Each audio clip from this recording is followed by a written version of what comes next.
New Year's Eve on the ground. Firecrackers erupted continuously, their resounding blasts echoing through the town. This is the scene of Chinese New Year's Eve, a sleepless night where everyone celebrates this traditional festival of bidding farewell to the old and welcoming the new with fireworks and firecrackers. In an elegant living room, a plasma television displayed this year's Spring Festival Gala, while Ling Feng sat comfortably on the sofa, cradling Xue Qing, who was perched on his lap. Watching the show together. Tian, why do you watch this? Is it really that captivating? Xue Qing leaned against Ling Feng's chest, glancing at the gala on the screen. Ling Feng chuckled. It's not a matter of whether it's captivating or not, rather. It's about habit. If something is done for 20 years, it becomes a tradition. This has become a tradition among this generation of Chinese people. Ever since I was a child, I've watched this Spring Festival Gala on New Year's Eve. Though it has grown less interesting and I no longer watch it from start to finish, I still catch glimpses of it. Oh, Xue Qing nodded, settling quietly in Ling Feng's embrace. Ling Feng tightened his arms around her, choosing silence as he relished the moment. Peaceful. Ahem. Do you need to hold each other so tightly? Tian, pass me your left hand, Xue remarked, holding a remote control as she sat to Ling Feng's left. Why would I give it to you? You just want him to hold you. Dongfang Bing interjected from the floor in front of the coffee table, not bothering to turn around. Mind your own business. Hurry and finish your work, for the company partnering with you has been the biggest mistake of my life, Xue Qing retorted, though everyone was accustomed to their bickering, which was oddly complemented by their joint venture in a fashion company. They'll finish reviewing the materials from France shortly, Dongfang Bing replied, curtly. She couldn't help but envy Zura's competence. She was truly an exceptional woman, able to complete any task for the company swiftly and perfectly. By the way, Xue Fei, shouldn't you dye your hair? You attract too much attention when you go out. It often causes traffic jams, Xue suggested to Xue Fei, who sat to Ling Feng's right, her striking white hair too conspicuous in a crowd. I'm fine the way I don't want to dye my hair. Besides, Duo Luo and Chris attract more attention than I do and cause jams for much longer, Xue Fei replied, resting her head on Ling Feng's shoulder. Xue turned towards the elf who was brewing tea, as well as Chris, who was engrossed in her PSP beside her. Don't look at me, I'm not getting rid of my ears. Without them, I wouldn't be myself, the elf stated while continuing to brew tea. Me neither. Don't even think about persuading me to remove my horns or teeth. Chris realized she had distracted herself and nervously pressed buttons on her device. Pop pop. The PSP emitted a discordant noise. Oh, it's about to break. Ling Feng observed Chris' PSP with a weary expression. Bang! The PSP in Chris' hand split into two pieces. Humph, what a piece of junk. It breaks so easily. All my progress just went to waste. Chris tossed the two broken pieces aside and retrieved a brand new one. Thud thud. The two pieces of junk landed in the trash can, joining other similar junk and threatening to fill it to the brim.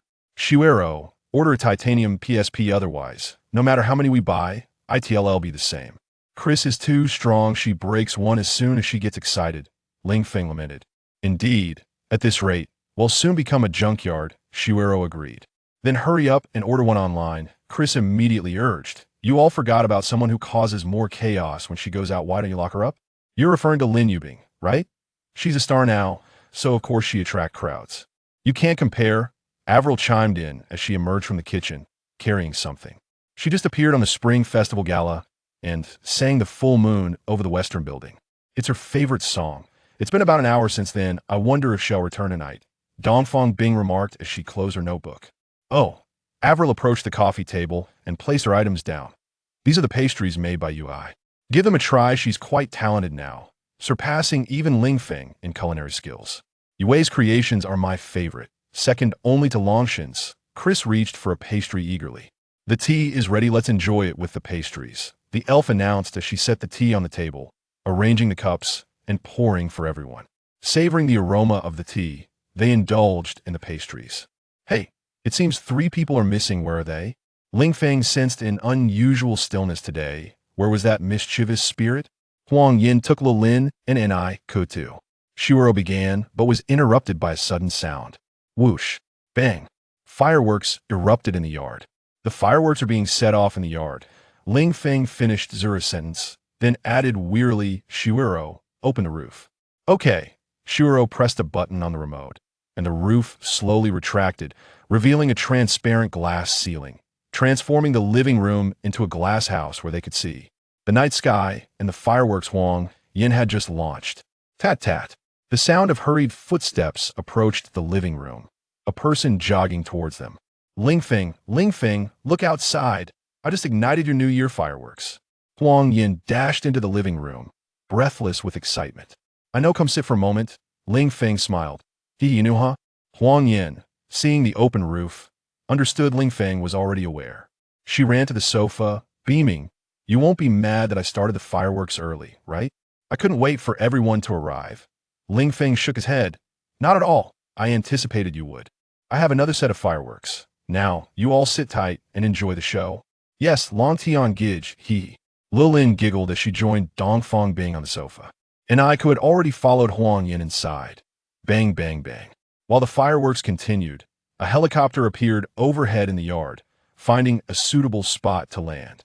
Once it touched down, a young girl stepped out the very Lin Yubing, still adorned in the outfit she wore during the gala, clearly having come straight from the event without changing. She walked towards the door as the helicopter ascended behind her. Young master, if only you had arrived a little later, we could have launched them together, Ling Feng remarked to Huang Yin. I want to do it twice. Quickly tell me where the other set is, Huang Yin teased. It's right here. Ling Feng adjusted Xue Qing in his arms, then produced a small remote control from his pocket, handing it to Huang Yin. Press the button on it. Huang Yin eagerly took the remote and pressed a button, regardless of whether Lin Yubing had arrived yet. The walls of the yard began to spray silver sparks, commencing the prelude to this set of fireworks. Ling Feng, I'm home, Lin Yubing joyfully called as she entered the living room. Ling Feng gently embraced Xue Qing once more and replied, Miss, you've worked hard. Our Spring Festival Gala is about to begin. Look at the yard. Lin Yubing settled onto the sofa, tilting her head to admire the beautiful fireworks lighting up the night sky. Fire trees and silver flowers. This is the current scene in the courtyard, where a multitude of fireworks has transformed the space into a dreamlike wonderland. With a sharp crack and a burst of light, a firework blooms, forming the character Spring, followed by 3 more fireworks that create 3 additional characters. Happy Spring Festival. The 4 characters solidify in the air, radiating brilliance against the night sky. Xue Qing leans against Ling Feng, her hands crossed tightly around his arm, while Ling Feng embraces her, savoring this moment with the other women. Such a scene evokes the sentiment of a poetic line. In the silent whispers of midnight, sounds at this moment surpass silence. Cough. Cough. Director Xiao formally makes his entrance. You have finished this theatrical performance, yet you have not conveyed your New Year's greetings. This is your purpose for appearing today. Attend to your duties, or I shall replace you as the protagonist of this tale. Happy New Year, everyone. May you embrace fortune in the year of the rat. Ling Feng, holding Xue Qing, leads the group of beauties in wishing the audience well.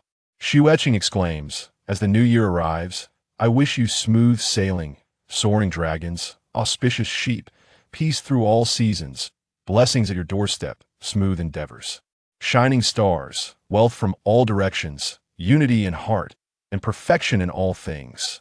Xue Fa bows and says, joyfully welcoming the year of the rat. May all your wishes come true in peace. May you find success and glory in your endeavors. May your family be happy and harmonious. And may you enjoy robust health for countless years. Shuero cheerfully proclaims, Happy Spring Festival. I sincerely wish you well. May God bless you. May the Almighty care for you. And may the Bodhisattva protect you. May you have wind when you desire wind, rain when you desire rain, revel in life's pleasures, and find gold everywhere. The elf adds, please take a second to forget your worries, a minute to ponder the new year, an hour to spend with cherished ones, and then, as the old year transitions to the new, receive my early blessings with a smile. Chapter 1. A Heroic Sacrifice. Ling Feng inwardly scorned the luxury cars he overtook, pondering how even high-end vehicles succumb to the same traffic, crawling at a pace slower than ants. The number of private cars in China has surged, with individuals opting to drive even short distances, leading to congestion, a scarcity of parking, and a steep rise in oil consumption, necessitating substantial imports annually. These cars waste gasoline, while merely transporting air. Yet, it is precisely this situation that has afforded Ling Feng his current job, delivering goods throughout the city on a bicycle, which moves far more swiftly than cars in urban traffic, consumes no gasoline, and produces no exhaust. Truly an eco-friendly choice.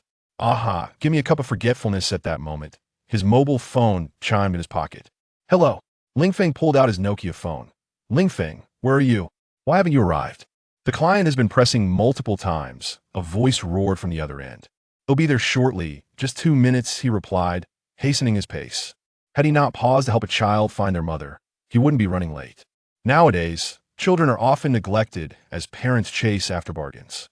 After finishing his day's work, Ling Feng returned to his humble abode, a personal sanctuary. His little courtyard, a forgotten corner of the world, cost him a mere 200 yuan a month to rent. In one corner of the yard lay heaps of discarded electronic components, while inside, apart from a bed, machines filled the space, several monitors displaying the fruits of his labor. Computers. Ling Feng is a genius. These machines were assembled with his own hands, through self-study and relentless research. Their computational prowess outstrips that of contemporary computers. Why would such a genius settle for his current job? The absence of a diploma confines him. Though he consistently excelled in mathematics and science, his performance in the humanities, particularly English, was abysmal. Could only recognize the 26 letters of the alphabet. Thus, his computer systems are entirely programmed in Chinese characters. Originally, he had the opportunity to attend university, with an institution recognizing his perfect scores in mathematics and science. However, the annual tuition of 20,000 yuan, coupled with living expenses, exceeded 30,000, a burden his family could not bear. Under such circumstances, Ling Feng followed the tide of labor to Shanghai. During his years in Shanghai, he discovered that reading in bookstores was free, as they were vast and filled with individuals engrossed in books. Ling Feng frequented these bookstores daily, indulging in his passion for mathematics and science. In this digital age, everyone encounters computers, and once Ling Feng touched one, he dove headfirst into the field. Nonetheless, his meager salary meant that he could only afford a computer after 6 months of frugality, not to mention the money he needed to send home. Thus, he resorted to reading books on computing in bookstores and visiting internet cafes weekly. One day, while passing a recycling spot, he stumbled upon an old computer. After haggling with the owner, he purchased his first computer for 500 yuan. Despite its dilapidated state, he managed to repair it, using it to conduct experiments with his Chinese character programming. He understood that to fully realize the potential of his programming, he needed to build his own computer. Henceforth, he visited the bookstore daily and occasionally returned to the recycling center for chats with the owner, acquiring electronic waste along the way. Among the items he sought, there were components he could not fabricate independently, leading him to endure numerous hardships to acquire them, trials that others could scarcely comprehend or imagine. Ling Feng pulled out a keyboard. Typing rapidly, he was on the verge of completing an intelligent program. After approximately 3 hours, he finally finished his project and connected to the internet to test it. His access was secured through a satellite signal he had hacked, along with a router he assembled himself. Before long, Ling Feng infiltrated a military base's computer in the United States, a frequent endeavor of his, since discovering that the technology there far surpassed what he could find in bookstores. Over the years, he had accessed numerous servers in the U.S. in Japan, and this military base was mentioned in intercepted Pentagon communications, prompting his visit out of sheer curiosity. To better comprehend English, he also developed a translation software. With his intelligence, mastering English should not have been difficult. However, his aversion to languages other than Chinese deterred him from learning. Yet, due to his need to understand technical terminology, he had no choice but to grasp the basics of English. While he could not speak fluently, he could read it. Such is the irony of life. Some circumstances are simply unavoidable. At that moment, in the military base, a stern elder stood before a large screen, reprimanding the man beside him. "This is our most advanced computer, and you tell me it has been successfully breached?" The man replied, "Yes, General. Had it not been for someone noticing data being downloaded, we would have remained oblivious to the intrusion. This hacker is undoubtedly a master. Have we traced the source of the breach?" The general inquired, furrowing his brow. All we can ascertain is that it involves a Japanese satellite. The origin remains undiscovered and will require more time to investigate. Japan? The general pondered. While everyone outwardly maintained a facade of partnership, the underlying competition never ceased. Fully aware of this, he immediately ordered an investigation into the matter. Meanwhile, Ling Feng continued to explore the data from the American base when suddenly, a warning flashed on another monitor. Alert! His initial instinct was to sever the connection, but almost immediately, a different idea struck him. He began to type furiously, infiltrating Japan's networks. He redirected American tracking efforts to Japan, attributing the intrusion to the United States, and then turned back to breach American networks, igniting a cyber conflict between the two nations. You continue your work, I shall step out for a midnight snack. He commanded the intelligent program to persist in its chaos across American and Japanese networks, while also testing the software. Ling Feng pedaled swiftly on his bicycle to a ramen shop on the street and ordered a bowl of ramen. After finishing his meal, he exited the shop and noticed a beautiful woman approaching him from across the road, a figment of his imagination since she was merely crossing the street while he happened to be on this side. Yet, it was a red light, and why the woman seemed so hurried was beyond him. Just as he pondered this, a BMW sped towards them, and the woman, oblivious to the impending danger, stood frozen. Ling Feng calculated that even if the car braked now, a collision was inevitable. Not inquire how he arrived at such conclusion. He was a prodigy in this regard.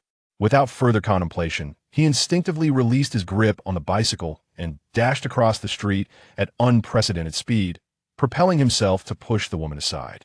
She was indeed pushed away, but he knew he would undoubtedly be struck. As he shoved her, he was aware of the pleasant sensation of her form against his hand. Bang! A resounding crash echoed, and Ling Feng felt himself soaring through the air. Indeed, he was propelled away from the impact. Bang! Another deafening sound, and he lost consciousness. Soon, Ling Feng was rushed to the hospital for emergency care, but he was devoid of a heartbeat en route. Thus, he departed from this world, reminiscent of the phrase, "I have left quietly, taking not a single cloud with me." Yet, he had left behind numerous things, unbeknownst to him. Upon learning of the death of her savior, the woman waited in the hospital for Ling Feng's parents to claim his remains. Realizing he was their only son, she resolved to care for the elderly couple in their remaining years. Ling Feng's legacy included the intelligent program he had set in motion, which continued to wreak havoc in both countries. It caused significant losses, and despite all efforts, neither the United States nor Japan could halt the program's invasion of their networks. Initially, both nations suspected the other of the intrusion, but only when Japan lodged a protest against the United States did America realize it was not Japan at fault. This revelation quickly spread globally, with speculations swirling about the identity of the hacker organization responsible. The technological prowess exhibited was beyond imagination, and they could hardly fathom that it was merely a program created by Ling Feng. Eventually, as desperation set in, the United States and Japan jointly offered a bounty of an unprecedented $1 billion for the capture of this hacker organization. It was not until a week later, when the woman accompanied Ling Feng's parents to collect his belongings, that they discovered the remnants he had left behind. This woman, an internationally renowned IT entrepreneur, recognized the value of these items and reported her findings to the authorities. She did not wish to keep them for herself. Upon inspecting the monitors, she realized they were the very tools responsible for the chaos in the U.S. in Japan. During that week, the direct economic losses incurred by the two nations exceeded $600 billion, and when accounting for indirect damages, the figures reached astronomical proportions. Such a monumental problem was beyond her capacity to bear, and being a patriot, she would never sell these assets to either America or Japan. When the Chinese Academy of Sciences acquired these items, their minds were filled with astonishment, ultimately leading to a numbness that rendered them speechless. A prodigy, such a remarkable talent had gone unnoticed, and now he was gone. The loss to the nation was incalculable, however. With these resources, China's computing technology would surpass that of the United States. Upon discovering the intelligent program written in Chinese, every computer scientist's dream, they were astounded, especially considering its sophistication. Eventually, they found within the hard drive the materials Ling Feng had borrowed over the years. leaving everyone in a state of disbelief. What transpired thereafter unfolded like a typical fantasy novel. Leveraging the technology contained within, China developed a supercomputer named Ling Feng.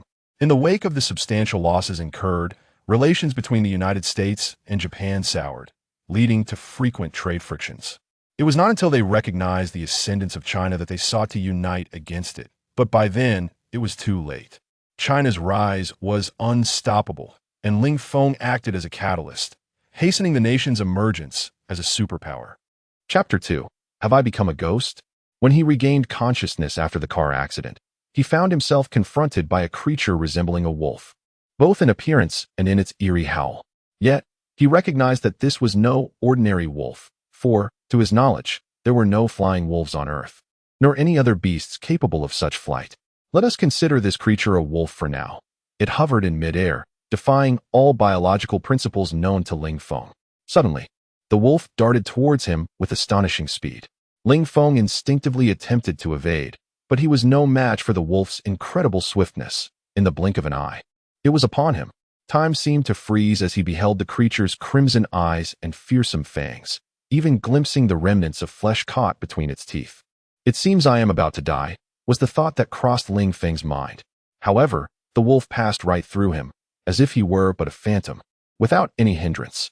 Ling Feng stared in astonishment as the creature traversed his body. Am I dreaming? He wondered, pinching himself only to find his hand effortlessly pass through his arm. It appeared he was indeed in a dream, or so he concluded. A sudden loud crash drew his attention. Turning around, he witnessed the wolf engaged in battle with a monstrous beast unlike anything he had ever seen. This creature was immense, resembling a small mountain, with a shell akin to that of a tortoise and disproportionately short limbs, though in comparison to a human, its feet would tower above. The wolf utilized its speed to evade the spikes erupting from the ground, seeking gaps to unleash a tail strike that resembled a crescent moon, targeting the beast. Despite the creature's sluggish movements, its defense was formidable. The crescent strike merely produced a thunderous sound upon impact, inflicting little actual harm. Thus, the two adversaries engaged in a prolonged stalemate. The wolf then altered its strategy, soaring high into the sky, rendering the creature's earthen spikes ineffective. Ling Feng pondered. Is it devising a strategy? What a peculiar dream this is. Did I not just suffer a car accident? Could it be that strange dreams occurred during unconsciousness? This scenario resembles the plot of a fantasy novel. Flying wolves, monstrous beasts, and magic, among other elements. Magic? Could the wolf be conjuring powerful spells? The wolf seemed to respond to Ling Feng's thoughts, letting out a howl. A transparent projectile, visible yet ethereal, erupted from its mouth, traveling at supersonic speed toward the lumbering beast. A tremendous explosion ensued, accompanied by the creature's agonizing cries. As its shell was breached, and it sustained grievous injuries, Ling Feng surmised the creature's fate was sealed. With such a defensive flaw, the wolf could easily deliver a fatal blow. As he anticipated, the beast was ultimately vanquished by the wolf's crescent strike. Only then did Ling Feng take a moment to survey his surroundings. He found himself in an expansive forest, stretching as far as the eye could see. Glancing up, he confirmed the presence of two moons. He had previously caught a glimpse of them while distracted by the battle. Is this a dream? It should not be. For someone like Ling Feng could discern the truth. Dreams could not be this vivid. Although he lacked tactile sensation, his sight and hearing remained intact. This was undeniably a distinct world. What, then, was his current state? A ghost? Ling Feng grappled with his identity. Surviving such a catastrophic accident seemed impossible. After much contemplation, the only plausible explanation was that he had become a ghost, existing in a realm beyond Earth. Perhaps this was the afterlife. But where were the soul collectors? The figures of myth such as the ox head and horse face, to guide him? Thus, Ling Feng aimlessly drifted through the forest as dawn began to break.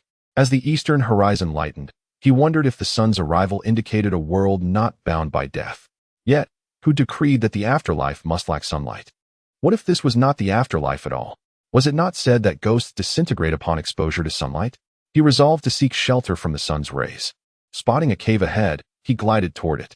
As the sun rose, illuminating the land, Ling Feng felt an irresistible urge to test his vulnerability to sunlight. Yet, fear of disintegration lingered. After much deliberation, he ultimately chose to venture into the sunlight, driven by an insatiable curiosity that often leads humans to take risks. When he extended his hand into the sunbeam, an intense burning sensation coursed through him, prompting him to retract his hand hastily. He breathed a sigh of relief. Fortunate was he to have only tested with his hand, and grateful that he had noticed the sun's emergence, retreating to the cave just in time. Otherwise, he might have met the fate of phantoms and horror tales, disintegrating upon contact with sunlight. Now, Ling Feng could affirm one undeniable truth. He was indeed a ghost. Yet, he remained uncertain of his whereabouts and the nature of this world. As the sun set and night fell, Ling Feng felt liberated to explore. He continued to ponder the events of the day as he floated with the wind, noting the necessity for heightened awareness beneath the moonlight, whereas daylight rendered him more lethargic. Was moonlight sustenance for spirits? Contemplating this, he ascended to an altitude of approximately 10,000 meters, only to discover that, contrary to his initial experience, he was not invigorated by the ascent. Rather, he felt increasingly fatigued. Could it be that even spirits are affected by the distance from the earth? Ling Feng began to descend, observing that the vast forest from the morning stretched over an estimated 100,000 square kilometers, taking the shape of a yin-yang symbol. Surrounding the forest appeared to be a small town, with paths leading to more distant locales, and several large cities visible on the horizon. The discovery of human habitation brought Ling Feng immense joy, and he glided toward the small town. As he approached halfway, he noticed several individuals engaged in combat with a monstrous creature. He drew nearer, landing before them as they continued to battle the beast, evidently oblivious to his presence. This was not a realm for the deceased, but rather another world altogether. Ling Feng concluded that he had traversed dimensions. The group exhibited remarkable prowess, swiftly dispatching the creature. As they skinned the beast and extracted a crystalline heart, it became apparent that this was the magical core often described in novels. Once they had completed their task, the group ventured deeper into the forest, and Ling Feng followed suit. The party consisted of 3 men and 2 women, with all but one male possessing striking beauty. One woman, clad in a flowing white robe, stood out as exceptionally enchanting. Only the deceased beauty he had once encountered could rival her allure, though he had not fully grasped her beauty at the time, perhaps due to its ethereal quality. Is Princess Xue Qing truly intent on leading him deeper into the forest? One of the women inquired softly of the white-robed figure. The princess frowned and replied, "Having come this far, we must lead him to the center, otherwise, our efforts will have been in vain." Another woman, hesitant, asked, "Is it truly necessary? Entering there will surely lead to his demise, and we would be leaving him alone." The princess retorted, "If we do not bring him to the monster forest today, he will ultimately bring about our ruin. His actions over the years warrant multiple deaths. Were he not the second son of the Long family, he would have been torn to shreds long ago. Xue Qing, has he not harassed you as well?" Xue Qing, pure of heart, responded, "Well, you are right, princess. Regardless, we have come this far. Let us eliminate a menace for the empire."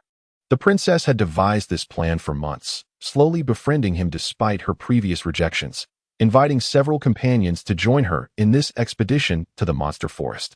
Unbeknownst to the reckless individual, he was entirely ignorant of the dangers lurking within the monster forest and had no notion of what lay at its depths. His lack of knowledge was his only advantage, making him an easy target for deception. Others dared not deceive him, and he would not have meddled with the Long family if not for dire circumstances. He has become increasingly brazen of late, and should this continue, the princess could scarcely fathom the consequences. She merely pressed onward, casting glances at her 2 companions ahead, Lin Wei and Apos, the son of the captain of the guards, Lin Daoch, and Xian Lei, the son of the vice-captain of the Royal Knights, Xian Lo. It truly pained her to involve them in this matter.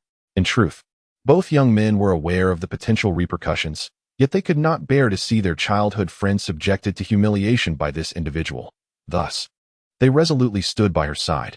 Ling Feng trailed behind them, having overheard their conversation, yet he was utterly perplexed by its meaning, as the language spoken was not of Earth, and his knowledge of languages was limited to Mandarin.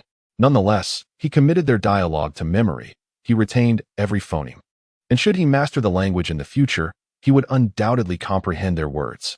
Ling Feng was filled with curiosity regarding their purpose for venturing into this perilous forest at night. Chapter 3. Rebirth through Corpse Xue Qing. Shall we proceed further tonight? The unconventional one inquired, glancing back. It was only then that Ling Feng truly discerned the man and Appo's appearance. If not for the excessive indulgence etched upon his visage, he might have been deemed passable. However, his current state left much to be desired, practically declaring to the world, "I am a lecher, ladies beware." The princess, lost in thought, lifted her gaze upon hearing his words and replied, "Let us walk a bit further, and then we shall set up camp for the night." The unconventional one pondered for a moment and responded, "Very well, let us continue." With that, he strode deeper into the forest. Oblivious to the fact that he was straying from the group, the others gradually began to distance themselves from him. If we proceed a little further, we can shake him off. Should we encounter a magical beast, we can lead him into battle with it while we make our escape. Claiming we lost him in the process, the princess whispered to the three companions. Understood, they answered in unison. Xue then voiced his concern. "Princess, are you certain he won and Appo's? Did he find his way out of the forest?" "Indeed, he is a quintessential prodigal son, wandering aimlessly for the first time outside the royal city. His spatial pouch and ring lack a map, and even if he had one, he wouldn't and Appo's, he comprehend it." As they conversed, a tiger and Appo's roar echoed through the trees, prompting the four to exchange knowing smiles. It was a sign of opportunity. The princess declared, "Let us assist him in confronting the magical beast." Xue Qing asked in confusion, "Assist him against the magical beast?" The princess replied with a cold smirk, "Yes, together. Only this way can we ensure our safety. When the time comes, you all should refrain from exerting yourselves too much and let him bear the brunt of the effort." In a bid to showcase his bravery, the unconventional one swung his great sword at the approaching beast. The creature, resembling a tiger but entirely black, was the dark tiger. The princess internally rejoiced. She knew this beast was a level 6 magical creature, immensely powerful and agile, capable of casting dark magic, making it a formidable opponent even for a high-level swordsman. Yet, the unconventional one was merely a high-level warrior. Xue and Lin Wire also charged forward. The princess, a fire mage, and Xue Qing, a water mage, maintained their distance. Casting spells from afar, Ling Feng contemplated the comfort of being a mage, free from the peril of becoming fodder. Their combined strength should have provided an advantage, yet they found themselves evenly matched. It was evident that apart from the unconventional one exerting himself to the fullest, the others were holding back, occasionally dodging attacks rather than defending him against the dark tiger. Realizing their ulterior motive, Ling Feng understood that they intended to eliminate the unconventional one. No wonder they had ventured here at night. The forests of Earth were terrifying, let alone this place teeming with monsters. The dark tiger unleashed a devouring sphere, prompting the unconventional one to evade, only to be met with a sweeping claw strike. With no means to alter his trajectory mid-air and having exhausted his strength, he was left vulnerable. Standing nearby, Xue attempted to cleave through the beast with his great sword, but just as the unconventional one believed he was saved, a voice echoed, condemning him to the depths of hell. "Do not concern yourself with him.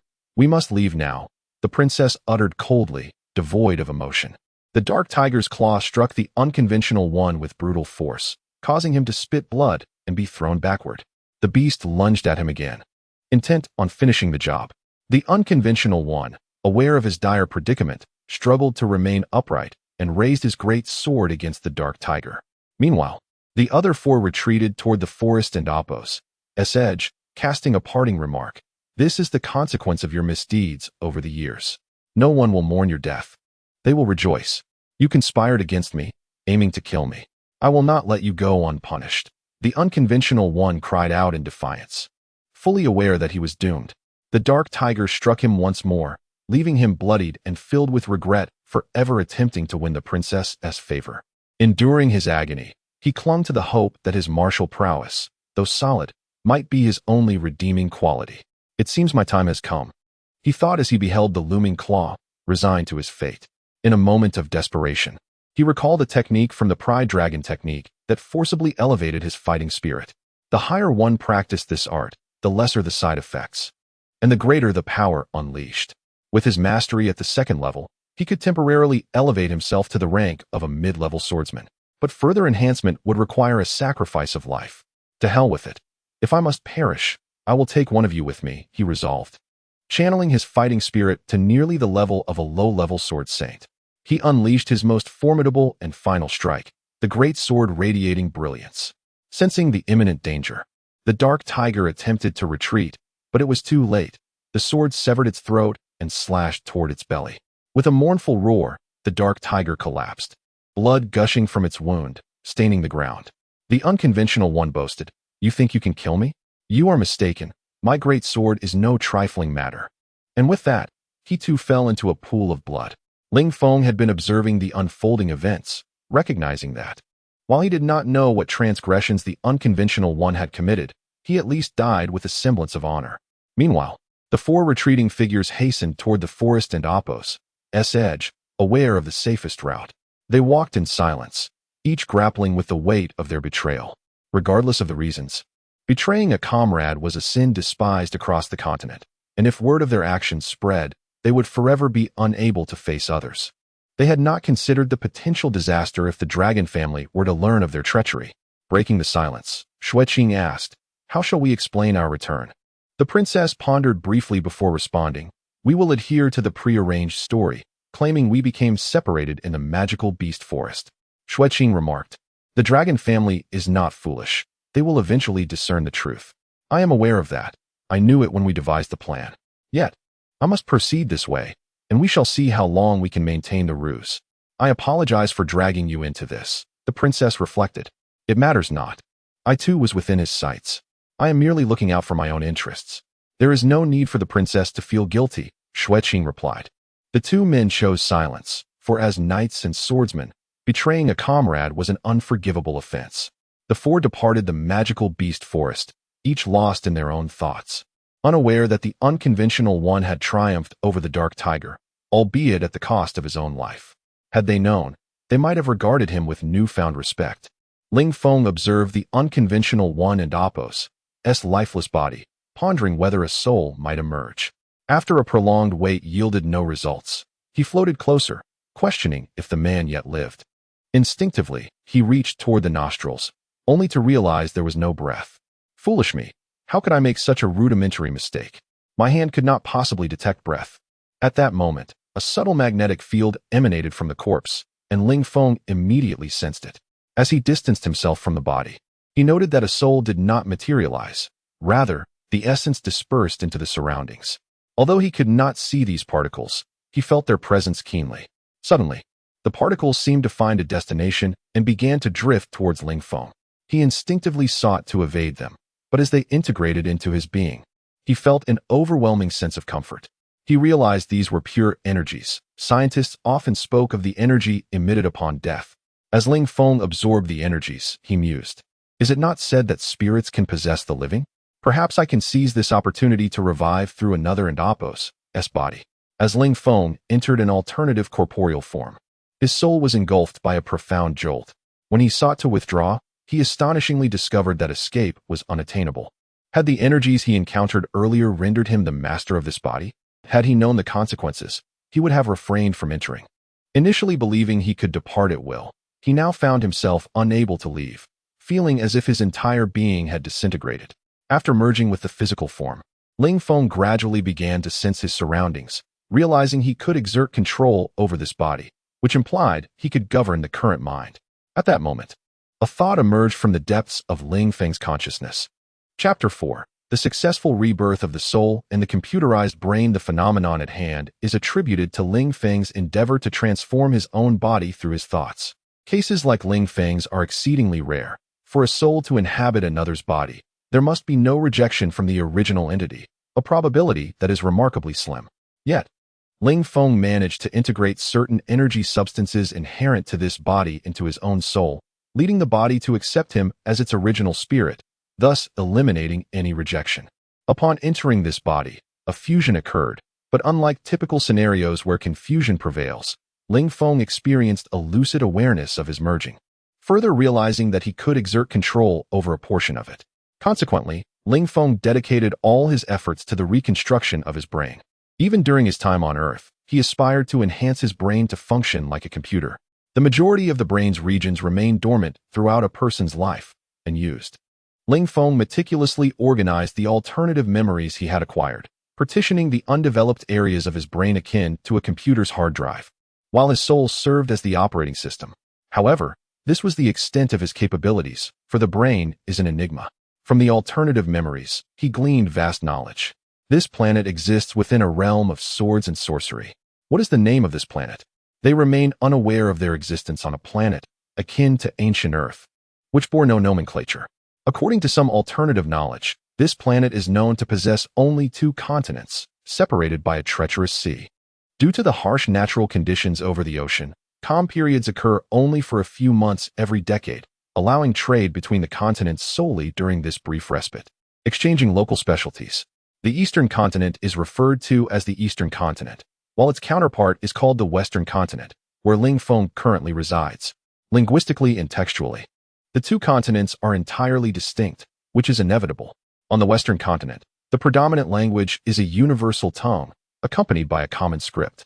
Ling Feng has fully mastered this, having absorbed all the alternative information. The following information led Ling Feng to question whether he was ensnared in a novel. For the continent resembles fictional tales, inhabited by numerous races that align closely with those in literature.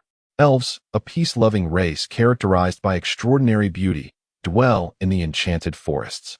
Dwarves, devoted to metallurgy and mining, stand no taller than 1.3 meters, with men often sporting grand beards. Orcs display certain beast-like features, and dragons, among other races, mirror those found in stories. Humans constitute the largest force on the continent, enjoying a significant numerical advantage, further augmented by their intelligence and creativity. Numerous nations exist on this continent, with 4 major powers dominating, each occupying a distinct region. The Eastern Empire, controlled by the Li family, the Western Empire, governed by the Fate family, the Northern Orc Empire, the Soul Nation ruled by non-human entities, and the Southern Vermilion Bird Kingdom, led by a family rumored to possess the bloodline of phoenixes. Scattered among them are various smaller nations, with only a select few capable of contending with the 4 great empires. The monster forest lies at the continent's heart, outside any nation's jurisdiction. Professions predominantly revolve around mages and warriors, the latter further divided into swordsmen and knights. Magic is categorized into 4 elemental schools: wind, fire, water, and earth, each employing distinct spells. Every profession encompasses 9 levels, with swordsmen classified as swordsmen, sword masters, and sword saints, mages as mages, spellcasters, and archmages. Knights classified from level 1 to 9. Prior to obtaining titles, they are referred to as apprentice swordsmen, apprentice knights, and magic apprentices, with each level corresponding to a specific power tier. Titles do not necessarily reflect an individual's true strength. Many opt not to pursue further evaluations. For instance, Long Tian's grandfather never sought a title, but earned his current rank of High Sword Saint through victories over numerous titled opponents. However, such individuals are few. Vanity often drives people to seek titles commensurate with their abilities. The evaluation of these titles is stringent, thus a title can indicate at least a semblance of one's prowess. Xue Rou and Xue Qing are both high-level mages. Xian Lei has recently attained the 4th level as a knight, and Lin Wei Er is a novice sword master, indicating they faced significant challenges in their battle with the Dark Tiger. Upon reviewing alternative personal records, Ling Feng began to comprehend why a princess would resort to such convoluted methods to eliminate him. Long Tian, the second son of the Long family, hails from the most numerically insignificant yet powerful of the 4 noble families in the Tianxiang Empire. The Long family's ancestors, alongside those of the other 3 families, helped establish the Tianxiang Empire. The other 3 families are the current ruling Li family, the Bai family, and the Dongfang family. The Long family has a peculiar tradition of single-line inheritance. Even with multiple wives and concubines, only one son is passed down each generation. Long Tian's generation is unique in that it boasts 2 heirs, prompting the usually discreet Long family to host grand celebrations, a testament to Long Tian's status as their cherished offspring. Consequently, Long Tian was spoiled during his upbringing, growing into a figure of mischief, notorious for his malicious deeds. He has made a habit of bullying both men and women, and his penchant for abduction is well known. Regardless of a woman's status, he dares to flirt with any beauty he encounters. His current target is Princess Xue Rou. Although he has yet to succeed, he has subjected her to numerous inappropriate advances. The emperor has been informed, yet remains powerless, as complaints about Long Tian and Appo's behavior have been frequent over the years.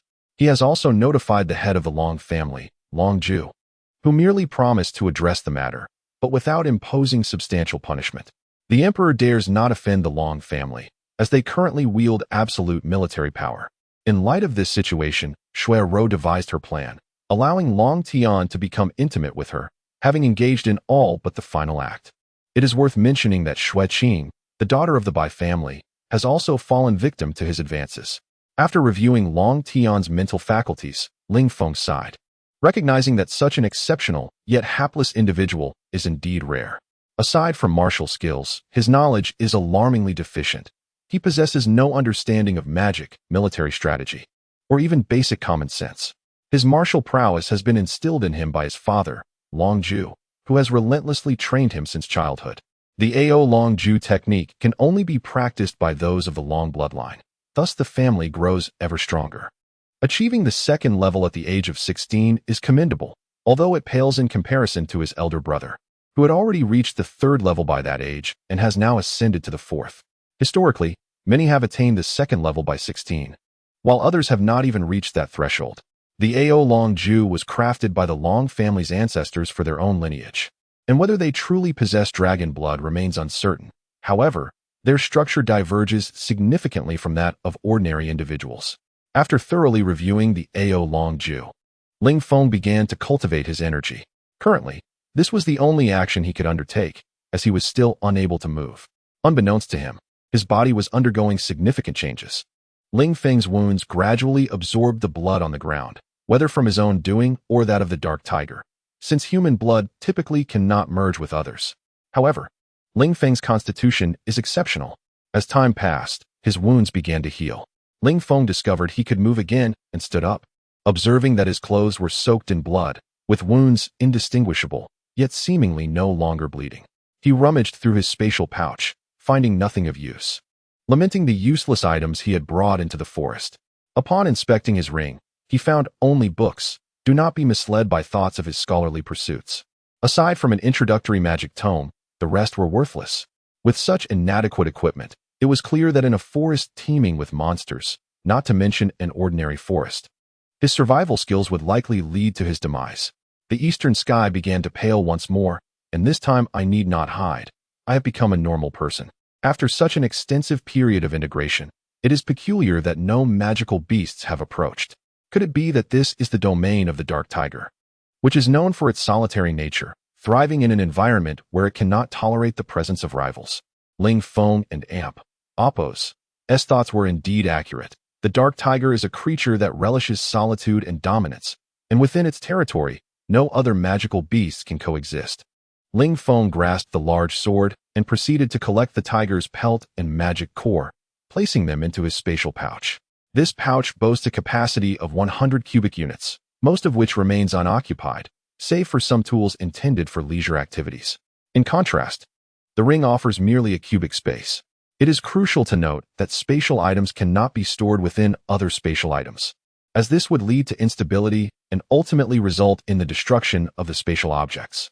With the large sword in hand, Ling Feng made his way towards the nearest water source. If anyone were to claim the most comprehensive understanding of the terrain within the beast forest, it would undoubtedly be Ling Feng. Having memorized the landscape from a lofty vantage point, he was now capable of mentally constructing a three-dimensional map.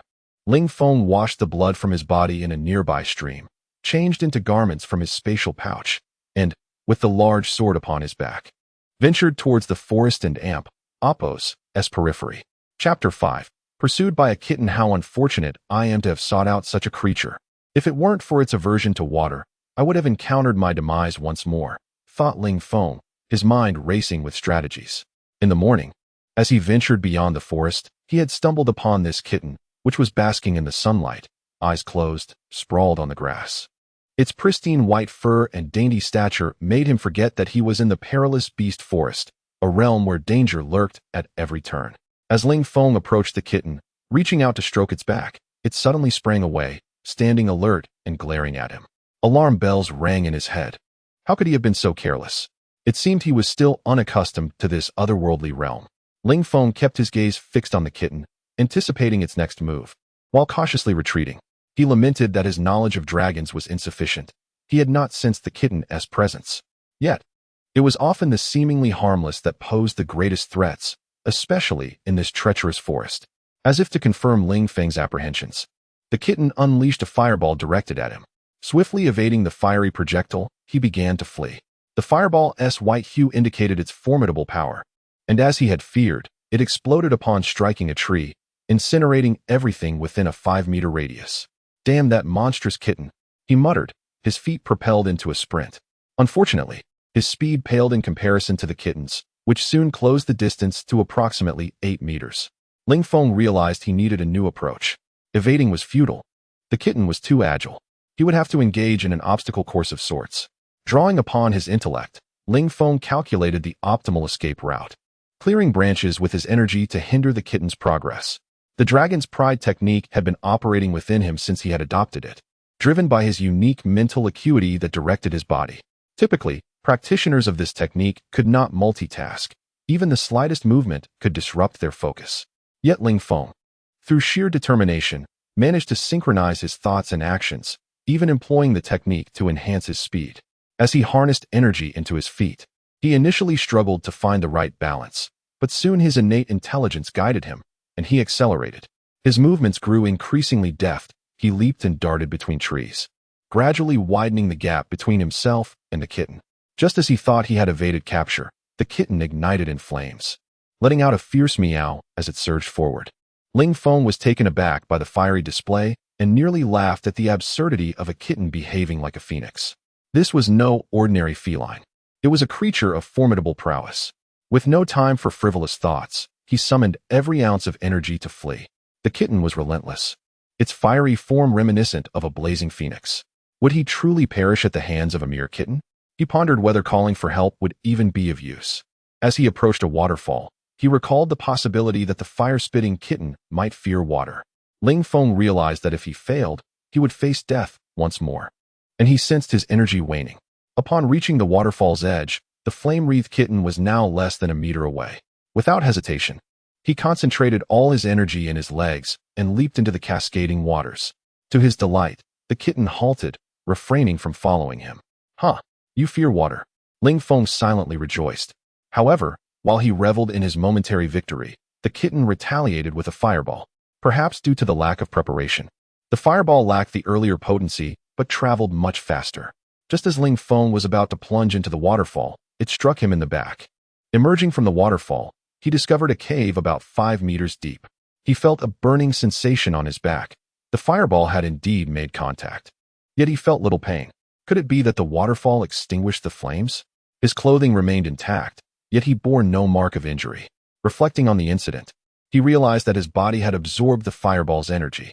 It was then he understood that his body had fully absorbed the elemental fire. And had the attack been more potent, he would have suffered severe burns. This ability to absorb energy, where had it come from? Ling Feng was filled with questions. This was a trait intrinsic to his soul, not merely a function of his body, akin to his previous absorption of soul energy. Magic, after all, was a form of energy. Watching the kitten prowling outside, he silently wished for it to abandon its pursuit.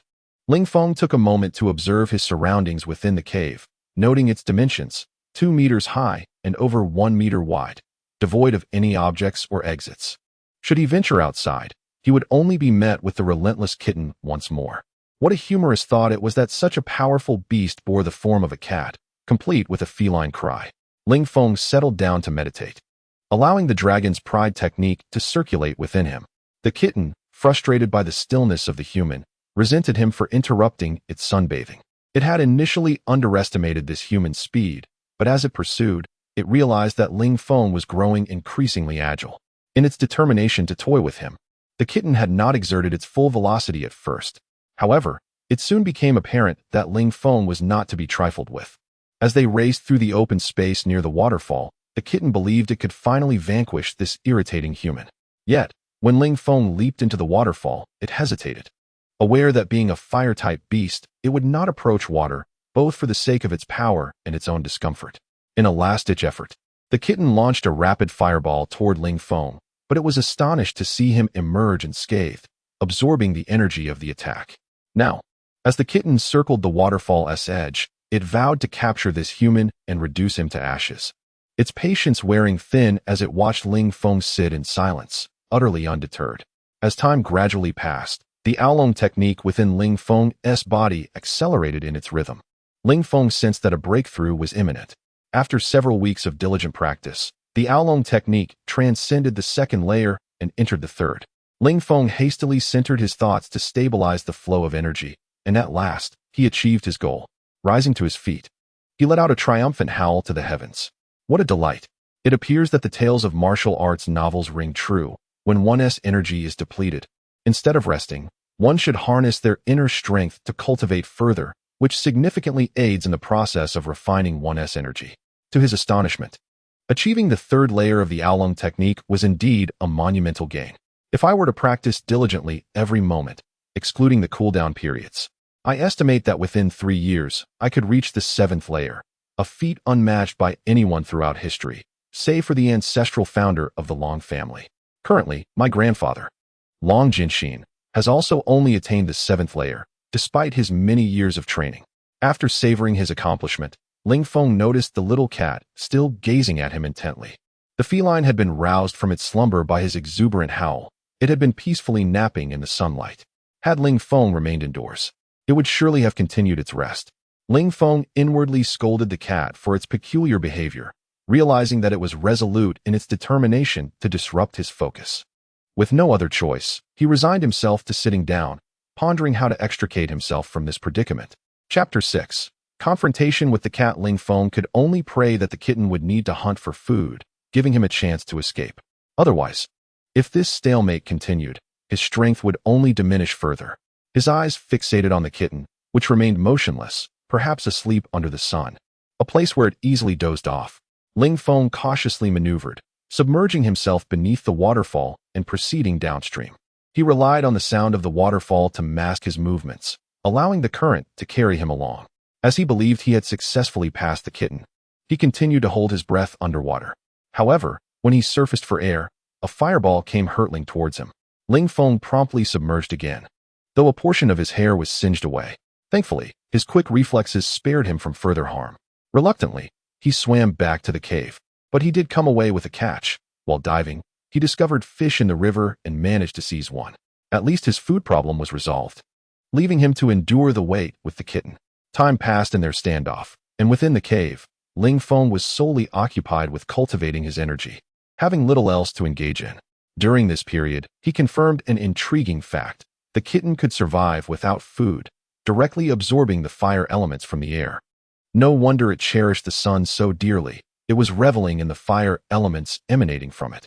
It seemed that the incident when he rescued it had indeed replenished its vitality. Ling Feng had been in this cave for 3 months, and just days prior, he experienced a breakthrough in his proud dragon's decision. His calculations suggested a 50 chance of escape. Thus, Ling Feng resolved to venture out today. The kitten, stationed by the waterfall, suddenly spotted an object flying out from it and instinctively chased after it. In that moment, another object soared from the waterfall, darting in the opposite direction. This object was Ling Feng, with the first being a piece of refuse from his spatial pouch. The kitten quickly realized it had been deceived and pivoted to pursue Ling Feng. His speed had noticeably increased compared to before, but the kitten, having learned from their previous encounters, launched a fireball when it was merely 5 meters away. Ling Feng had no choice but to evade, causing him to momentarily falter in his movements, which the kitten exploited to close the gap. Ling Feng drew forth his great sword and swung it towards the kitten. The kitten deftly dodged, countering with its claws. Though Ling Feng could not match its speed, he calculated the kitten's attack trajectory and points of force, narrowly avoiding its strikes. He swung the great sword again, but the result was the same. He barely grazed the kitten's fur. The kitten's attacks also missed, although this time, it did manage to scratch him slightly. Thus, the battle ensued, with the kitten's agility rendering Ling Feng's attacks futile while it consistently inflicted minor injuries upon him. Recognizing that the bulky sword was ineffective, he stowed it away in his spatial pouch. Without the sword, Ling Feng's movements became more fluid. The kitten's assaults gradually lost their impact, and they continued to engage in this drawn-out confrontation. With purpose, Ling Feng shifted the battleground closer to the waterfall. As they neared it, he jumped once again into the cave where he had spent the past 3 months. Exhausted, he sat down to rest. The previous skirmish had drained his energy, as he had exerted all his speed to evade. He marveled at how such a small creature could possess such stamina. From his spatial pouch, he retrieved the remaining sashimi and savored it slowly. This sashimi was not processed, but merely raw fish fillets cut from the bone. Eating this daily had begun to wear on Ling Feng's palate, all due to the oversight of Long Tian, who had failed to bring cooking utensils into the wilderness. If only he had Princess Xue Rose fire magic. Wait, it occurred to him that there was a magic primer in his ring. With his prodigious intellect, mastering it should not be a challenge. Ling Feng extracted the only proper book from his ring, the primer on magic. Upon reading it, he discovered it merely discussed the essence of magic and how to sense magical elements, lacking instructions on how to cast spells. Reluctantly, he abandoned the idea of learning magic and resumed his energy cultivation. During this practice, he realized he had absorbed a significant amount of fire elements during the earlier battle. Having just perused the magic primer, he understood that magical elements were energy substances present in the air. By absorbing and comprehending these substances, one could wield them. The reason mages recite incantations is likely to hypnotize themselves, thereby enhancing their control. Meditation for mages serves to strengthen their mental fortitude. In essence, magic involves using one's mind to manipulate the energy substances in the air. The greater the mental strength, the more elements one can command, and the higher the level of mental control, the more substantial the energy one can manipulate. However, to utilize such powers, one's mind must synchronize with them, meaning the mind must resonate with the frequency of the magical elements.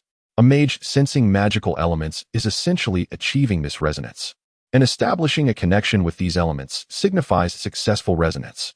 Generally, individuals possess more than one resonant frequency.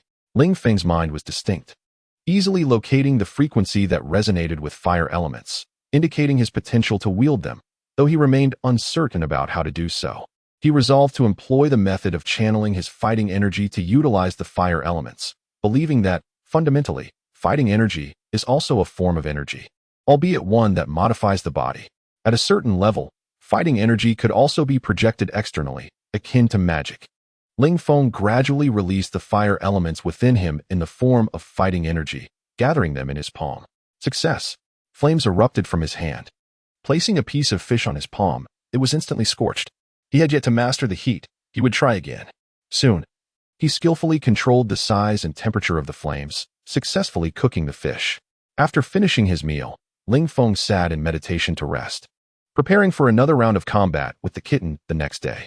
He needed to enhance his martial skills, and having exhausted his fire elements, he found himself in the waterfall, devoid of fire energy.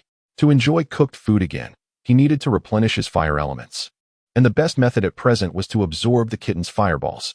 Meanwhile, the kitten was outside, mulling over the day's events. When it witnessed something emerging from the waterfall, it was filled with excitement, having waited by the water's edge for 3 long months. It could not afford to stray. If it did, the human would undoubtedly escape. It sensed that this human was constantly seeking an opportunity to flee. As the kitten lunged towards the object, it realized it did not resemble the human. Just then, another object flew from the waterfall, and it understood it had once again fallen for the human's trick. Swiftly, it turned to chase after Ling Feng, unleashing a fireball at an effective distance. Finally catching up to the human, it was taken aback by how tenacious he was. Although it had evaded his attacks, it found its own strikes failing to land. In the end, it could not hit him. Despite its speed being superior, this human seemed to anticipate its every move, dodging expertly each time it attempted to strike.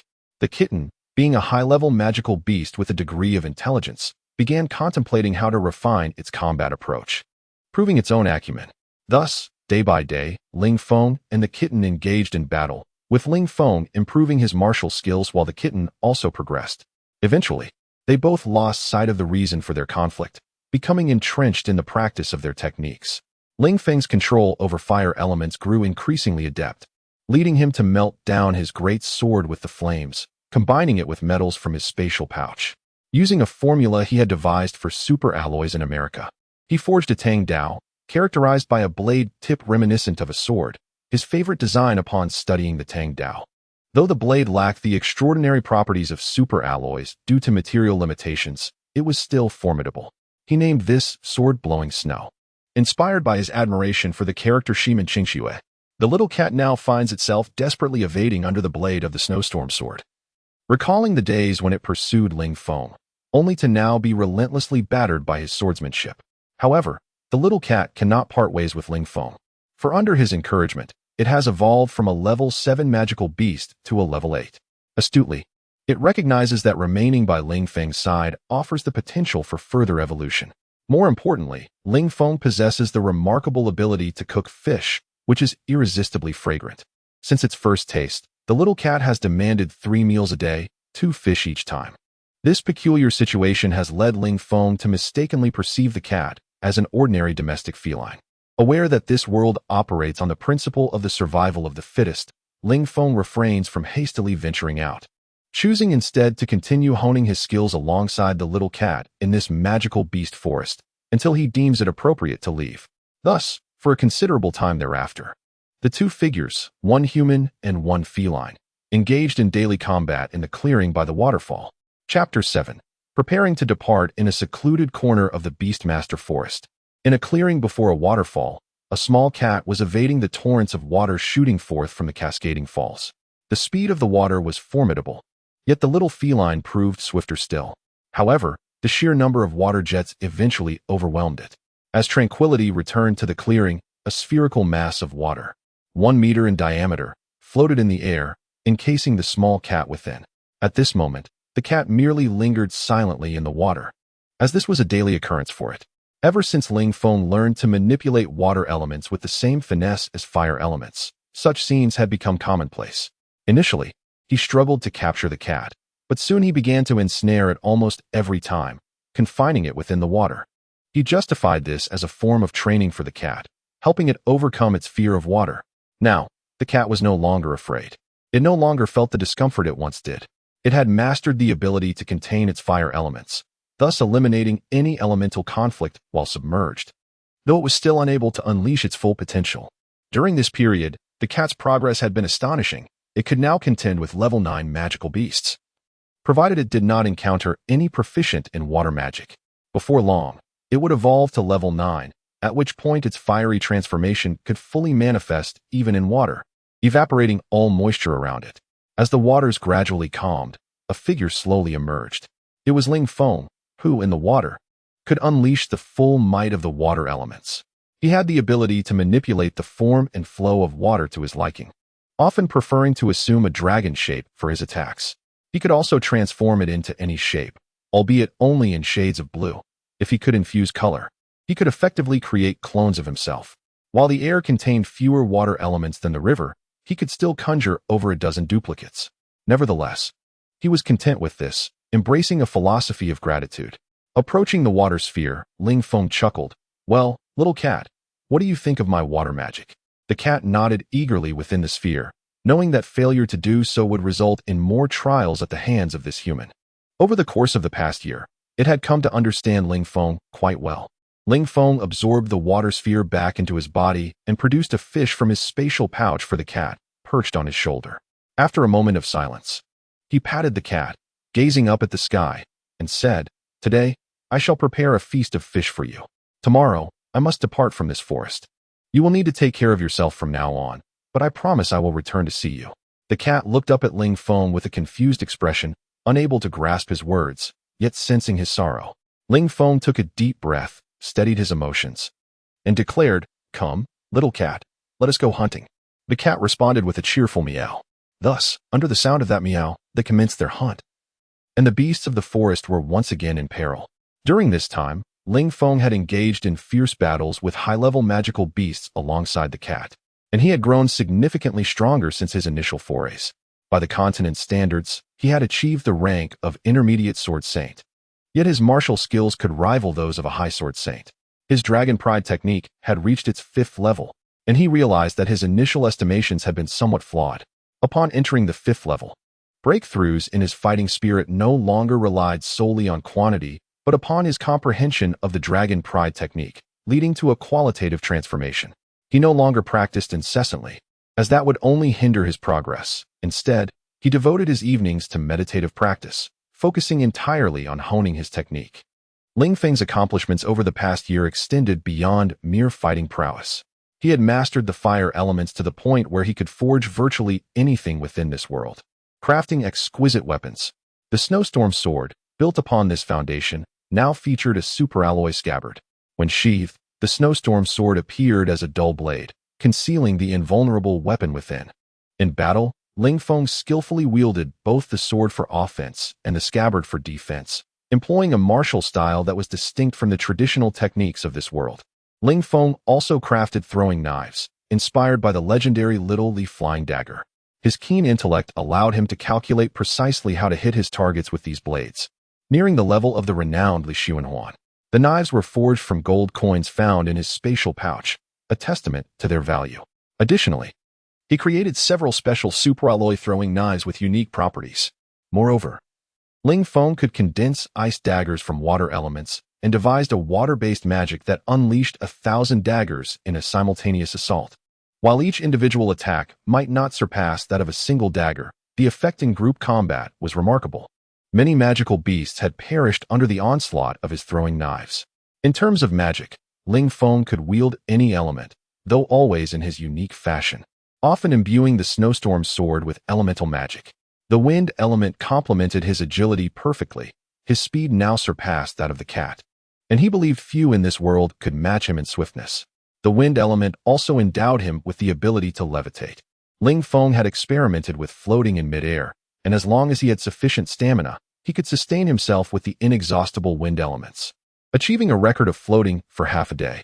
He could also cover significant distances while flying. He utilized the earth element sparingly, primarily to enhance the hardness of objects, a technique inspired by the stone skin magic. This was most frequently applied to the snowstorm sword. He also employed the earth element to create a stove, using fire elements to heat pots, water elements for washing food, and finally fire elements for cooking. If others were to learn how he employed his magic in such a manner, they would undoubtedly be astounded. Knowing that his initial understanding of magic stemmed from the desire to cook fish, those rigid mages might even consider him an affront to the art of magic. After Ling Feng and the cat returned laden with their spoils, he used his magic to catch fish, swiftly dispatching them with his throwing knives before preparing a stew. The cat, eager to prove its usefulness, added its flames to the mix. Ling Feng deftly retrieved a variety of spices from his spatial pouch, all of which he had foraged and processed in the Beastmaster forest. His pouch now brimmed with spices, magic cores, and food, having disposed of the refuse as fuel. His weapons, meanwhile, were stored within a ring, and the snowstorm sword hung at his waist like a relic from ancient China. When the fish was finally ready, Ling Feng presented the entire pot to the cat, while he roasted a piece of magical beast meat for himself. Watching the cat relish the delicious fish, he harbored concerns about whether it would eat after he departed, as it had become quite spoiled, refusing anything but the fish he prepared. Ling Feng did not wish to take the cat out of the forest, for he did not want to uproot it from its home. He could not afford to be selfish. 3 months prior, he had intended to leave the forest, but the cat had been unwilling to accompany him. To ensure the cat could fend for itself within the forest, he chose to remain. Over these past 3 months, he had diligently trained the cat, only deciding to depart once he believed it had acquired sufficient survival skills. Ling Feng's notion of self-sufficiency was that no magical beast within this region could threaten it. He had forgotten that the cat had originally thrived here and had neglected how it had once chased him around in playful abandon. Concern often breeds confusion, and this was the state of Ling Feng's mind. After concluding this somewhat somber meal, Ling Feng retired to the cave to rest. Ling Feng pondered over his destination for the morrow. Should he venture north to observe the orcs, or perhaps journey south to witness the phoenixes? The west might also hold allure, yet the east was best left untouched for the time being. He felt uncertain about how to interact with Long Tian's family. Given the multitude of enemies Long Tian had amassed, in Tianxiang Imperial City, not a soul harbored fondness for him, save for a few fair-weather friends. Alas, were it not for Long Tian's vexatious nature, such a predicament would not have arisen, and he would not have found himself inhabiting Long Tian's body. Reflecting on the past, he recalled the 4 individuals who had so troublesome orchestrated a scheme against him, particularly the princess, who had sacrificed her allure. Were it not for the formidable influence of the Long family and the many loyal brothers willing to stand by Long Ju, including the current emperor, he would have long since met a gruesome fate. In truth, had the Long family not been so sparse in numbers, Long Ju would not have been so indulgent toward him. Ling Feng considered the princess and her companions and suddenly realized that the matter would inevitably come to the attention of the Long family. For the safety of those four, he resolved to head to the Tianxiang Empire. Once he returned, this incident would likely be swept under the rug. Thus, Ling Feng decided to embark on his journey to the eastern Tianxiang Empire the following day.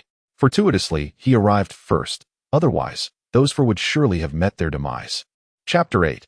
The G-class mercenary Ling Feng reminisced about the moment he parted ways with the little cat in the Warcraft forest, feeling a tinge of sadness, under the impression that he would never see the feline again.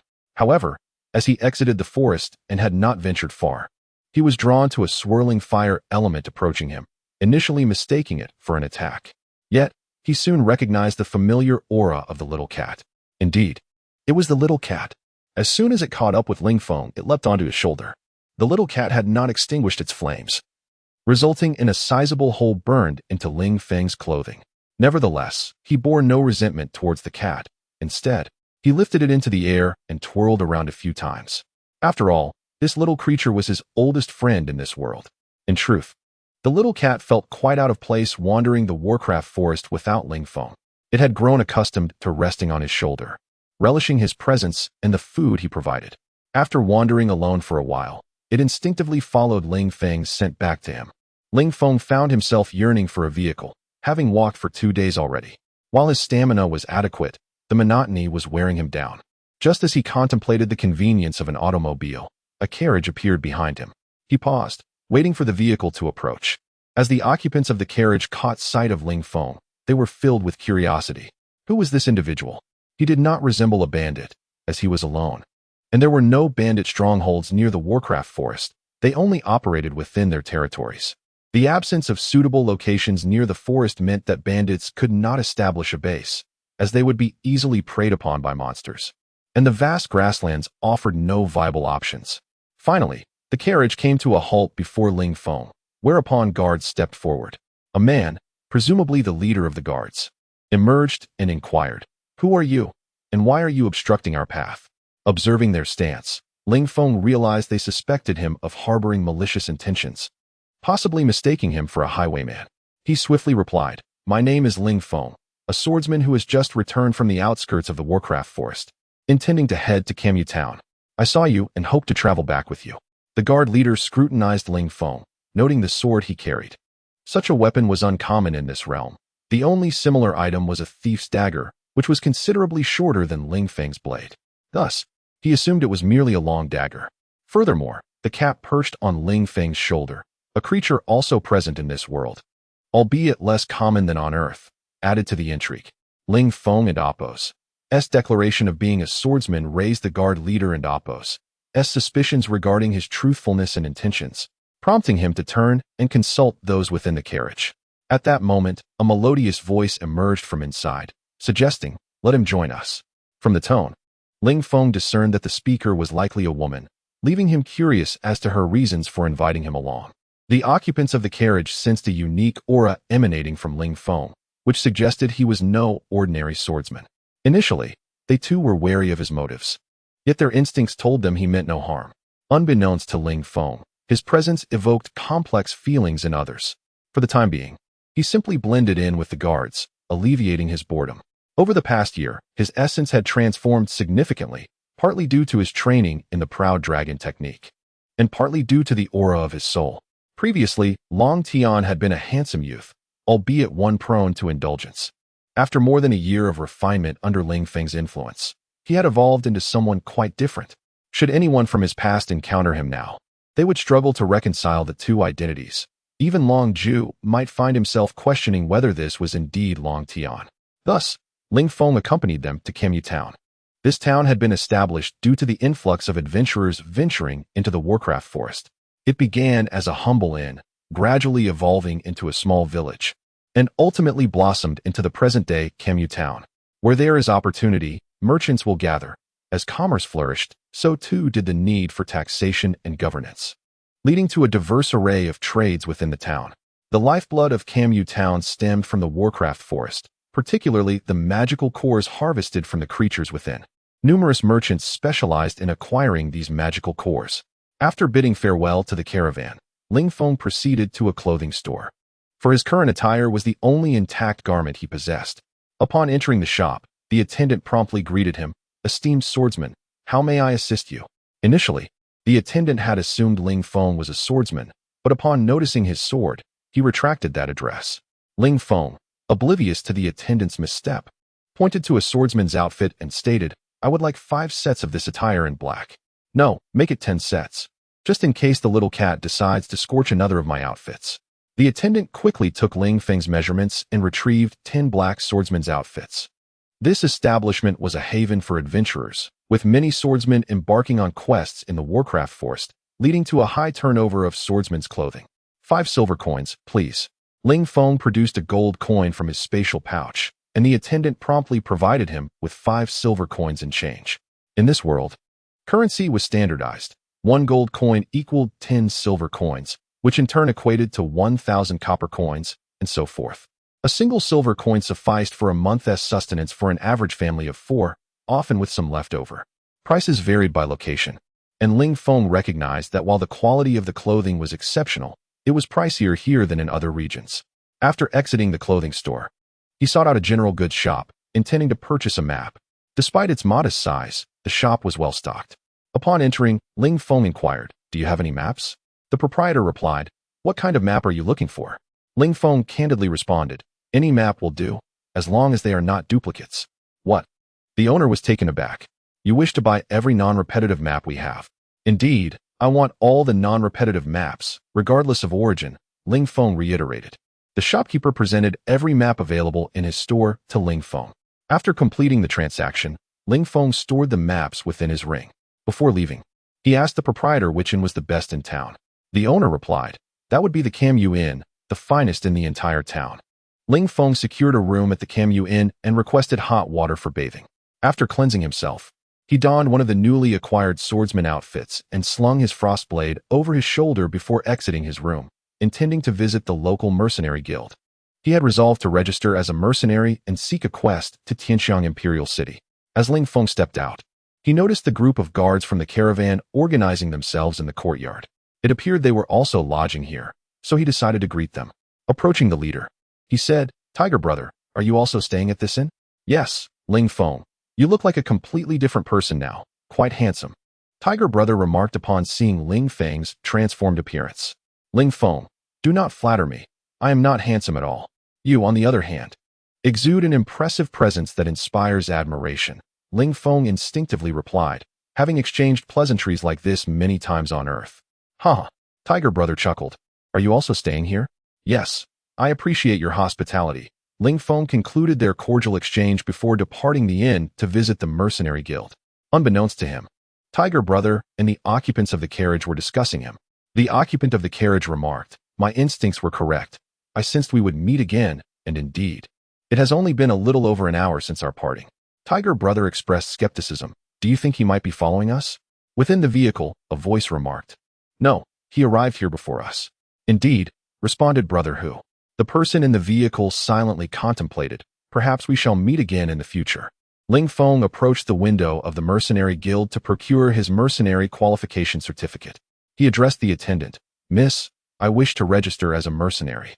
The guild attendant monotonously replied, "1 gold coin." Ling Feng handed her a gold coin, inwardly cursing the guild for its exorbitant fees. Only then did the attendant look up and inquire, "What is your name?" "You may also use a code name." Ling Feng replied, "Age? 19. Gender? Profession? Swordsman. Title? Senior swordsman." "Senior swordsman?" she exclaimed. Indeed, Ling Feng thought, recalling that Long Tian once held the title of senior swordsman. Although he could now effortlessly defeat an intermediate sword saint, he had not formally acquired that title and preferred to remain discreet. Thus, Ling Feng registered as a mercenary, classified as a G-level mercenary. Coincidentally, there was a task available to the royal city, unrestricted by level or number of participants, which he promptly accepted. The mission entailed escorting a convoy to the royal city, with the commission determined by rank. As a G-level mercenary, his reward was a mere gold coin, while the task itself was classified as B-level, set to commence at dawn from the town's entrance. Overall, it was satisfactory. At least his initial investment had been recouped. Chapter 9. The first mercenary mission. Early the next day, Ling Feng packed his belongings and headed towards the town's entrance. Upon stepping outside, he noticed the members of a caravan preparing their gear for departure. Among them stood a woman beside a carriage, her face obscured by a veiled hat, leading Ling Feng to presume she was the person from inside the vehicle.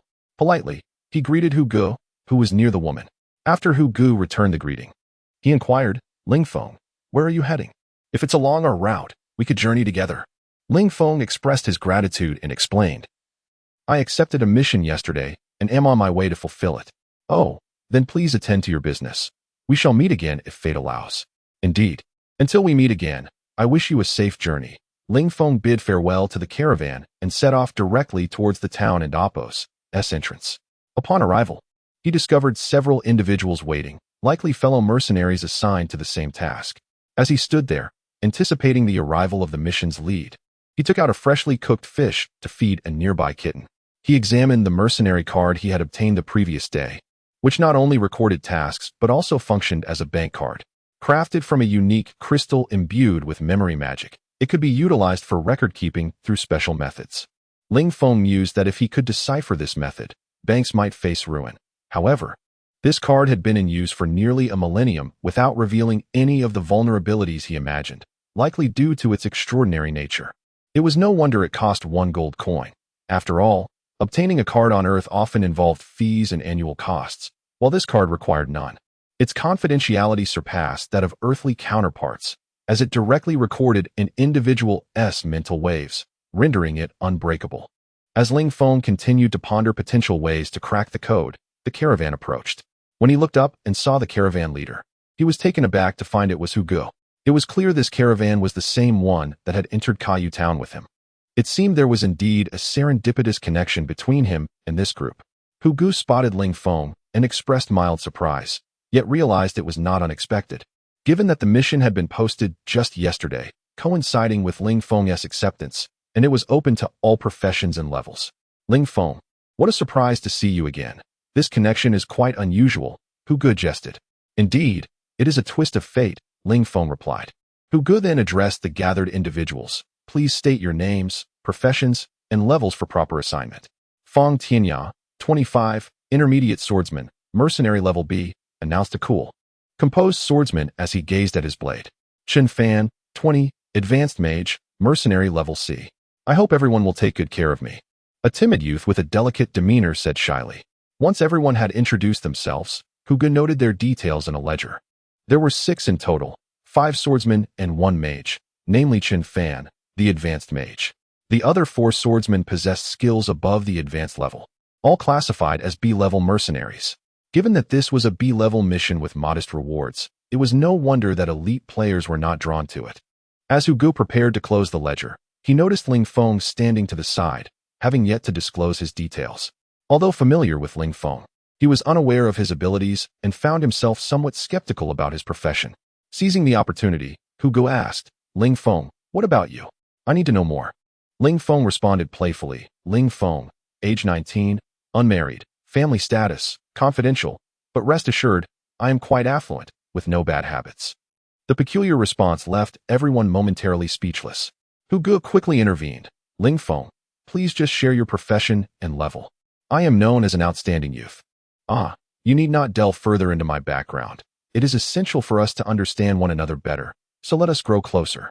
As for my profession, I am the most dashing swordsman, having attained the title of Advanced Swordsman at the Swordsman Guild, and as for the Mercenary Guild, I am freshly registered as a G-level mercenary.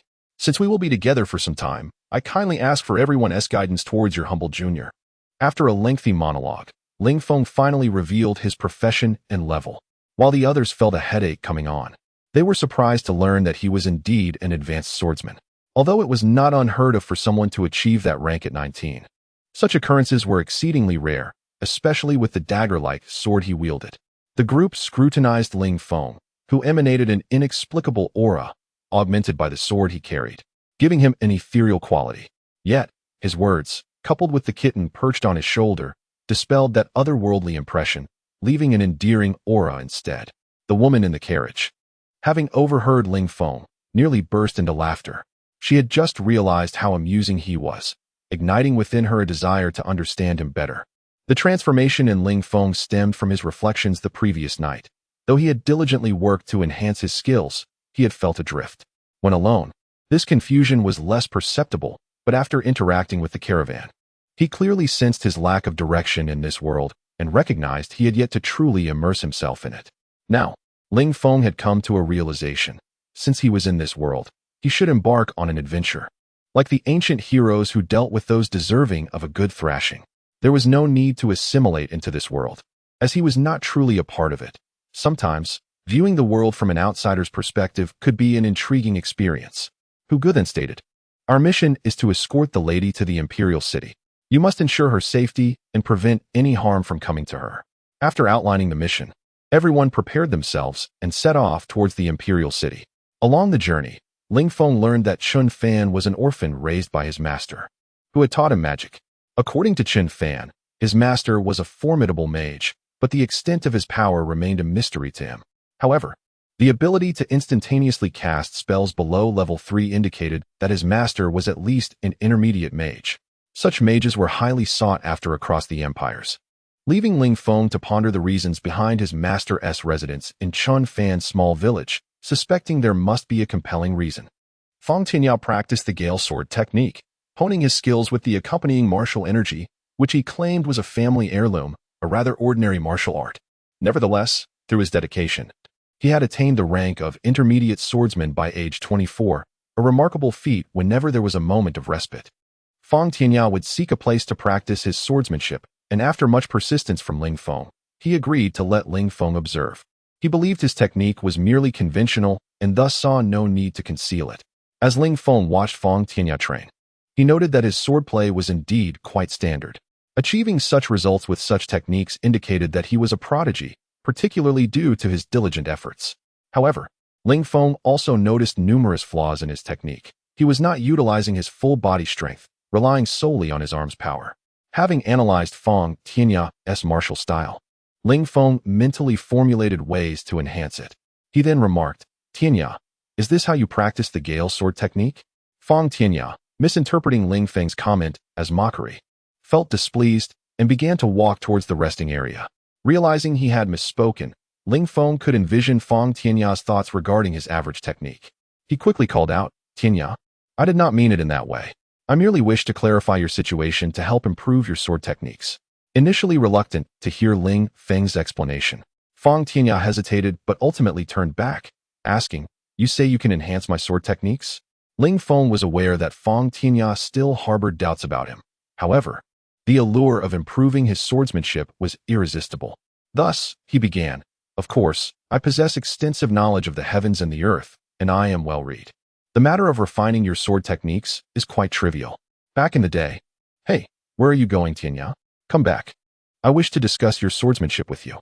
Upon hearing Ling Feng's ramblings, Feng Tianyao turned to leave, only pausing when Ling Feng called out to him about sword techniques. Noticing this, Ling Feng refrained from further pleasantries and delved straight into the subject. "Your swordsmanship is riddled with flaws, particularly as you rely solely on hand strength, neglecting the power of your waist and legs. Observe, adjust your stance and channel your entire body's strength into your strikes. This technique can be executed in this manner." As he spoke, Ling Feng demonstrated using Feng Tianyao's large sword. How he demonstrated, he was uncertain. He simply needed to convey the essence. Thus, Ling Feng imparted the refined sword techniques and his own adaptations tailored for Feng Tianyao. Ultimately, Feng Tianyao stood there in a daze, questioning whether he was ensnared in a dream. With this new set of sword techniques, he believed he could at least advance to the rank of junior sword saint. And after absorbing Ling Feng's sword theories, he felt that achieving the status of senior sword saint was no longer a mere fantasy. Eventually, he was oblivious to the moment when Ling Feng, the source of his newfound hope, departed. Ling Feng understood that Feng Tianyao required time to assimilate these insights. So he returned to the camp alone. Chapter 10. Arrival at the Imperial City. After Feng Tianyao had thoroughly absorbed the sword technique, he realized that some of Ling Feng's words had eluded his understanding, as he had been too astonished at the time to inquire further. Ling Feng, noticing this, began to elucidate while demonstrating the technique. Thus, throughout the journey, Feng Tianyao consistently sought Ling Feng's guidance on martial arts, and Ling Feng was ever willing to oblige. Each time, Feng Tianyao departed with palpable excitement, seeking a secluded spot to practice. Ling Feng understood that success is a blend of effort and talent. With the latter being a mere fraction, diligence is paramount. Fang Tianya possessed both talent and a willingness to toil, albeit lacking in opportunity. Ling Feng believed that Fang Tianya's future was boundless. Gradually, everyone observed Fang Tianya's remarkable kindness toward Ling Feng. When Ling Feng needed something, Fang Tianya would readily fetch it. When Ling Feng desired water, Fang Tianya would procure it for him. This behavior left others perplexed, as Fang Tianya's typically aloof demeanor seemed to dissolve in Ling Feng's presence, where respect was evident in his actions. When questioned, Fang Tianya remained silent, and the same applied when inquiring of Ling Feng. This was primarily due to Ling Feng's desire to avoid complications. Should others discover their relationship, it could lead to trouble for him. Xue Qing, sensing something amiss, decided to stay close to Ling Feng. Curious by nature, perhaps a trait cultivated in his small village, he initially pursued Ling Feng with questions, wondering why he did not seek Fang Tianya's company, given Fang Tianya's cool demeanor and reticence. Although Ling Feng refrained from divulging the truth, he adeptly diverted the conversation. Unlike the cold Fang Tianya, along the way, Ling Feng often observed Fang Tianya practicing swordsmanship, with Xue Qing trailing behind him. However, since Ling Feng had imparted all that was necessary, it was now merely a matter of Fang Tianya gradually comprehending and practicing the techniques, rendering Xue Qing's presence inconsequential. As a mage, Xue Qing could not discern any mysteries within Fang Tianya's swordplay. Magic and martial arts are distinct realms, and no mage would pursue martial techniques.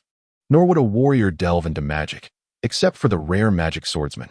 This is not due to any inherent conflict between the two disciplines, but rather the limitation of an individual's energy. Pursuing both would preclude the possibility of attaining the pinnacle of mastery in either. While observing Fang Tianya practice, Xue Qing remained oblivious to any deeper intricacies. He simply followed Ling Feng, drawn to his affable nature. One notable occasion occurred when Ling Feng, feeling somewhat bored while Fang Tianya practiced, decided to prepare a dish of beggar's chicken and a pot of fish soup. The fish was intended for a kitten, while the remaining chicken was shared among the three. After devouring the chicken, the two gazed at Ling Feng with reverence and satisfaction, a sentiment Ling Feng relished. When Ling Feng retrieved spices from his spatial pouch, both were taken aback. Though they lacked such a pouch, they understood that it was not an ordinary item. A spatial pouch costs at least 10,000 gold coins. The revelation left them questioning how this nobleman had become a mercenary and how he had acquired such culinary skills. Ling Feng's understanding of magic was merely rudimentary, thus he refrained from teaching Xue Qing. Since the practice of magic is not readily observable, Ling Feng remained unaware of the uniqueness of his own magical abilities, which could be deemed unparalleled. Aside from a few petty thieves, the journey was devoid of complications. Those thieves were swiftly dealt with. Ling Feng had anticipated more exhilarating encounters, as novels often depict unexpected adversaries emerging in such situations, allowing the hero to save the day. Yet, nothing of the sort transpired, leading him to reconsider his faith in narratives. Thus, Ling Feng successfully completed his first mercenary task and arrived at Tianxiang Imperial City without incident. After submitting his task and receiving his reward, Ling Feng's mercenary rank ascended to D level, a remarkable leap of 3 tiers. Such occurrences are rare. Typically, a G-level mercenary cannot undertake B-level tasks, restricted to missions 1 tier above their rank. The caravan opted for discretion, hence they issued a task without rank limitations. Sometimes, being escorted by mercenaries serves as the best disguise, provided the task is not too conspicuous. The woman in the carriage was a well-known figure, admired across various nations, making this her most clandestine route into Tianxiang Imperial City. After bidding farewell to Brother Hu, Fang Tianya, and Xue Qing, Ling Feng intended to return to the Longtian family. He also exchanged polite farewells with the woman, having conversed with her a few times along the way, though he remained unaware of her appearance. Ling Feng, where will you be staying? How can I reach you? Asked the woman unexpectedly before Ling Feng departed, leaving everyone astonished at her inquiry. Ling Feng, equally surprised, quickly replied, I will be at the Longxiang Inn. Realizing it was inappropriate to mention the Long family directly, he amended his statement to refer to the Longxiang Inn, a well-established establishment where he had stayed several times, often in the company of women. Miss, should you require assistance, do not hesitate to seek me out. In this imperial city, There is nothing beyond my reach. With a mere word, I could even arrange an audience with the emperor. The woman smiled in response. Oh, understood. Fortunately, she wore a veil, concealing her smile from view. Otherwise, brother who would have been even more astonished, having never witnessed a woman smile at anyone. In her heart, the woman pondered her own behavior, yet she anticipated seeing Ling Feng again soon. When the time came for him to discover her true identity, she mused. Would he be left speechless? She chuckled to herself, certain he would be astonished. Through their brief exchanges, she had developed a keen interest in Ling Feng. Unbeknownst to Ling Feng, these conversations would lead to unforeseen complications. Otherwise, he would never have engaged in such discourse with her. As Ling Feng made his way to the Long family home, Fang Tian and Chen Fan caught up with him. Chen Fan promptly asked, Ling Feng, is the Longxiang in down this path? I believe I've been there before. It should be towards the west city, but you seem to be heading east. Although Fang Tian remained silent, his eyes reflected his curiosity. Ling Feng, not wishing for his true identity to be discovered, aimed to return to the Long family merely to notify them of his safety before continuing his mercenary journey across the continent. He preferred to avoid any unusual perceptions from the two. Ling Feng was unaware that their perceptions of him had already shifted. Ling Feng deflected their inquiry. Why are you following me? Aren't you both supposed to be pursuing more mercenary tasks? To which Chen Fan quickly responded, I wish to accompany you on another mission. Fang Tian nodded in agreement. Oh, then we shall undertake a task together in a few days. Chen Fan persisted with his earlier question. Does Ling Feng not know where the Longxiang Inn is? Ling Feng swiftly concocted an excuse. I need to head to the East City first to purchase a few maps. Realizing he could not shake off the two, especially with Chen Fan's relentless curiosity, he decided to forego a visit to the Long family today. Instead, he would first go to the Longxiang Inn and visit the Long family the following morning. Once again, Ling Feng procured an array of distinct maps. When the inquisitive Chen Fan inquired about his excessive map collection, Ling Feng simply cited a fondness for collecting maps as his rationale. He could not divulge that he had memorized all the maps, analyzing and calculating the most comprehensive topography of the continent while minimizing errors. At this point, Ling Feng had an intricate mental representation of the entire Tianxiang Empire's geography, and he retained knowledge of numerous other regions as well. After acquiring the maps, the trio arrived at the Longxiang Inn. Welcomed by the staff, they requested 3 rooms for their stay. Initially, Chen Fan and Fang Tian expressed that sharing a room would suffice, as the prices here were rather steep. However, Ling Feng interjected, stating that one needed to meditate in the evening while the other practiced combat energy. Thus it would be preferable for each to have their own room. After all, at merely 1 silver coin per night, he, as a local powerhouse in the imperial city, hardly cared about such trifles. He promptly paid a gold coin for 3 nights. Upon reflecting on Ling Feng's spatial pouch, the two agreed, recognizing that those who could afford such a pouch would not be overly concerned about a small sum. After dinner, Ling Feng returned to his room to cultivate his energy, aware that he had pressing matters to attend to the following day and needed to replenish his vitality. Meanwhile, the other two, under Ling Feng's guidance, also engaged in their nightly practices of energy cultivation and meditation. Chapter 11. Homecoming. Ling Feng pondered his purpose for coming here was to ensure safety, especially since this place could be considered his home. He decided to enter, but the guards not only barred his entry but also issued an eviction order. This is the Long family estate. Unauthorized individuals are not permitted inside. Leave at once. Ling Feng felt a sense of frustration at being prevented from entering his own home. He addressed the guard. I am Long Tian, this is my house. And I am your second young master. Allow me entry quickly, or you may find your position in jeopardy. Hoping to gain access by revealing his identity, Ling Feng was taken aback when the guard merely scoffed.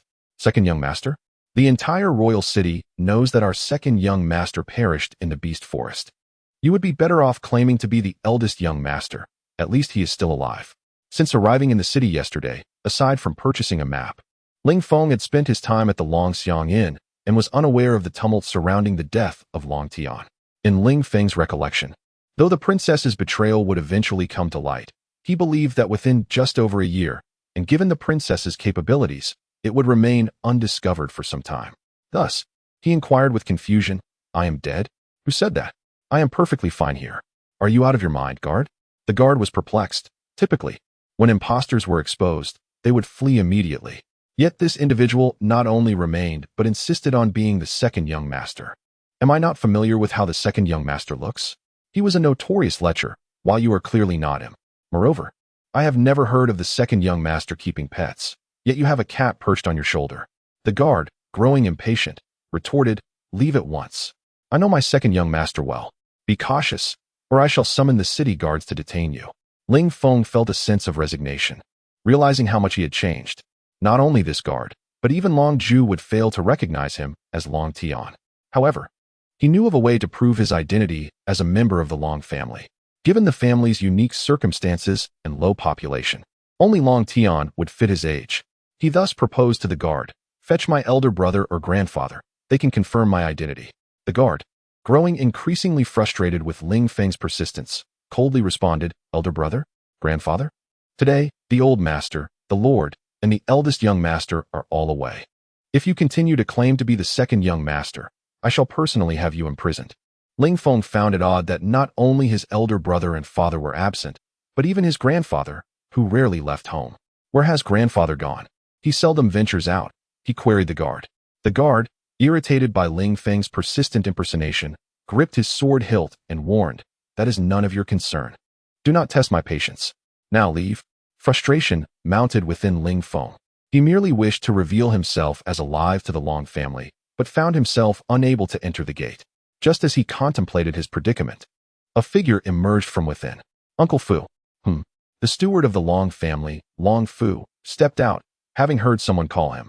Only two young masters would address him in such a manner. May I inquire who you are, young sir? Long Fu asked, recognizing the individual, but unable to recall where he had encountered him.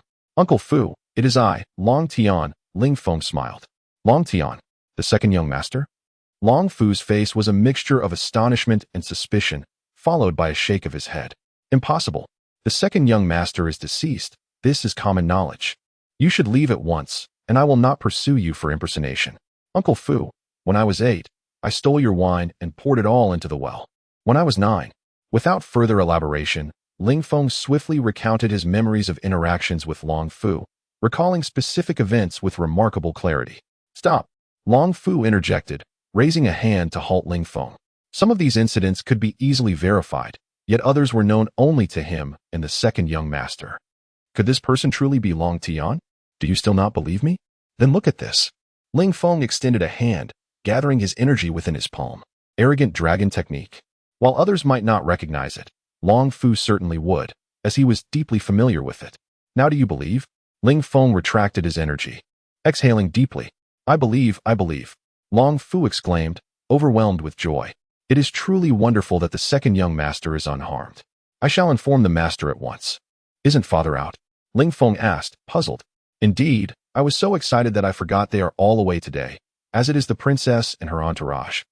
Suddenly, Long Fu's expression shifted. Oh no, what is it? Because of your situation, the princess and her companions are to be executed today.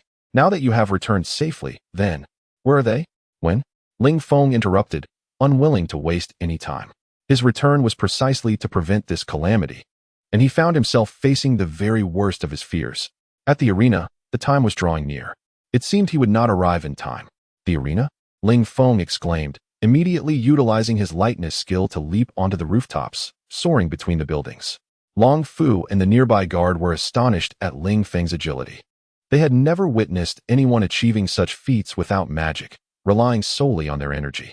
As he soared from rooftop to rooftop, their amazement mirrored that of the onlookers who gaped at his form.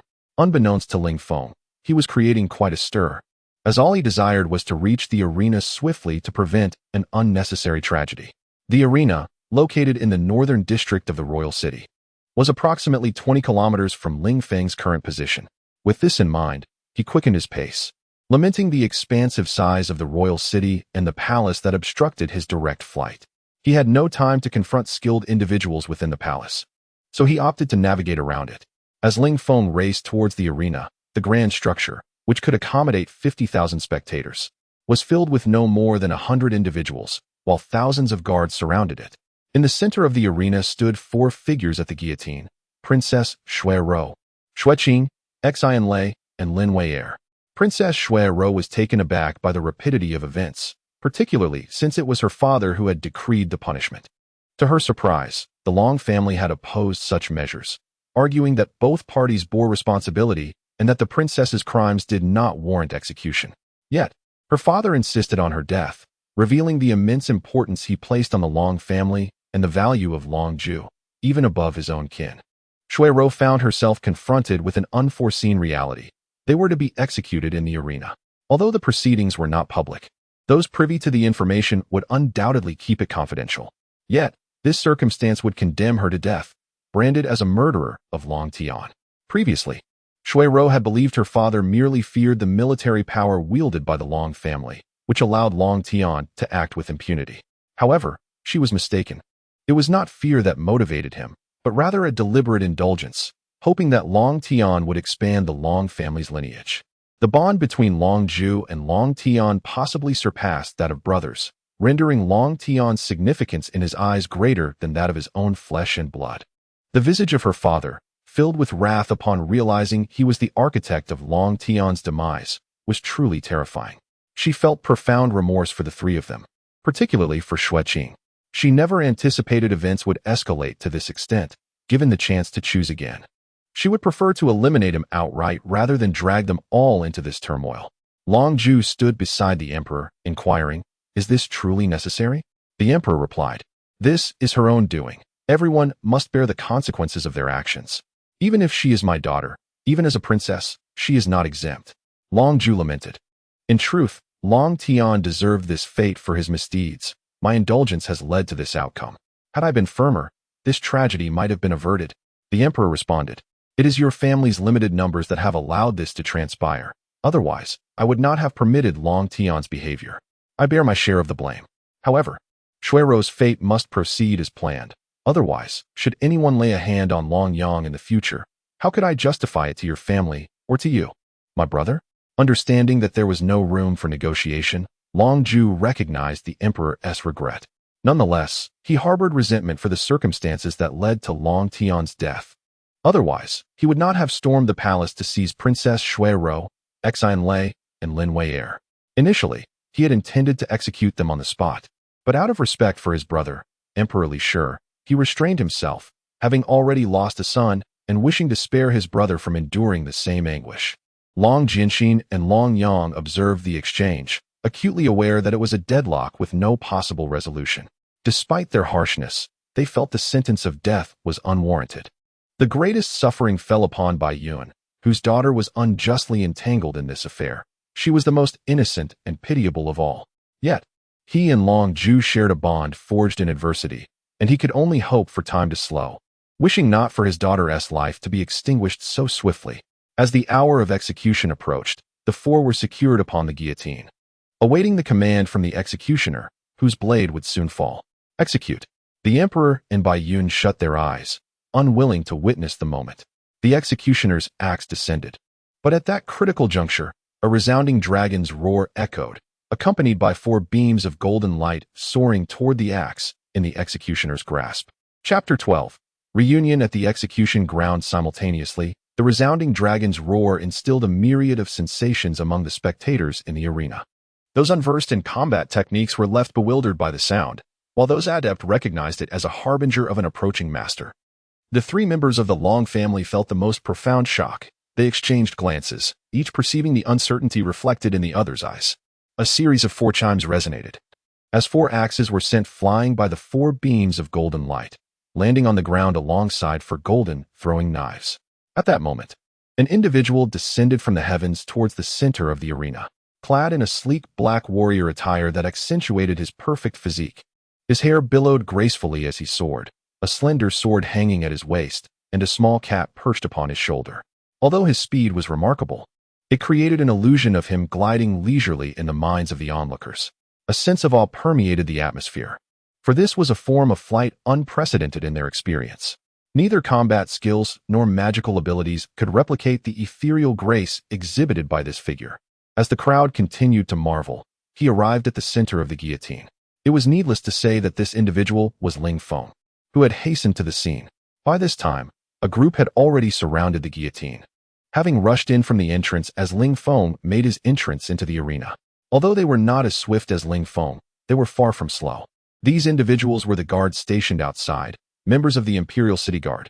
Upon reaching the arena's perimeter, Ling Feng discovered that each entrance was heavily fortified, and gaining entry would require considerable effort.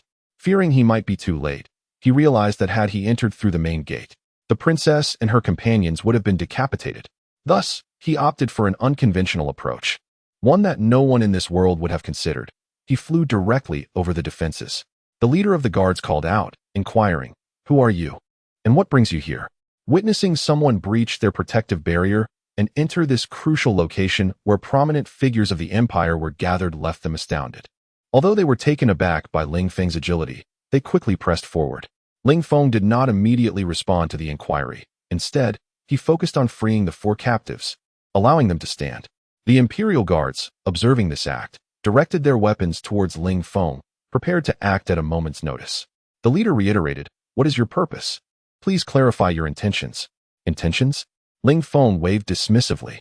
"I have made my intentions clear by standing before you, so why ask further?" The leader, still brandishing his weapon, retorted, "Regardless of your purpose, you have trespassed into forbidden territory, violating the laws of the empire. Surrender at once." At this moment, Xue Qing interjected, "I do not know why you have come, but I am grateful for your actions.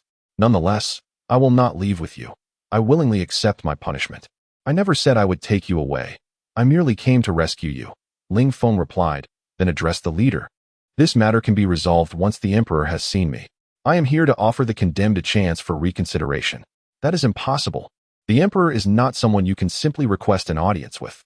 Surrender, and I will convey your message to the emperor." The leader dismissed Ling Feng's proposal. Ling Feng sighed inwardly, realizing that seeking an audience with the emperor directly was futile. He turned to the 4 captives and instructed, "Cover your ears." As they exchanged puzzled glances, Ling Feng's next action compelled them to comply immediately. A dragon's roar, far more resonant than before, erupted from his lips. Just as the crowd was still questioning the source of this roar, 3 additional dragon roars, each distinct in force, echoed in response. These emanated from the 3 members of the Long family on the platform. Their hearts raced with exhilaration, and after issuing their roars, they launched themselves towards Ling Feng. The emperor and Bai Yun exchanged glances and followed suit, for it was abundantly clear that the individual who had unleashed the roar was closely connected to the Long family. Perhaps this represented the last hope for the 4 individuals below. Ling Feng observed as 5 figures approached, recognizing the 3 as Long Tian's family, with the emperor and Bai Yun trailing behind. He ceased his roar, awaiting their arrival. The imperial guards, witnessing the approach of these 5, understood that this matter was beyond their jurisdiction. They were faced with the imperial family, the Long family, and the Bai family, each more significant than the last. The leader of the guards felt utterly insignificant in their presence. Behind Ling Feng, Xue Qing was equally astonished by the unfolding situation. It was evident that this individual shared a profound connection with the Long family, perhaps affording them a chance at salvation. Ling Feng glanced back at the 4 captives, noting an unusual expression on Xue Qing's face. It seemed different from before. Initially dazed when he rescued her, even the typically composed princess exhibited some change in expression, while Xue Qing remained inscrutable. Though curious, Ling Feng had no opportunity to inquire. Soon, the 3 members of the Long family reached Ling Feng, having been granted passage by the guards. Long Jinxin spoke first. "Young man, who are you? Why do you possess our family's unique dragon's roar?" Ling Feng smiled and replied, "I am not your young brother. Kindly do not misrepresent our relationship. You are, in fact, my grandfather. How could a grandson refer to you as such?" The onlookers were taken aback by Ling Feng's audacity in addressing Long Jinxin so bluntly, contemplating the social faux pas he had just committed. Even the emperor shared this sentiment. However, Ling Feng's subsequent words left everyone astounded. Long Ju, reacting instinctively to Ling Feng's assertion, questioned, "Father, when did you acquire another grandson? Does that mean I have another brother? Surely he cannot be born of my mother. Who is he?" This revelation astonished Long Ju. Long Jinxin delivered a firm knock to Long Ju's head, scolding, "I have no other women nor other sons. If I did, they would remain in the Long family." Long Ju protested, "If not, then how can he be your grandson? You must have left some indiscretions unacknowledged." Long Jinxin was momentarily rendered speechless by Long Ju's retort. You, haha, grandfather, perhaps it is you who has left behind some hidden debts." Long Yang found amusement in his father's predicament, while Long Jinxin struggled to respond. Silence. Both Long Zhu and Long Jinxing barked in unison. The emperor, exasperated, observed the trio, realizing that in such dire circumstances, they were still entangled in trivial matters. He interjected, "Might I ask who you are and why you are obstructing the execution?" Ling Feng replied, "This execution is unnecessary. I do not comprehend how such a judgment was reached." The emperor noted Ling Feng's lack of deference or formality, coupled with his calm demeanor, suggesting he may be a reclusive master unaware of worldly affairs. Ling Feng's entrance had been utterly unprecedented, and the emperor, a seasoned warrior and mid-level sword saint, opted for a martial approach in conversation. "This is the judgment of our Tianxiang Empire. The four young ladies not only led Long Tian into the beast forest, but also abandoned him during the battle, resulting in his demise. This is a breach of the warrior's code." Ling Feng recognized this as a mere facade. Such reasoning was only for outsiders. He responded, "Indeed, this is an unforgivable act, but it does not warrant death." The emperor conceded, "Alas, it was the young lady's plan to utilize the beasts to eliminate Long Tian, which is tantamount to murder." Ling Feng was certain they were aware of the situation. Fortunately, he had arrived in time. Otherwise, the four individuals would have met a fate worse than death. "How can you be so certain that Long Tian is indeed deceased? Have you seen his corpse? Is it not possible that he could have safeguarded their lives and returned?" The emperor was somewhat displeased. Since ascending the throne, no one had dared to question him in such a manner. "Humph, we understand Long Tian. He would never sacrifice himself for others. Given the circumstances, it was inconceivable that he could survive the perilous beast forest." Ling Feng pondered this notion. Indeed, it was impossible for Long Tian to have emerged alive. Now, would they suspect my current identity? Initially, I believed the matter would remain concealed, that I merely needed to play my part. Yet, it now seemed imperative to concoct a plausible explanation for my survival. Perhaps I could attribute it to the potential of human capability. After all, it was a difficult narrative to justify. Ling Feng chuckled and declared, "Your Majesty, I regret to inform you that Long Tian is not dead. In fact, he is right here." What did you say?" The crowd was astonished by Ling Feng's proclamation, prompting a chorus of incredulous inquiries. Long Zhu, gripping Ling Feng's arms tightly, demanded, "You claim Long Tian is alive and present? Where?" Ling Feng winced slightly from the grip, realizing how much Long Zhu cared for Long Tian. It appeared that Long Tian had indeed secured his place. With a smile, he remarked, "Father, you need not hold me so tightly. We can converse calmly." Upon hearing Ling Feng call him father, Long Yang interjected, "Father? Look, it seems your son Lu has addressed you as father." Although the others speculated that Ling Feng was Long Tian, the stark contrast between them led to an instinctive disbelief, preventing them from truly contemplating the possibility. Long Zhu articulated the collective curiosity, "You call me father. I have only 2 sons. Could it be that you are Xiao Tian?" Ling Feng replied with a grin, "I am indeed Long Tian. It appears that father remains quite faithful to mother, a certainty." Father, might you ease your grip? I can hardly breathe." Chapter 13. I am Long Tian, having transitioned from the arena to the palace. Ling Feng had already devised his responses during the journey. When the princess and her companions departed the battlefield, he had assumed his demise was imminent. However, in that moment of despair, he resolved to confront the Dark Tiger, employing the dragon severing technique from the Proud Dragon decision, which allowed him to slice through the tiger's throat at a critical juncture. Familiar with the paths of the beast forest, he navigated through it for over a year before finally emerging just over 20 days ago. Long Zhu expressed astonishment upon hearing that Ling Feng had utilized the dragon severing technique, aware that such a skill often carried repercussions. Anxiously, he inquired, "Did you experience any adverse effects after employing the dragon severing technique? Is there anything amiss with your body now?" Ling Feng replied, "Only immediately after using it. I felt utterly drained. Fortunately, I was in the Dark Tiger's territory, devoid of other beasts. Currently, I feel entirely normal." The emperor sensed there was more to the story and, without Ling Feng revealing everything, probed further, "Given your prior abilities, it would have been impossible for you to survive a year in the beast forest. Moreover, where did you acquire your flying martial arts?"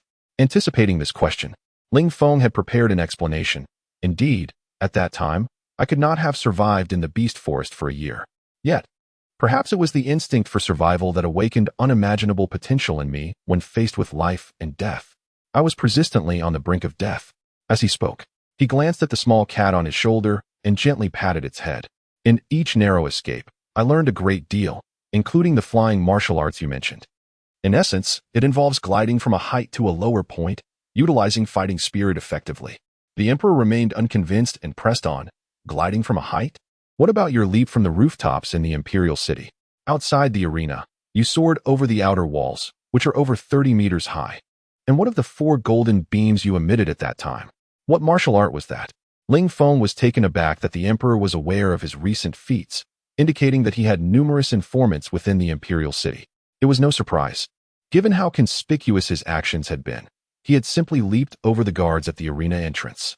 If the emperor were unaware of such events, it would reflect poorly upon him, but he had not anticipated such swift inquiry.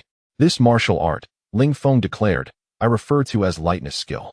The principle is straightforward. It involves enhancing leg strength with fighting spirit, and while descending, utilizing the fighting spirit to glide, ultimately releasing energy upon landing without damaging the ground beneath. As Ling Feng explained, those who harnessed fighting spirit contemplated deeply, including the emperor himself, who had just questioned him. This theory was entirely novel to them, as their understanding of fighting spirit had always revolved around its destructive potential to amplify martial prowess, never considering such sophisticated applications. While the others pondered, Ling Feng entertained the small cat, aware that they needed time to digest this information, perhaps leading to breakthroughs in their current abilities. Xue too, was deep in thought, but her focus was not on Ling Feng's words, rather on Ling Feng himself. His presence evoked numerous surprises. Setting aside his physical transformation, his personality seemed to have undergone a complete metamorphosis. The former Long Tian would take advantage of her, whereas the current Ling Feng regarded her with indifference, as if she were an ordinary person. Even now, Xue harbored doubts that this individual was indeed Long Tian. As the group emerged from their contemplations, their gazes towards Ling Feng had shifted. Some expressed admiration, others curiosity, and still others shock. Nonetheless, Ling Feng paid them no mind, lamenting that it appeared no one would achieve a breakthrough. The emperor was the first to speak, turning to Long Ju. Are you certain he is Long Tian? Long Ju affirmed, indeed. I tested his fighting spirit while in the arena, and it is undeniably the proud dragon decision. You know that only members of the Long family can cultivate this technique. Anyone else attempting it risks paralysis or, at worst, death. Having grasped Ling Feng's arm, I confirmed that his essence resonates with the proud dragon decision. Given its unique nature, it is certain he hails from the Long family, which traditionally follows a single heir. If he were truly from the Long family, there would be no need for him to impersonate anyone, for their numbers are exceedingly few. Coupled with the bond of father and son, I am convinced Ling Feng is Long Tian. The emperor sought further confirmation, for the transformations in Long Tian were too astonishing to comprehend. He asked, Long Tian, what transpired in the palace when you were 7 years old? Ling Feng, drawing from Long Tian's memories, recounted the incident where, at the age of 7, Long Tian had inadvertently set fire to the hair of the 7th princess, Xue Fei. Due to the length of her hair, the flames had spread ferociously, severely burning her head, neck, and back. Although healed by a priest, her hair never regained its former beauty, leaving her with lasting scars that marred her appearance for life. Even now, the 7th princess remained in the palace, too ashamed to face anyone. Apart from the Long family and the emperor, no one else was privy to this incident. Ling Feng lamented that Long Tian's character had been shaped by such pampering. After the incident, he had only been punished with a month of confinement. Unable to leave his room, Ling Feng sighed. It must be the incident involving the 7th princess's hair that led to her disfigurement. Upon hearing Ling Feng's words, the emperor had his confirmation that Ling Feng was indeed Long Tian. However, the revelation shocked those nearby. Bai Yun was aware of the princess's existence, but had not seen her since she was 9. Now she realized Long Tian was the cause of her misfortune. Xue was even more astonished. She had believed her younger sister had accidentally burned her hair, never suspecting it was Long Tian's doing. She was further taken aback to learn that her father had indulged Long Tian so thoroughly, for such a significant event had remained concealed from everyone else. It seemed Long Tian held a far greater position in the emperor's heart than his other children. Ling Feng continued, I will find a way to make amends regarding the 7th princess. Given time, I believe I can restore her beauty. The emperor, filled with excitement, exclaimed, You can restore Xue Fei's appearance? What method will you employ? Ling Feng, having yet to see the 7th princess and unaware of her condition, could only respond honestly. I have not yet assessed the 7th princess's condition, so I cannot guarantee success. However, I am confident in treating burns to a degree of 70%. Only 70%? If you cannot cure her, how will you make amends? You must marry Xue Fei. The emperor pondered that marrying off the seventh princess would resolve the matter. His leniency towards Long Tian was also intended to ensure the Long family would continue its lineage. And marrying off the seventh princess would be an appropriate consequence for the trouble Long Tian had caused. Ling Feng was taken aback. It seemed that failing to heal the seventh princess would lead to complications. Ideally, it would be best for Long Tian to marry her. But as he was not Long Tian, being forced to wed someone he did not love was out of the question. Yet, the seventh princess's plight was too pitiful. He would at least help her find a good match in the future. Your Majesty, if I am unable to heal her, I will take responsibility for the seventh princess's well-being for life. He spoke cautiously, ensuring he did not explicitly state that he would take responsibility himself, leaving the matter open-ended. Had he known this would unfold, he would have felt less pity for the seventh princess. Agreed, the emperor declared with delight. Cough, Your Majesty. We are not here to find you a son-in-law. We need Long Tian to recount his experiences over the past year. Long Jianxin interjected, redirecting the conversation.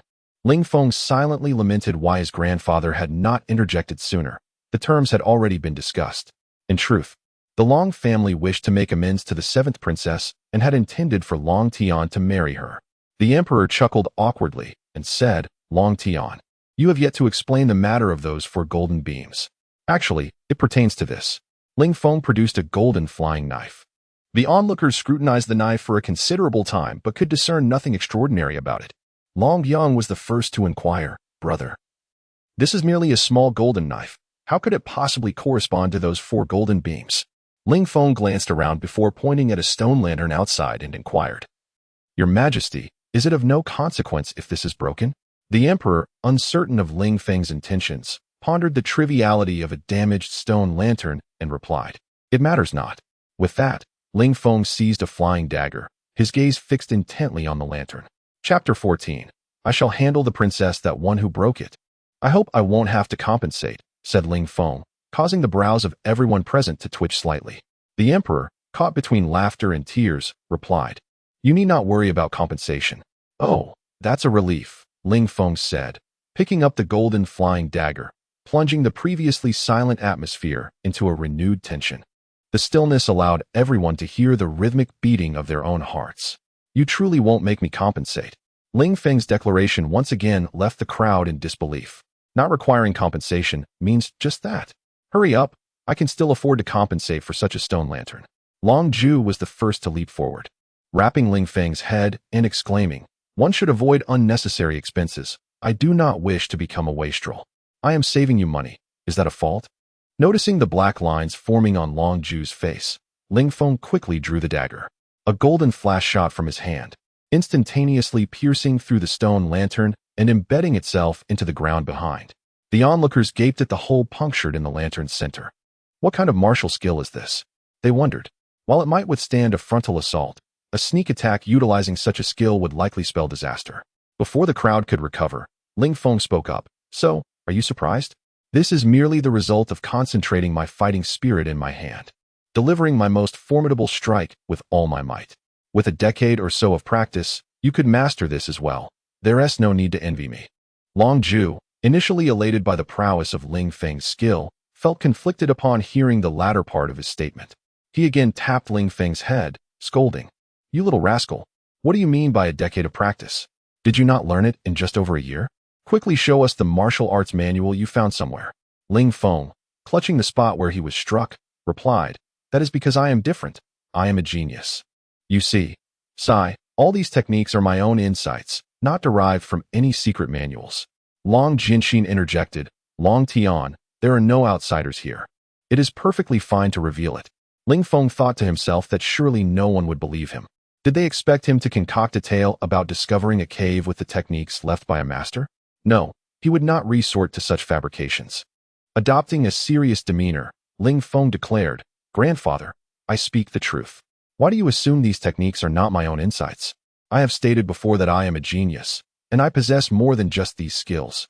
However, you will likely think I learned them from some martial arts manual. Brother, let us step outside and demonstrate our swordsmanship. I shall prove my words with the Long family sword techniques. With that, Ling Feng strode outside to the courtyard, followed closely by the others. Long Yang brandished his sword and said to Ling Feng, "Brother, let us engage in a proper duel." Long Yang was clearly a combat enthusiast, always ready for a fight, regardless of the time or place. At that moment, Ling Feng recalled that he only possessed the blowing snow sword, which would not do justice to the Long family sword techniques, as his only formidable sword had long since been melted down. Sheepishly, he asked, "Does anyone have a larger sword I could borrow?" Long Ju tossed his sword over with a huff, saying, "A swordsman without a sword, wielding a long dagger that is yet to be sharpened. How did you even manage to leave the monster forest?" Ling Feng's blowing snow, sheathed, resembled an unsharpened sword. Ling Feng accepted the sword and replied, "The sword techniques I employ with this so-called long dagger are indeed my own, yet I shall not unsheath my sword unless necessary. Moreover, to showcase the Long family sword techniques, this sword is inadequate." Without giving anyone a chance to respond, Ling Feng proceeded to demonstrate the Long family sword techniques. For some time, Ling Feng and Long Yang exchanged blows, both utilizing the Long family sword techniques. Initially, Ling Feng found himself at a disadvantage due to his lack of recent practice with a larger sword. However, as he adapted, he gradually gained the upper hand. The bystanders were astonished. They had not expected Ling Feng to match Long Yang, an intermediate sword saint, so evenly.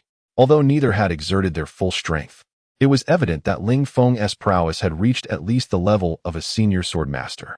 To achieve such a leap in strength in just over a year was truly shocking. If they were to learn that Ling Feng had retained his true strength, utilizing the blowing snow sword as his genuine technique, they would likely be left speechless. The clash of their swords resonated with a thunderous sound, amplified by their fighting spirit.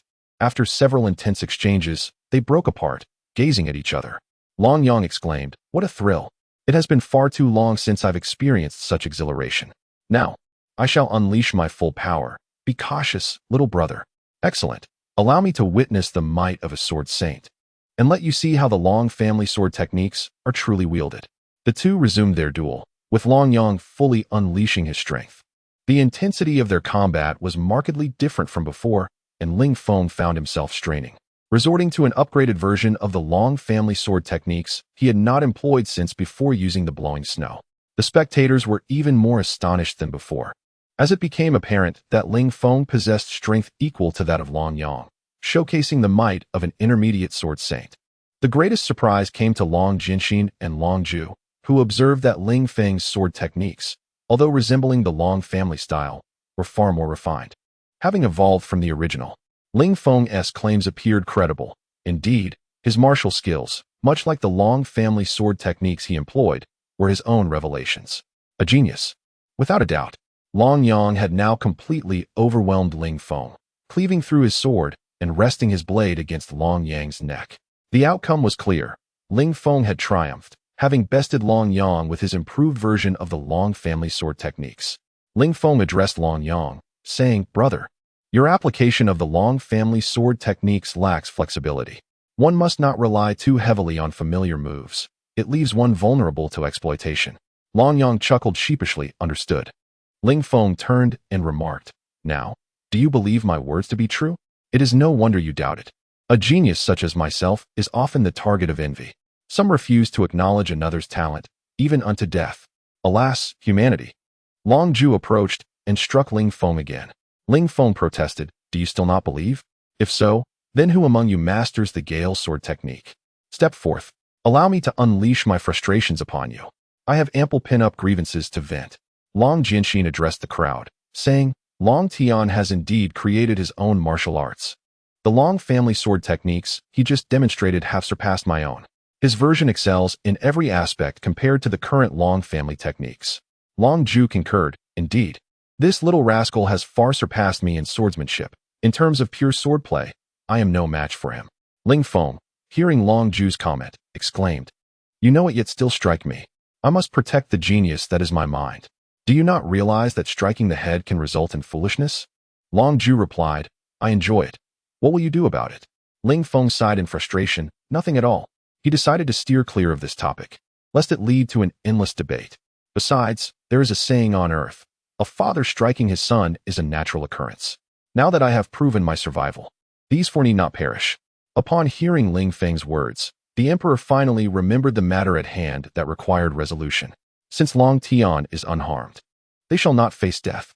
However, while the death penalty is commuted, the punishment for their crimes will not be so easily absolved. Each shall receive 100 lashes and must remain within the academy until graduation. They are to stay at the academy. Xue Qing and the others, relieved that they would not face death, felt grateful. It's merely lashes and confinement. We can endure that. This is unacceptable. As everyone rejoiced at the resolution of the matter, Ling Feng's words cast a shadow over their hearts, leaving them uncertain of his intentions. Despite his significant transformation, his past behavior suggested he might demand something unexpected this time. Your Majesty, as I am the victim in this situation, it should be I who determines their punishment. Would you not agree? Ling Feng's declaration filled Xue Qing with despair, as she feared the possibility of being mistreated by him in the future. The emperor, feeling helpless, replied, "Indeed, it is appropriate for you to dictate the punishment." Upon hearing the emperor's words, Xue Qing realized there was no escaping Ling Feng's clutches. However, she did not wish for Xue Qing to suffer alongside her. Xue Qing implored Ling Feng, "I am willing to do whatever you ask of me.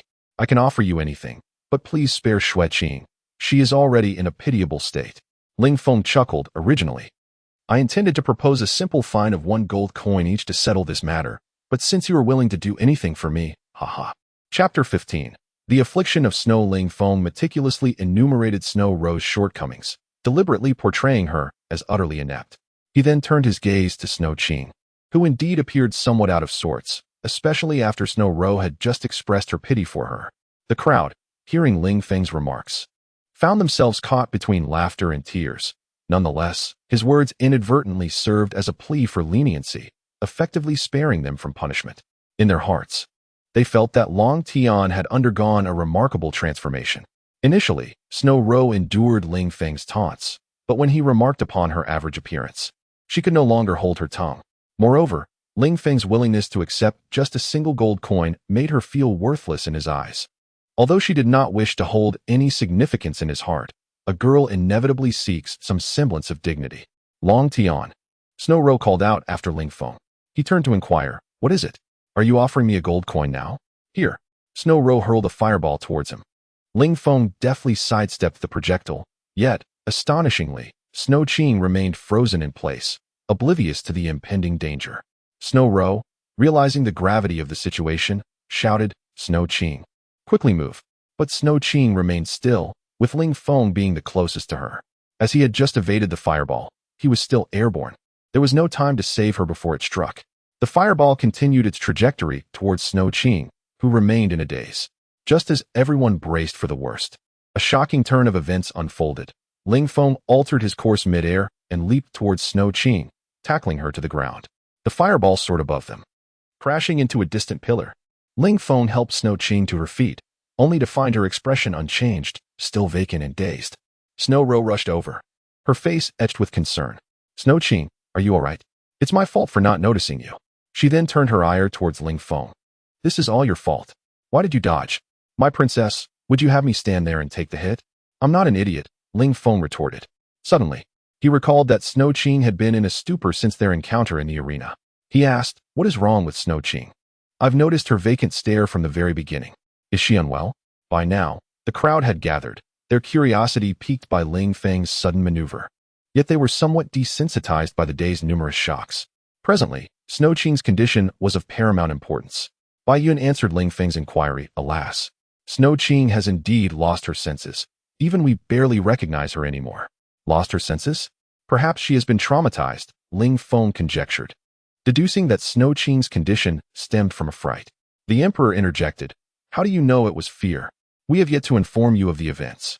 "Just a guess," Ling Feng replied with a surprising candor. "A year ago, she was perfectly fine. Now she is utterly dazed. Her vacant gaze is no pretense. It is evident that she has been traumatized, and fear is the most likely catalyst." "Alas," Long Ju sighed, "this is my fault. Had I not pursued your matter, she would not have been frightened." Upon hearing Long Ju's admission, Ling Feng surmised that Xue Qing had been troubled ever since her return. An inadvertent revelation had led Long Ju to employ underhanded tactics in his investigation, resulting in Xue Qing's current affliction. Indeed, the truth aligned closely with Ling Feng's speculations. While sleeping alongside a close friend, Xue Qing had mumbled in her sleep, which her friend overheard while getting up to relieve herself. In his quest to uncover details about Long Tian, Long Ju had summoned Long Yang to find Xue Qing.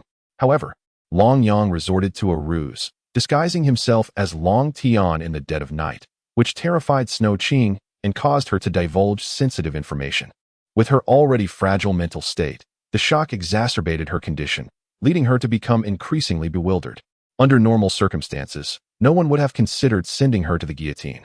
But since the princess faced execution, she felt compelled to follow suit. After hearing the events unfold, Ling Feng remarked, "Brother, your efforts were unnecessary. Given Xue Qing's mental state at the time, had you simply asked her, she would have disclosed everything." Long Yang hung his head in shame upon hearing this. However, Ling Feng's subsequent words ignited a spark of hope in him. This condition is not necessarily fatal. With appropriate treatment, recovery is indeed possible. Really? Bai Yun exclaimed, astonished. Yes, Ling Feng affirmed. This issue is fundamentally my responsibility. I shall take charge of it. Bai Yun expressed her concerns. The priests who examined Xue Qing claimed they were at a loss regarding her treatment. Priests? What can these individuals do beyond treating superficial wounds? Ling Feng scoffed, regarding them with disdain. They professed not to charge for their services, but insisted on donations to the church, at least 1 silver coin, even for a mere cold. Entrust Xue Qing to me. I assure you I can remedy her condition, though the timeline remains uncertain, Ling Feng declared. Upon hearing this, Bai Yun resigned herself to fate, saying, "Then I shall leave Xue Qing in your hands. If you cannot cure her, you must care for her for the rest of her life." Understood, Ling Feng replied instinctively, but then he exclaimed, "Wait, are you suggesting I care for her for a lifetime? Do you intend to have me as your son-in-law? Please, no.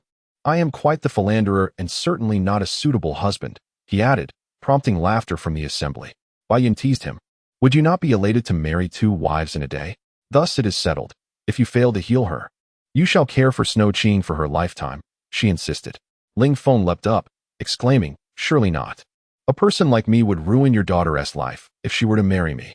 Furthermore, our family has always adhered to a monogamous tradition. Disrupting that would be improper. Right, grandfather? Father?" Long Jinshin chuckled. "Who says our family adheres to monogamy? We have no such rule. We merely choose to marry one out of devotion." Long Ju chimed in. "Indeed, our fidelity is why we marry but one. You just claim to be a philanderer. Being a philanderer permits you to marry more than one without issue. If you were to marry multiple partners, even with that tradition, your mother and grandmother would surely abolish it." The emperor and Bai Yun roared with laughter, addressing Long Ju as in-law. Seeing the jovial atmosphere, Ling Feng shifted focus. "Let us conclude today's matters. Spare the 4 of them from punishment. May I return home now to assure my grandmother and mother of my safety?" Recognizing that the day's events had reached a satisfactory conclusion and that Ling Feng indeed needed to report back home, the emperor proclaimed, "Long Tian speaks wisely. We shall adjourn for today. Would you like to see Xue Fei before you return? I can fetch her for you." Bai Yun, catching the emperor's words, teased Ling Feng. "Long Tian, why not take Xue Qing home with you as well?" Ling Feng replied with a hint of frustration, "I shall not meet Xue Fei today. I will return in a few days to check on her. As for Xue Qing, I doubt she will accompany me. It would be better for her to remain at Uncle Bai's for a few days."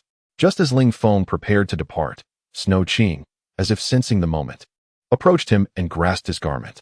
The crowd stood in stunned silence, for this was the first time Xue Qing had acted independently since her affliction. Bai Yun exclaimed with excitement, "Ling Feng, look! Xue Qing wishes to accompany you. Who said she would not want to follow you? It appears that being near you will aid in her recovery." Xue Ro felt a twinge of jealousy. Despite being Xue Qing's confidant for many years, she had never received such an acknowledgement from her in her dazed state. Now, witnessing Xue Qing's trust in this rogue, she found herself envious, not just of Ling Feng's bond with Xue Qing, but of Xue Qing's ability to follow him so eagerly. "Very well. Let Xue Qing accompany me. I shall care for her. Uncle Bai need not worry," Ling Feng thought to himself, believing that her trust in him had blossomed from his recent act of saving her. This development was indeed fortuitous, as it would empower her to make decisions which would benefit her recovery. With a resigned shake of his head, Ling Feng gently patted Xue Qing's hand, intertwining his fingers with hers, and together they began their journey homeward. Thus, another tale of Ling Feng was born, and for a considerable period thereafter, Xue Qing remained almost constantly by his side. After Ling Feng's departure, the emperor remarked, Long Tian has undergone such a transformation upon his return. I still find it somewhat hard to believe he is indeed Long Tian. Long Ju shared this sentiment and replied to the emperor, I too am somewhat incredulous. However, he possesses the proud Long family's Long Ao Ju, is adept in the Long family's swordsmanship, and is aware of matters concerning the seventh princess. This is beyond dispute. Yan added, that is true. Yet such a change is also commendable. Perhaps his past misdeeds were so egregious that now, even a return to normalcy reveals a stark contrast. He is now the sole hope for my Xue Qing, who has taken the initiative to act for the first time during this period. Long Jinxin thought to himself, since Long Tian has returned, I shall return home to practice my swordsmanship. Today, inspired by Long Tian, I feel as though I am on the brink of a breakthrough. Henceforth, I will train with Long Tian. You need not disturb me. With that, Long Jinxin departed, being the highest ranking among them, with the emperor also his junior. Thus he commanded their respect. Subsequently, the gathering dispersed, each person returning home with their own thoughts. Chapter 16. A leisurely morning in a tranquil courtyard, a figure danced gracefully, wielding a sword unlike any found in this world. The swordplay was light and ethereal, the movements as elegant as a butterfly fluttering amidst blossoms. This individual was Ling Feng. Upon reuniting with his mother and grandmother the previous day, both were overwhelmed with emotion, scarcely able to believe the reality before them, as if caught in a dream. After Ling Feng provided an array of proofs, they accepted the truth, embracing him in tears and bombarding him with questions that left his mind spinning. Their greatest curiosity, however, lay with Xue Qing, who remained by Ling Feng's side. He recounted her condition to them, which stirred a wave of compassion in their hearts, eliciting pity for the girl. Yet when they proposed to take Xue Qing to reside in their courtyard, she clung to Ling Feng, refusing to let go of his hand. Faced with her steadfastness, they conceded to allow her to stay with him. This arrangement, however, birthed a new dilemma for Ling Feng. Cohabiting with a young woman posed uncertainties he dared not contemplate. Nevertheless, Xue Qing was determined to keep him within her sight, though he found solace in her patience while he bathed or attended to nature's call. Her behavior suggested a flicker of awareness, offering Ling Feng hope that, with time, he could gently guide her from the shadows of her affliction. Ling Feng's troubles compounded as Xue Qing insisted on seeing him before she slept, necessitating his presence until she succumbed to slumber. Ling Feng pondered her peculiar behavior while practicing his swordplay. Could it be that his charm was so potent that even someone in her condition could sense it? Unbeknownst to him, he exuded an aura imperceptible to ordinary people, even to himself. When the heavens take something from you, they invariably bestow something in return. Though Xue Qing had lost her cognitive abilities, her instincts had sharpened. In Ling Feng's embrace, she felt his warmth and the gentle fragrance that soothed her, finding comfort in his presence. After completing his sword practice, Ling Feng returned to his small residence, a modest two-story building nestled within a secluded courtyard. The Long family's estate comprised such courtyards, along with a grand hall and gardens, a typical architectural style among the nobility in the Tian Empire. Following his practice, Ling Feng refreshed himself in the bath, changing into a black swordsman's attire. He prepared water for Xue Qing's grooming, mindful of maintaining his secrets, including the sword techniques he had just practiced. Although Ao Wuxue initially opposed his independence, Ling Feng insisted on pursuing his own endeavors, ultimately securing her consent. It is worth noting that Long Tian's mother, Ao Wuxue, is the daughter of the notable merchant Ao Shao from the Xue Kingdom, and the Ao family possesses considerable wealth. However, despite her merchant lineage, Ao Wuxue excelled solely in magic, particularly water magic, where she had attained the rank of an advanced water mage. Fortunately, she had a brother, who, while also a master swordsman, possessed formidable business acumen. The other prominent female member of the Long family, Long Tian's grandmother, named Leng Yu, hailed from a modest background. Yet, her swordsmanship was exceptional. Apart from Long Jinxin, none in the Long family could rival her. Upon reaching the pinnacle of advanced swordsmanship, while titles may not ascend further, many advanced sword saints could easily overpower their peers. Achieving the rank of advanced sword saint is no small feat, with a nation typically housing no more than 100. The four great nations stand as exceptions, with numerous families and an abundance of advanced martial arts. Those who exceed the advanced sword saint level are often referred to as grand sword saints, the closest to godlike figures in swordsmanship.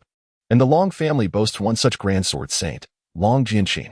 Ling Feng's sleeping quarters were adjacent to Xue Qing's. He remained outside while she stayed within. Originally, this space was designated for a maid to attend to Ling Feng, but he had opted not to employ anyone to safeguard his secrets.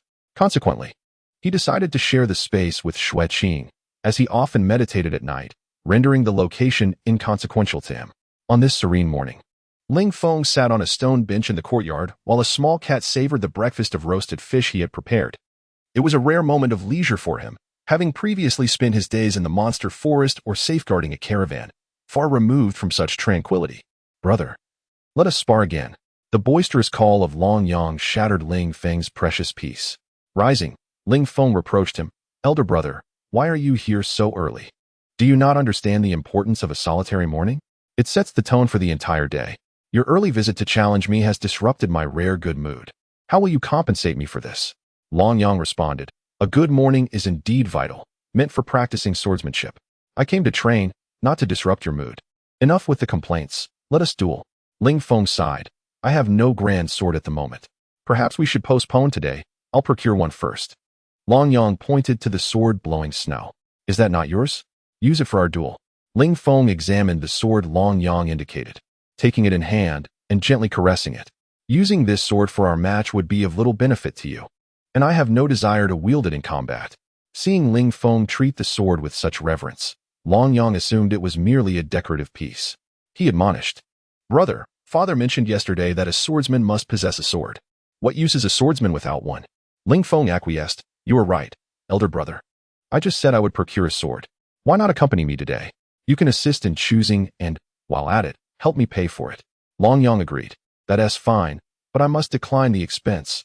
I am rather poor. Ask father for the funds." With that, he departed, having evaded the duel and the financial burden. Ling Feng called after him, "Brother, are you leaving? Did you not promise to help me select a sword?" Long Yang, without turning back, replied, "Handle it yourself. Simply declare yourself the second young master of the Long family.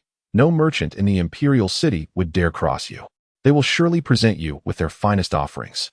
Ling Feng understood the implications of Long Yang's words. Long Tian had previously navigated the city with ease. No merchant was unaware of his reputation. If one did not offer their best, survival in the imperial city was unlikely. Ling Feng mused on the benefits of being somewhat tyrannical. At least no one would dare deceive him. Perhaps he should continue this approach in the future. As Ling Feng contemplated the merits of his potential mischief, Xue Qing awoke. Upon seeing Ling Feng beside her, she rushed outside, finding comfort in his presence as her gaze fixed upon him. Hearing her footsteps, Ling Feng instinctively turned to face her. However, he was taken aback upon noticing that Xue Qing was clad only in her undergarments and barefoot, having evidently risen straight from her bed. He quickly ushered her back into the small building, admonishing gently, "In the future, do not emerge like this. You must wear clothes and shoes, do you understand?"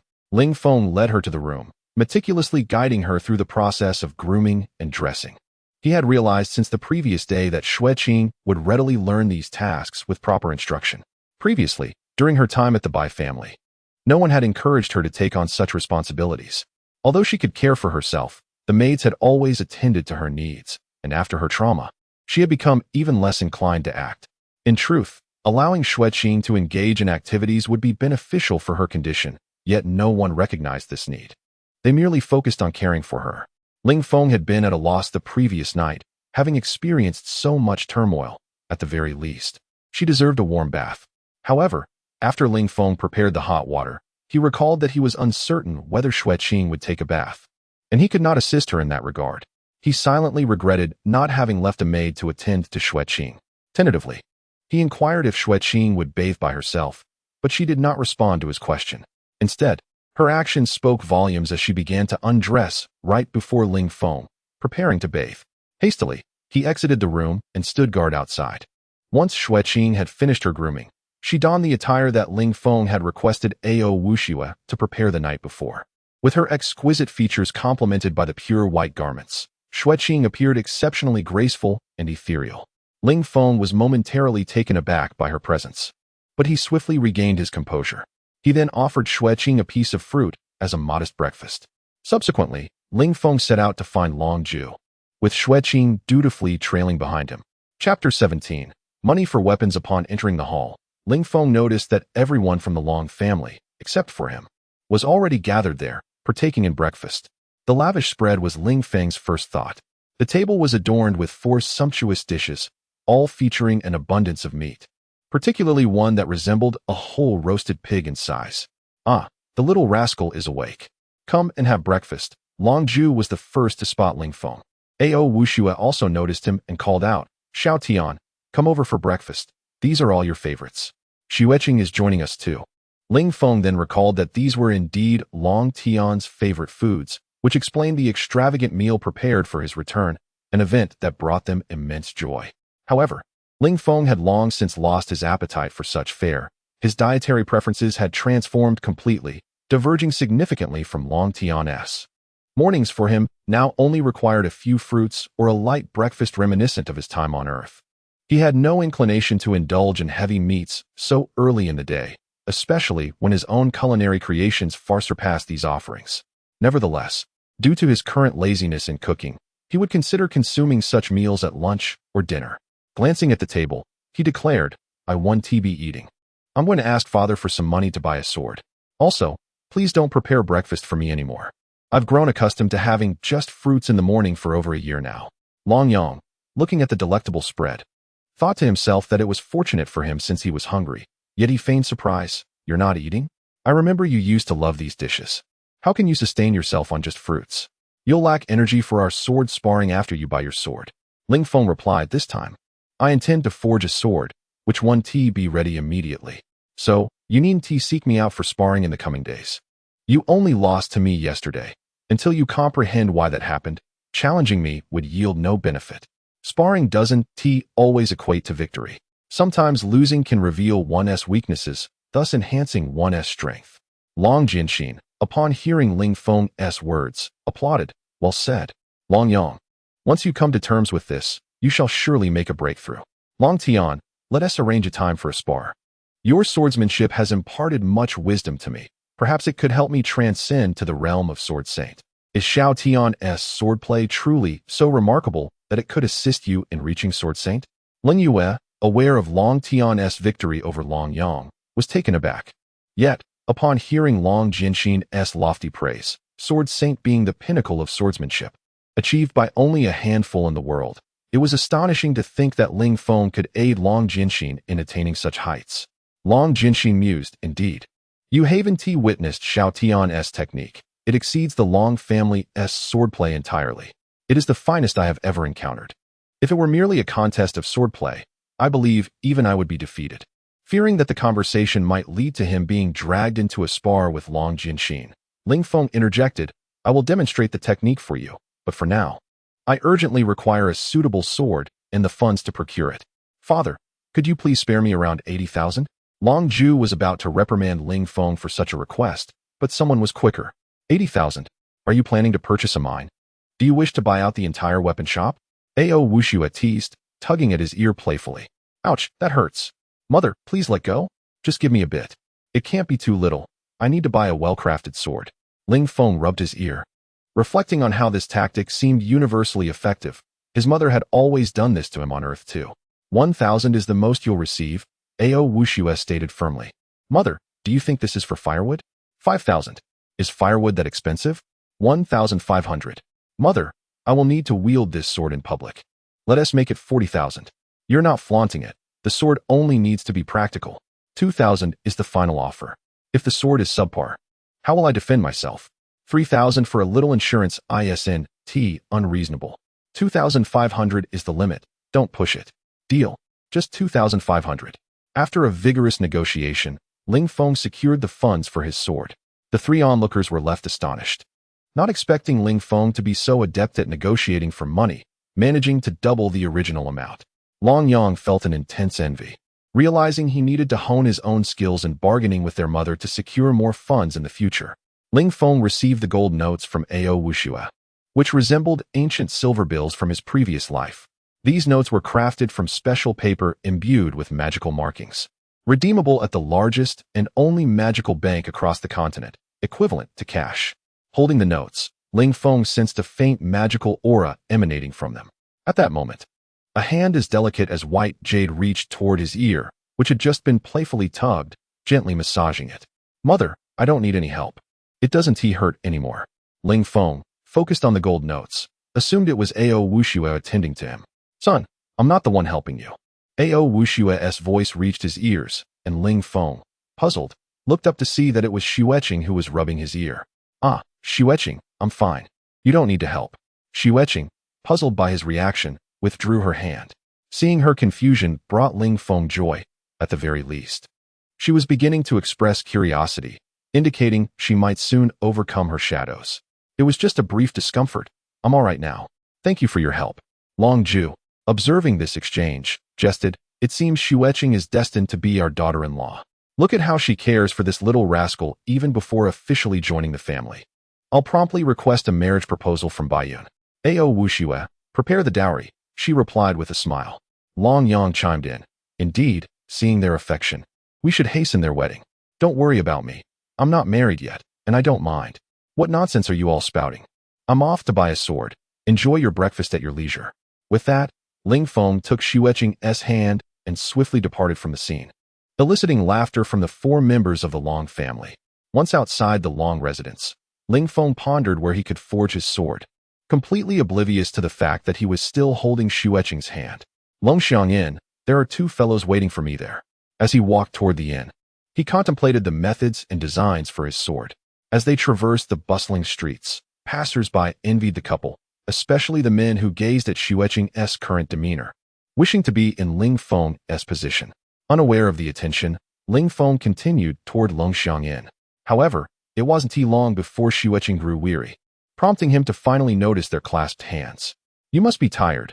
I was so absorbed in thought that I forgot you're a mage. Ling Feng, realizing her fatigue, slowed his pace. After walking a short distance, he felt a small hand grasping his again. Seeing that it was Xue Qing, he mirrored her earlier action, holding her hand once more. Xue Qing found comfort in this connection and willingly held onto Ling Feng's hand, encouraging him to continue. This gesture was a sign of progress for Ling Feng concerning her recovery. In his mind, such hand-holding was trivial, and he believed that once Xue Qing regained her health, she would likely forget it, or if she remembered, it wouldn't matter. This, of course, was merely Ling Feng's perspective. He was entirely unaware of the implications his actions might carry. Thus, hand in hand, they made their way from the East City to the West City's Longxiang Inn. Chapter 18. Dwarf Lock Chin Fan first exclaimed, Ling Feng, where have you been all day? We were worried sick about you. I see you've been abducting beauties.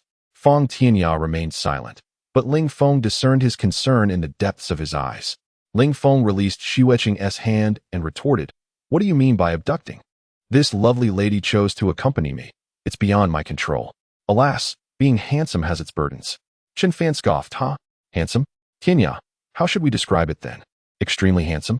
That still doesn't suffice. Perhaps we should say, charming beyond compare, unmatched in allure. Feng Tianya disregarded Chun Fan's remarks and directly inquired of Ling Feng. You've been missing for a day. What were you up to? And who is this lady? I merely returned home for a brief visit. In truth, I am Long Tian, the second son of the Long family. I refrained from sharing this information, fearing it might concern you. This lady is Xue Qing, a miss of the Bai family. She has encountered some troubles, so I have been looking after her. Having spent some time together, Ling Feng considered both of them friends. And since his identity was no longer a secret, he felt it was only a matter of time before they discovered the truth. You are Long Tian? Feng Tianya and Chun Fan exclaimed in shock. The infamous second son of the Long family, known for his misdeeds? Chun Fan queried. A mercenary may lack formidable strength, but it is imperative they possess keen insight. Failing in this regard would render one unfit for the mercenary trade. Indeed, I am that Long Tian, Ling Feng admitted, feeling a bead of sweat form.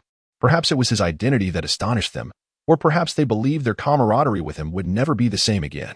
Even the typically loquacious Chin Fan fell silent. Observing their reactions, Ling Feng recognized that his identity placed a certain weight upon them. He spoke up. You need not concern yourselves with my past or my identity. Simply regard me as the Ling Feng you have known, and you can continue to call me that. Now, let us seek out a blacksmith to forge some weapons. As mercenaries, both Feng Tianya and Chun Fan understood that life was often precarious, and thus, The disparity in their identities mattered little. Upon hearing Ling Feng's suggestion to forge weapons, Fang Tianya immediately brightened. I know just the place. It's a dwarf's weapon shop, filled with exceptional goods. Ling Feng, eager to witness the craftsmanship of the dwarfs, agreed. Very well, let us head there. You know the way, I trust. Ling Feng followed Fang Tianya to the dwarf weapon shop he mentioned. Upon entering the courtyard, they found a dwarf engrossed in forging a sword. Fang Tianya called out, Uncle Locke, we wish to craft some weapons. Locke did not cease his work, but replied, wait until I finish this sword. Ling Feng halted Xue Qing from speaking further, saying, let us wait. A skilled craftsman will not abandon his work mid-task, and interrupting the forging process will hinder the quality of the blade. With some time to spare, Ling Feng observed the courtyard closely. One area contained heaps of iron blocks, while another displayed various sword blanks. In another corner lay a pile of failed swords, broken or poorly shaped, evidently deemed as inferior products. There seemed to be only one set of forging tools, suggesting that Locke was the sole blacksmith. On a weapon rack, a few swords were displayed, likely samples.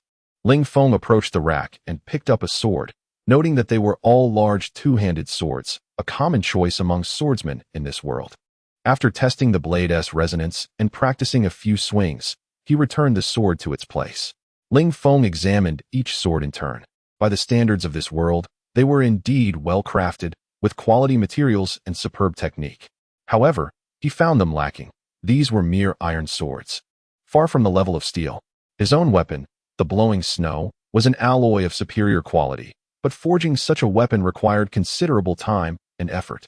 Given the standards of this world, it sufficed for Ling Feng to produce a steel sword. Currently, he was determined to create steel. Technically, he faced no challenges. In his previous life on Earth, he had studied this process. Provided he had the materials, he could produce steel in bulk. Iron ore was relatively easy to obtain, as there were miners in operation, but coal remained a challenge. No one in this world had yet discovered its utility, thus no one was mining it. Once Locke finished forging the sword, he turned to Ling Feng and asked, what kind of sword do you wish for?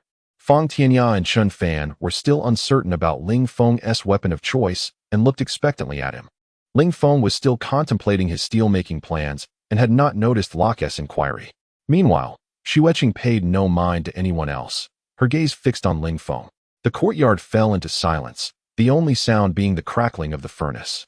Locke, seeing Fang Tianya and Xue Qing gazing at Ling Feng, understood that he was the one wishing to craft a sword. Observing Ling Feng deep in thought, Locke assumed he was contemplating the design of the sword. After some time, Ling Feng sensed the unusual silence and looked up to find everyone staring at him. Though I am quite handsome, you need not gaze at me in such a manner, he quipped. The group collectively scoffed. Xue Qing was the first to break the silence. Ling Feng, what are you doing? We are asking you what kind of sword you wish to forge. Oh, my apologies. I was lost in thought, Ling Feng quickly replied. The sword I wish to craft is quite simple, yet unlike the swords you are accustomed to. I require a blade with a single edge, thick on one side, and with a curved tip, akin to this. As he spoke, he drew the shape of the blade in the dirt. Locke, having never forged such a weapon nor seen anyone wield one, expressed his confusion. You wish to craft such a sword? A single-edged blade, one T that hinder your swordsmanship? Ling Feng clarified, this is not a sword, it is called a knife. A single-edged blade will not diminish its power. In fact, it may enhance it. I possess a specialized technique for using it. Fang Tianya and Xue Qing had never encountered a knife nor seen Ling Feng employ its technique. Fang Tianya, intrigued by Ling Feng's assertion that the knife could amplify power, eagerly anticipated its creation. Very well, return in 3 days for your knife, Locke replied. Though intrigued by the concept of such a weapon, he nodded to Ling Feng's request. Ling Feng did not respond affirmatively, for his foremost concern was the quality of materials. Uncle Locke, I haven't specified what materials I wish for my knife to be forged from. Locke replied, I will use the finest materials available. The price will be determined later. Ling Feng gestured toward the swords on the rack. If the materials for those swords are your finest, I think I shall pass. Locke, incensed by Ling Feng's critique of his prized swords, retorted, these are crafted from the finest iron in this world. If you don't understand, do not make baseless claims. If you wish to incorporate a magic core, you must supply it yourself. This is the finest iron, Ling Feng challenged. Uncle Locke, do not deceive me. The materials for these swords are clearly subpar. We dwarves do not lie. unlike your cunning humankind. When I say this is the best, it is indeed the best. I shall not forge anything for those who doubt the integrity of my kin. You are not welcome here. Leave at once. Locke's anger flared at Ling Feng's insinuations regarding the quality of his swords, and he demanded they exit. Uncle Locke, it is not my intention to question you. I have merely seen swords made of materials far superior to these, significantly so. If you were to use your sword to strike, I fear it would dull quickly. Ling Feng stated, directly referencing his blowing snow sword. Upon hearing Ling Feng's words, Locke shouted, such a sword cannot exist among all the dwarfs. Our smithing techniques are unparalleled. I have never heard of such a sword or material. Where is this sword you speak of? I would very much like to see it. Ling Feng presented the sword Xue before Locke, proclaiming, this is the sword I speak of. Take it and test it against your own. Upon seeing the Xue, Locke erupted into laughter, exclaiming, haha, such a dagger can hardly be called a sword. Allow me to show you what a true sword is. With that, he seized a blade from the weapon rack and swung it down towards Xue. Tian and Xun Fan eagerly anticipated the outcome, their eyes widened in excitement. Meanwhile, Ling Feng watched with a serene smile as Locke's sword descended towards Xue. Chapter 19. Preparing to forge steel as Locke struck the sword known as Blizzard. He noticed a chip had formed on its edge, while Blizzard remained unscathed. Doubtful, he struck again, creating several more nicks. Tian could hardly believe that the sword he had always thought merely decorative, hanging from Ling Feng and Appo's waist, possessed such formidable strength. Even the finest dwarven blades left no mark, yet his own strikes had resulted in chips. The sword was slender. If it were thicker, it would undoubtedly be a divine weapon, unmatched in the world. Ling Feng smiled and asked, what do you think, Uncle Locke? Did I deceive you? The evidence lies before your eyes. Do you still doubt its authenticity? Locke seized Blizzard, gazing at it in awe, muttering, what material is this made of? How can it be so flawless? Why have I never heard of such a sword? Ling Feng allowed Locke a moment to absorb the revelation. Understanding that acceptance of new concepts requires time, he retrieved a fish from his spatial pouch for the kitten, while biting into a piece of fruit himself. He casually offered some fruit to Xue Qing, who accepted it eagerly. Seeing this, Xun Fan remarked, Ling Feng, you selfish creature, prioritizing your feline over your friends. You even provide for your cat, while I am left empty-handed. Just ask if you want something, Ling Feng replied, tossing a piece of fruit to both Xun Fan and Tian. Once they had finished their fruit, Locke emerged from his stupor, reluctantly handing Blizzard back to Ling Feng with a heavy heart. I lack the materials you possess. I cannot forge the blade you desire. Ling Feng had already intended to forge steel, but needed assistance. Locke was an excellent candidate. His prior performance showed he was a dedicated blacksmith. And dwarves are known for their integrity. Once they commit to a task, they never waver. Ling Feng sought to enlist Locke's help. This material is called steel, refined from iron. To obtain it, one must first offer something in return, Ling Feng explained, realizing he needed to provide Locke with something to gain his assistance. Upon hearing this, Locke's excitement surged. Refined from iron? How is it done? Do you know the process? Of course I do. I came to you today to ask for your help in forging steel and crafting the weapon I need, Ling Feng replied. Locke's enthusiasm only grew. Please, tell me how it and Appo's done. Ling Feng hesitated. Well, Locke, interpreting Ling Feng and Appo's reluctance as a refusal to share, expressed his disappointment. I understand such secrets are not divulged to someone you've just met, but I truly wish to know. I would give anything to learn. Realizing the misunderstanding, Ling Feng clarified, it's not that I don't want to tell you. It's simply that without the proper fuel, we cannot reach the necessary temperatures for steel refinement. Locke insisted, materials can be found. Whatever you need, I will help you gather. You can take anything from my stock. I'll make a note of it. He produced a dark object and a piece of paper to record his findings. Ling Feng pointed out, your materials are of little use. Only these are somewhat valuable. But we need another vital component to make them effective. He gestured toward 3 piles of iron blocks, rough castings, and rejects. What crucial component? What use do these rejects serve? Locke queried. Rejects? Aren't you keeping them to melt down again? Ling Feng asked, puzzled. Locke replied, these are not worth reprocessing. The cost exceeds that of refining iron. I merely set them aside, as they are typically discarded. Upon hearing this, Ling Feng leaped up, gripping Locke's arm excitedly. You discard these as garbage, and all blacksmiths do the same? Locke, bewildered by Ling Feng's fervor, affirmed, yes, that's how it's done. Ling Feng pondered. realizing that if he could collect these materials, he wouldn't need to mine for resources. He needed to start acquiring this scrap iron immediately. It was a treasure. He also noticed the dark object in Locke and Appo's hand. He snatched the black item from Locke, examining it meticulously, muttering, "This is impossible. What an incredible coincidence." He continued his scrutiny, oblivious to the puzzled gazes around him. "Huh, fantastic," Ling Feng exclaimed, his joy palpable. Locke, noticing Ling Feng's excitement, inquired, "What happened? Is there something wrong with my black stone?" "Uncle Locke, where did you acquire this black stone?" Ling Feng asked, regaining his composure. Locke responded, "It's quite ordinary. Of little use. I just found it convenient for drawing. There's a lot of it on Blackstone Mountain to the west of the royal city. Uncle, we can forge steel now. The materials I need are right here. We can produce as much steel as we want," Ling Feng declared. This black stone was graphite. Where there is graphite, coal follows. He realized that the people of this world had yet to utilize coal, likely unaware of its applications and value. Since Blackstone Mountain was abundant, it must house an open coal mine. Really? What use does this blackstone have? Locke asked. Its primary use was for writing, but the associated mine held far greater potential. Beyond steel production, it could be utilized in numerous applications. Indeed, we can start forging steel. When can we begin?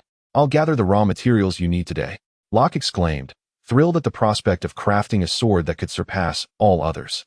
Ling Feng cautioned, "There's no need to rush. We have much to prepare.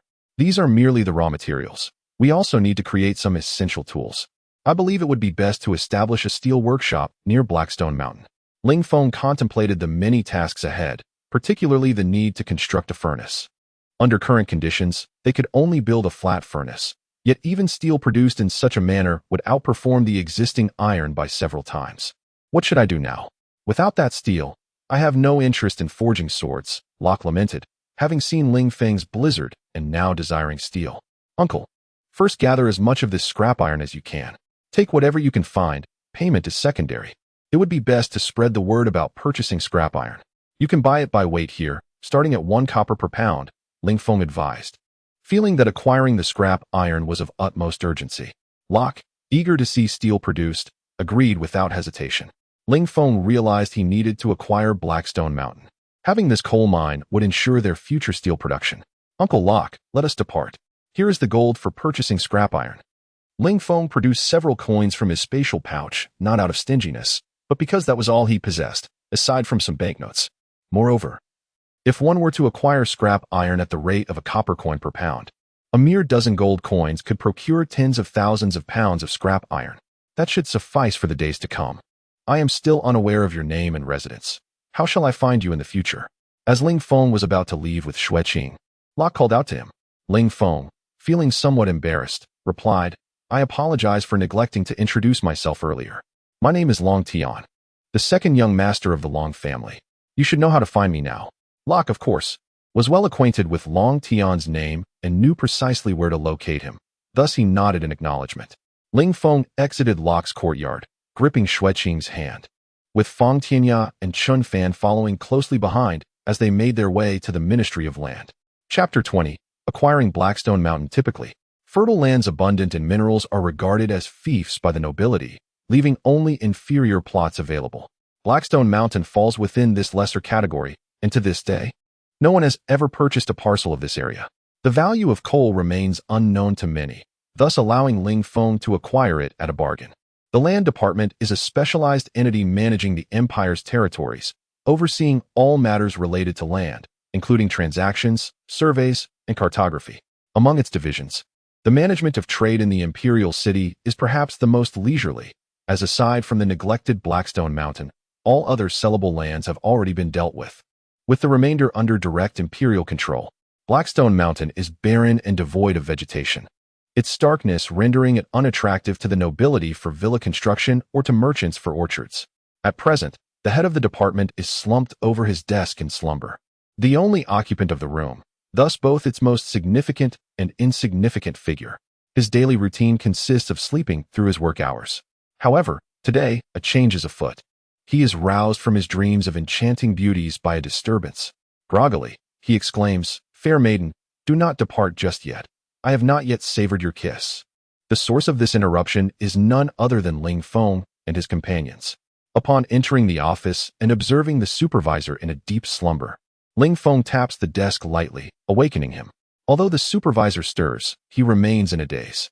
Xue Fan, witnessing this, bursts into laughter, teasing. Isn't the beauty standing right before you? But alas, your desires cannot be fulfilled. What do you mean, cannot? I was just kissing her. The supervisor retorts instinctively. Yet, as he focuses, he sees Ling Feng and his companions gazing at him intently. Shaking his head to clear the fog of sleep, he inquires, "Who are you and what brings you here?" Ling Feng smiles and replies, "We have come to purchase land, of course. What else would we be here for? Now that you are awake, let us discuss the matter." Upon hearing the word purchase, the supervisor immediately responds, "I am awake and ready to discuss. Which land do you wish to acquire?"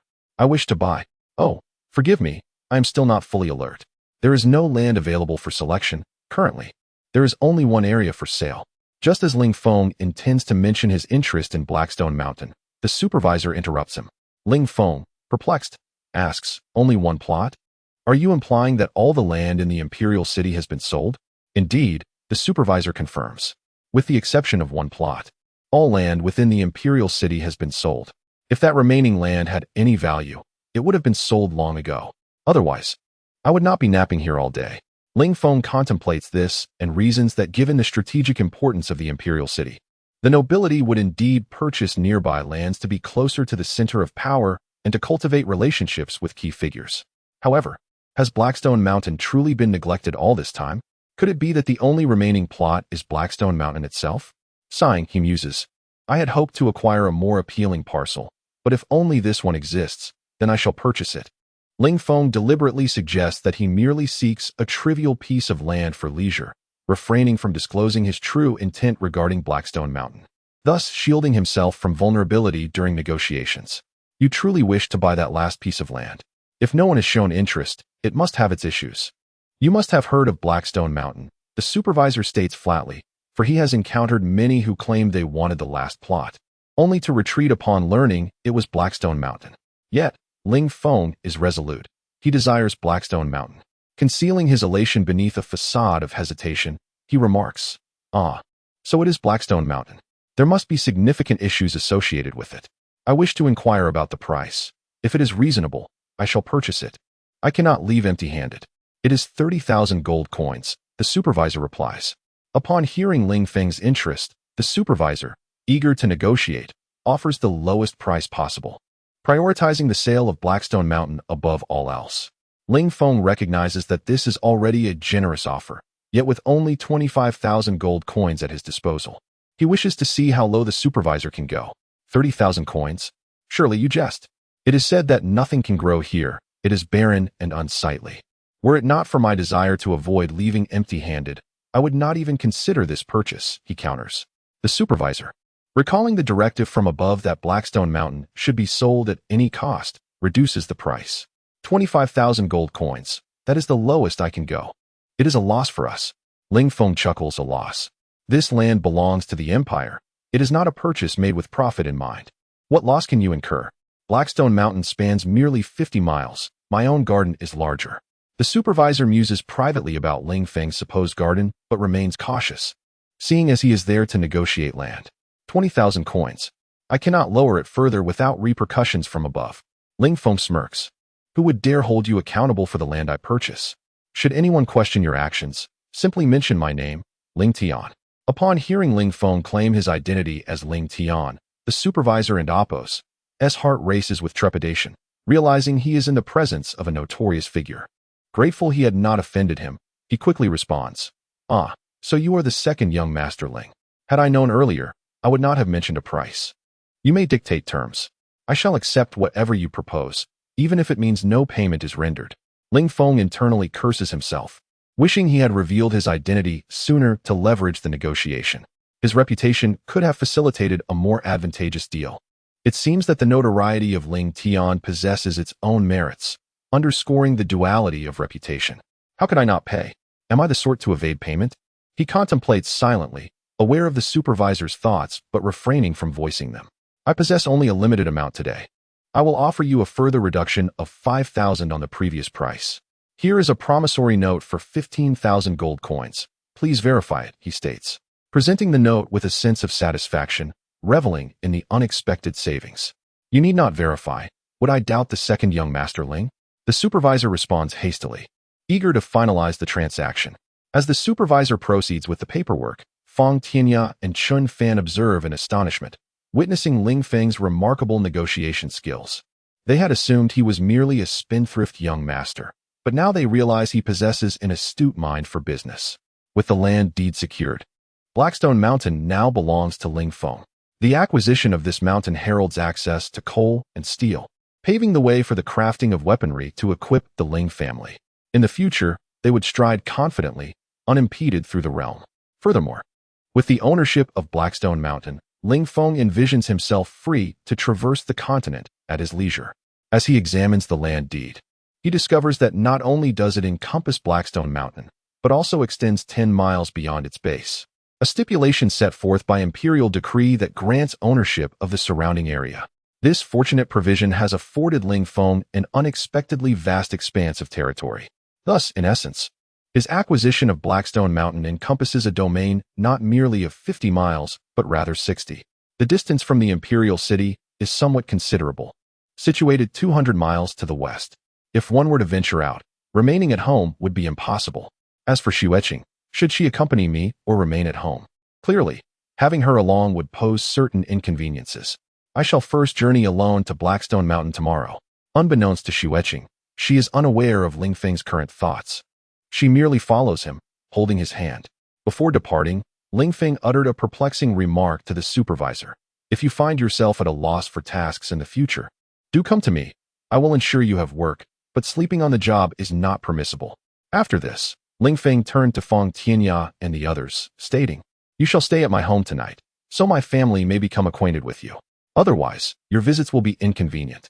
Upon hearing that Ling Feng would take them to the Long family, Xue Qing exclaimed with excitement, Wonderful! I wish to see the fabled Long family, the current marshal, and the venerable Long elder. Tian shared the anticipation, eager to meet Long Zhu and Long Jianxin, both legendary figures, and certainly would not miss the opportunity to encounter them in person. Ling Feng, when I am in the presence of your family, should I address you as Long Tian or Ling Feng? Tian inquired. After a moment's contemplation, Ling Feng replied, Call me Long Tian. Ling Feng is the name I went by during my mercenary days. Once I conclude matters in the imperial city, I shall traverse the lands, likely as a mercenary. Upon hearing that Ling Feng intended to continue as a mercenary, Xue Qing responded with enthusiasm, That is splendid. Long Tian, I wish to accompany you. We shall form a mercenary team. Indeed, I feel the same, Tian chimed in. Very well, let us establish a mercenary team. One that will become a legend known throughout the continent, Ling Feng declared. Xue Qing seemed to grasp the essence of Ling Feng's ambitious words, tightly clutching his hand. Little did the three realize that, due to today's conversation, they would indeed form a mercenary team, as Ling Feng had foretold, ultimately becoming a legendary presence that would astonish the entire continent. Chapter 21. The Magical Furnace. The plain stretches approximately 20 miles, nestled within the embrace of Blackstone Mountain. Upon first setting eyes on this expanse, Ling Feng recognized its potential as an exceptional base. The plain is flanked by the mountain, encircled by hills, with only a single exit extending for about 10 miles. However, the slopes of Blackstone Mountain are gentle, allowing for direct access to the mountain for coal mining, with plans to construct several roads and possibly lay down railway tracks for carts. As Ling Feng is aware, Blackstone Mountain is rich in coal, with reserves ample enough to sustain his modest steel plant for several centuries. It seems prudent to further exploit this coal mine, pondering what the world requires. This consideration can wait. For now, the priority is to establish the furnace.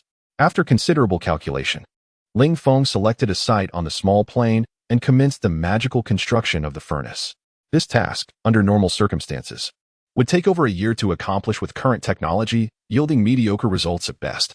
However, with Ling Feng's unique magic, the time frame has been significantly reduced. Nevertheless, the process will still consume several days and nights, and given Ling Feng's fatigue, he will need time to recuperate, approximately 7 to 8 days. Should anyone have visited this small plain a week prior and returned today, they would be astonished by the transformation. A towering wall has emerged seemingly from thin air, encompassing an area as vast as an arena. Within the enclosure lie peculiar objects, the likes of which have never been heard of, let alone seen. This is the culmination of Ling Feng's tireless efforts over the past 7 days. His relentless dedication to magic and recovery has borne fruit. The furnace he has constructed is a modified version, not merely a replication of Earth's methods. His design is more refined, incorporating a wind power system to mechanize certain functions, thereby reducing the need for manual labor. He erected a tall earthen wall around the furnace, enclosing it entirely, leaving only a single exit for future access. The interior has been leveled, and apart from the furnace itself, there are 4 designated areas for storing raw materials and finished products. While only one location is necessary for finished goods, the raw materials require several separate storage spaces. Iron, ore, coal, and scrap metal can be stored outdoors, while materials like lime will necessitate a separate building. Contemplating the construction of this building, Ling Feng conceived a novel use for the coal mine, brick, and tile production. In this world, most building materials are stone. Thus, he initiated the creation of a large chimney over 2 miles from the furnace's outer wall, specifically for brick and tile production, completing the associated furnace in just 1 day, a task far less complex than the furnace itself. Having completed these undertakings, Ling Feng felt satisfied with his progress, ready to summon workers to assist, though he first intended to instruct them in operation. Ideally, he would seek a few managerial talents. Yet finding individuals of merit in this age proves to be a daunting endeavor. Some talents may remain undiscovered throughout a lifetime. Thus, the only course of action is to manage the operations himself while nurturing potential candidates. He summoned the horses grazing in the distance, having ridden out from the royal city, allowing them to roam freely. Trained horses do not stray far and remain nearby to graze. Ling Feng then mounted his steed and galloped back to the royal city, from which he had departed 8 days prior. During his absence, the Long family was thrown into disarray due to the situation concerning Xue Qing. Before leaving, Ling Feng had instructed the old steward, Long Fu, to look after her, indicating he would be away for 7 to 10 days. Consequently, Long Fu dispatched a young maid to attend to Xue Qing. Upon awakening, Xue Qing found herself alone, unable to sense Ling Feng's presence. Although she had felt his aura yesterday, today there was nothing. Typically, when one loses someone, they seek them out, yet Xue Qing remained oblivious to this instinct, sitting vacantly in her room. Without Ling Feng by her side, her abilities seemed to fade. She was incapable of dressing or washing herself. The maid, aware of Xue Qing's condition, assumed this was her natural state and proceeded to assist her in dressing and grooming. After a day of care, the maid noticed Xue Qing had not eaten. Initially, she believed Xue Qing simply wasn't hungry, expecting her appetite to return. However, after 2 days of refusal, the maid sensed something was amiss and reported the situation to Long Fu. Upon hearing of Xue Qing's refusal to eat, Long Fu immediately informed Long Ju. Long Ju, recognizing the severity of the matter, dispatched individuals to summon members of the Bai family, knowing that they alone could comprehend the nuances of Xue Qing's condition. Upon receiving Long Ju's message, Bai Yun hastily gathered those who had previously cared for Xue Qing and headed to the Long residence. Yet, despite their efforts, the familiar caregivers were unable to coax Xue Qing into eating, leaving Bai Yun frantic and desperate, akin to an ant on a hot stove. She called upon numerous priests to examine Xue Qing, yet none achieved any success. After exhausting every possible avenue, Xue Qing remained unyielding. Naturally, news of this reached the emperor, who, accompanied by Princess Xue Rou, visited Ling Feng's modest abode to see Xue Qing. The princess initially believed she could persuade Xue Qing to eat, given their long-standing friendship. But her hopes proved futile. Xue Qing refused sustenance, seemingly oblivious to her words. It appeared that Xue Qing had retreated into a shell of isolation. The group speculated that perhaps she was struggling to adapt to her current environment and contemplated relocating her to the Bai family. However, they soon discovered that this was impractical. Xue Qing possessed a mysterious strength that rendered her immovable.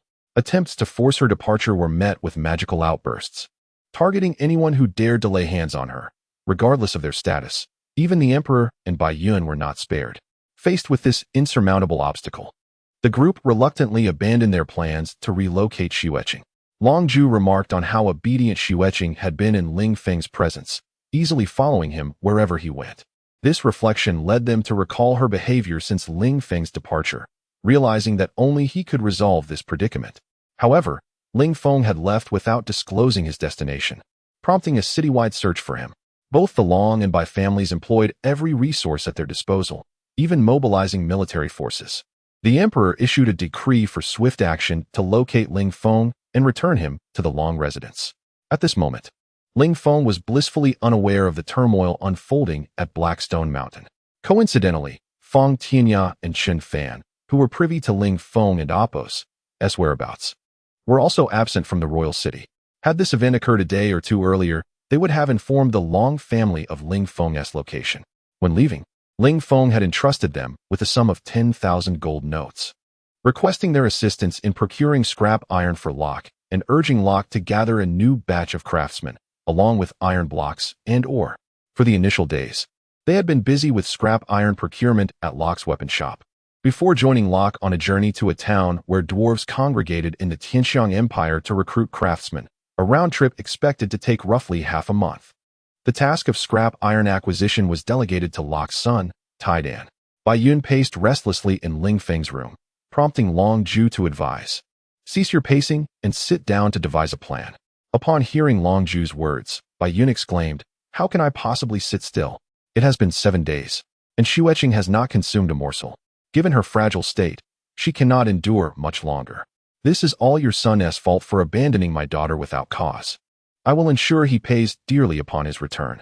Long Zhu replied, "While Long Tian made a misstep, it is unlikely he anticipated Xue Qing would react in this manner.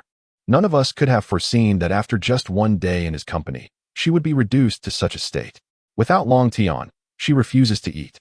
Bai Yun remarked, "I wonder if your son will, once again, disappear for over a year. If that happens, my daughter surely cannot endure it. Perhaps we should resort to force-feeding her. At the very least, that would prevent her from starving." Long Zhu replied, "Given the current circumstances, we have no alternative but to take such measures. It is indeed a last resort." Xue Rou, overhearing their conversation, felt that this was the only feasible solution at present.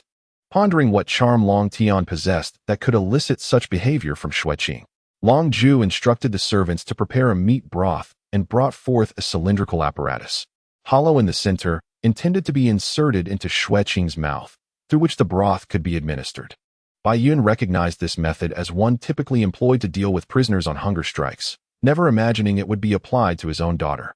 As Long Zhu and Bai Yun subdued the resistant Xue Qing, Xue Rou positioned the cylinder at Xue Qing's lips, ready to pour in the meat broth, when a chilling voice interrupted, "What are you planning to do?" Chapter 22. The disappearance incident. Ling Feng dismounted at the city gate, leading his horse into the city. "Young Master Long." Hearing someone call him from behind, he turned to look. A guard at the gate was watching him, so he inquired, "Did you call for me?" The guard, upon seeing Ling Feng's inquiry, promptly replied, "Yes, you are Long Tian, the second young master of the Long family, correct?" "Indeed, that is I. What is it that you need?" Ling Feng was somewhat puzzled as to why this guard would call him. Typically, no one acknowledged him at the gates. "Young Master Long, the Emperor has issued a decree. Anyone who sees you must inform you to return home immediately," the guard clarified. "Oh, I shall return at once. What matter requires the Emperor's urgent summons?" Ling Feng asked, his curiosity piqued. "I do not know the specifics, but the decree insists that you must return home without delay." Regardless of the circumstances, the guard responded. Without further ado, Ling Feng mounted his horse and galloped towards the Long residence. He had a fleeting desire to inquire how the guard recognized him, but the urgency of the Emperor's command overshadowed his curiosity, indicating that it must be a matter of utmost importance. In truth, the decree included Ling Feng's likeness, which is why the guard had recognized him. This incident had thrust Ling Feng into the spotlight of the imperial city, and now everyone was aware of the changes in Long Tian's appearance. Along the journey, Ling Feng pondered why the Emperor would issue such an order for him to return home. If he was to return, it must pertain to family matters that required his resolution. Having recently returned, he could hardly fathom what pressing issue could arise. Could it be concerning Xue Qing? Aside from her, there was little else that might necessitate his presence. Soon, Ling Feng arrived at the Long estate, where the guards exclaimed, "The second young master has returned." Ling Feng approached a guard and inquired, "What has transpired?" Long Fu hurried out from within, slightly breathless from his swift run. Hearing Ling Feng's question, he replied, "Young master, it concerns Miss Xue Qing." "She?" Ling Feng, upon hearing Xue Qing's name, anxiously asked, "Where is she now? Is she still in my courtyard?" Long Fu nodded. Yes, she is still in your. Without waiting for the remainder of Long Fu's words, Ling Feng dashed toward his courtyard, leaving Long Fu staring after him in bewilderment. Upon entering Xue Qing's room, he found her being force-fed by 3 individuals. What are you doing? He demanded coldly.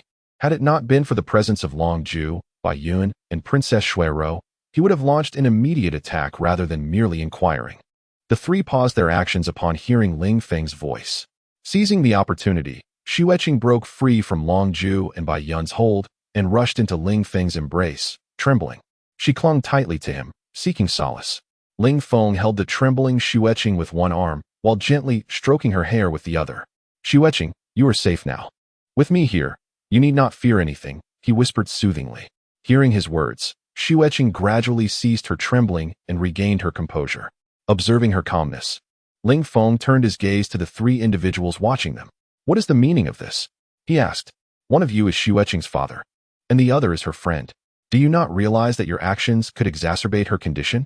And you, her father, why are you indulging in such madness with them? You accuse us of madness. Yet do you not comprehend the impact of your silent departure on Xue Qing? She has not eaten a single morsel, nor had a sip of water since you left, Xue Rou retorted. Her discomfort palpable at seeing Xue Qing clinging to Ling Feng without a word of inquiry from him. Ling Feng was taken aback that Xue Qing had refrained from eating or drinking simply due to his absence. He gently pulled her from his embrace, grasping her arms, and asked softly, Xue Qing, have you not eaten anything these past few days? To his astonishment, she nodded, then nestled back into his arms, embracing him once more. Bai Yun observed her daughter responding to Ling Feng's questions after days of silence, her heart heavy with unspoken feelings. Dragon Tian, hurry and let Xue Qing drink this bowl of soup, or she will not withstand it, Bai Yun urged. Absolutely not. Ling Feng immediately rejected her suggestion without a second thought. Having noted the soup's excessive greasiness, a person who has not eaten or drunk for an extended period cannot consume rich food. Bai Yun, alarmed, insisted, why not? How could you care for my daughter when you abandoned her? Now that she has gone so many days without nourishment, you refuse to let her eat? Ling Feng explained. It is not that I am forbidding Xue Qing from eating. It is that she cannot drink this soup. It is imperative that she consume something gentle on her stomach. He then seated Xue Qing at the table and began rummaging through his spatial pouch for supplies. Is this soup poisonous or something else? Bai Yun questioned, casting a doubtful glance at Long Ju. Long Ju, recognizing her concern, waved his hand reassuringly. How could it possibly be toxic? This is food prepared by the Long family, and it is certainly safe. It is not a matter of the soup's safety, but of your ability to care for someone, Ling Feng interjected, dispelling Bai Yun's doubts. He retrieved a fruit juicer he had crafted in the Beastman forest, placing fruits inside to extract juice, filtering it through a cloth layer. He poured the juice into a bowl, which was also crafted by him, and presented it to Xue Qing. Xue Qing, drink this slowly, he instructed. Xue Qing accepted the bowl and began to sip the juice cautiously. Ling Feng addressed the 3 onlookers. After a prolonged period without food or water, one's stomach becomes parched. At such a time, one cannot consume dry or greasy foods, as they would harm the stomach. Xue Rou interjected, but the soup is not dry. Why do you prevent Xue Qing from eating it? Your fruit juice is no different from the soup. Ling Feng smiled wryly. Would I really deny Xue Qing the soup for such trivial reasons? The truth is, the soup is too rich. Given her condition, consuming something so greasy would surely cause her distress. Though Xue Rou understood Ling Feng's reasoning, she still protested. How do we know your words are true? Your past actions have always been questionable. Ah, my dear princess, this is merely common knowledge regarding care, Ling Feng replied, pouring more juice into Xue Qing's bowl. Seeing Ling Feng's attentive care for Xue Qing stirred an indescribable feeling within Xue Rou, leading her to exit the room abruptly, leaving behind a remark about his lack of caregiving ability. Must you be so agitated? Ling Feng mused to himself after Xue Rou left the room. Long Ju and Bai Yun exchanged knowing glances and chuckled, both having understood each other's sentiments. Bai Yun remarked, it seems my daughter will face additional challenges in the future. Long Ju concurred. Indeed, I never anticipated that Xue Rou would exhibit such maternal instincts. Ling Feng, overhearing their conversation, inquired with confusion, what are you two discussing? What additional challenges does Xue Qing face? Long Ju chuckled, my son, you will come to understand this in due time. First, tell me where you have been these past few days. We have searched the imperial city high and low, yet found no trace of you. Ling Feng replied, I have not been in the imperial city these past few days, so it is only natural you could not find me. Long Zhu inquired, if you were not in the imperial city, then where were you? Even if you were elsewhere within the empire. The imperial edict issued a few days ago should have kept you informed. Why has it taken until today for you to return? Ling Feng explained, I have been alone on Blackstone Mountain these past few days, a desolate place devoid of any inhabitants. Thus, I was unaware of any happenings at home. Blackstone Mountain? Long Zhu asked, perplexed by Ling Feng's words. What business did you have there? Ling Feng slowly replied, Blackstone Mountain is now my territory. I have purchased it, and I went to survey the terrain. What? You have bought Blackstone Mountain? Long Zhu and Bai Yun exclaimed in astonishment. Chapter 23. I shall forge an unprecedented weapon. Ling Feng gazed at Xue Qing, who was indulging in fruit, and absent-mindedly replied, those black stones possess great utility. Ao Wuxue, noticing that Ling Feng was preoccupied and had not even glanced her way, extended her delicate, jade-like hand towards his ear. Ouch! What are you doing tugging my ear, Mom? Ling Feng exclaimed, wincing in pain. Ao Wuxue, still grasping his ear, tightened her grip in irritation, saying, at last, you acknowledge my presence. If you care so much for Xue Qing, do not leave her all alone. Your actions have caused quite a commotion for us. Mom, please let go. My ear is about to come off. Ling Feng pleaded desperately. It would be better if it did. You never listen anyway, Ao Wuxue retorted, though she eventually released him. Rubbing his sore ear, Ling Feng protested, what do you mean I don't listen? I did inform Uncle Fu that I would be away for a few days. In the past, when I vanished for a month or two without a word, you didn't say anything. Moreover, I did notify you this time. Do not feign ignorance. I wouldn't care if you were gone for a year. Ao Wuxue raised her voice. Ling Feng feigned confusion. What do you mean by that? I have only this matter on my mind these past few days. Surely, you are not holding past grievances against me. What is done, and the future is what matters. One must look ahead, Mom. Let us not dwell on this. You little rascal, now you're lecturing me? Quickly tell me what mischief you've been up to while leaving Xue Qing alone at home. Ao Wuxue scolded, delivering a playful rap on Ling Feng's head. Rubbing the spot where he was struck, Ling Feng replied, Mom, do not speak so ambiguously. It sounds as if Xue Qing is my wife. I did ask Uncle Fu to look after her. After saying this, he noticed Xue Qing had come closer, gently ruffling his hair before curling up in his embrace. Ao Wuxue chuckled, still insisting Xue Qing isn't your wife? Look at how she has nestled into your arms. Bai Yun, I believe we need to discuss the prospect of our families becoming in-laws and choose an auspicious date. Bai Yun nodded with a smile. Indeed. We cannot let the girl slip away. At this point, Xue Qing seems to regard me, her father, as nothing, only listening to Long Tian's words. Not marrying her is no longer an option. Feeling somewhat embarrassed by their conversation, Ling Feng turned to Xue Qing, saying, Xue Qing, why don't you sit over there for a moment? I have something to attend to. Xue Qing, noticing her lack of response. He realized she had fallen asleep. It seemed Xue Qing had been quite exhausted these past few days. Ling Feng carefully lifted her onto the bed, but found it impossible to release her hand. Resigned, he settled into a chair, placing her on his lap and holding her close to prevent her from slipping off. Observing the affectionate glances from the other three, Ling Feng asked, do you all have something to discuss? If not, you may leave. Who said we have nothing to discuss? You still haven't told me why you purchased Haishi Mountain, nor how much you spent, and what you've been doing there these past few days. Ao Wuxue pressed on, unable to rest without answers. Well, I acquired Haishi Mountain for 15,000 gold coins. He began. 15,000? How could it be so low? Ao Wuxue interrupted, astonished before Ling Feng could finish his thought. It's because it was not selling well, hence the price was reduced. Ling Feng replied nonchalantly. Although Haishi Mountain is indeed undervalued, it wouldn't sell for so little. It should be over 30,000 gold coins. How did you manage to buy it for only 15? Bai Yun, being the financial minister and aware of the market, inquired. Well, I negotiated with the head of the land department, which allowed me to purchase it at such a low price. They felt sympathy for that unfortunate official. Knowing Long Tian's bargaining skills. Let us move on. Now, regarding why I bought Haishi Mountain and what I've been doing there these past few days.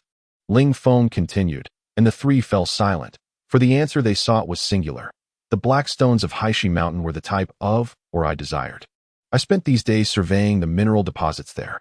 You claim those black stones are the, or you intend to use? How do you plan to utilize them? Long Zhu asked curiously, echoing the intrigue of the others. Haishi Mountain had stood for many years, and the black stones were well known. None had ever heard of them being classified as or. Ling Feng smiled mysteriously, saying, "In due time, you shall know. For now, revealing too much would be futile. There will be many instances where I will require your assistance. You little brat, still keeping us in suspense. Just tell us what use they have," Longju pressed. Ling Feng smiled. "You will find out soon, and the benefits to you will be immense. Speaking of which, there is no point in discussing it now. The surprise will be monumental." "Benefits to me? A monumental surprise?" Longju questioned, puzzled. Ling Feng gently adjusted Xue Qing's position in his arms, ensuring her comfort, and replied softly, "Yes. Once the time comes, you will understand." Bai Yun, knowing that Longju was not easily impressed, wondered what sort of surprise Ling Feng might unveil, especially regarding the or's purpose. The question weighed heavily on his mind, and finally, he could not resist asking, "Long Tian, what exactly do you intend to do with this black stone?" Sensing that withholding information might lead to discomfort, Ling Feng revealed a little. "I aim to forge weapons. Weapons unlike any ever seen before." "Unprecedented weapons?" Longju exclaimed, excitement evident in his tone. "Indeed," Ling Feng confirmed. "I have enlisted the help of the dwarf flock, who will seek out a group of skilled dwarven craftsmen. I plan to establish a weapons workshop at Haishi Mountain." Longju, brimming with enthusiasm, exclaimed, "Dwarves? They will craft weapons for you? They have always refrained from assisting humans." Ling Feng replied slowly, "With technology that piques their interest." Bai Yun inquired, "What technology?" "At this moment, it's not something I can fully explain. Just know that I will be producing weapons far superior to those currently available, and they will be mass-produced. Now, Xue Qing needs her rest. Let us continue this discussion tomorrow." Ling Feng tenderly caressed Xue Qing's long hair. Ao Wuxue, dissatisfied, remarked, "Now that you have a wife, you no longer need your mother." Ling Feng protested, "Not at all. Mom, Xue Qing has simply been exhausted these past few days. It's a special circumstance. So please be understanding." "All right, I shall not intrude on your romantic moments. We shall take our leave," Ao Wuxue said, as the three departed the room. Ling Feng looked down at the sleeping Xue Qing and pondered, "If this continues, the nature of my relationship with Xue Qing will become increasingly complex. Yet, why does she depend on me so? Logically, it shouldn't be this way. Otherwise, she wouldn't have stayed home alone. If this persists, how will I ever leave the imperial city? I hope she recovers swiftly." Meanwhile, the three outside conversed about Ling Feng. Bai Yin remarked, "Second brother, do you think what Long Tian just stated could be true? If so, it would be a matter of grave consequence for the empire." Long Ju replied solemnly, "I cannot say. Given his past demeanor, I would have been skeptical. However, his return has brought many surprises, and perhaps this is yet another." Ao Wuxue added, "Regardless of its veracity, it poses no detriment to us. If false, we merely gain an additional Haishi Mountain. If true, our fortunes could be boundless." Bai Yin concurred. "Sister-in-law speaks wisely. We shall await the revelations Long Tian has in store for us." Bai Yun continued, "This matter can be discussed later. But I am at a loss regarding Xue Qing's situation. A few days ago, it was merely a jest to suggest marrying her to Long Tian. Yet now it appears that she is resolutely unwilling to marry anyone but him. She cannot part from Long Tian, and she obeys only him when he is absent. She refuses to eat or drink. Alas." Ao Wuxue smiled and remarked, "What is so troubling about marrying my son? If she cannot bear to leave him, then she should not. In due time, that little rascal should be tasked with taking good care of your precious daughter." Bai Yun pondered and replied, "You have a point. After all, a marriage is inevitable, and there is nothing wrong with her marrying Long Tian now." Long Ju interjected, "What do you mean there is nothing wrong? It is, in fact, quite favorable. That troublesome boy is not the same as he once was. With his current progress, he is likely to break through to the realm of the Sword God. At the very least, he is sure to attain the rank of Great Sword Saint, ensuring that your daughter will live in splendor." Bai Yun expressed her astonishment. "A Sword God? Are you suggesting that Long Tian might ascend to become a Sword God?" Long Ju feigned mystery. "Indeed, a Sword God. This estimation comes from a current Great Sword Saint." Meanwhile, Ling Feng remained oblivious to the discussions surrounding his lifelong commitment. He was simply embracing Xue Qing, motionless, as he entered a meditative state. Chapter 24. The slave trading market. Before Ling Feng completed his sword practice, he began preparing a porridge that was nearly ready by the time he finished. This rice was hard-earned, as in this world, The staple food predominantly consisted of flour, primarily wheat. Ling Feng had discovered this rice while in the beast forest, where he cultivated a piece of land. He now possessed several hundred pounds of rice, along with some processed into fine grains. For a Chinese person, the absence of rice feels like a profound loss, and Ling Feng planned to cultivate a substantial amount in the future. Xue Qing had already groomed herself, with Ling Feng having prepared everything for her. After consuming the porridge Ling Feng had made, her eyes sparkled with delight, and she gazed at him, yearning for more. Ling Feng, amused by her long hair cascading over her shoulders, smiled and served her another bowl. She quickly finished it, still wanting more. Ling Feng gently patted her adorable little head, chuckling, "You wish to eat more? Be cautious not to overindulge. There will be other opportunities." Xue Qing nodded in understanding. Noticing Xue Qing's somewhat disheveled hair, Ling Feng realized that, while she could groom herself, she still required assistance. Thus, he added an additional morning task to his routine, styling her hair. After meticulously arranging her hair, he took her out. Their first stop was Locke's weapon shop, but Locke had yet to return, leaving only Tian to continue purchasing scrap metal. After exchanging pleasantries with Tian, Ling Feng departed. Ling Feng then arrived at the slave trading market. From Long Tian's memories, he was aware that slavery existed in this world. Long Tian often visited to acquire beautiful female slaves, only to tire of them and pass them on to others. This time, Ling Feng's intention was to buy slaves for work. After acquiring Blackstone Mountain, he had contemplated staffing but feared early leaks of information if he recruited commoners directly from the imperial city. Moreover, it was unlikely that many would willingly venture to Blackstone Mountain. Slaves, however, were different. They would never disclose information, and they would comply with any task assigned. Slaves were the easiest to educate, as they obeyed their masters without question, even to the extent of calling a deer a horse if instructed to do so. This slave market was the largest in the Tianqiang Empire, where slaves were typically captured by market owners from smaller nations, as well as impoverished individuals from various regions. Ling Feng harbored a deep disdain for this practice, yet his current strength was insufficient to abolish the institution of slavery. Perhaps in the future, but for now, that possibility was out of reach. He could only save as many as he could, though he contemplated that this might encourage the slave trade. Nonetheless, for the sake of strengthening his position, it was a necessary action. "Young Master Longhair?" A rotund man resembling a ball inquired, standing beside Ling Feng.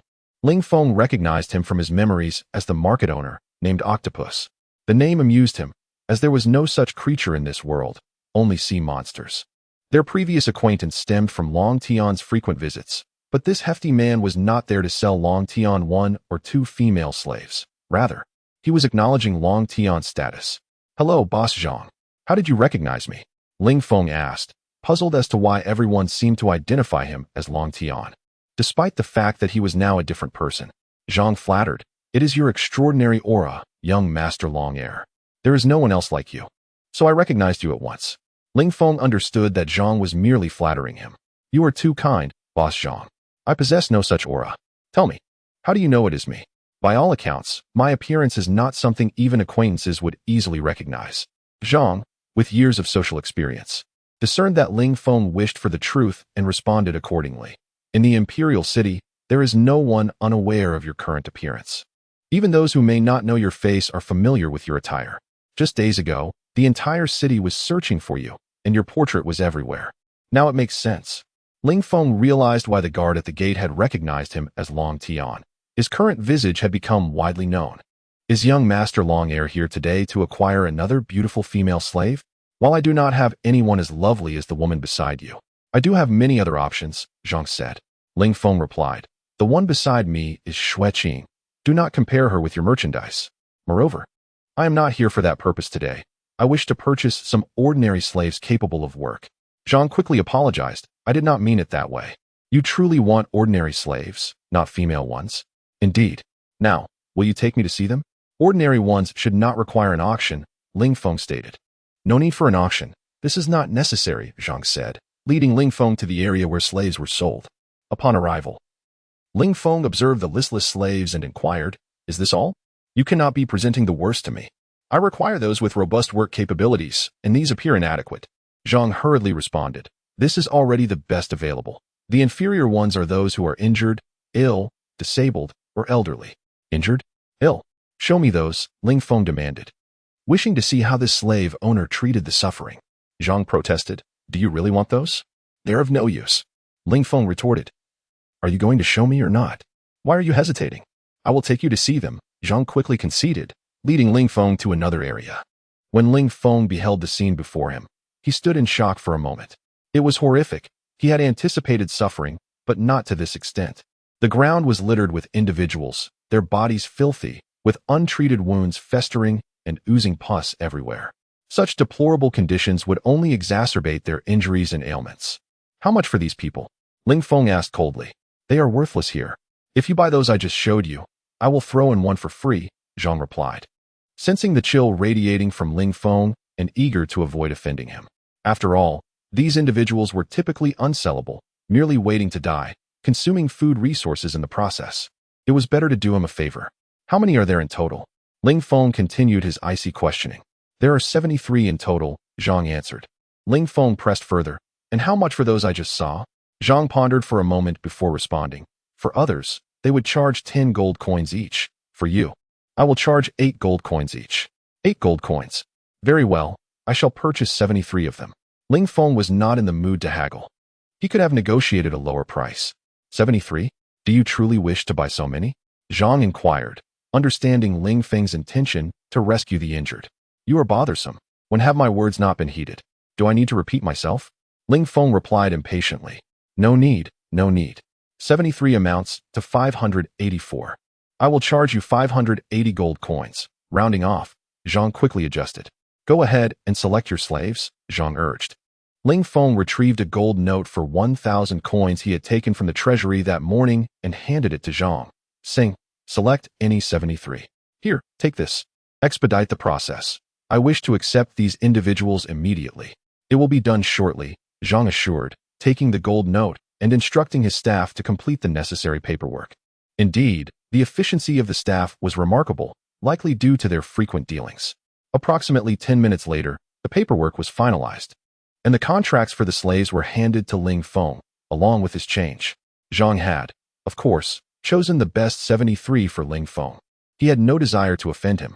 Call my 73 individuals to come here, commanded Ling Feng to the nearby slave market personnel.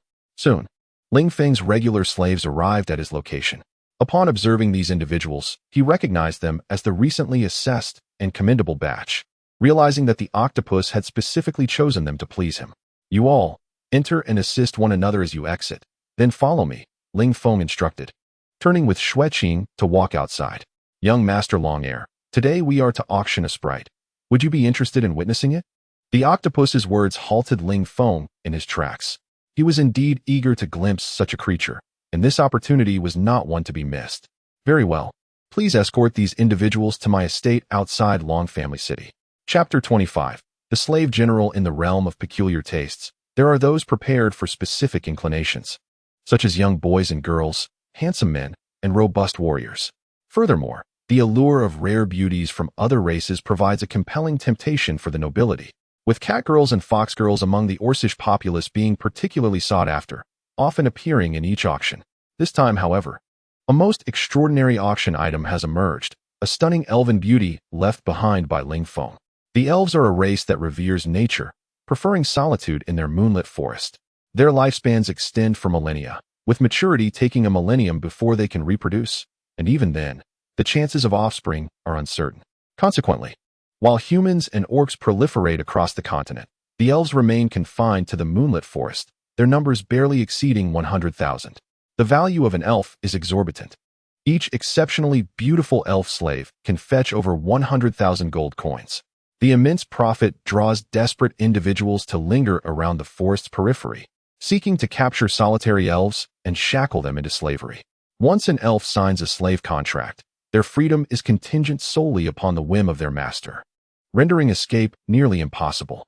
The contract acts as a mental brand, easily traceable regardless of the elf's location, ensuring that slave traders relentlessly pursue any fugitive. Humans struggle to survive outside societal confines, yet elves need only return to the moonlit forest to elude their captors, leaving the traders powerless. In addition to the contract, elves bear a magical suppression collar, rendering them incapable of utilizing magic. An elf stripped of their magic is as defenseless as a mere child. Ling Feng now sits in a private chamber, observing the bustling auction floor below. The news of the elven auction has drawn nobles from far and wide. With many powerful figures present, any disruption here could send shockwaves through the Tianxiang Empire. The private box is filled with influential nobles, while lesser nobles are relegated to the lower levels. Ling Feng finds himself in this esteemed chamber due to his identity as the second young master of the Long family, a lineage uninterested in such affairs, save for him. The auctioneer, Octopus, ascends the stage, commanding immediate silence from the crowd, who turn their attention to him. Relishing the atmosphere, Octopus warmly welcomes the esteemed guests, expressing confidence in their eagerness to acquire the upcoming slaves. He acknowledges that many have come specifically for the grand finale, but emphasizes that the imperial slave market offers more than just one exquisite item. A plethora of fine slaves awaits their attention. As the auction commences, a strikingly clad beauty is presented, her alluring figure and captivating visage prompting eager bids from the assembled noblemen. Ling Feng quickly discerns Octopus's tactics, classic merchant strategies designed to entice. Octopus continues, "Behold this enchanting slave. Every man's dream. Why should one miss the chance for beauty? Why not seize both?" The crowd erupts in agreement, and Octopus stirs the bidding atmosphere, reminding them that while they may desire the elf, numerous other slaves are available. Since you all are keen not to let this beauty slip away, raise your bidding cards and take her home. The starting price is 1,000 gold coins, with increments of 100. Who will bid? Almost immediately, hands shoot up as bids are placed. The price swiftly escalates to 5,000 gold coins, and Ling Feng marvels at Octopus's prowess in this realm. As the bids rise, Octopus announces 8,000 gold coins. Is there a higher offer? 8,000 for the first time, 8,000 for the second. Is there no further bid? 8,000 for the third time sold. The beautiful woman is claimed by the patron holding card number 421. Soon, one slave after another is auctioned off, with prices climbing ever higher. Notably, several exceptionally skilled warriors fetch prices as high as 60,000 gold coins, underscoring the value placed on martial prowess in this world. Ling Feng observes the proceedings without intent to purchase. His funds are limited, and the plight of these unfortunate souls is too vast for him to remedy single-handedly. Next up is the auction's second most coveted item, General Nicholas, the foremost general of the Eiffel Kingdom. Octopus's announcement lands like a bombshell, astonishing the crowd. The mere presence of Nicholas guarantees a surge of interest. In addition to his formidable combat skills, he is a mid-level sword saint, and his worth is undoubtedly on par with that of an elf. Had elves not been so rare, he might have been saved for last. As Nicholas steps onto the stage, the audience gazes in awe. Ling Feng perceives a blend of resignation and self-deprecation in his eyes, yet a resolute spirit. Unlike the earlier warriors who appeared defeated, Nicholas radiates an extraordinary essence. Ling Feng contemplates whether to bid for him. Such a remarkable individual would demand at least 100,000 gold coins, an amount he lacks, having entered with only 5,000, now reduced to 4,000 after previous bids. As the price climbs to 4,000, Ling Feng realizes that if he does not act soon, he may miss the opportunity to bid entirely. He ponders various strategies, swiftly dismissing them. If only he could negotiate as he did at Blackstone Mountain. Perhaps he could persuade Octopus and the Overseer to forego payment. Suddenly, a thought strikes him. A plan forms in his mind. Pressing the button, Ling Feng's voice resonates throughout the hall, inciting anger among the audience, yet they dare not express it. The octopus harbored a twinge of regret for having allowed Long Tian to remain. He thought it would be better to let him depart. With a sum of 4,100 gold coins, I have secured him. This Nicholas is destined to be mine. You may attempt to contest with this young master, but I suggest you first consider whether you possess the means to rival the Long family. Should anyone dare to disrupt the peace, they shall witness the true extent of my capabilities. Chapter 26. The auction spirit. No bids were made from the audience. Although a mid-level sword saint is quite rare, no one in the Tianxiang Empire would dare offend the Long family for such a reason. There were indeed some influential figures present, but these individuals would not be foolish enough to oppose the Long family, especially since most of them resided in the imperial city. They all understood that offending Long Tian was far more troublesome than crossing Long Ju. In the past, Long Tian showed no mercy to anyone who displeased him. A count from the royal family once incurred his wrath over a woman, and ultimately, his entire family was dismantled by Long Tian. When the matter was brought before the emperor merely offered a word of consolation, and that was the end of it. Since that incident, The nobles of the imperial city would avoid Long Tian at all costs, fearing his ire. 4,100 gold coins. Third call. Sold. Nicholas was a guest of VIP room 3.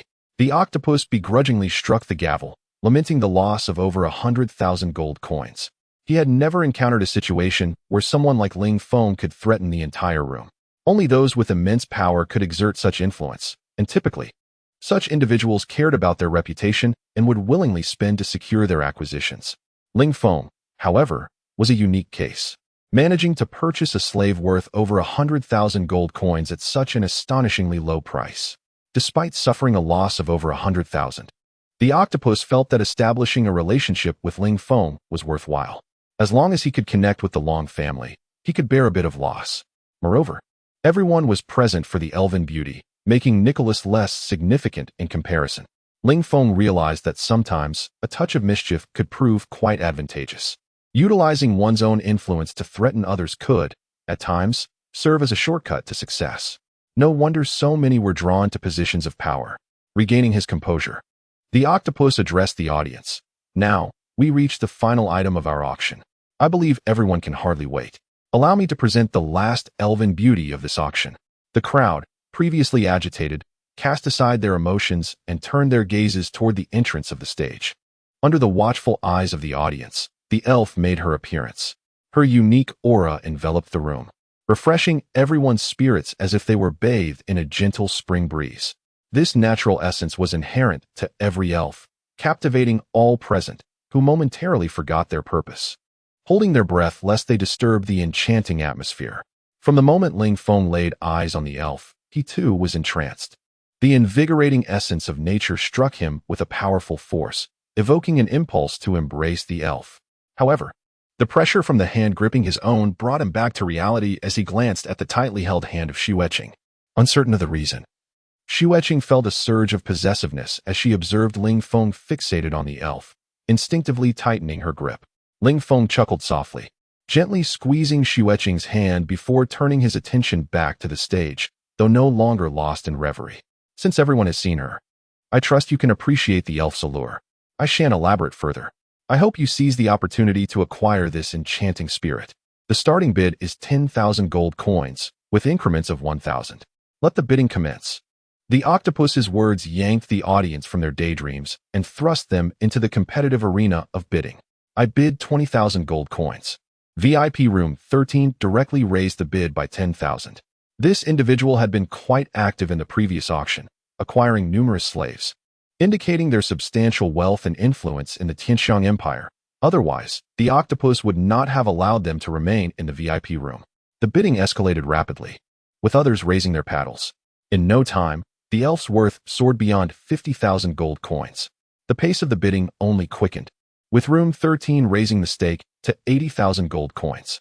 Ling Feng observed the unfolding scenario with a sigh, reflecting that in any world, men were perpetually vying for power and women. Yet, it was easy to understand their fervor. The elf, in terms of beauty alone, was truly a captivating figure, possessing a delicate form and a natural essence that, in ancient China, might have likened her to the likes of Daji or Chun Yuan, possibly even surpassing them. However, Ling Feng had no intention of purchasing her. While he felt sympathy for the elf, he did not feel compelled to rescue her. Furthermore, having exhausted his funds on Nicholas, he could not resort to his earlier tactics. He had already offended many and would not do so again unless absolutely necessary. 100,000 gold coins. This time, the bid came from VIP room 19. Most of the crowd had withdrawn from the bidding. Many lacked the necessary gold, and others were too intimidated to compete fiercely with those above.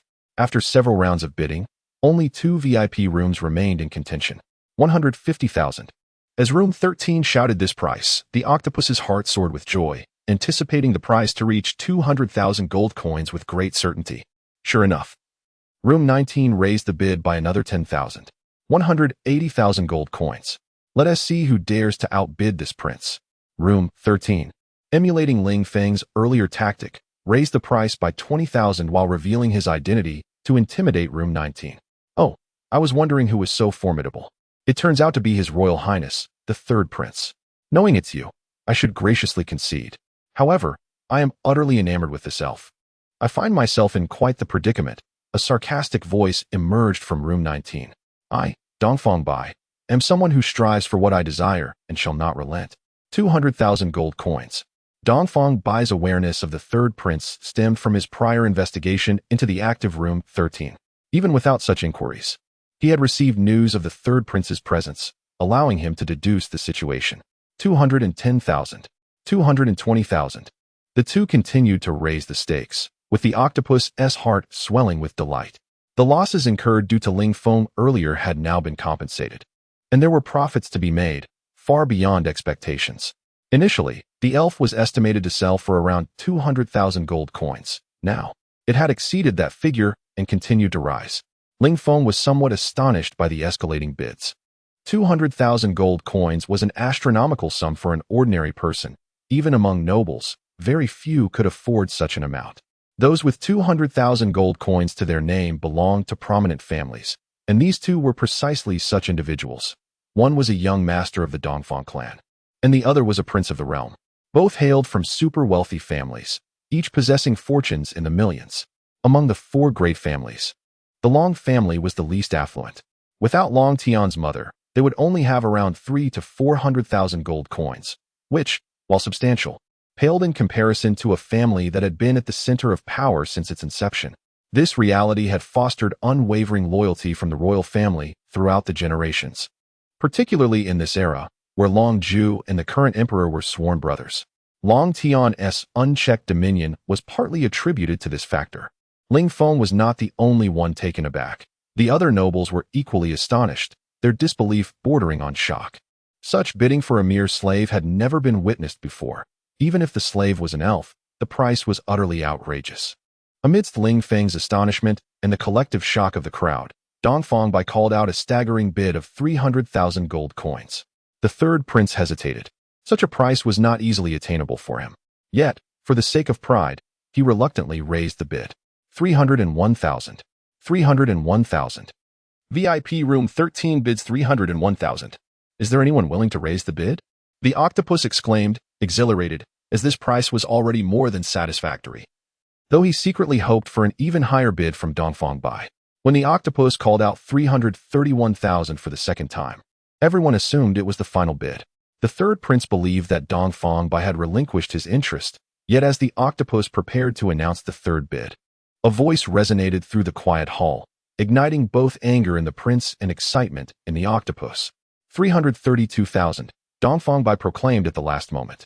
333,000, the prince retorted, feeling as though he had been outmaneuvered by Dongfang Bai, a sentiment of resentment coursing through him. This was his utmost limit. Beyond this, he could no longer afford to raise the bid. He silently wished that Dongfang Bai would refrain from increasing the price further, for failing to do so would mean losing the exquisite elven slave.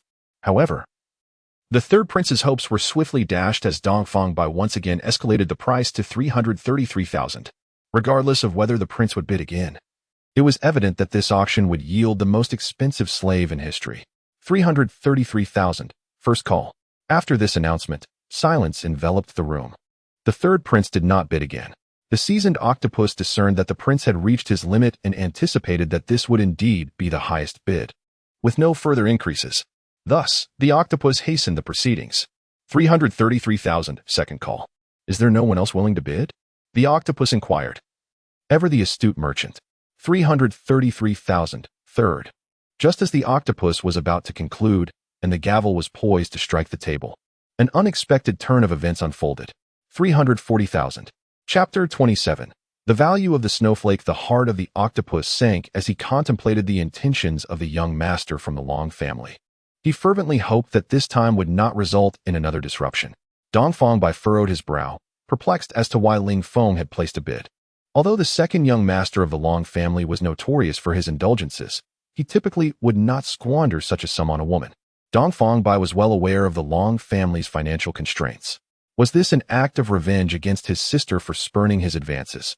Or perhaps a retaliation against him for protecting her? Ling Feng, standing in the VIP room, was equally curious about the reason behind the bidding. At that moment, when the octopus announced the second bid, Xue Qing suddenly tugged at Ling Feng's sleeve and pointed to the enchanting fairy on stage. In confusion, Ling Feng inquired, Xue Qing, what are you pointing at the fairy for? Do you wish to have her? Upon hearing his question, Xue Qing nodded vigorously. Ling Feng, seeing her enthusiasm, sighed and replied, "What do you need her for? Be good. I currently lack sufficient gold coins. I shall find you a maid in the future." Undeterred, Xue Qing continued to tug at his sleeve, her other hand persistently indicating the fairy, wholly disregarding Ling Feng's words as she implored him to purchase the enchanting creature. Exasperated, Ling Feng reluctantly called out a bid of 340,000. Xue Qing's request stemmed from an overflow of feminine compassion. Initially, she had not been particularly fond of the fairy, as her presence had captivated Ling Feng and Apos' attention. Women are immune to the allure of other women, and Xue Qing was oblivious to why the fairy held such sway over Ling Feng. Hence, she had been observing her intently since the fairy and Apos' appearance. In the fairy and Apos' eyes, Xue Qing perceived despair, especially when it seemed she would be purchased by the third prince. That look of utter hopelessness tugged at Xue Qing's inherently kind heart. When she encountered that same expression of despair again, she could no longer suppress her sympathetic urges and urged Ling Feng to rescue the pitiful fairy. 350,000. Regardless of Ling Feng and Apos' motivations, Dongfang Bai calculated the loss of tens of thousands of gold coins as a manageable expense. Ling Feng suspected Dongfang Bai thought he was merely opposing him and thus declared a resolute bid of 400,000. Long Tian, what exactly are you doing? Do not create a ruckus here. You should count yourself fortunate for having just acquired Nicholas, Dongfang Bai admonished upon hearing Ling Feng and Apos' bid. It was only natural for anyone to be irked by such a substantial loss of over 80,000 gold coins. Ling Feng chuckled. I must extend my gratitude to everyone for granting me this opportunity, allowing me to make such a painful sacrifice. Should you require my assistance in the future, I will surely oblige. However, this fairy shall be mine. Young Master Dongfang, could you part with her once more? I promise to compensate you for your loss with an equivalent value in the future. I am well aware of the Long family's finances. Can you truly afford 400,000 gold coins? I would hate to witness the downfall of the Long family. 410,000. I claim her. Dongfang Bai continued to raise his bid, confident that Ling Feng would not counter, as the Long family lacked such wealth. However, reality often defies expectations. Not only did Ling Feng not withdraw, but he also raised the stakes, announcing a staggering bid of 500,000 gold coins. This figure momentarily stunned the entire audience. The octopus felt a mix of joy and concern. The bid exceeded his wildest dreams, promising both fame and fortune, a transaction every merchant dreams of. Yet, he worried whether Ling Feng could genuinely afford such a sum. It was common knowledge that the Long family was not wealthy. If Ling Feng could not fulfill this payment, he would be reluctant to confront the Long family, leading to another auction that might not yield a price as high as Dongfang Bai's. The greatest shock, of course, was felt by Dongfang Bai, who leaped onto the stage and coldly addressed Ling Feng in the VIP room. Long Tian, I and Apos am offering you an opportunity to back down. Let us see how you intend to settle such a hefty sum. Octopus, finalize the transaction. If Long Tian cannot pay, initiate another auction. As for the one who made that outrageous bid, I shall report him to the Long family for proper reprimand. Hearing Dongfang Bai's words, the octopus silently cursed. Reporting to the Long family would be futile, as they would likely disregard it. Everyone knew the reality of the situation, but there was little he could do, as Long Tian had the backing of the Long family and the emperor.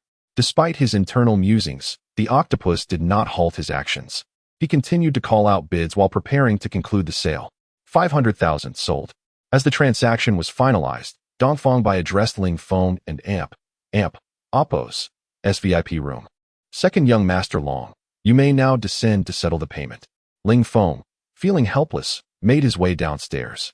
He had initially intended to negotiate a credit with the octopus after the auction, but that seemed impossible now. Upon his arrival, a considerable stir ensued, particularly due to Xue Qing clinging to his sleeve. It was unexpected that Ling Feng had brought along a beauty who was not in the least inferior to the fairy. Why then would he pay such a high price for the latter? Dongfang Bai was equally perplexed. His confusion was unique, as he knew Xue Qing and could not fathom why she would associate with the lecherous Long Tian. Ling Feng, realizing he could not evade the situation, resignedly stated, I understand there is a rule here. If one lacks funds, one may pledge possessions until payment can be made. The octopus nodded. Indeed, that is correct. Before he could finish, Dongfeng interjected. I am aware of that rule as well. Pledging is permissible, but the item's value must exceed double the required amount in gold. The octopus continued. Young Master Dongfeng is correct. This is to prevent individuals from abandoning their pledged items, as we would then be left with the burden of their care indefinitely. Therefore, Long Tian, you must present an item valued at over 1 million. However, I suspect you do not possess such an item. Anything exceeding 1 million would be considered a divine artifact. Dongfeng would not believe that Ling Feng had a divine artifact on him. Even an empire would have a limited supply. And the Long family possessed only a single holy grade sword, the one currently wielded by Long Ju. Reluctantly, Ling Feng unfastened the snowflake from his waist and handed it to the octopus, declaring, "This snowflake is worth far more than 1 million. Take good care of it. Should it go missing, I shall ensure your trading market in Huangqing vanishes." Haha, you believe this shabby dagger is worth 1 million gold coins? The Long family is truly pitiable if such a mere dagger can be considered a divine artifact. Dongfeng laughed mockingly at Ling Feng, joined by the third prince, who also found amusement in the situation. Others wished to laugh, but dared not do so. No one believed such a dagger could hold a value of 1 million. Viewing Ling Feng's actions as a desperate attempt to exchange a worthless dagger for a fairy worth tens of thousands of gold coins, the octopus regretted his decision to keep Ling Feng. Allowing him to leave would have been preferable. Now, not only had he lost Nicholas, but he also faced the potential loss of the fairy, leading to a significant financial setback due to a single erroneous decision. To foster a closer relationship with the Long family, the cost is undeniably exorbitant, and whether such a relationship can truly be established remains uncertain. A broken dagger. A mere jest. I shall wield this piece of trash to enlighten you ignorant souls, Ling Feng declared, pausing momentarily before continuing. Firstly, this is a sword. Secondly, this sword can undoubtedly rival the so-called divine artifacts you speak of. In my heart, the value of the end amp, Oppos, blowing snow and amp, Oppos, far surpasses that of any divine relic. A sword? I have never beheld such a weapon. Just because you claim it can compete with divine artifacts, does that make it so? Interjected the third prince, feeling the need to elaborate. In your eyes, it may be a divine artifact, but in ours, it is merely a broken dagger. I do not fault you for perceiving it as a worthless dagger, for true value requires discernment. This is akin to the saying that while fine steeds are common, true horse whisperers are rare. Ling Feng replied nonchalantly, forgetting that this was not Earth, and that no one here knew of the horse whisperer. Rare horse whisperers? Dongfeng was perplexed by this phrase, yet he grasped that Ling Feng was mocking their lack of vision. How can you prove that your blowing snow can rival divine artifacts? You cannot simply assert it as such. Do you take us for children of 3? The third prince clearly understood the sarcasm in Ling Feng's words. All you need to do is bring forth a divine artifact and strike it. If it remains unscathed, then you will have your proof, Ling Feng smiled. Do you think divine artifacts are abundant? The imperial city possesses only a few, and even my father has but one. Are you suggesting that others should go and fetch a divine artifact to test your broken dagger? The third prince, upon hearing Ling Feng and Oppos' challenge, recognized it as a blatant evasion. Everyone knew there were no divine artifacts here. Ling Feng shrugged and replied, then I am at an impasse. Regardless, I shall not default on my word. Do you not trust the reputation and standing of the Long family in the imperial city? Moreover, it is not your account. Look at others. The octopus has no objections, so why must you take unnecessary actions? The octopus, now at its lowest ebb, conceded. I do believe in the Long family's reputation and status, yet I cannot extend that belief to you. Furthermore, you are indeed a master of defaulting. If there were a ranking for such deeds in the imperial city, you would undoubtedly hold the second place. There would be no first. It appeared this time. They would incur a substantial loss. Long Tian, do not revel in triumph just yet. Although I lack a divine artifact today, I happen to possess a sacred item that can ascertain whether your so-called sword truly possesses the ability to rival divine artifacts. It is the closest to the level of a divine artifact, and if it withstands its assault unscathed, then your blade will indeed be as you claim. Dongfeng Bai's voice resonated through the hushed assembly. Chapter 28. The blowing snow is a sacred artifact. The blowing snow is the closest artifact to a divine weapon. Could this be the ice crystal sword of the Dongfeng family? Inquired the third prince. It is widely known that the Dongfeng family possesses one divine weapon, the frost staff, and one artifact closest to divinity, the ice crystal sword, which is among the best equipped of the 4 great families. Ice crystal sword? Gasped the onlookers upon hearing the third prince's words. This sword enjoys a formidable reputation throughout the Tian Empire and indeed across the entire continent. Its renown stems not only from its status as the closest artifact to a divine weapon, but also as the personal weapon of the founding general, Dongfang Ming. Furthermore, its sharpness has reached the level of divine weapons, surpassing even the sharpness of many ordinary divine arms. The ice crystal is classified as a sacred artifact because it is a sword enhanced by water magic. It cannot harness fighting spirit, rendering it somewhat useless to swordsmen. For mages, it only augments water magic. Thus, while water mages may find it useful, its weight is a burden too great for them to wield effectively, leading to a similar conclusion of it being impractical for them as well.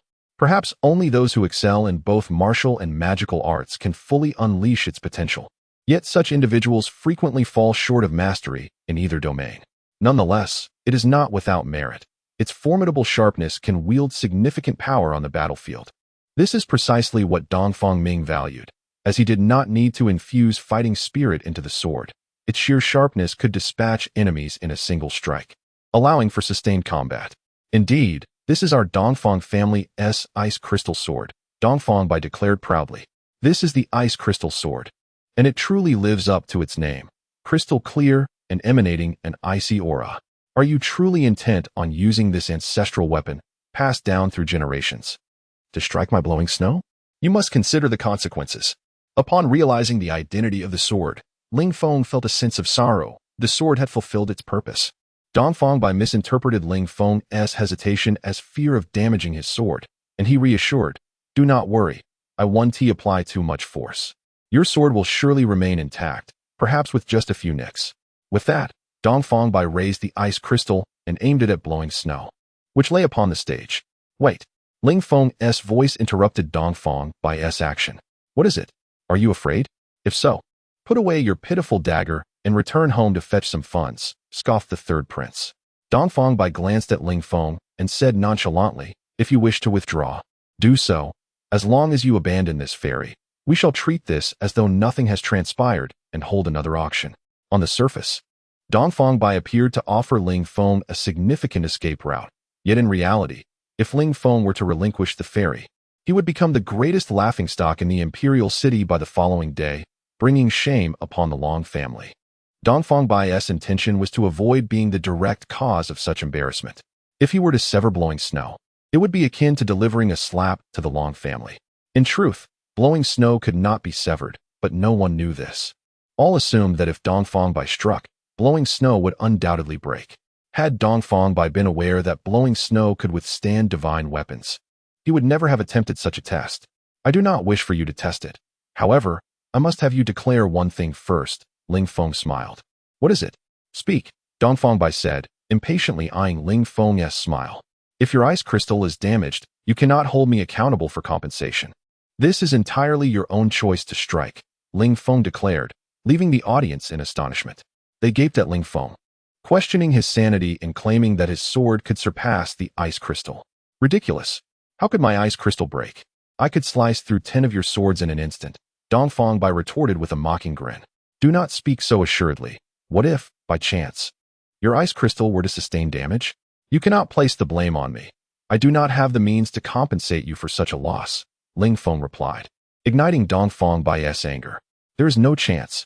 I am not like you, who enjoys shifting blame. Yet, who can predict what will happen in the future? You only address the possibility of my sword breaking, not yours. This is quite unfair to me. If you do not state that your sword's damage is not my responsibility, then do not strike my blowing snow. Very well, should my ice crystal sustain any damage, I shall bear full responsibility for it. Is that satisfactory? Now, I shall strike," Dongfang Bai replied, exasperated. With that, he eagerly swung towards blowing snow. "Wait." Ling Feng's voice once again halted Dongfang Bai. "What now? What do you want?" he shouted in frustration. "I simply wish to confirm that you truly will not hold me responsible for any damage," Ling Feng stated, causing the audience to gasp in disbelief. "Absolutely not," Dongfang Bai snapped, channeling all his fury into the strike aimed at blowing snow, treating it as if it were Ling Feng. The clash of metal rang out, followed by the sound of something clattering to the ground, the unmistakable sound of a broken sword falling. Dongfang Bai stared at the fragmented blade as if he had been paralyzed, while the onlookers remained in shock, unable to believe their eyes. Some rubbed their eyes in disbelief, while others pinched their arms to confirm they were not dreaming. The pain assured them they were awake. Many simply stared blankly at the broken sword. The audience's reaction signified that this outcome was wholly unexpected, save for Ling Feng, who had anticipated this very result.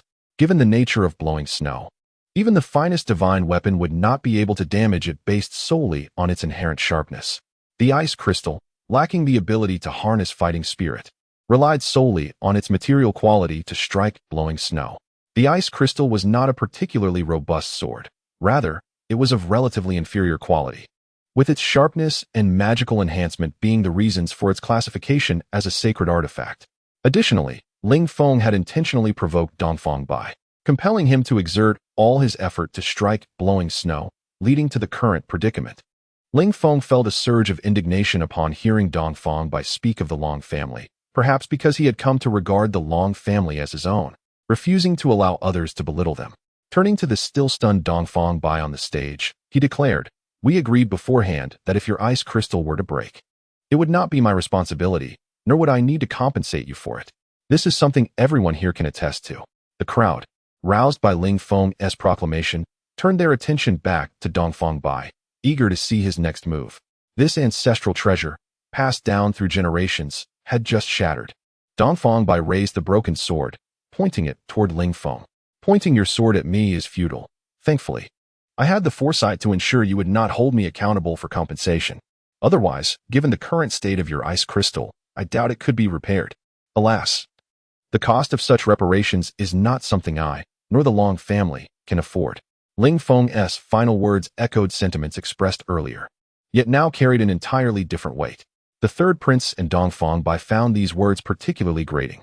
"Now that my blowing snow remains unscathed while your ice crystal lies shattered, it is evident that my blowing snow can indeed rival a divine weapon. Thus, it shall serve as collateral for this transaction, correct, Octopus?" Ling Feng addressed Octopus, though his voice resonated throughout the assembly. Octopus, slightly anxious, replied, "Yes, absolutely. It can be considered collateral. What a jest! A sword that can withstand the ice crystal's assault unscathed, and even break the ice crystal, can undoubtedly be classified as a divine weapon, perhaps even a high-tier one. The current dilemma is not merely the value of this sword. Rather, it lies in the considerable trouble it will cause by being here. Tomorrow, the entire imperial city will know of the existence of such a legendary weapon, and within days, the news will spread throughout the Tianxiang Empire and even across the continent. At that point, those from the Five Mountains will undoubtedly engage in unpredictable actions. It is imperative that the security measures at this slave market be fortified to ensure the safety of the sword. Otherwise, losing it would lead to significant complications. The best course of action would be to keep this information under wraps, but the individuals present today are incapable of maintaining such secrecy. Although this situation presents a substantial challenge, with the octopus's strength, it can be managed. His slave market's original guards performed admirably, and with some enhancements, it will be entirely feasible to cope. Ling Feng stepped in front of Xue, fixing his gaze upon her. After a brief silence, he suddenly exclaimed, "Ah, it seems that my Xue cannot remain here as collateral." The exclamation startled everyone present, drawing their attention to Ling Feng, who left them bewildered. Particularly, the octopus rushed to Ling Feng's side, anxiously glancing at Xue and asking, "Why? What has transpired?" Ling Feng pointed to the area recently struck by the ice crystal, feigning sorrow as he said, "Look, it has been damaged by the ice crystal. Clearly, my Xue cannot contend with a divine artifact. Alas, I must regretfully use you as collateral for the time being. I shall return with funds in a few days to redeem you." The octopus scrutinized the spot Ling Feng indicated and, finding no visible damage, questioned, "This appears intact. Where is the damage? Did you not notice such an obvious blemish?" Ling Feng retorted, gesturing to the previously marked area. "Behold, there is an evident scratch here. Although minute, it constitutes damage." In that moment, everyone collapsed to the ground. Upon Ling Feng's prompting, the octopus discerned a scratch, though it was finer than a hair and would be imperceptible from a distance. A cold sweat trickled down his brow as he thought. Such a scratch is deemed damage? Under the full force of the ice crystal's assault, it could have shattered. Even a significant gash would still belong to a divine artifact. It was evident that this dragon's second young master was mocking Dongfang Bai. Long Tian, You scoundrel, I shall have your head. Dongfang Bai shouted, brandishing the broken ice crystal towards Ling Feng. Ling Feng stepped back, narrowly evading the attack, and observed Dongfang Bai being restrained by the third prince. He patted his chest, saying, fortunately, my reflexes are sharp. Otherwise, I would have suffered the same fate as Xue at the hands of this ice crystal. Young Master Dongfang, do temper your anger. Return home and report truthfully to your father. I believe he will not impose severe punishment, perhaps just a few smacks to your backside. Dongfang Bai, regaining a semblance of rationality, recognized that he had narrowly avoided a grave mistake. Killing Ling Feng would bring far more regret than the loss of the ice crystal. Nonetheless, he was still incensed by Ling Feng's provocation, stuttering as he pointed at him. You, Long Tian, remember this. With that, he picked up the broken sword from the ground and turned to leave. You have surprised me greatly today. We shall have another opportunity to meet. The third prince left with those words. Opportunities abound. It will be difficult for us to avoid encounters, Ling Feng murmured to himself, stroking the small cat perched on his shoulder as he watched the two retreating figures. Meanwhile, Xue Qing released her grip on Ling Feng's sleeve and wrapped her arms around his. Ling Feng glanced at Xue Qing and turned to the octopus. I shall temporarily leave Xue in your care. Do not misplace her. I must take my leave now. With that, he made his way towards the exit. Young Master Long, are you departing just like this? Chapter 29. The Acquisition Crisis. Hearing the octopus's shouts from behind, Ling Feng turned and asked, is there anything else? Did I not give you the sword? The octopus replied, what about the spirit you purchased and Nicholas? What should we do with them? Oh, I almost forgot about them. Ling Feng's words caused everyone present to break into a cold sweat. Having spent 500,000 gold coins and even shattered the ice crystal of the Dongfang family, he now seemed to have forgotten the very spirits that ignited this entire affair. After a moment of contemplation, Ling Feng instructed the octopus, please take them to the Long family. Do not mention that I bought them. Just say they are my friends. The octopus was momentarily taken aback, but quickly regained composure. He had never heard the second young master of the Long family speak so amicably. His tone was markedly different from before, and the polite request was something the previous Long Tian would never have uttered. He promptly replied, all right, I'll take care of it right away. Unbeknownst to them, as Ling Feng mentioned friends, Nicholas's eyes momentarily sparkled before quickly dimming. Upon leaving the market, Ling Feng made his way to the rock weapon store. He had just been contemplating that 500,000 gold coins was no trifling sum. Although this expense was primarily for Xue Qing, and he might coax some contribution from the Bai family, he knew that even with their help, he would still bear a significant burden. Ling Feng preferred to resolve his own troubles. After all, he currently possessed the invaluable Xue, and even if the octopus was not inclined to consider the Long family standing, he would not have any grievances over Xue. There was also another opportunity to earn 500,000 gold coins through Ling Feng's steel forging project and the production of steel weapons. Selling these weapons could become a lucrative venture, yielding substantial profits, and eventually, he could craft a few superalloy weapons using the same methods employed for Xue and auction them off, making the acquisition of that sum a breeze. However, crafting weapons of the same caliber as Xue was time-consuming. It had taken him 4 months to forge Fei Xue. Fortunately, this time it was unnecessary to create weapons of the same quality. He merely needed to produce items comparable to the current artifacts. Moreover, unlike his days in the Warcraft forest, where he had to scavenge daily for sustenance, he could significantly reduce the crafting time. Nevertheless, even under the most optimistic circumstances, it would still take about a month to produce a single weapon. He simply did not have that luxury of time now. He could not abandon Xue Qing, as his prolonged absence would undoubtedly raise suspicions, especially with the sudden appearance of artifacts. The presence of a single artifact could be deemed fortunate, 2 could be considered coincidental, but 3 would certainly suggest he possessed even more artifacts, making the auction of such items a distant prospect. For now, he needed to focus on mass-producing steel weapons to easily settle the 500,000. Before he realized it, Ling Feng arrived at the entrance of Rock's store and was taken aback by the scene before him. The weapon shop was engulfed by a throng of people, each clutching various forms of scrap metal.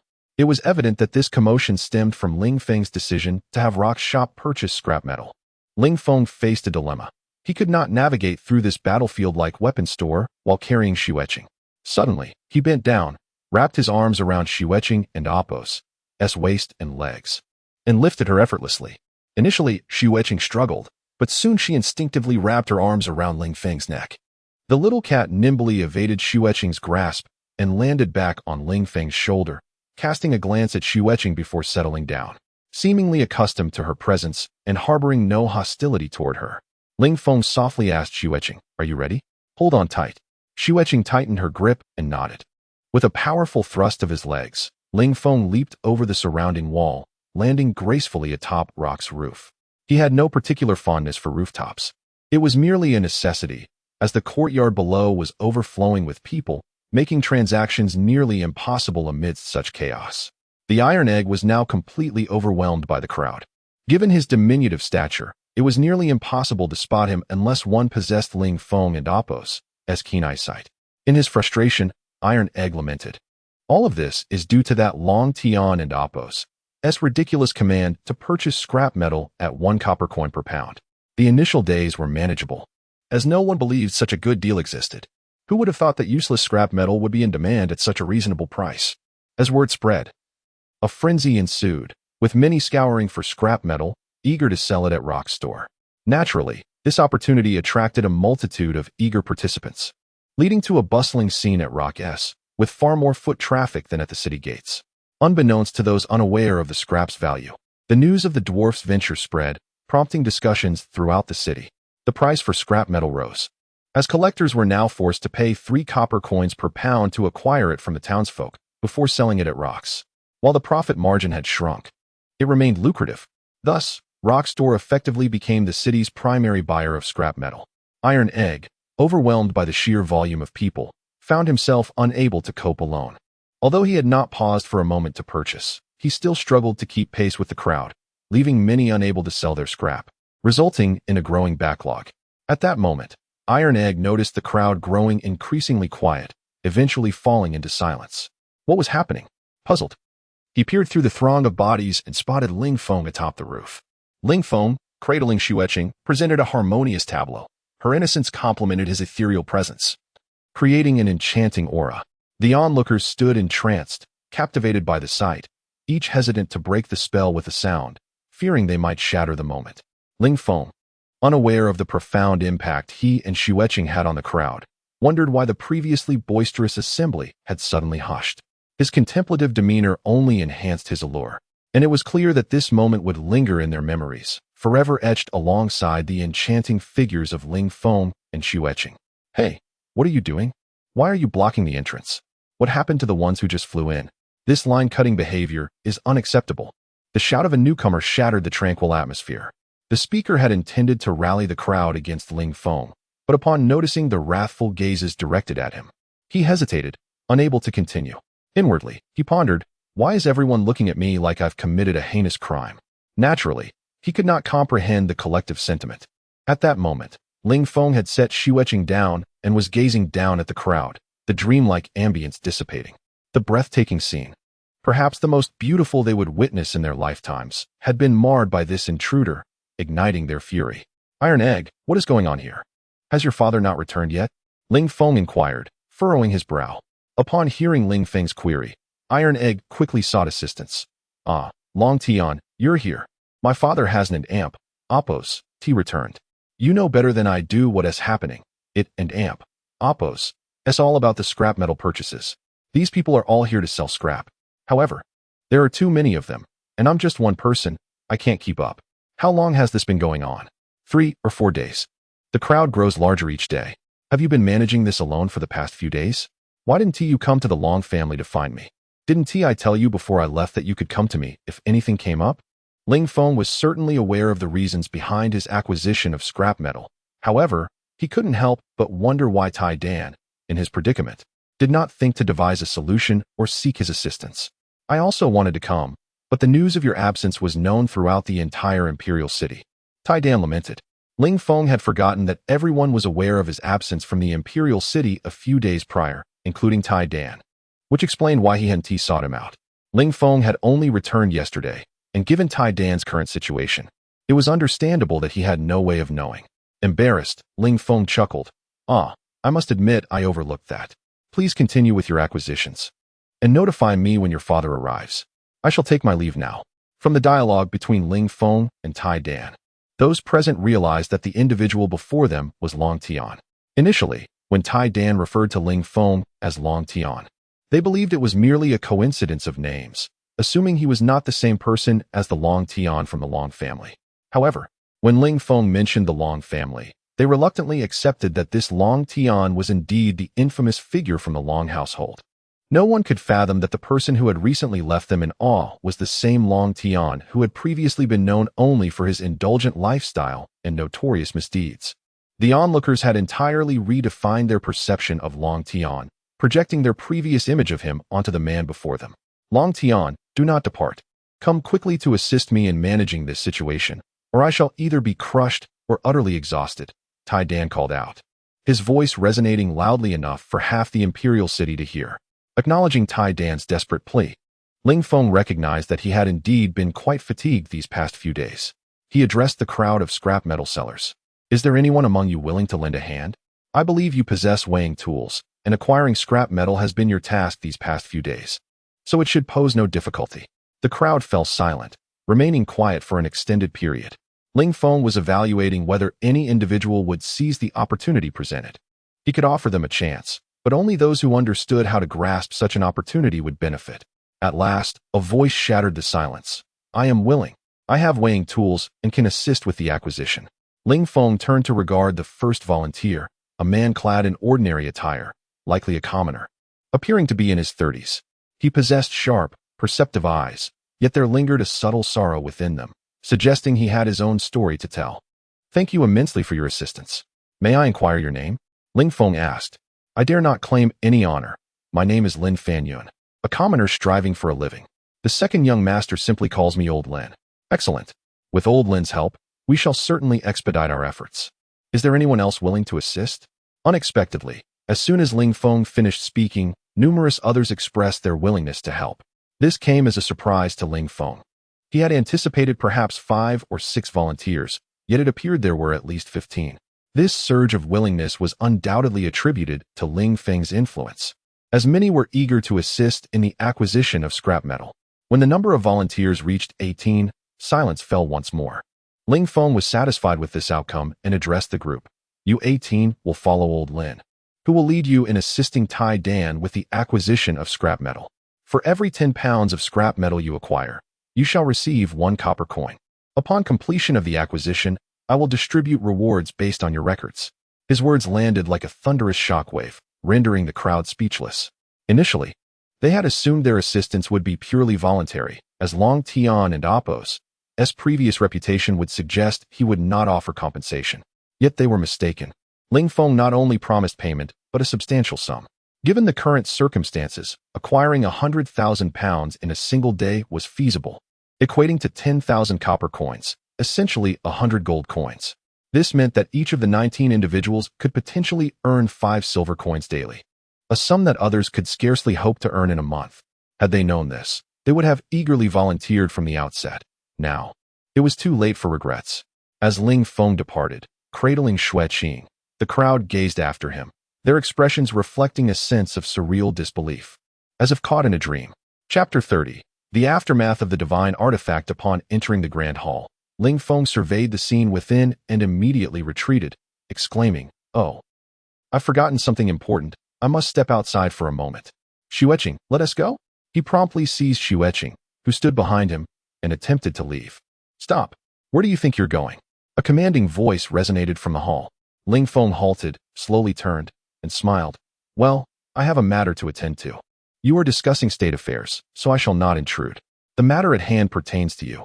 Where do you intend to flee? A melodious voice, tinged with gentle reproach yet enveloped in boundless affection, echoed from the hall. Realizing the gravity of the situation, Ling Feng reluctantly re-entered the hall with Xue Qing. Greetings, Your Majesty. Mother and father, Uncle Bai, and you, Dongfang Bai, it is good to see you all. Ling Feng addressed everyone present. Upon entering, he was taken aback by the assembly of individuals who typically would not be gathered in such a manner without significant cause. Instinctively, he sensed that something of great importance had transpired, prompting him to initially withdraw. The reasoning was simple. If the matter did not concern him, he could avoid involvement. If it did, better to take cover and assess the situation first. The authoritative voice belonged to Long Ju, while the gentle voice was that of Ao Wuxue. Earlier that day, While at the military headquarters, Long Ju had been interrupted by his subordinate, Long Fei, who burst into his office unannounced. "Why did you barge in without prior notification?" Long Ju inquired, frowning. "Uncle, in official matters, you are to address me as commander. Have you forgotten?" Long Ju interjected, puzzled by Long Fei's unusual behavior. Normally, he would not intrude without a formal announcement, and he had never referred to him as uncle in the military setting. Long Fei, the son of Long Jinxin's adopted child, Long Xing, had been taken in due to the unique circumstances surrounding Long Jinxin's lineage. Understanding that his family would not produce many heirs and recognizing that Long Xing had lost his biological father, his battle companion, Long Jinxin took him in. Under the Long family's guidance, Long Xing had risen to become a significant figure in the Empire's military. Due to the Long family's unique fighting spirit, Long Xing was unable to learn traditional martial arts, instead acquiring his skills through the academy. The prestigious academy offered advanced combat training, and as a result, Long Xing had become a formidable swordsman, now a high-ranking sword saint. He had a daughter, Long Yu, who was currently studying swordsmanship at the academy. "I have personal matters to discuss, hence the informal address," Long Fei explained. Long Ju sipped his drink, his frown deepening as he responded. "Personal matters can wait until we return." If you were aware of this news, you would not say that, Long Fei thought to himself. Anticipating Long Ju's reaction upon learning the details, Long Ju merely glanced at Long Fei, continuing to drink. Long Fei understood that Long Ju desired him to proceed, and thus continued. "Today, a unique slave named Nicholas appeared at the slave auction market." "Nicholas? The one from the Eiffel Kingdom?" Long Ju was visibly startled. He was aware of Nicholas, who, despite being merely a mid-tier sword saint, considered powerful among the general populace, was renowned for his exceptional leadership in battle. Years ago, Nicholas had led an army of 50,000 to victory against a force 5 times its size, securing a crucial victory for the Eiffel Kingdom and gaining fame at merely 25 years of age. His prowess in warfare elevated him to the position of the Eiffel Kingdom's foremost general, a status unchallenged by even those with superior martial skills. His capture and subsequent sale into slavery were the results of a political maneuver, as the foolish king of the Eiffel Kingdom hastily agreed to a peace treaty with the Darl Kingdom, which included handing over Nicholas for their disposal. Indeed, it is that Nicholas. I cannot believe he was sold to a slave trader by the Darl Kingdom. Such a talent wasted. Long Ju lamented. Considering the Darl Empire's foolishness, the Darl Empire had sought to recruit Nicholas, but he steadfastly refused to serve them, ultimately leading to his sale. Long Ju was eager to discover who had purchased Nicholas and inquired, "Who ultimately acquired Nicholas?" "I wish to speak with them." "You need not worry about that. It is unnecessary," Long Fei teased, withholding the identity of the buyer. It was Long Ju's own son, Long Tian. "Unnecessary? Did someone from our military purchase Nicholas?" "No. The buyer is not affiliated with our military." "Then why is it unnecessary? Surely, no one in this imperial city would dare to slight me. It is not a matter of refusal." "Oh, then who is it?" Long Ju inquired, sipping his drink nonchalantly. Long Fei, sensing he had teased enough, divulged.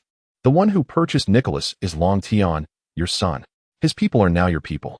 "Long Tian, did that rascal visit the slave market today? Did he buy a female slave again?" Nevertheless, acquiring Nicholas is quite commendable. Though Long Ju was taken aback, he masked his surprise and continued sipping his drink. "Do you know how much he spent?" Long Fei held up 4 fingers. 40,000 gold coins. While that is a bit excessive, it is worthwhile. Not 40,000. It was just over 4,000, specifically for 1,100 gold coins. For 1,100? How is that possible? Long Ju halted, setting down his cup in astonishment. Indeed, 4,100 gold coins. Long Tian revealed his identity and threatened anyone who dared to outbid him, stating he would cause them trouble. His tactics were effective, and no one dared to raise the price further. He secured Nicholas at that low price, Long Fei explained with a grin. Who would have thought that little brat could be so domineering? He dared to threaten everyone present. Yet, he executed this remarkably well, Long Ju scolded, inwardly delighted. Once more, he lifted his cup to drink, addressing Long Fei. "Though this news is quite astonishing, it does not excuse you from adhering to decorum." Feigning mystery, Long Fei remarked. "Do you not know who was auctioned after Nicholas?" "It was an elf." "An elf? I did not expect that the auctioneer could procure 2 extraordinary slaves simultaneously. Is that the reason for your excitement?" Upon hearing of the elf, Long Ju and Amp. Apos. S reproach towards Long Fei diminished, as this revelation intrigued him. Do you know who purchased this elf? Who? That matter falls outside the bounds of duty. It is personal, and you did mention not discussing personal affairs. Long Fei seized the opportunity to challenge Long Ju. Oh, so will you speak or not? I am aware that the borders have been unstable lately, with enemy nations making moves. Long Ju replied, sipping his drink casually. Long Fei quickly added, the one who bought the elf is also Long Tian. That little rascal again. No wonder you were so enthusiastic.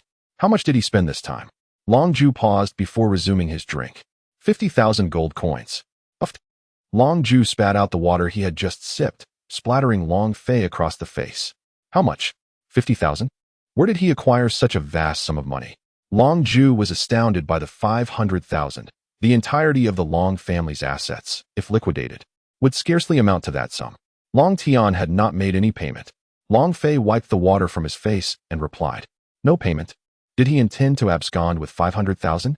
Such audacity would be universally unacceptable. 500,000 is equivalent to the treasury of a small nation. Long Tian had no intention of shirking his obligations. He had staked an artifact with the octopus. An artifact? How could he possibly possess such a thing? He must have carelessly presented a mere trinket as an artifact to that octopus. At that moment, Dongfang Bai, present at the scene, shared a similar suspicion and thus decided to test the situation using his ancestral ice crystal sword. The outcome was astonishing. Long Tian and Apos' sword remained unscathed, while the ice crystal shattered into two pieces. Unscathed? The ice crystal splintered. This indicated that Long Tian's sword was indeed a high-level artifact. How had he come into possession of such an artifact? And why had he concealed it from me, his father? I shall return home and discipline him accordingly. If the earlier revelations had left Long Ju in shock, this news plunged him into utter astonishment. Where was he now? Unknown. All that was clear was that he had instructed the octopus to send the two he had purchased back home, while he and Xue Qing wandered aimlessly through the city. Upon hearing this, Long Ju immediately rose and exited. Uncle, wait for me. I shall accompany you. Long Fei hurriedly followed behind Long Ju, unwilling to miss the opportunity to observe the elves. Similar occurrences transpired in various locales, albeit with differing speakers and listeners. The emperor, upon receiving this news, was equally astonished and promptly set forth for the Long residence. Bai Yin also learned of the news and hastened to the Long family. The allure of the artifact had incited such a reaction among these individuals, compelling them to rush to the Long residence. Artifacts are exceedingly rare. The quantity possessed by a nation can significantly influence its strength. Currently, the only known artifacts on the continent were those in circulation, and everyone was eager to discover how Ling Feng had acquired his newly emerged artifact. When the crowd converged at the Long residence, they exchanged knowing glances and smiles. In the hall, discussions about Ling Feng ensued, and shortly thereafter, the elf and Nicholas were brought to the Long residence by the octopus, adding two more individuals to the gathering. Long Ju seized the opportunity to engage Nicholas in conversation, initially reticent. Nicholas gradually began to converse about military strategies under Long Ju's guidance. Many eyes were fixed upon the elf, scrutinizing every detail, including Long Fei, who had accompanied Long Ju. Later, Ao Wuxue arrived and drew the elf closer to her side. Thus, each person busied themselves with their own affairs, awaiting Ling Feng's return. They did not anticipate that upon entering, Ling Feng would merely cast a glance at them before promptly retreating. Chapter 31. The sword must be carried at all times. Xue Qing. Please take a seat here. Due to the excessive crowd today, this was the last available spot. Ling Feng gestured for Xue Qing to sit while he stood beside her. Under ordinary circumstances, his action would have prompted some light-hearted teasing from the others present. But today, they were devoid of such leisure. Xiaodian, did you visit the slave market today? Long Ju cut straight to the point. Yes, I indeed went there today. And you purchased these two individuals? Long Ju pointed toward the elf and Nicholas within the hall. Indeed. I trust you are all aware of what transpired. Feel free to ask any questions directly. Ling Feng thought it was merely the acquisition of two slaves, and he did not anticipate such a gathering for an explanation. Clearly, their interest was sparked by the magical artifact he possessed, which surprisingly summoned members from the four great families of the empire. Did you trade a broken ice crystal artifact for a seemingly useless elf? Long Ju bluntly inquired, disregarding the feelings of Dongfang Bai and his companion, who appeared somewhat uncomfortable upon hearing Long Ju and Apos' words. Yes, I exchanged what is considered a magical artifact for an elf, but she is not without value, Ling Feng replied, somewhat displeased. You claim she is not worthless, yet you acquired her to satisfy your desires. Previously, you could create a ruckus at will, but now you have resorted to trading a magical artifact for an elf. How absurd. Long Ju retorted, anger creeping into his tone. Perhaps in your minds. A magical artifact holds great significance, even more than human lives, to the extent of sacrificing many. However, to me, a magical artifact is merely an object. Human beings are paramount. Even an ordinary person outweighs any artifact in importance, Ling Feng stated matter-of-factly. The assembly was taken aback by Ling Feng and Appo's declaration, astonished at the notion that a mere human could surpass a magical artifact, especially coming from Ling Feng himself.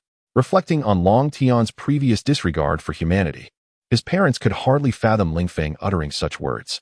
You are correct. One cannot compare humans to artifacts, Long Ju conceded after pondering Ling Feng and Appo's statement. Moreover, my intention was not to purchase that elf.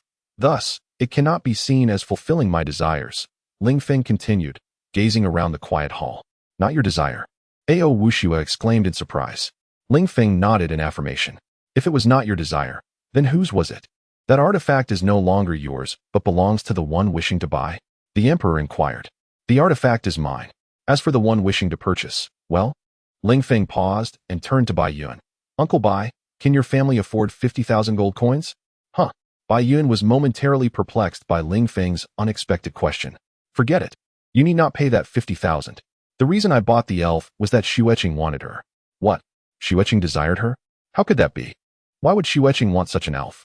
Bai Yun exclaimed in disbelief.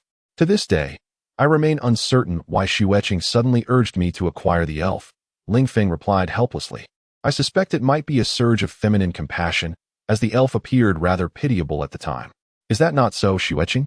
His last words were a gentle inquiry, and to his surprise, Xue Qing nodded in affirmation. Oh, I see. In that case, I should cover the 50,000, Bai Yun said, though he felt a pang at the thought of such an expense. However, considering it was his daughter's request, he felt there was no justification for the Long family to bear such a hefty amount, especially as they might struggle to afford it. Yet, it was comforting to see that Xue Qing and Appo's condition had improved significantly compared to a few days prior. No, it is unnecessary. Regardless, this decision was mine, and I will handle the payment. You need not trouble yourself. Ling Feng declined Bai Yun's offer. His refusal once again astonished the entire assembly. If he consented, it would mean no need to pay the 50,000 gold coins, and no one would have turned down such an offer. Even Long Ju felt a sense of loss, but wholeheartedly supported Ling Feng's decision, acknowledging that the Long family would not shirk their responsibilities. This matter, even if it was driven by Xue Qing's wishes, I must take care of it. Do you think I am unaware of the Long family's resources? Are you planning to squander the entire family fortune? Bai Yun said, somewhat anxiously. Do not worry. This is a personal matter for me. I will find a way to procure the 50,000 gold coins without touching the family assets, Ling Feng assured him. Are you considering using that artifact as the 50,000? Do you have any idea of its worth? It is worth far more than 50,000. Otherwise, allow me to purchase your artifact. You can use the 50,000 to redeem it. If not reclaimed within a year, they will have the right to claim it as their own, Bai Yun urged. This sword holds significant meaning for me. I will prepare the 50,000 gold coins within a year to redeem it, Ling Feng said, patting the little cat on his shoulder. Reminiscing about their battles in the monster forest with Xue. A year? 50,000 gold coins. The assembly was left in utter astonishment at Ling Feng and Appo's statement. What did this imply? Even the most profitable merchant associations would struggle to earn such a sum in a year, having taken considerable time to reach their current status. Given Ling Feng's lack of foundation, how could he possibly amass 50,000 gold coins in just a year? Earning even 10,000 would be a formidable feat indeed, a year. Perhaps even less. I could prepare it sooner. As long as you lend me a small favor when the time comes, it will undoubtedly benefit you, Ling Feng smiled. Is that truly feasible? All right, Uncle Bai, if I do not have the 50,000 by then, you can provide it, and I shall give you an artifact in return. When Ling Feng mentioned an artifact, it was not the one he had just acquired, leading many to assume he referred to Xue. Given Ling Feng's capabilities, crafting an artifact of this world was entirely within his grasp. Let us set this matter aside for now. Long Tian, please tell us how you came to possess this artifact, the emperor interjected, having regained his composure after Ling Feng's proclamation regarding earning 50,000. I discovered it in a cave while I was in the monster forest, Ling Feng replied, intentionally omitting that he had forged it himself, instead stating that he found it. Knowing they wouldn't be able to investigate further. What cave was it? Were there any other items besides the artifact? The emperor pressed. The cave is situated behind a waterfall. It is not very large, and it seems to have been deliberately concealed there. However, it must have been ages ago since I also found a few books that were decayed, dating back at least a few centuries, Ling Feng explained, understanding that a lie must carry an element of truth. This cave was indeed where he had resided for over a year. By mentioning the books, he could assert that the sword had been there for centuries, thus establishing a legitimate claim to it. Additionally, he could assert that the techniques for forging steel were derived from those texts. Books? What did they contain? Were they martial arts manuals? Not martial arts manuals. I glanced through a bit, and they contained alchemical recipes. Alas, the books were ruined. Otherwise, I could have brought them back for the alchemists, Ling Feng replied. A light tap on Ling Feng's head came from Long Zhu, who had approached him. You little rascal. You possess a magical artifact and did not even show it to your old man? Do you not hold me in esteem? Ling Feng rubbed his head, feeling wronged. You have seen it already. Xue, have you not seen it? Xue? Is that the delicate sword you carry with you at all times? Long Zhu queried, puzzled. Yes, that is indeed it, Ling Feng replied with ease. What? You carry a magical artifact with you all day long? Long Zhu felt an overwhelming impulse to grasp Ling Feng by the throat. It was not just him. Many present shared this sentiment, including the emperor. Anyone who possessed a divine artifact would naturally treat it like a treasured possession, placing it upon a pedestal. Yet, Ling Feng treated it as if it were a mere ordinary sword, demonstrating a complete lack of appreciation. Of course, the sword should be worn at all times. Would one truly consider placing it on display? Ling Feng and Appo's words had left the others utterly exasperated. Long Zhu was at a loss for words, unsure of how to address Ling Feng. At that moment, Dongfang Bai stepped forward and spoke to Ling Feng, Long Tian. Dongfang Bai, you Haven and Appo's come here to ask me to accompany you with that ice crystal sword, have you? Ling Feng interjected before he could finish. We had an agreement. You insisted on testing it, and if it breaks, that is not my concern. Dongfang Bai sighed with a wry smile. I did not request your company. I only regret not believing in Xue's capabilities at that time. Ling Feng patted his chest, saying, well, I did warn you, but you chose not to listen. I simply did not anticipate that your ice crystal would be so fragile, breaking at the slightest touch. Dongfang Bai found himself at a loss for words, struggling to respond. Xiao Bai, return to me. Let the past remain in the past, said a voice from beside Dongfang Bai. Xiao Bai. Ling Feng took this opportunity to observe the speaker, who appeared to be in his 30s, possessing a delicate appearance with fair skin, somewhat effeminate in demeanor, suggesting that even in this world, there were those with a softer disposition. Father, I merely wish to apologize to Long Tian. My conduct at the auction was less than appropriate. Ling Feng was taken aback by the term father, realizing that this effeminate figure was, in fact, Dongfang Bai and Appo's father, who must be even older than his own father, having maintained an impressive appearance. Dongfang Bai's father was the head of the Dongfang family, indicating that today, all four prominent families had gathered together for this occasion. Oh, Xiao Bai, I bear no ill will. As your father said, let bygones be bygones. Ling Feng stated earnestly, suppressing his laughter at the name Xiao Bai. Truly, you are the son of Long Zhu. You possess great composure, Long Zhu praised Ling Feng. Then turned to the other three family heads. It is rare for the four of us to gather. Let us stay together tonight and drink. Spare me. Who doesn't know that once you begin drinking, it never ends? I have merely come for a brief visit and must return promptly. The emperor firmly rejected Long Zhu's proposal. Thank you for your kindness, but I cannot drink at this time, the head of the Dongfang family added. I shall stay, but I will not drink with you. Seek out someone else. Bai Yun also declined, recalling his numerous unfortunate experiences after being inebriated by Long Zhu on several occasions. You are the last one. Whom do you expect me to find? Long Zhu lamented helplessly. I will, a voice rang out, astonishing everyone present as they turned to discover the source. Silently hoping for his safe return the following day. Chapter 32. The army disarms. Will you join me for a drink? Are you up for it? Long Zhu had never seen Long Tian drink before and questioned him skeptically. Since no one else will drink with you, I might as well. Long Tian replied confidently. This is my home. Are you worried about what might happen if I get drunk? Worst case, you can just toss me onto the bed. Very well. Let us indulge tonight as father and son. Indeed, we shall not return sober. Ao Wuxue, unable to tolerate the two, grabbed Ling Feng by the ear and exclaimed, Are you two finished? There are still guests present, and you want to drink alone. Just as Ling Feng was about to leave the hall, Ao Wuxue caught his ear, causing him to wince in pain. Ouch, mother. Since you mentioned there are guests, how can you treat me like this? You are ruining my glorious image. Besides, I need to prepare the food and drinks. Your glorious image? Just who are you kidding? I will handle the preparations. Ao Wuxue released Ling Feng's ear and apologized to the guests before heading to the kitchen. Since you wish to drink, I shall take my leave. The head of the Dongfang family announced, rising to depart. He had come merely to learn how Ling Feng acquired his divine artifact, which he now understood, and thus saw no reason to linger. The Dongfang family was the most reclusive of the four great families, unlike the others who maintained close ties. Dongfang uncle, the banquet is about to commence. Why not stay for a meal? Ling Feng said politely. I cannot.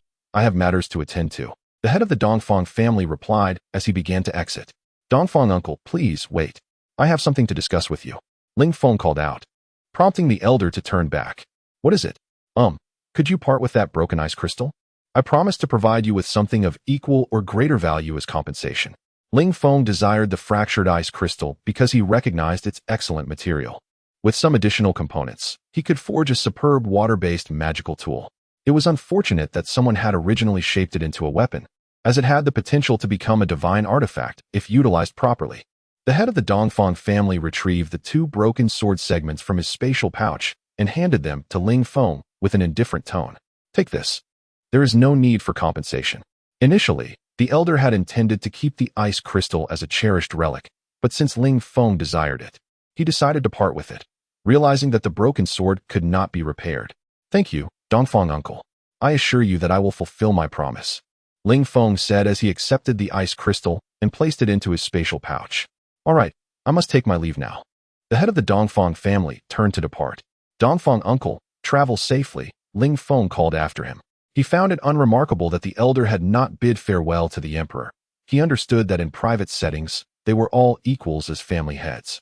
Moreover, the emperor in this world did not adhere to the rigid customs of ancient Chinese emperors, so the Dongfang elder's behavior was entirely normal. Once the Dongfang elder had left, the emperor voiced the curiosity that lingered in everyone's minds. Long Tian, what do you intend to do with that broken ice crystal? It is a waste to use this ice crystal as a sword.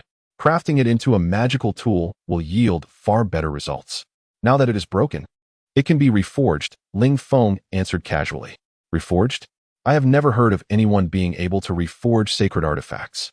Even ordinary weapons cannot be remade. In my military camp, I have numerous discarded weapons that have accumulated to the point of resembling a mountain, Long Ju remarked. Father, is that true? Ling Feng was thrilled to hear about the abundance of discarded weapons in the military camp. Can you give them all to me? What do you need with so many useless weapons? There is no one capable of repairing them, and even if there were, you wouldn't need that many, the emperor questioned. Puzzled. Indeed. What purpose do you have for them? Long Ju added. You must be aware that someone has been purchasing scrap iron in recent days, Ling Feng replied. Yes. A dwarf blacksmith named Locke is buying it, offering a copper coin for each pound. This news has stirred quite a commotion throughout the city. If we were unaware of this, it would be unacceptable, Bai Yun interjected. Actually, Ling Feng paused. I was the one who asked Locke to buy it. What? You are behind the purchase of this scrap iron? Long Ju exclaimed in astonishment. He had received updates about the scrap iron acquisition, and it seemed that households throughout the royal city were selling their surplus iron. Such a large-scale operation would certainly have been reported, and Long Ju was baffled as to why a dwarf would engage in such a venture, leading him to wonder if the dwarves had found a new method for processing scrap iron. Now, with Ling Feng revealing it was his initiative, Long Ju was left in awe. The other two family heads present shared his surprise. Yes, it was me, Ling Feng affirmed. He realized that after bringing Xue Qing to Locke's place this afternoon, word would spread by tomorrow, so he opted to disclose it himself. I now possess a technique to repurpose this scrap iron. The amount I acquire will translate into profit later. Are you saying you can repair these discarded weapons? Long Ju asked, excitement evident in his voice. If these weapons can be restored, we would significantly reduce this year's weapon budget, allowing for increased military funding for the soldiers. I cannot repair these weapons, nor do I intend to. Their quality is far too inferior for me. Instead, I will remelt them and forge anew, Ling Feng stated. As he spoke the first part, Long Zhu and Apos' excitement faded, but upon hearing the latter, his enthusiasm reignited. Quality too inferior? Long Tian, are you implying that the weapons used by my army are of poor quality? Do you not realize that these were ordered from the dwarfs? No other nation possesses weapons superior to mine. How dare you claim they are of poor quality? The emperor, incensed by Ling Feng's words, could not contain himself. This was not the royal court, and he felt free to express his anger openly. Your Majesty, please call me Uncle Li. Oh, Uncle Li. While those weapons may be considered good in the present day, once they are remelted and reforged, you will understand. Wait, Uncle Li? The emperor interrupted Ling Feng, having asked him to call him Uncle Li. Ling Feng initially failed to register this, but later looked at the emperor in confusion. Haha. This is private, not in the court. Just call me Uncle Li. Let us set aside the formalities for now. Tell me how this will work. The emperor chuckled, noticing Ling Feng's expression. You will see in due time. Explaining it now will not convince you. I shall let the results speak for themselves, Ling Feng replied. Glancing at Long Zhu, noting his lack of reaction to the address, knowing there was something more. Wait, if I am to call you uncle, it signifies we are family. And families do not keep secrets. I must inquire further. How can I address you as Uncle Li? You are the sovereign of a nation. That would be disrespectful. The emperor laughed. Then how do you refer to Bai Yun as Uncle Bai? Is it not due to Xue Qing? Certainly not. Uncle Bai often visits my home to see my father, and I grew accustomed to calling him that since childhood. Yet you visited the royal palace often as a child. Why can you not call me Uncle Li? Oh, well. The emperor smiled. In truth, your father, I, and Bai Yun made a blood oath in our youth. Thus, I am your father's sworn brother. Is it so unreasonable for you to call me Uncle Li? Oh. I see now. Then I must address you as such. I look forward to your guidance henceforth, Uncle Li. If I err in any way, I hope you will shield me. Is that acceptable? It turns out that Long Tian can act with such impunity for certain reasons. And now Ling Feng understands why the emperor is so lenient towards Long Tian. With a sudden thud, the emperor tapped Ling Feng on the head, remarking, Haven and Apos, I already borne much for you over the years. It has been more than sufficient.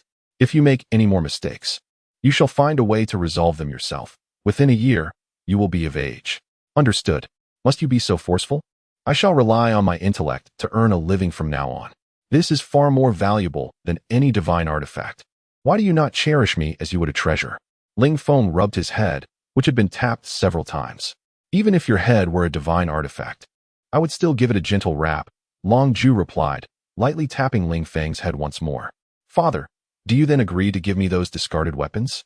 Ling Feng was eager to acquire this batch of materials, hoping to change the subject and avoid further taps.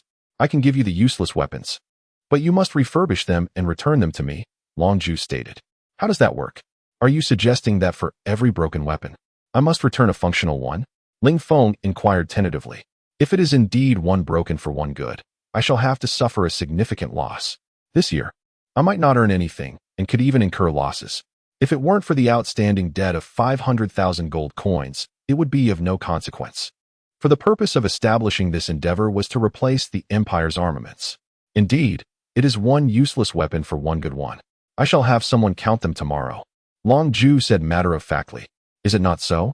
Father, you must consider the cost of my crafting. Even if it is 10 broken weapons for one good one, I would still be at a loss. My weapon workshop has yet to commence operations, and such a losing deal would lead to my downfall, Ling Feng lamented. Enough. My younger brother. Do not make it difficult for Long Tian. These matters should be handled as they ought to be, akin to ordinary procurement of weapons. However, Long Tian must provide us with the most favorable prices, or else you shall be expelled from the Long family, the emperor interjected. Uncle Li, that is certainly understood. You may provide me with all the scrap iron, and I shall offer it to you at cost. I will not profit at the Empire's expense. However, at that time, you must lend me a small favor, Ling Feng smiled. What favor? The emperor inquired. That will be revealed in due time. The moment is not yet ripe. Ling Feng feigned profundity. After discussing some details, the arrangement was set. When Ling Feng was ready at Blackstone Mountain, the Empire's army would transport the scrap iron, including those Ling Feng wished to procure from Locke. Subsequently, the Empire's army would establish a military outpost nearby to safeguard Ling Feng's weapon workshop. Once the discussions concluded, the emperor rose and said, "The day is drawing to a close. I must return." "Return? Why not enjoy a drink before leaving? After all, you hold the highest authority. No one in the palace would dare question your late return," Ling Feng urged. The emperor chuckled, "You mischievous lad. My return is not for fear of what others may say. I have matters to attend to." "Oh, matters to attend to? Then I shall not delay you further. Farewell, Uncle Li." Ling Feng muttered to himself, "Alas, such fine wine, and Uncle Li shall miss it. Perhaps it is for the best. This way, others can indulge a little more." Ling Feng's voice was just audible. And although the emperor did not share Long Ju's passion for wine, he too enjoyed a good drink. Few could rival Long Ju's expertise on the continent. Good wine. What kind of wine? The emperor was clearly intrigued by Ling Feng's ploy. "I assure you, this wine surpasses even the finest of your palace's gin. If you do not partake, it is your loss," Ling Feng declared with confidence. "My younger brother, when did you acquire such wine? How come I was not aware?" The emperor presumed it to be part of the Long family's private collection. "Nay, I have no wine better than gin. Otherwise, would I ask you for it daily?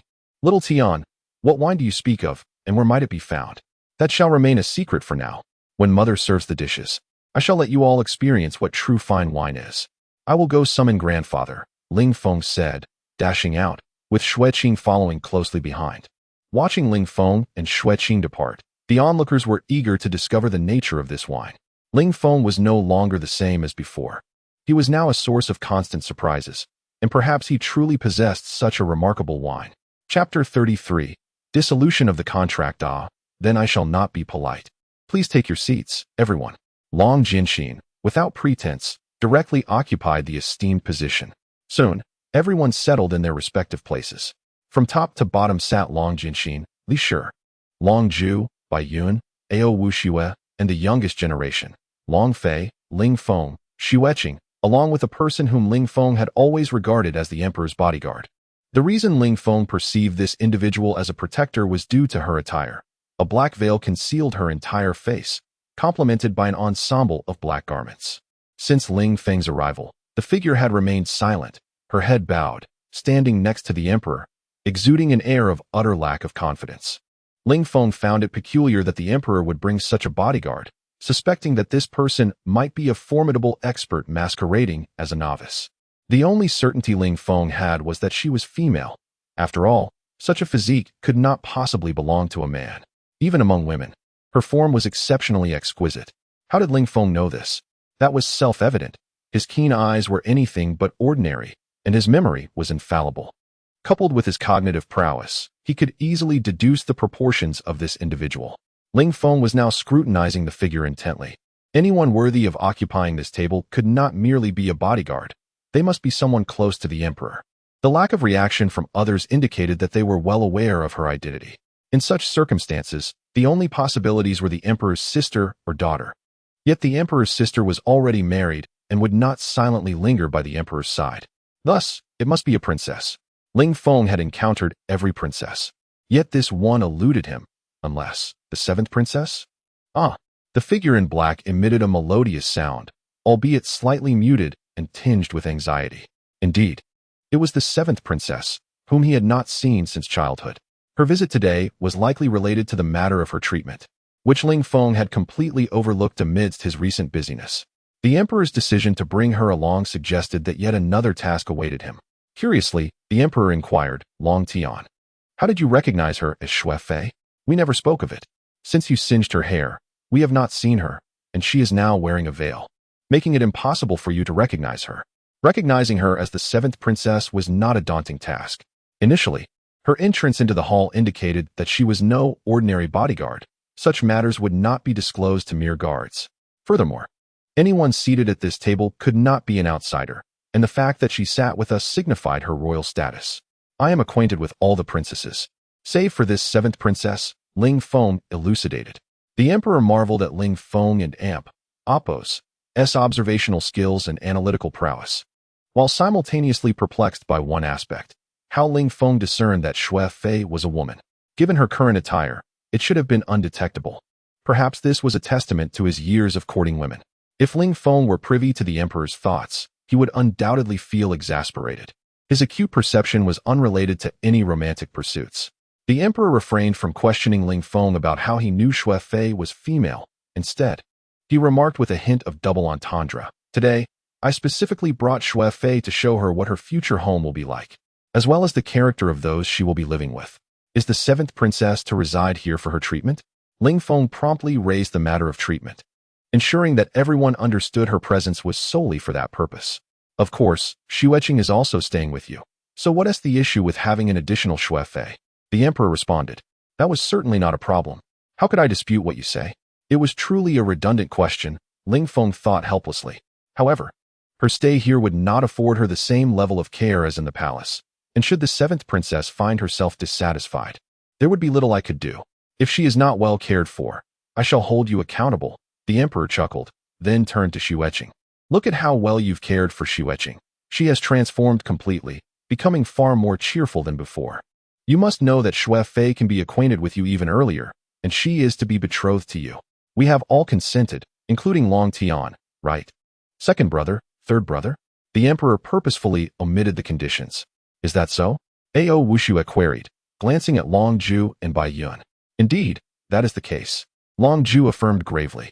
Bai Yun nodded in agreement. "What are you talking about? That was merely a jest. I never claimed I would marry them if I failed to cure them." "You are making wild assumptions," Ling Feng retorted. However, Ao Wuxue's words rendered him speechless. Caring for them for a lifetime implied marriage, making it more convenient for their care. "In any case, once I cure them, I shall return them home. And that should settle the matter," Ling Feng mused. "As long as they recover, it would no longer concern me. They would leave of their own accord. If not, I could simply extend my travels across the continent for another decade or so." Upon hearing this, Xue Qing trembled, gripping Ling Feng's hand tightly, fearful of his departure. "Ha!" The others erupted in hearty laughter at this scene. Ling Feng gazed into Xue Qing's teary, crystalline eyes, shaking his head in resignation. Gently patting her hand, he murmured, "All right, I will not send you away. As long as you wish, you may stay for as long as you like." After hearing Ling Feng's words, Xue Qing gradually relaxed her grip. Ling Feng then turned to those who were observing them with lingering gazes and remarked, "Have you all seen enough? I fail to comprehend what is so fascinating. Mother, please prepare 2 rooms for the 2 of them." "2 rooms?" Ao Wuxue asked, puzzled. "Yes, one for the 7th princess and one for this sprite. It would be better for you to care for them, considering they are both young ladies. As for this Nicholas, father, you shall take him under your wing and assign him a formal position." Ling Feng deftly changed the subject to prevent Ao Wuxue from declining.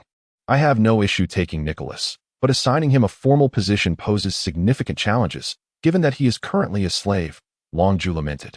"If Nicholas were not a slave, he could have been a valuable addition to their ranks. Whether he is a slave is for me to decide. I shall grant them their freedom now."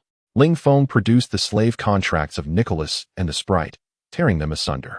The onlookers were momentarily stunned, unable to fathom that Ling Feng would destroy the slave contracts. These 2 slaves were irreplaceable. Even ordinary slaves were rarely treated so lightly, let alone these 2. Particularly the sprite, for whom he had expended 500,000 gold coins. No one in the world would relinquish such a sum unconditionally. Ling Feng's actions would leave an indelible mark on everyone present, especially on Nicholas, who now looked at Ling Feng with wide, glimmering eyes. Now, he is no longer a slave, and thus he can fulfill his rightful role. Ling Feng acted as though nothing had transpired, as if the contracts were mere scraps of paper rather than valuable agreements worth over 500,000 gold coins. Slave contracts are only rendered void when destroyed by the owner.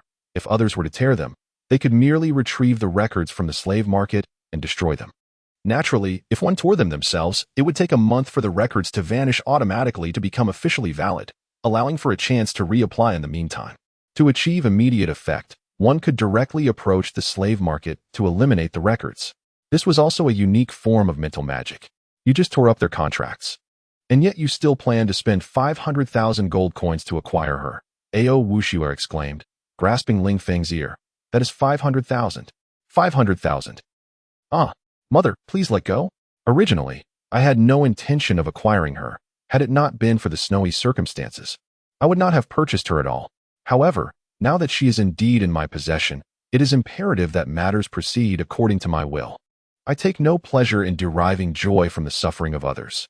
Every individual is equal and should never be reduced to the status of a slave. To request labor from others necessitates offering them corresponding benefits, thus aligning with the interests of both parties. If it were within my power, I would prefer for the term slave to be relegated solely to the annals of history. Ling Feng's words prompted Ao Wuxue, who had been pinching his ear, to subconsciously release her grip, contemplating the significance of his statement. Likewise, every individual present began to reflect upon their own existence. They had always lived in a world with slaves, never questioning the morality of such a reality. Yet, after hearing Ling Feng's words today, they found themselves pondering the true nature of slavery, its justification and existence. It was precisely because of Ling Feng's proclamation that the future Tian Empire would abolish slavery. Of course, at that moment, Ling Feng had no inkling of the profound impact his words would wield. In his original world, these concepts were elementary, even understood by children. Nicholas, upon hearing Ling Feng's declarations, was filled with exhilaration. He had believed that he was destined to remain a slave for life, unable to ride into battle once more. Now, Ling Feng had granted him freedom and the opportunity to serve again in the military. The situation felt surreal, as though he were caught in a dream. Thank you, young Master Long, for granting me freedom. I, Nicholas, vow to follow you for life, until my last breath. Nicholas half knelt on the ground, one hand raised in a gesture of oath. Ling Feng quickly rose to assist him, stating, "What difference does it make whether I grant you freedom or not? If you remain by my side, you need not follow me. Your greatest potential will be realized under my father's command. My intention in nullifying your contract is for you to serve in the army. Indeed, I shall follow the master in his endeavors." At that moment, Ling Feng could command Nicholas to do anything, especially to join the military, which he yearned for. "Now, please, sit and partake of my wine. The elf should join us as well." Ling Feng gestured for Nicholas to come over, yet Nicholas hesitated to sit, uncertain if those present would welcome him beside them. After all, they were the elite of the Tian Empire, and even when he had been the first general of the Eiffel Kingdom, he felt unworthy to be compared with them. Now, as a mere slave, albeit recently freed from his contract, his apprehension lingered. Long Jianxin sensed Nicholas's unease and spoke reassuringly. "You need not be concerned. You are now one of our ranks, among friends.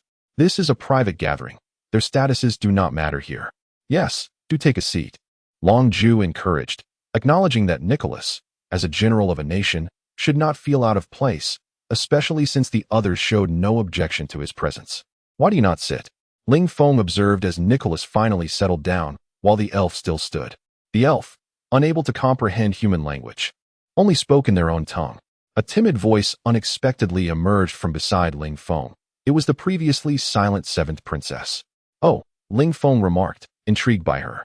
The seventh princess felt uncomfortable under his gaze, fiddling with the hem of her clothing. Her earlier interaction with Ling Feng was sparked by her excitement upon witnessing the elf, combined with her favorable impression of Ling Feng's recent demeanor. Ling Feng waved to the elf, pointing to an empty seat beside the seventh princess, gesturing for her to sit. The elf seemed to grasp his intent and took a seat. Thus, the evening's banquet finally commenced. Chapter 34. The intoxicated elf Ling Feng planned to visit the dragon family estate outside the city today, intending to tend to the slaves and provide treatment for their injuries and ailments. The magic here can be remarkably effective for healing certain external wounds, often proving to be more convenient and swift than earthly medical practices. Light magic is particularly potent against external injuries, capable of both disinfecting and reducing inflammation. However, only priests can learn light magic, while others can theoretically master it. The absence of a magic tome renders them incapable, as the church tightly controls access to light magic books. Although there are healing spells within water magic, their effects are not as immediate as those of light magic. Ling Feng believes that water healing spells are more suited for internal injuries, and if he were to combine his knowledge of traditional Chinese medicine with water magic, the results would be exceptional. Thus, he first perused the water magic texts. Ling Feng's understanding of traditional Chinese medicine is not that of a master. He had only explored some materials out of curiosity. Nevertheless, he is capable of treating most ailments, especially since this world lacks any practitioners of traditional Chinese medicine, allowing him to be regarded as a miracle healer here. The content of the magic tomes is scant, primarily consisting of incantations, so he swiftly absorbed all the magical knowledge contained within the dragon family's collection. He mentally cataloged the spells without delving into extensive study at this moment. Now, He focused on recalling the water magic for research, holding a volume of water magic in his hands. To an observer, it would appear as though he was merely reading. Yet in reality, he was probing the essence of water magic. Ling Feng concentrated an abundance of water elements in his hands, experimenting with their application. The water spells morphed and danced under his command. Should any masters of water magic witness his performance, they would undoubtedly be astounded. The spells he manipulated were miniature versions of water magic, with several high-level spells swirling in his grasp. The sheer control required to compress magic to such a scale is immense, and the speed at which he altered the spells without incantation would leave even the most skilled mages on the continent feeling inadequate. Ling Feng thoroughly explored the realm of water magic, particularly in its healing applications. The crux of water healing magic lies in the precise control of the spell to treat the injured area. The better the control, the more potent the effect. Previous water mages relied on sheer magical power to heal, which, while broadening the healing scope, often resulted in significant waste, frequently yielding less than a tenth of the spell's potential efficacy. In contrast, Ling Feng could harness the magical energy without any waste, achieving a 100% healing effect with water magic. If one were to rank the healing capabilities of water magic, Ling Feng would undoubtedly claim the second position, with none above him. Sensing an approach, Ling Feng ceased his research. Xue Qing, clad in white, emerged from the building. Today, she had already attended to her grooming, aided by the supplies he had prepared for her earlier. Her recovery was progressing well, and it seemed she would return to her former state in a matter of months. In truth, Xue Qing's condition was primarily psychological. With appropriate guidance, she could regain her composure. Ling Feng noticed her hair was unkempt, indicating she still struggled with self-care. However, her actions shifted his focus, as she demonstrated significant progress in her recovery. Xue Qing approached Ling Feng, taking his hand and placing it upon her head before seating herself on a stone bench beside him. She gestured toward her hair, then turned away, presenting her lovely back to him. Ling Feng understood her intentions and reluctantly retrieved his grooming tools from his space pouch to assist her. His pouch now contained various items for women, stocked with tools for Xue Qing's care, including clothing. He worried that she might become overly reliant on him. But given the current circumstances, there was little alternative. He would gradually address this in the future.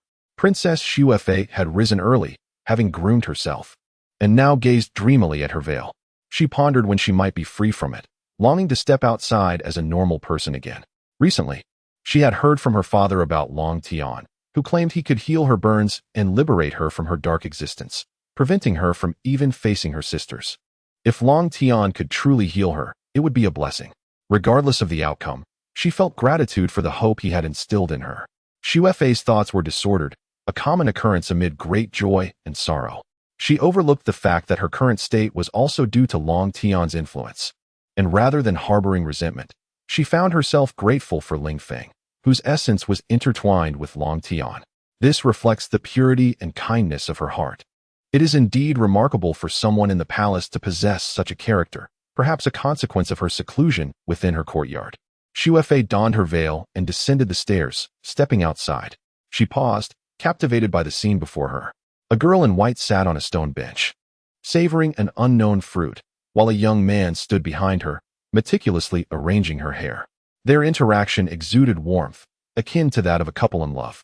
Upon witnessing them, time seemed to freeze for Xue Qing, who felt as though they were the only two people in existence, evoking an indescribable yearning within her, a desire to share in their moment. These two were Ling Feng and Xue Qing. When Xuefei descended the stairs, it was precisely as Ling Feng was grooming Xue Qing's hair. The reason Xuefei found herself in Ling Feng's courtyard rather than the guest room he had mentioned the previous night stemmed from Long Zhu's drunkenness and Ao Wushui's inability to arrange accommodations for her, thereby necessitating Ling Feng's hospitality for both her and the elf. After finishing Xue Qing's hair, Ling Feng turned to find Princess Xuefei standing at the entrance, gazing at them. Instinctively, he glanced at his own attire, finding nothing particularly noteworthy, and wondered why the seventh princess was so fixated on him. He offered her a smile and a nod, his thoughts drifting back to the previous night's banquet. When Ling Feng unveiled his wine, the room was instantly filled with its rich aroma. Everyone inquired about its nature, to which he replied, "It's called Baigua liquor." To his surprise, there indeed existed a drink by that name in this world, a legendary brew crafted by elves. Bagua liquor is produced from fruits by the elven race, and its creation is arduous, tightly guarded by them. Only a few barrels exist on the entire continent, preserved for special reasons. The individuals present had never tasted it, and upon learning of its identity, their eyes sparkled with excitement. Observing their reactions, Ling Feng quickly produced several more bottles, distributing one to each person. They looked at him with curiosity, wondering how he had acquired such an abundance of Bagua liquor. They questioned whether it was genuinely the elven brew. Ling Feng, initially puzzled by their skepticism, later grasped that they meant the elven Bagua liquor. He clarified that his was not the elven version, but rather one he had brewed himself from fruits gathered in the monster forest. The crowd expressed their disappointment, believing Ling Feng's liquor was merely fragrant but potentially lacking in quality, given that Tian had never crafted wine before. However, they soon realized their error. Ling Feng's concoction was not only exceptional, but indescribably superior, surpassing any wine they had ever sampled, perhaps even exceeding the elven Bagua liquor. They clamored for his brewing method and requested additional bottles. He explained that it was made from special fruits found in the monster forest, not something that could be easily obtained. Nevertheless, he offered to share several bottles with each of them, prompting a joyous celebration as they eagerly indulged in the delightful beverage. Ling Feng's skill in brewing stemmed from his studies in traditional Chinese medicine, where many recipes incorporate alcohol, which plays a significant role in the practice. When consumed in moderation, alcohol can be quite beneficial to one's health. In the tranquil moments within the forest of Warcraft, there once existed a curious endeavor of brewing wine through the use of magic. As the banquet commenced, Long Ju initiated a contest of drinking prowess. Naturally, Ling Feng and Long Ju began to indulge, during which Long Ju lamented the recent departure of the peerless Dongfang Bubi, lamenting the loss of such exquisite wine. Upon hearing the name Dongfang Bubi, Ling Feng, in astonishment, spewed his drink, for the name was indeed striking, resonating with an unparalleled grandeur. It surpassed even the formidable name of Long Yang. As it turned out, Long Yang had returned to his academy the day after Ling Feng's journey to Haishi Mountain. Having taken a brief respite to witness the execution of Xue Qing and her companions before promptly returning to his studies, Ling Feng, hearing the laughter of Long Fei, remarked that Long Ju too would soon meet his match. When Ling Feng glanced at Long Ju, he realized he had inadvertently sprayed wine upon Long Ju's face. Yet, Long Ju merely licked the wine from his visage, muttering his regret. Though Ling Feng's wine was unparalleled, the emperor restrained himself, being a sovereign of the realm. Subsequently, the spectacle of Ling Feng and Long Ju competing in their libations unfolded as they drank with the ease of quenching thirst. Initially, the onlookers speculated that Ling Feng would falter against Long Ju. However, to their astonishment, Ling Feng persisted in the contest, remaining unaffected by the passage of time. As the revelry continued, another participant joined them, surprising everyone. It was an elf.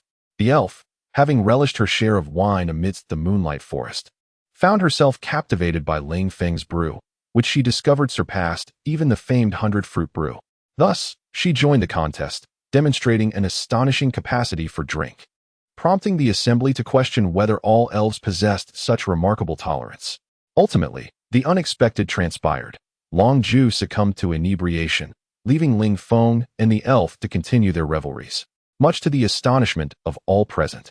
The collective gaze of the attendees signaled to Ling Feng that the banquet was nearing its conclusion, prompting him to bid farewell to each guest. Long Ju, in his inebriated state, was unable to extend his farewells, and Ao Wuxue was tasked with his care. Thus, the responsibility of escorting the guests fell solely to Ling Feng. Fortunately, the guests were accompanied by guards, allowing him to see them to the entrance. After bidding farewell to the guests, Ling Feng noticed two individuals remaining in the hall, unsure of their next course of action: Princess Xue Fei and the somewhat dazed elf. Nicholas had recently accompanied Long Fei to the military camp, leaving these two without guidance. With Ao Wuxue having forgotten them, they stood idly in the hall, observing their predicament. Ling Feng decided to invite them to his residence, preparing 2 rooms for their stay, fortunate that his abode still held many vacant chambers.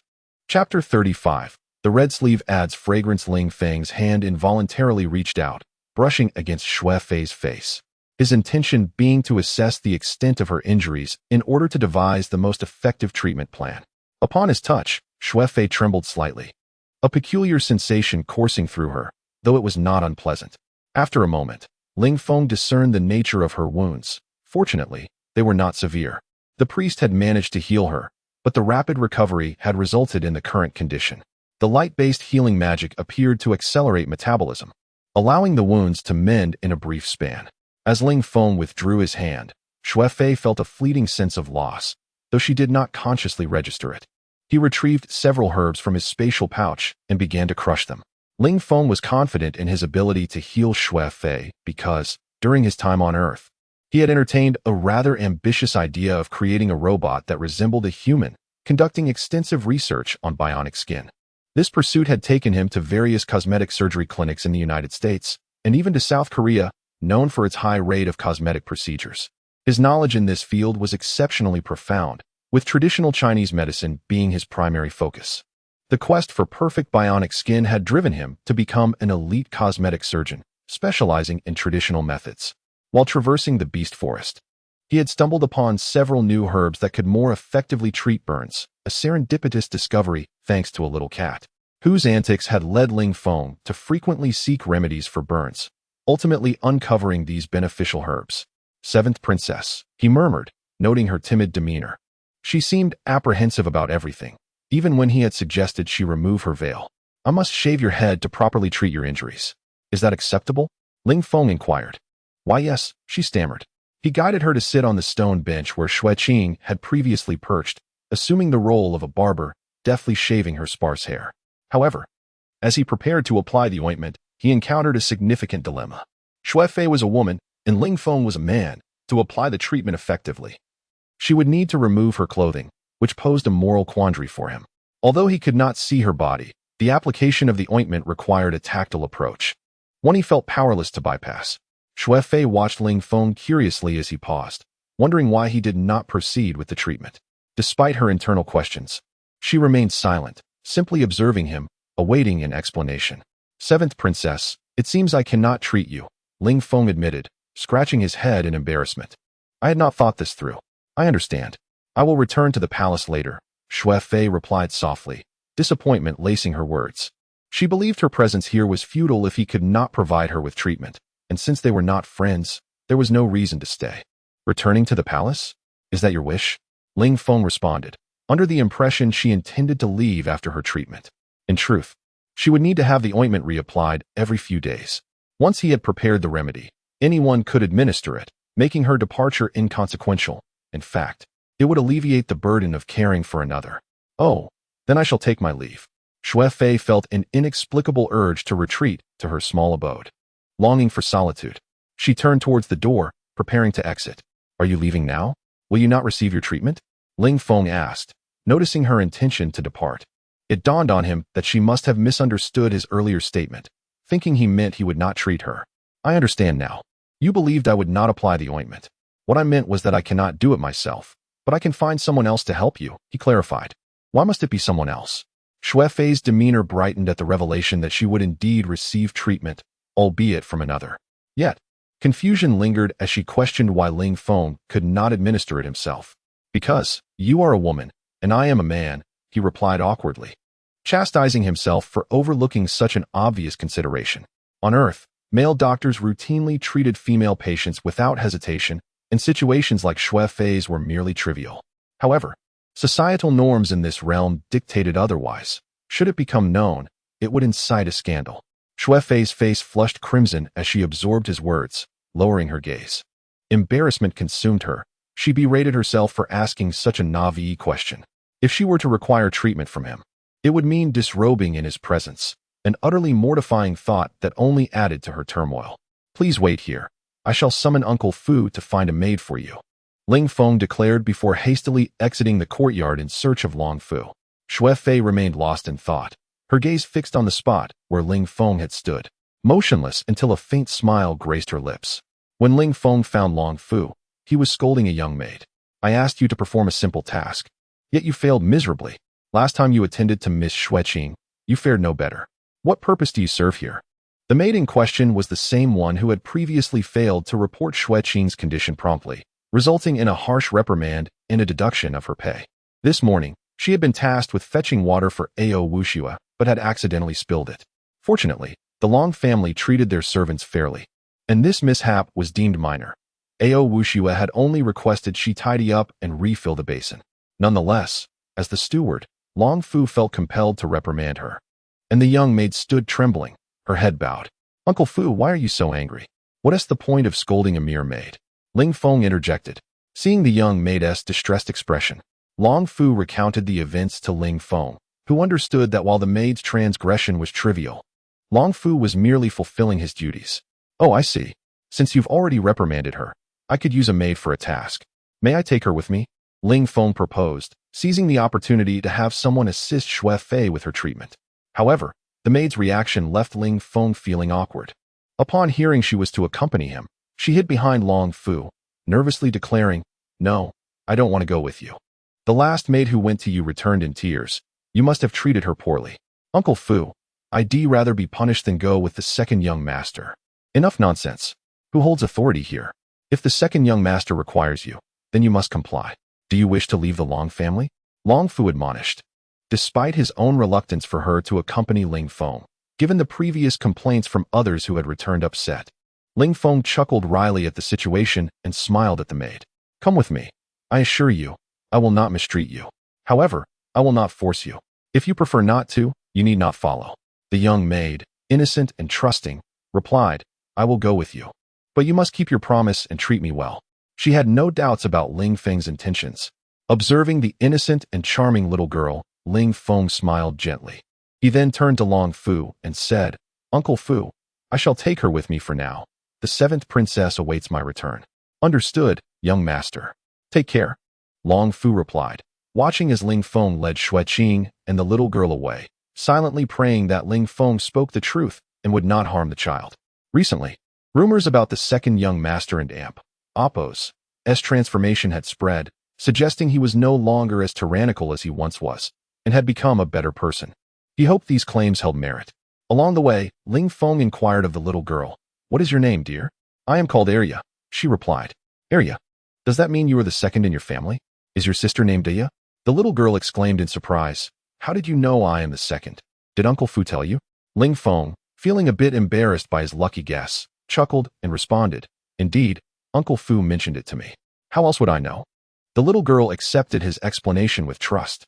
Ling Feng mused to himself about her gullibility, realizing that this innocent child, oblivious to the world's complexities, provided a delightful presence.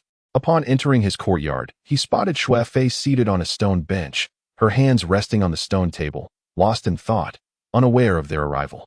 "Seventh princess," Ling Feng called, prompting Xue Fei to startle and rise hurriedly, casting a glance at him before lowering her gaze. "Seventh princess, I have brought the girl. I will teach her how to apply medicine and bandage," Ling Feng stated. He regarded Xue Fei with curiosity, puzzled by her flustered demeanor and her tendency to avoid looking directly at him. As a princess, her lack of confidence was concerning. He resolved to help nurture her self-assurance. Xue Fei's moment of panic stemmed from her thoughts of Ling Feng. Having heard tales of his unscrupulous behavior and lecherous nature, she now found him behaving like a gentleman, even refusing to gaze at her back. Was it he who had changed, or was it that her back simply did not captivate his attention? Lost in these thoughts, Ling Feng's voice startled her, leading her to believe her musings had been discovered, hence her fluster. Ling Feng tore a piece of white cloth into strips. In this world devoid of physicians, there were no bandages, so he had to improvise. Noticing the puzzled expressions of those around him, he chose not to elaborate, as he would soon demonstrate the use of the makeshift bandages. He instructed Xue Fei to sit down, preparing to treat her head, while teaching the little girl how to apply the medicine and bind the wounds. As he worked, he explained the essentials to the girl, guiding her through the process. Bandaging the head posed a greater challenge than the body, as it required leaving openings for the eyes, ears, nose, and mouth. With the more complex task completed, he felt confident the simpler aspects would pose no difficulty. Ling Feng then directed the little girl to fetch medicine for Xue Fei from the room, while he took a seat on the stone bench in the courtyard, with Xue Qing accompanying him. Chapter 36. The snowy emotion. Ling Feng gazed at the bowed head of Xue Fei, intending to share a light-hearted jest with her. However, he could only sigh and say, "Seventh princess, outward appearance is not the most important. The beauty of the soul is paramount. You are the most beautiful princess I have ever encountered in spirit. You need not worry about your appearance. Have confidence in yourself." Even if you cannot restore your former self, your heart remains as beautiful as ever. What difference does it make if you regain your appearance? You are still you. You must cultivate self-assurance and refrain from bowing your head so easily. Initially, Ling Feng aimed merely to encourage Snow Fei, but as he spoke, his tone grew increasingly earnest, while Snow Fei's head remained lowered, even more so than before. I understand. I will not bow my head so easily, she responded softly. Ling Feng thought to himself, is this truly understanding? Her head is lower than before. It would have been better had I said nothing. Resigned, he continued. Let us not dwell on that. Instead, let us discuss your current situation. You must avoid getting your wounds wet over the next few days. You can only use a cloth to clean yourself. We will change the dressing again in 3 days, and this regimen will likely continue for about 2 months. Additionally, when the medication begins to take effect, you may experience intense itching, but you must resist the urge to scratch. Otherwise, it will leave marks. If it were Snow Row, she would have protested vigorously against such restrictions like Snow Fei. However, Snow Fei merely acknowledged with a quiet, I understand. By the way, 7th Princess, I can prepare the medicine for you, and you can receive treatment within the palace. However, it is best for you to remain here so I can monitor your progress. Will you stay or return to the palace? Ling Feng inquired.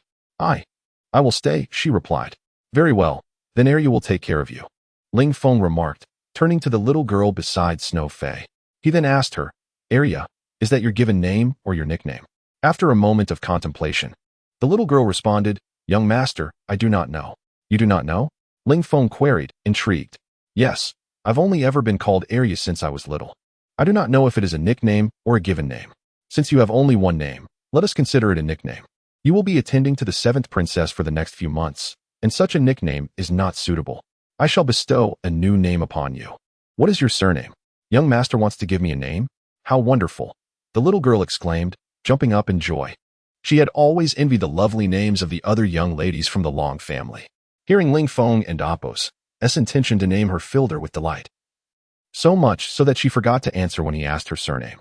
Little girl, do not be overly excited. First, tell me your surname. Otherwise, your joy will be of no use. Ling Feng said with a smile at her endearing enthusiasm. I am surnamed Li, she replied, giggling and fiddling with her clothing. Unable to resist, Ling Feng gently patted her adorable little head and smiled.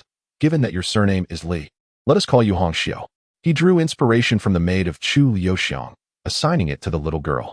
Hong Xiao, Li Hong Xiao. I absolutely adore this name. Thank you, young master, she exclaimed, chanting her new name while expressing her gratitude to Ling Feng. All right, enough revelry. You must diligently care for the 7th princess. I have some matters to attend to outside now, Ling Feng said, turning towards Snow Fei. 7th princess, I am stepping out. If you require anything, simply call for Hong Xiao. Snow Fei nodded in acknowledgement. Outside the imperial city lay a manor, sprawling over approximately 2 square miles. While not as opulent as other estates, it possessed a tranquil and elegant aura. This was the Long family and Apos' manor, seldom visited by its inhabitants, maintained by only a few caretakers. These individuals, like the manor itself, were quiet and reserved. However, yesterday, this serene atmosphere was disrupted by the arrival of the slaves Ling Feng had purchased. When the individuals from Octopus delivered these slaves to the manor, the caretakers were puzzled as to why the second young master would acquire so many slaves, most of whom were injured or ill, typically undesirable purchases. Given their prior experiences with Long Tian's tendencies, they assumed these acquisitions were for his own indulgence. The caretaker's sympathetic glances towards the slaves led the latter to believe that the former empathized with their plight, thus enhancing their overall impression of the caretakers. Ling Feng initially intended to leave Xue Qing at the Long family estate. Wishing to shield her from some grim realities he did not want her to witness. However, Xue Qing stubbornly clung to his left arm, refusing to leave his side. With no other option, Ling Feng brought her along to the Long family's manor. Upon entering the estate, Ling Feng was greeted by the sight of the very slaves he had acquired the previous day, 146 in total, neither more nor less. In a serious tone, he addressed those around him. Were they all here yesterday? Yes, second young master, one replied. Were they not allowed inside? Ling Feng continued. Inside? What would they do in there? Ling Feng's expression darkened. You left these injured individuals outside. They hurriedly explained. There were simply too many. Our manor lacks sufficient rooms to accommodate them, so we did not let them in. They did not perceive Ling Feng's concern as compassion for the injured, but rather feared that any mishap involving these slaves would deprive him of his amusement. Humph! Ling Feng scoffed, disregarding them. He understood that this was the manner in which the world treated slaves. Thus, he could not place the blame solely on them. Ling Feng instructed Xue Qing to stay behind as he approached the injured slaves, inspecting each one carefully. His actions puzzled everyone, who could not fathom his intentions. "What do you think the second young master is doing?" one asked. "Who knows? Perhaps he is assessing which one is most suitable for his amusement," another suggested. "He seems to be inspecting each one. Does he intend for all of them to serve as his entertainment?" Someone else chimed in. "Surely he wants to examine them collectively before selecting one for his purposes. Does that mean we will be responsible for these slaves for a long time?" As they pondered, the unease grew. If one of these slaves were to perish, they feared Ling Feng would not spare them. After inspecting all the injured individuals, Ling Feng found their conditions relatively optimistic. Most were merely suffering from minor ailments that had worsened due to lack of treatment. With the water magic he had comprehended that morning, he could heal them, albeit not as swiftly as light magic. Some would require several days of rest. "Gather them in the center," Ling Feng commanded the uninjured slaves, directing them to form a circle with the injured in the courtyard, compressing as much as possible. Once they were assembled, he instructed the healthy ones to leave, leaving only the injured behind. Ling Feng positioned himself approximately 7 to 8 meters away from the circle, closing his eyes to concentrate and draw upon the surrounding water elements. To onlookers, it seemed he was deep in thought, while a few attendants speculated whether he was contemplating how to torment the unfortunate slaves in the center. One of them inquired, "What do you think the second young master is doing now?" Another confidently replied, "He must be considering how to punish those slaves in the center." A third interjected, "I believe he is contemplating some martial technique to kill them swiftly. After all, why else would he gather them in one place and allow them to crowd together?" Ling Feng remained oblivious to their conversation. Had he not been fully focused on gathering the water elements, his keen hearing would have caught their words, and he would have felt wronged, for he was not intending to harm but to heal. Yet here he was misinterpreted as someone seeking to inflict pain or even slaughter en masse. Although Ling Feng did not overhear their discourse, Xue Qing, who was proximate, did. Xue Qing had perceived the aggregation of hydro elements, particularly around Ling Feng, and was perplexed as to how he, ostensibly a swordsman, could manipulate them.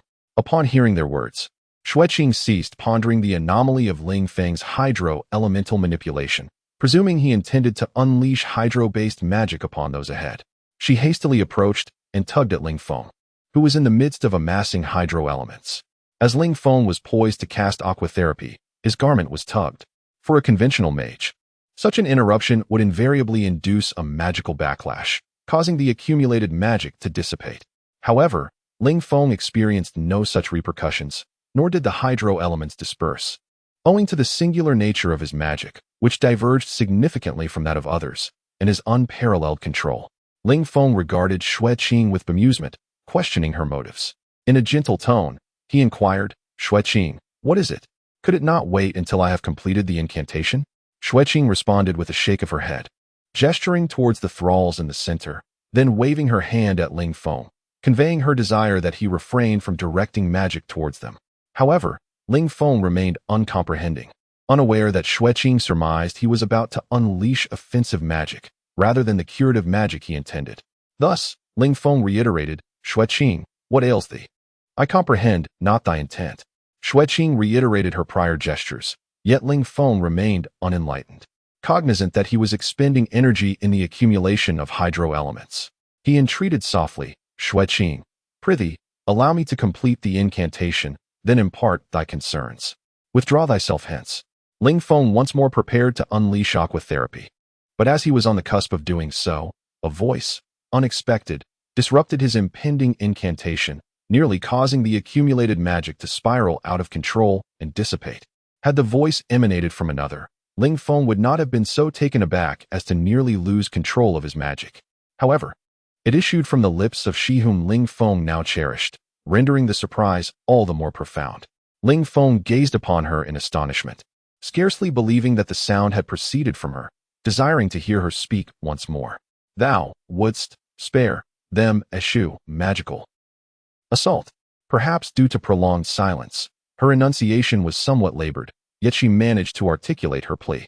Upon confirming that she had indeed spoken, Ling Feng rejoiced, exclaiming, "Xue Qing, thou hast at long last deigned to speak once more." Chapter 37. Swordsman? Sorcery? Ling Feng grasped Xue Qing and Appo's hand and smiled, saying, "I have no intention of attacking them. That thought has never crossed my mind. Water magic, aside from being a means of offense, can also serve to aid others."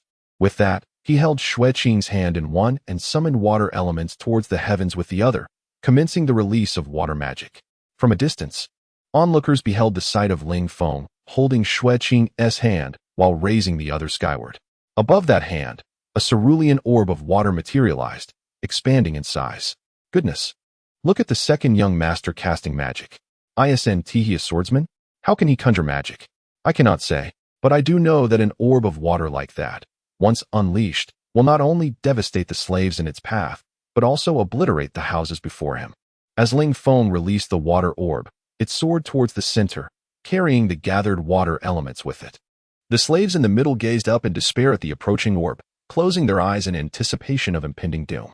They had contemplated fleeing, yet the consequences of escape would be far graver than their current plight. Even the nearby slaves shut their eyes, unwilling to witness the carnage, as did the few attendants present. Time seemed to stretch infinitely as those injured and ill sensed that the anticipated pain had not befallen them. Instead, a soothing comfort enveloped their bodies as the discomfort caused by their ailments gradually dissipated. Could this be the sensation of death? If so, it was a relief, for at least they felt no suffering and could find solace in this release. Upon opening their eyes, they discovered themselves still alive, encased in a shimmering blue water cocoon. Had it not been for Ling Feng and Xue Qing standing before them, alongside the astonished onlookers, they might have genuinely believed themselves to be deceased. The surrounding slaves did not hear the anticipated cries of agony. Upon opening their eyes, they were met with an unforgettable scene. The individuals in the center were enveloped by water, yet none bore expressions of torment. Rather, their faces radiated tranquility. Ling Feng was now exerting every effort to command the water elements, maximizing their healing effects. The abundance of water elements facilitated a swift and effective restoration, making it ideal for such a large number of individuals. However, an ordinary water mage would only be capable of administering uniform healing to all, lacking the ability to tailor treatments to individual conditions as Ling Feng did. Among the attendants, one who was knowledgeable about magic gazed at Ling Feng in disbelief, stammering, "Advanced water healing, that is, a spell only high-ranking sorcerers can wield. How could the young master?" The others, upon hearing this, stared at Ling Feng in astonishment. It was unheard of for someone to achieve the status of a high-ranking sorcerer while simultaneously being a swordsman, and Ling Feng had never been known to practice magic before, yet here he was, performing such an advanced healing spell. Thus, Ling Feng's healing magic continued for several minutes. While all present remained in a state of shock, the blue orb gradually faded, eventually vanishing entirely. The injured individuals realized they were completely healed, particularly those with milder ailments, who found themselves capable of running several kilometers, while the more severely afflicted would require a few days of rest. Having expended considerable energy in the process, Ling Feng felt somewhat drained. Healing so many individuals in one go was indeed exhausting. Were it not for his unique capabilities, such an endeavor would have been unattainable. Xue Qing, noticing Ling Feng's condition, supported him as he rested. The experience of witnessing the application of magic through Ling Feng's actions had granted her profound insights, elevating her understanding of water elements to a new level. After a brief respite, Ling Feng felt rejuvenated and addressed the still excited crowd. "You must rest for a few days. In a while, I will have tasks for you.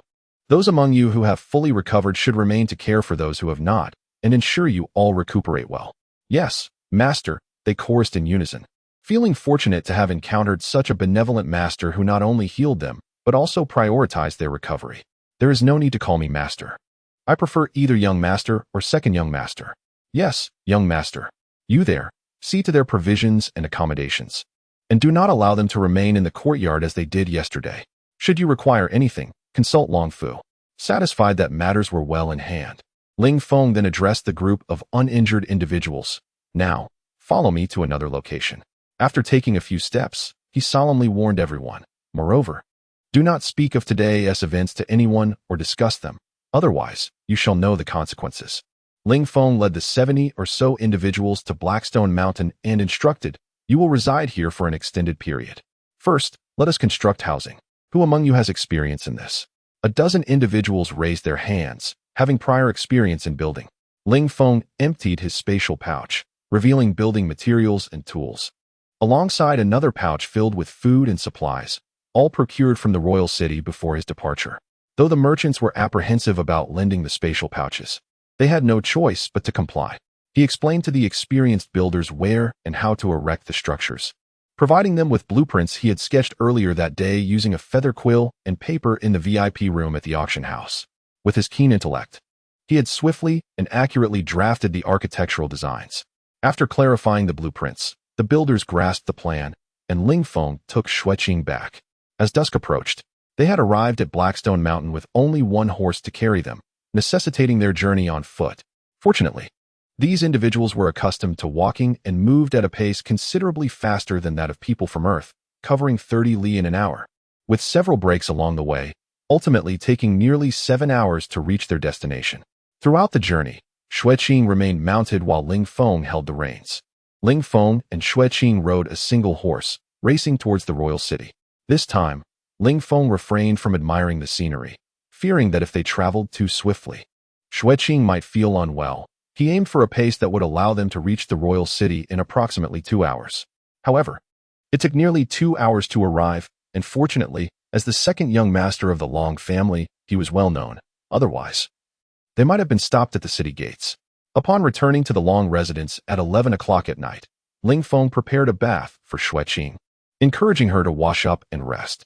After she fell asleep, he too took a bath and retired for the night. Ling Feng chose to sleep in a room on the first floor, allowing the girls to occupy the upper floor for convenience. Xue Fei awoke early, despite having gone to bed late. After Ling Feng left that morning, he did not return until nightfall.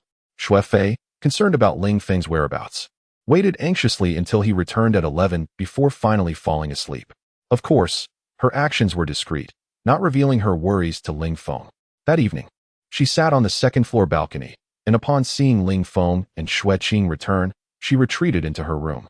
In the darkness, Ling Feng remained oblivious to the silhouette on the balcony. The following morning, Xue Fei, accustomed to her morning routine, attempted to freshen up but discovered her current state prevented her from doing so.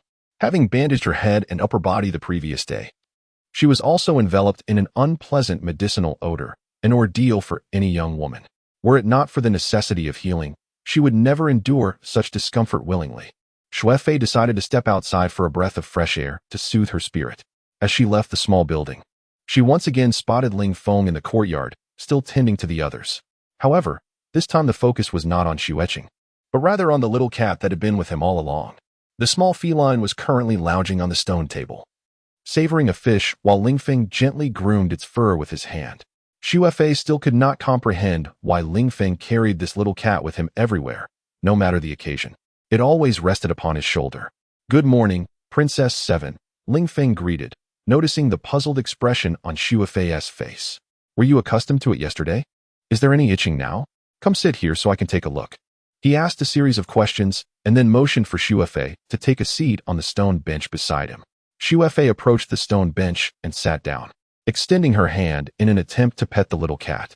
However, the cat evaded her touch, leaping onto Ling Feng's shoulder and hanging there instead. Xue Fei felt her cheeks flush as she lowered her head, believing that if her hands were not wrapped in bandages, Ling Feng would have easily noticed her retracting them. Seeing this, Ling Feng patted the cat on the head, saying, "You won't perish if you let her touch you." He continued, "Princess 7, you need not take offense. This little cat is not accustomed to interacting with strangers. In time, it shall become familiar with you." The cat meowed softly, disregarding Ling Feng's words. "Haha," Ling Feng chuckled awkwardly, then shifted the topic, "Princess 7, please extend your hand." Xue Fei was puzzled as to why he wanted her to do so, yet she complied and reached out. When Ling Feng placed his hand over hers, Xue Fei shyly lowered her gaze, uncertain of his intentions. She did not withdraw her hand, and instead found herself rather enjoying Ling Feng's grasp. Unbeknownst to Ling Feng, who was merely checking Xue Fei's pulse, her tumultuous emotions were beyond his comprehension. In that moment, anyone observing their interaction would undoubtedly assume they were lovers, rather than realizing that Ling Feng was merely assessing Xue Fei's health. Your health appears to be satisfactory, and the effects of the medicine should be nearly fully realized. Princess 7, is there any itching at the site where you applied the medicine yesterday? After taking her pulse, Ling Feng inquired. Xue Fei responded, there is a bit of itching, but it is bearable. I have followed your advice and refrained from scratching. Ling Feng noted that Xue Fei's voice seemed somewhat stronger today, albeit slightly, indicating progress. He continued, the sensations from yesterday were just the beginning. Today will be considerably itchier. Remember, regardless of how intense the itching becomes, you must endure it. After today, things will improve. If it becomes unbearable, engage in your favorite activities to distract yourself. That way, you will feel less discomfort. Xue Fei nodded resolutely, asserting, I understand. I will not scratch, no matter how uncomfortable it becomes. I can endure it. Ling Feng was pleased with her determination, and after releasing her hand, he praised, truly, our Princess 7 possesses great character. I admire that.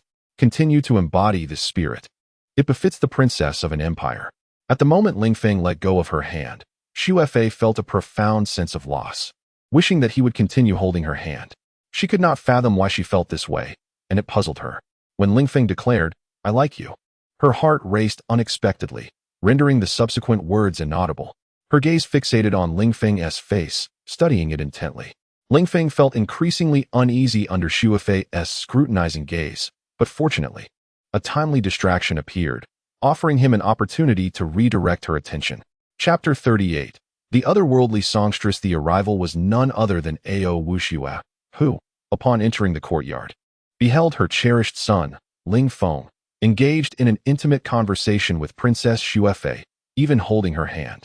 As Ao Wuxue stepped in, she caught a glimpse of Ling Feng finishing his pulse examination, his hand still lingering on Xue Fei's. Observing this, Ao Wuxue contemplated whether to intrude upon their moment, especially when she noticed a peculiar look in Ling Feng's eyes, an expression that seemed to convey both excitement and relief. Thus, Ao Wuxue approached them and, upon hearing Ling Feng's words, solemnly inquired, Xiao Tian, do you know Lin Yubing? Lin Yubing? Of course, I know her, Ling Feng replied, fully aware of Lin Yubing's significance in Long Tian's memories. She was the woman Long Tian had long desired, yet could never attain. Reflecting on Lin Yubing brought to mind the myriad female celebrities from Earth, all sharing a similar allure. Lin Yubing, a renowned songstress in this realm, commanded a fervent following that spanned from commoners to nobility, even captivating monarchs from various nations. In this world, her performances could only be experienced live, unlike Earth, where one could easily access her music on CDs. This scarcity rendered her voice a rare treasure, elevating her to a goddess-like status. Unsurprisingly, she became the object of Long Tian's fantasies, compelling him to travel to foreign lands to attend her concerts, which elucidated why her details were so vividly etched in his mind. You know her? You truly know her? Ao Wuxue exclaimed in astonishment. Her earlier seriousness merely a fade for jesting with Ling Feng. Now, hearing his affirmation of knowing Lin Yubing, her pretense crumbled. Of course, I know her. What is so strange about that? You should know her too, he replied casually. I know her. Did you bring her home? That is impossible. I would surely recognize Lin Yubing if she visited. Ao Wuxue furrowed her brow in contemplation, muttering to herself. I never brought her home. She isn't my friend. Nor does she know me. How could she come back with me? Ling Feng clarified. If she doesn't know you, then how can you claim to know her? Ao Wuxue questioned, perplexed. Of course I know her. I've attended her concerts several times. How could I not? Ling Feng retorted. You also saw her perform in the royal city, so you know her too, am I wrong? Bam! Ao Wuxue playfully pinched Ling Feng's ear, twisting it firmly. Ouch! Mother, please refrain from twisting my ear. It tarnishes your noble image. Who told you to tease your own mother, claiming you know Lin Yubing when you clearly do not? Ao Wuxue, though aware it was merely Ling Feng's excuse, eased her grip upon hearing the mention of her noble demeanor. Women, after all, cherish their beauty and are sensitive to anything that might detract from it. I never claimed otherwise. I know her, but she doesn't know me, Ling Feng defended himself. Stop arguing. If you don't oppose, know her, then don't say you do, Ao Wuxue insisted, tightening her grip again. That is the truth. I do know her, Ling Feng exclaimed, feeling quite content in this familial atmosphere, the warmth of home enveloping him. Ao Wuxue twisted his ear once more, chuckling, still being cheeky? Now tell me, do you truly know Lin Yubing? Ling Feng shrugged. I can certainly say I know her, but whether she knows me is another matter entirely. Oh, since you don't know her.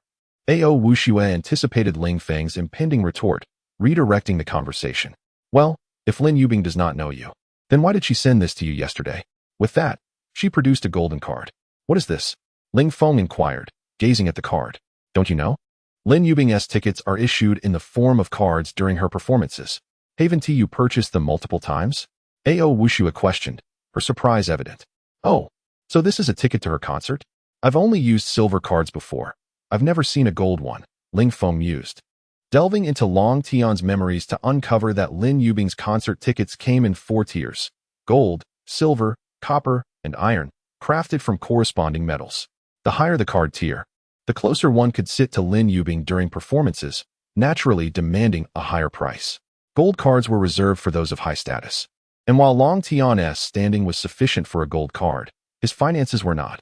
Each gold card cost 1,000 gold coins, while he could only afford silver cards, which were still quite close to the stage. Ling Feng found it perplexing that people in this world were willing to spend such exorbitant sums to hear a singer perform. Having been saturated with music videos and concerts on Earth, he struggled to comprehend the fervor that Lin Yubing inspired in this world, feeling a certain aesthetic fatigue towards her, as depicted in Long Tian's memories.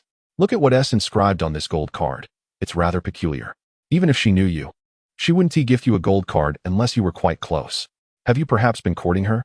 Ao Wuxue teased, handing the card to Ling Feng. I've never courted her.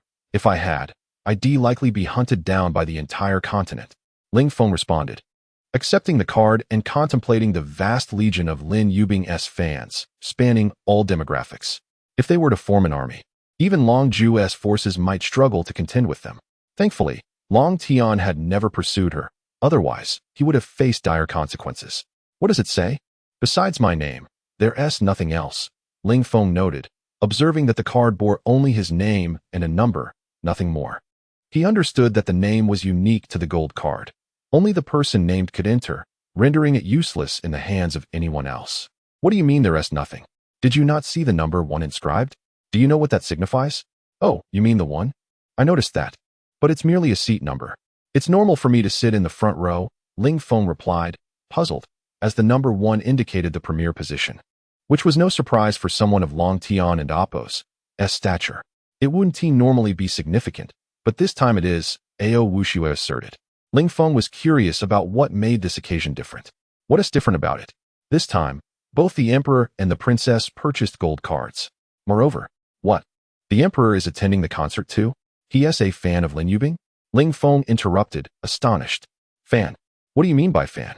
Ao Wuxue clarified, noting Ling Feng's use of a term foreign to this world.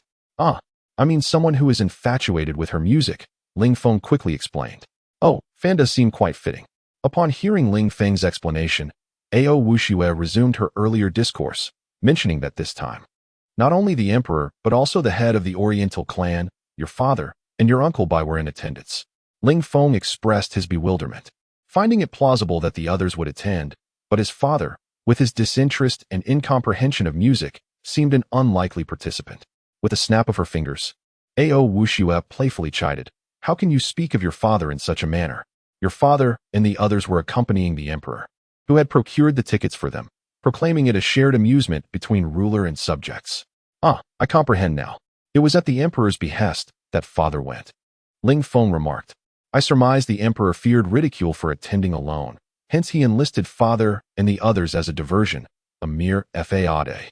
Refrain from such pronouncements, especially in the presence of others, Ao Wuxue admonished. Princess Xue, please excuse him. This impetuous boy often speaks without restraint. Ao Wuxue was astonished at Ling Feng's ability to deduce the situation from so few words. At the same time, Ao Wuxue felt gratified, realizing that her son's capabilities were more significant than she had imagined. It is of no consequence, Princess Xue replied. The 7th princess is hardly a stranger. Hearing Ling Feng's words, Xue experienced an indescribable sensation, a fondness for his words she had never known before. Indeed, not a stranger at all. You have consented to marry her, making her one of us. How could she be considered an outsider? Ao Wuxue said with an ambiguous tone. Xue, upon hearing her words, lowered her head, nearly resting her face upon her chest. "Mother," Ling Feng said helplessly, "you mentioned that the emperor and father attended the concert. Had the emperor already acquired tickets?" "Yes, arrangements had been made long before Lin Yubing's arrival." "That is perplexing. If Lin Yubing was aware of the emperor's attendance, why would she grant me the premier spot?" Ling Feng wondered. Had the emperor not secured tickets, bestowing the premier spot upon me would be understandable. But the emperor had made arrangements well in advance. How could I have been granted this position? Could it be that, in Lin Yubing's estimation, I am of greater importance than the emperor? In truth, Ling Feng's conjecture was accurate. In Lin Yubing's eyes, he was indeed of greater significance than the emperor. We are equally perplexed. When the emperor received the second position, everyone assumed an error had been made, and your father and the others had been assigned the first. However, their numbers did not include 1. Your father received 3, the head of the Oriental clan 4, Bai Yun 5, and Princess Shuoro 6, each advanced by 1 digit. Everyone speculated as to who could possess a status surpassing the emperor's until yesterday, when your golden card arrived. Ao Wushua chuckled, continuing. Their expressions upon learning you held the first position were quite amusing, each muttering about how they could be surpassed by you, particularly your father, who lamented his lesser status compared to his son. Hence, I inquired whether you knew this Lin Yubing. How else would she grant you the premier spot? Let me contemplate this, Ling Feng murmured, then exclaimed, could it be? Chapter 39. A duel between grandfather and grandson. I do not recognize her. Ling Feng replied without hesitation, avoiding any further entanglement with the question of her identity. What then? Ao Wushua inquired. Could it be? Ling Feng suddenly donned a serious expression, prompting Ao Wushua and Xue Fei to lean in, eager to hear his next words. Could it be that she is my admirer, seeking an opportunity to catch a glimpse of me? Alas, the burden of being handsome is indeed a heavy one. Bang! Ao Wushua and Xue Fei collapsed to the ground. Handsome my foot. Stop your nonsense. Ao Wushua exclaimed, springing to her feet and delivering a sharp tap to Long Tian's head. Now tell me, what is your relationship with Lin Yubing? Why did she give you this golden card? I truly have no connection with her. If I had to say anything, it is that I am merely a fan of hers. As for why she gifted me this card, I am equally in the dark, Ling Feng stated.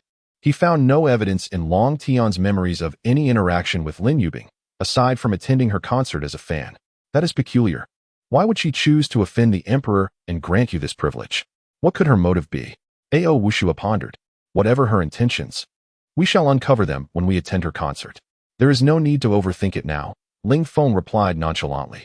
He too was curious about Lin Yubing's motives. Despite having no connection to her, she had bestowed upon him a coveted golden card, especially with the emperor in attendance. After careful analysis, he found no rational explanation. Perhaps the only way to find out was to ask her directly. That seems to be the only option, Ao Wushua conceded, seeing Ling Feng's genuine confusion. She then turned her attention to Xue Fei, who resembled a mummy. Princess Xue Fei, how do you feel today? Is it any better than yesterday?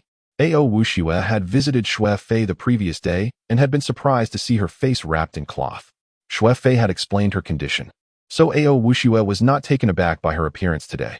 Well, I am getting somewhat accustomed to it. However, Long Tian mentioned today might be even more uncomfortable than yesterday, Xue Fei replied. Little Tian, do you have no other means to alleviate Princess Xue Fei's suffering? This is too much for her to endure. Ao Wushua expressed her sympathy. Ling Feng sighed. Mother, if I could ease her discomfort, I would certainly do so. But this is the only method available, and it's necessary for her recovery. One must make sacrifices to gain something worthwhile. This minor suffering will yield a deserving outcome in due time. Must it truly be this way? Ao Wushua persisted in her efforts. It's all right. I can endure. Xue Fei assured them resolutely. Ao Wushua noted the stark difference in Xue Fei's demeanor compared to the previous day. Her tone was far more assertive now. Very well then. I was merely concerned that you might not be able to bear it, Ao Wushua responded. All right, mother. Perhaps I should refrain from visiting the Long family for a few days to better care for Princess Xue Fei. Would that ease your worries? Ling Feng proposed. By the way, you have yet to inform me when Lin Yubing's concert is scheduled. You don't know? Ao Wushua exclaimed, astonished. You have attended her performances in other nations, yet you are unaware of this one in your own backyard. Hee. I've been rather busy lately and haven't paid attention. Ling Feng replied, chuckling awkwardly. Though Long Tian had been a fan, he had little interest in Lin Yubing, hence his ignorance of her recent developments. 7 nights from now. At the Opera House in the Imperial City. Oh, understood. I shall attend. Perhaps Lin Yubing truly admires me. If that is the case, I might as well marry her and encourage her to host more concerts, thus securing my fortune. Ling Feng joked, feigning an expression of salivation. Ao Wuxue and Xue Fei exchanged glances, rendered speechless. Just then, Xue Qing emerged from the building, striding directly toward the daydreaming Ling Feng. Upon noticing her approach, Ling Feng waved. Good morning, Xue Qing. Come greet Mother and Princess Xue Fei. Ao Wuxue and Xue Fei exchanged puzzled glances, recalling that Xue Qing had not spoken since her fright. How could Ling Feng expect her to greet them? Good morning. Xue Qing's shy voice dispelled their doubts. Ah. Ao Wuxue was taken aback by Xue Qing's greeting. Xue Qing, you can speak again. When did this happen? She expected an answer but watched in astonishment as Xue Qing walked past her to stand beside Ling Feng, completely ignoring her presence, which left Ao Wuxue feeling rather embarrassed. It seemed her greeting had been prompted by Ling Feng. Xue Qing approached Ling Feng, requesting once more for him to comb her hair. This time, however, she not only indicated her desire through action but also vocalized, comb my hair. Goodness, have you developed a habit? You do everything else yourself but leave this task to me? Ling Feng remarked, bemused. But what can I say? Since you are the patient, I am the wretched doctor. He produced a piece of fruit and offered it to Xue Qing before retrieving a comb and gently tending to her long hair. Xue Qing, your mother is asking you a question. Make sure to respond, all right? Ling Feng encouraged, realizing that Xue Qing might still be adjusting to speaking again. It was crucial for her to communicate with others, not just him. Oh, understood. Yesterday. Xue Qing's response trailed off. But Ao Wuxue found herself both amused and embarrassed by it, feeling even more awkward than before. Ao Wuxue sighed, observing Ling Feng and Xue Qing. Now I understand the meaning of the saying a grain of sand cannot be tolerated in the eyes of a lover. I shall not intrude upon your moment. Meanwhile, Xue Fei watched the two, absent-mindedly stroking her own head. We are not lovers. Ling Feng retorted while continuing to comb Xue Qing's hair. Mother, don't you have other matters to attend to this morning? You cheeky boy, just because you have a wife now, you wish to cast aside your mother? You find me a nuisance and want me to leave? Ao Wuxue feigned anger. Not at all. It's just that you used to have so many things to do in the mornings. Shouldn't you be having breakfast with father now? You two always exchange sweet nothings that make others envious of your enduring love. Stop your nonsense. We do not indulge in such sweet talk. Ao Wuxue flushed at his words. Very well, I shall take my leave now. You two continue. With that, she turned and headed for the door. Just as she was about to exit, she paused and turned back to Ling Feng. Almost forgot. Your grandfather wishes to see you shortly. Oh, understood. You do not need to hurry. Father will surely wait for you to join him for breakfast. Impudent. As Ao Wuxue left, Ling Feng pondered what his grandfather might want. Perhaps inquiring about Xue Qing? It seemed unlikely. He would have asked already. Could it be that he wished to spar with him? Ling Feng suddenly recalled Long Jinxin's earlier suggestion to engage in a duel, and he realized he had yet to seize the opportunity due to various commitments. Upon entering Long Jinxin's courtyard, Ling Feng was followed by Xue Qing and, this time, Princess Xue Fei, who had expressed her desire to visit Long Jinxin as well. As soon as he stepped into the courtyard, Ling Feng noted that aside from Long Yang, all the members of the Long family were present, including Ao Wuxue, who had just been in his company. Before he could inquire about the purpose of their gathering, a sword flew toward him. Come, Long Tian, today we shall duel. Long Jinxin proclaimed, confirming Ling Feng's earlier suspicions. Ling Feng caught the sword, wielding it a few times to gauge its weight and balance. Then he turned to the two individuals behind him and instructed, stay close to my father, do not leave his side. The two complied, positioning themselves beside Long Ju. Father, be cautious and watch over them. Ling Feng called out to Long Ju before gripping his great sword with one hand and casually standing before Long Jinxin. Grandfather, let us begin. I am prepared. Very well, let us commence. Please place the cat from your shoulder aside. Oh, I almost forgot the little cat was still there. Ling Feng, having grown accustomed to it, had not noticed its presence. He beckoned the kitten to play nearby, and it obediently trotted over to Xue Qing. Ling Feng resumed his stance. Long Jinxin lifted his sword, his gaze fixed intently on Ling Feng. Ling Feng's casual posture presented numerous openings, rendering it difficult for Long Jinxin to determine where to strike.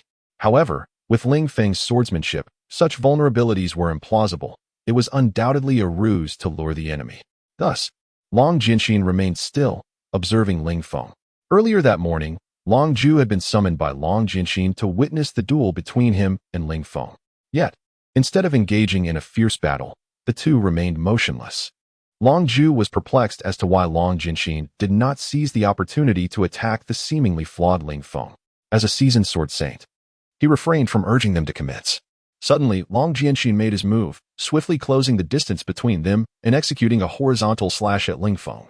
In that instant, Ling Feng responded, gripping his sword with both hands and intercepting the strike before it could land. In a fleeting moment, Long Jinxin unleashed a flurry of strikes, all of which Ling Feng deftly parried. Ling Feng then countered with a few strikes of his own, matching Long Jinxin's speed almost perfectly. After exchanging blows for a dozen or so rounds, they momentarily separated. Haha, well done. The preliminary exchanges have concluded. Now we shall engage with true might. Long Tian, be on guard. As soon as the words left his mouth, Long Jinxin surged forward with double the speed of before. Ling Feng, having previously held back, also escalated his pace. The two figures intertwined in a fierce struggle, their movements becoming a blur until their forms were indistinguishable. Only the sound of their blades clashing resonated through the air, a rapid succession of clang, clang, clang. Long Jinxin initially believed that utilizing 80% of his strength would suffice against Ling Feng. However, as he exerted more force, he was astonished to find Ling Feng effortlessly countering each attack. Even as Long Jinxin now exerted 60% of his strength, Ling Feng remained as untroubled as before, leaving Long Jinxin in quiet astonishment. Outside the arena, Long Zhu and Leng Yu watched in disbelief, unable to fathom how Ling Feng could match Long Jinxin blow for blow. It was evident that Long Jinxin had yet to unleash his full potential, yet Ling Feng's ease in parrying was astonishing. They knew they could not achieve the same feat. Long Jinxin summoned an additional 20% of his strength, and this time, Ling Feng found it more challenging to fend off the incoming strikes. Nevertheless, he still managed to deflect Long Jinxin and Appo's attacks. Ling Feng began to retaliate with greater force. Previously, he had merely absorbed Long Jinxin's strikes. Confident that as long as Long Jinxin's speed did not surpass his own, he could effortlessly counter any technique. In his eyes, the techniques of this world were trivial, easily calculable. However, if faced with a faster opponent, he would find himself at a disadvantage. Although Long Jinxin's speed had slightly surpassed Ling Feng's, Ling Feng had already determined the trajectory of his attacks the moment they were initiated, allowing him to block effectively. Noticing Ling Feng's continued ability to parry, Long Jinxin unconsciously increased his power and speed. When he perceived Ling Feng struggling to keep up, he realized he had unleashed his full strength. Ling Feng was now barely managing to deflect Long Jinxin's strikes. His mind raced at an astonishing pace. Had he not accurately predicted Long Jinxin's techniques, he would have certainly been struck. Fortunately, Long Jinxin was still unaccustomed to Ling Feng's attacks, often finding himself flustered by Ling Feng's counters. In terms of technique, no one in this world could rival Ling Feng. Each of his strikes left Long Jinxin awestruck, realizing that such techniques were possible. Gradually, Long Jinxin adapted to Ling Feng's style, yet he discovered that the moment he initiated an attack, Ling Feng would counter along the same line, leaving him astounded. Ling Feng had discerned Long Jinxin's techniques through their battle. Thus, with each strike, he would know precisely how to respond. Long Zhu, increasingly astonished, realized that even he would struggle to withstand such prowess. He was taken aback that Ling Feng could still hold his ground, marveling at how Ling Feng's technique had fundamentally altered his perception of swordsmanship. It was not solely about strength and speed, but also about skill. Now, Long Zhu's eyes widened in disbelief as he observed Ling Feng consistently striking at the points where Long Jinxin aimed his attacks, as if Long Jinxin were intentionally directing his strikes toward Ling Feng's blade. This was utterly astonishing. Long Zhu pondered, could it be that Ling Feng possessed foresight? Simultaneously, Leng Yu shared the same sentiment, equally astonished and contemplative. A sudden dragon's roar interrupted their reverie, causing both to exclaim in unison, "No!" Recognizing the source of the roar was too late, as they witnessed a figure being sent flying from the arena. Chapter 40. Escalation of combat with a resounding crash. Ling Feng collided against the wall, which could not withstand the force and collapsed, burying him within its rubble. "Father, how could you use battle aura? This is merely a spar, not a duel. You think it's just the two of us?" Long Zhu exclaimed. As he spoke, a figure darted past him. leaping towards Ling Feng's position. Simultaneously, a water sphere hurtled toward Long Jinxing. Long Ju initially assumed the figure was Leng Yue, since only they two were swordsmen present, and the silhouette was clearly that of a swordsman. However, he quickly discerned that the attire did not belong to Leng Yue, who was still nearby, watching the figure intently. Why does this person's outfit resemble that of Princess Xue Fei? Long Ju wondered, glancing at the spot where Xue Fei had just stood, now empty. Indeed, the figure was none other than Xue Fei herself. Everyone was taken aback. They had not anticipated that the seventh princess was a swordsman, and not just any swordsman. Her recent display indicated that she was at least a high-level swordsman. Long Jinxing evaded the water sphere and addressed Ao Wuxue. Wuxue, what are you doing? Why did you cast a spell at me without considering Long Tian's situation? Dad, it wasn't my spell, Ao Wuxue replied, glancing at Xue Qing. If not yours, then whose could it be? Could it be Long Jinxing and Amp, Oppos? S gaze followed Ao Wuxue and Amp, Oppos, S to Xue Qing, who was also a water magic practitioner. He pondered, could it really be Xue Qing? Indeed, it is Xue Qing, Ao Wuxue confirmed, having observed Xue Qing since she cast her spell. She had not heard Xue Qing recite an incantation. Was it possible that Xue Qing had reached the level of a sorcerer, as only sorcerers could cast spells without chanting? Xue Qing's ability to cast without incantation was entirely due to Ling Feng channeling a high-level water-healing spell through their connected hands, allowing her to grasp certain magical principles and applications. Dad, why did you suddenly resort to battle aura? It's perilous if Tian reacts slowly. He could be injured by you. Long Ju interrupted Long Jinxing and Oppos' astonishment regarding Xue Qing. He was bewildered that Xue Qing had retaliated with magic upon witnessing Ling Feng being struck away. Previously, she had not reacted when a fireball was hurled at her in the palace. Yet this time, her response was swift and intense. I was simply indulging too much. This brat cannot win against me without using battle aura, and I might even end up losing, Long Jinxing lamented. Nonetheless, you cannot employ battle aura. Who here could possibly match you? Your Aolong Ju is nearly at the 8th layer, Long Ju grumbled. Heh, Long Jinxing chuckled awkwardly before turning serious. We underestimated this young lad previously. When I struck his sword earlier, I realized his Aolong Ju had already reached the 5th layer. Just one layer below yours and one above Long Yang's. This is quite astonishing. He is merely 19 and will surely surpass us in the future. The 5th layer? Long Ju was taken aback. He had thought Ling Feng had only just reached the 4th layer, yet he had exceeded it and attained the 5th layer. Long Ju gazed at the area of the collapsed wall, lost in thought for a moment, before noticing that the 7th princess had begun clearing the debris, while Xue Qing stood anxiously nearby, contemplating whether to assist despite knowing she could be of no help. Seeing Xue Qing's intent to help, Long Ju called out to the two women. Princess Xue Fei, Xue Qing, you need not dig out Long Tian. He can extricate himself. But, Xue Fei halted, unable to articulate her thoughts. Both women were puzzled as to why the Long family remained so unperturbed. How could they be so certain that Ling Feng, buried beneath, was unharmed? The answer was simple. Long Jinxing's calm demeanor indicated to them that Ling Feng was undoubtedly all right. Otherwise, he would not be so composed. Indeed, at the moment Long Jinxing unleashed his dragon roar, Ling Feng had swiftly activated his Aolong Ju to block the attack.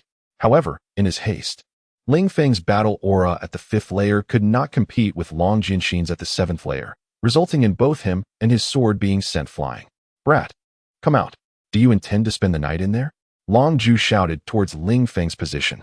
Following his call, a languid voice emerged from beneath the rubble.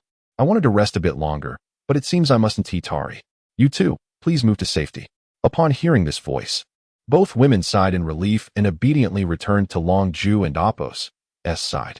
As they did, a deafening crash erupted from the collapsed wall, sending debris flying in all directions, obscuring visibility with clouds of dust.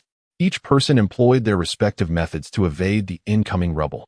Long Ju initially intended to shield the two women, but noticed they each possessed their own means of protection. Xue Fei, being a swordsman, effortlessly dodged the falling stones, while Xue Qing went a step further, conjuring a water barrier to block all debris. As the dust gradually settled, a blurred figure emerged, becoming clearer. It was Ling Feng, who stood with one hand pressed against the ground, a large sword embedded beside him, smiling at the onlookers. Old man, you're shameless. How could you use battle aura? Ling Feng called out to Long Jinxin. Heh, I merely wish to test your adaptability. You are indeed my grandson, with remarkable resilience, Long Jinxin replied. Since you claim I am being unreasonable, let us engage in a proper duel, using our battle auras. Ling Feng was eager to measure his strength against that of this world's formidable warriors, and Long Jinxin was the perfect opponent for this purpose. Very well. Let us unleash our full potential, Long Jinxin declared, having long desired to engage Ling Feng in a battle of battle auras. As Long Jinxin released his aura, it transformed entirely, revealing his true self and authentic power. The overwhelming presence compelled Xue Qing and Xue Fei to step back, while the others released a fraction of their own aura in resistance. However, as the pressure was not directed at them, they managed to withstand it. In contrast, Ling Feng remained steadfast, much to the astonishment of those observing, particularly Long Jinxin, who recognized that even Long Ju would sway under such force, yet Ling Feng stood unwavering. This was attributed to Ling Feng's adept manipulation of battle aura, allowing him to utilize it fully without waste. Sensing Long Jinxin's stance, Ling Feng, too, resolved to unleash his entire aura. With a powerful release, Ling Feng's aura surged forth, the turbulent currents radiating outward, pressing against Long Jinxin. The two forces clashed, resulting in a stalemate that astonished all present. They had not anticipated Ling Feng's aura to be so formidable, capable of matching Long Jinxin's. In truth, the reason Ling Feng could contend with Long Jinxin's aura was that he concentrated all his power towards Long Jinxin, preventing any dispersion, whereas Long Jinxin's aura, while directed at Ling Feng, also extended outward. Stop! A commanding voice pierced the atmosphere, halting the duel. Both combatants turned to face the source of the interruption. The voice belonged to Long Ju, who had intended merely to caution the two. Should they continue using battle aura here, they would surely destroy the surrounding area. However, he was met with both of their combined pressure, which he had to contend with. Fortunately, neither was exerting their full force, and as Long Ju struggled against the pressure, he managed to speak. Listen to me. Do not proceed in this manner. What is it? Speak quickly. Long Jinxin was quite vexed by the interruption at such a critical moment. Ling Feng retracted his aura, awaiting Long Ju's response. Have you considered the consequences of your words filled with fighting spirit? Long Ju inquired. Consequences? You imply that you will be injured, correct? Then perhaps you should stand back. Long Jinxin replied, eager to engage in battle. He waved his hand, urging them to retreat quickly. Father, are you suggesting that the nearby structures and their occupants will be destroyed? Upon hearing Long Ju mention consequences, Ling Feng contemplated the destruction that would ensue if they were to fight, particularly if there were people within those buildings. Indeed, Ling Feng declared. People nearby, heed my words. I am Long Tian. You must evacuate the vicinity of Old Master Long's estate immediately, at least 1,000 meters away. Before Long Ju could finish, Ling Feng's voice, amplified by his fighting spirit, resonated throughout the Long family estate. Upon hearing him, the nearby individuals fled in haste, not pausing for even a moment. Very well, father. If the houses are destroyed, they can be rebuilt. This duel is far more significant, Ling Feng remarked, his anticipation to battle Long Jinxin palpable. Both Long Ju and Long Jinxin were astonished by Ling Feng's ability to project his voice using fighting spirit, a method they had never conceived. Long Ju did not retreat. Proximity in this duel would serve him well. Cold Moon shared his sentiment, remaining stationary, while Xue Qing and Xue Fei preferred not to distance themselves too far, positioning themselves behind Long Ju. Ao Wuxue, noticing their steadfastness, quietly prepared a water barrier, ready to deploy it should the need arise. Seeing that they were all prepared, Ling Feng unleashed his aura once more, matching Long Jinxin and Appo's intensity. After a brief standoff, both combatants lunged at each other simultaneously. The clash of their swords produced a thunderous sound. Unlike their earlier encounter devoid of fighting spirit, they swiftly exchanged blows in a flurry of over a dozen rounds before separating. As Ling Feng landed, he immediately propelled himself toward Long Jinxin. Understanding the principle of striking first, he aimed to maintain the upper hand given his current strength. This time, Ling Feng executed his refined Gale sword technique, launching attacks at Long Jinxin with the ferocity of a tempest. Long Jinxin felt as though he were caught in a storm. Ling Feng's swordplay was unlike anything he had previously witnessed. It resembled the Gale sword technique, but possessed a power that rendered the original technique akin to a gentle breeze. Realizing that mere defense would not suffice, Long Jinxin unveiled the long family sword technique to engage Ling Feng. The two figures intertwined, moving at a speed beyond human comprehension, their fighting spirit erupting in all directions. The surrounding structures trembled under the impact of their energy, producing a cacophony of sound. This fierce confrontation thrilled and astonished the onlookers, who had not anticipated Ling Feng's endurance against Long Jinxin while employing full fighting spirit. Moreover, the sword technique he wielded was familiar, yet exponentially more potent than the Gale sword technique.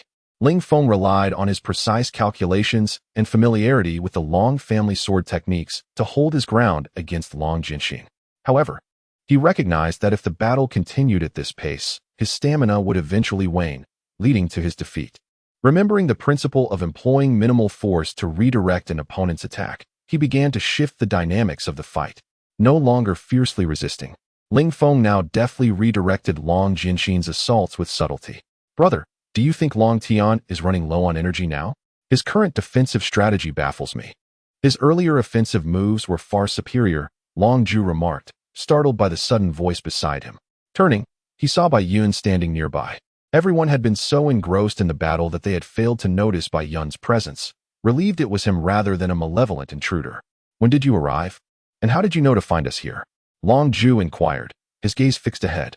"I sensed two powerful auras emanating from your direction and assumed you were clashing with Old Master Long once more. With nothing better to do, I thought I would come and see for myself. I did not expect it to be Long Tian engaging in such a prolonged duel," Bai Yun replied. Many others, sensing the powerful auras during Ling Feng and Long Jinxin's standoff, assumed it was merely another sparring match between the Long father and son, failing to investigate further as Bai Yun had. "Ah, I see. Long Tian's performance today has exceeded my expectations. Even if he were to lose now, it would be understandable," Long Ju observed, his focus unwavering as he continued to watch the duel unfold. Bai Yun, having heard this, remained silent, his gaze fixed on the clash between the two. As the battle progressed, Long Jinxin grew increasingly astonished.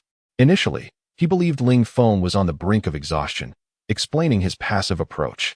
However, as time passed, Ling Feng's demeanor remained unchanged while Long Jinxin's energy dwindled. Realizing this was Ling Feng's strategy, Long Jinxin understood that if the battle continued in this manner, his fighting spirit would inevitably be depleted. It was time to unleash his ultimate technique. With a resounding clash of swords, Long Jinxin leaped back, regaining his footing. With a roar akin to a dragon's, he unleashed a powerful strike toward Ling Feng, producing a surge of sword energy that coalesced in the air, manifesting as a colossal western dragon soaring toward him. With a thunderous crash, Ling Feng was once again sent flying. Chapter 41. The emergence of the sword god. In this moment, Ling Feng stood motionless, his large sword held in one hand, lost in deep contemplation. Long Jinxin remained still, awaiting Ling Feng and Appo's next move. All eyes were fixed upon Ling Feng. Suddenly, Ling Feng emitted a powerful dragon and Appo's roar. Wielding his sword with both hands and slicing through the void, a dragon emerged, distinctly different from the previous one conjured by Long Jinxin. This one was a Chinese dragon. With a fierce roar, it surged toward Long Jinxin, who, with a grave expression, unleashed his full fighting spirit and swung his sword to strike at the dragon and Appo's head. As the blade neared its target, an unexpected turn of events occurred. The dragon's head veered to the left, evading Long Jinxin's strike, before pivoting behind him to attack his back, perilously close to making contact. However, Long Jinxin, a formidable warrior, was not so easily caught off guard. Just before the dragon's head could reach him, he swiftly sidestepped, narrowly avoiding the assault.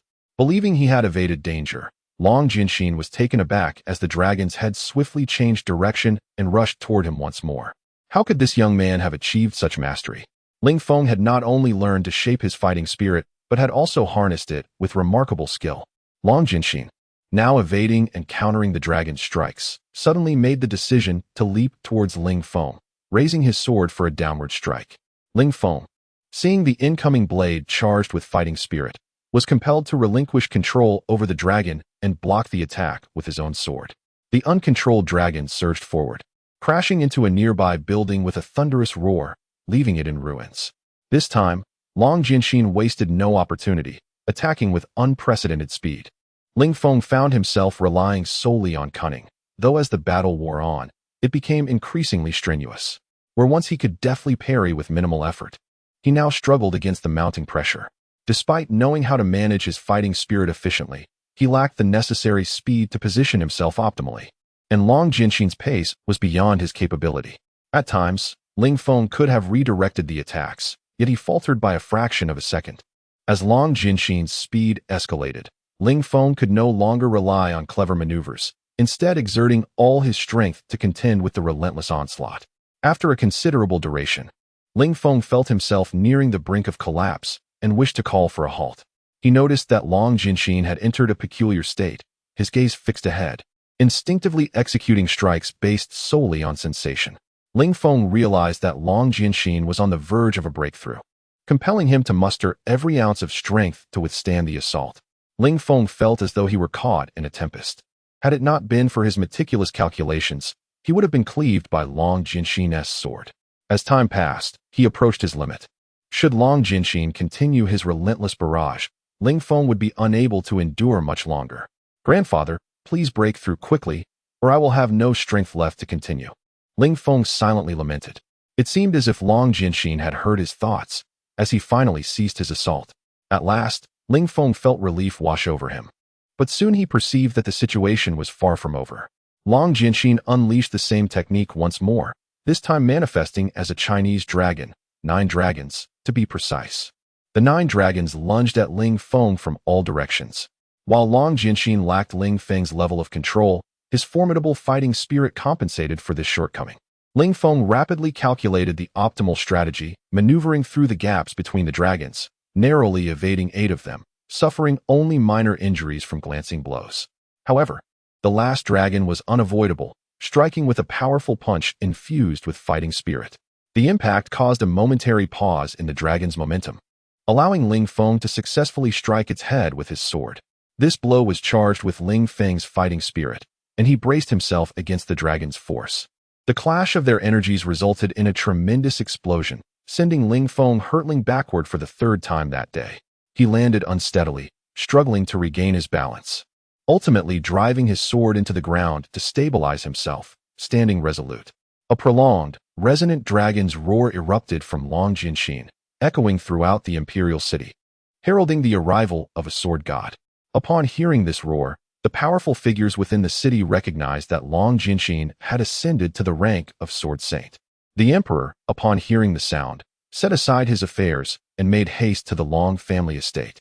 Understanding that the emergence of a sword god was akin to an increase in military might by hundreds of thousands, with an incalculable boost to morale, it seemed that Long family had been graced with fortune, as such auspicious events had unfolded consecutively. Ah, what a thrill!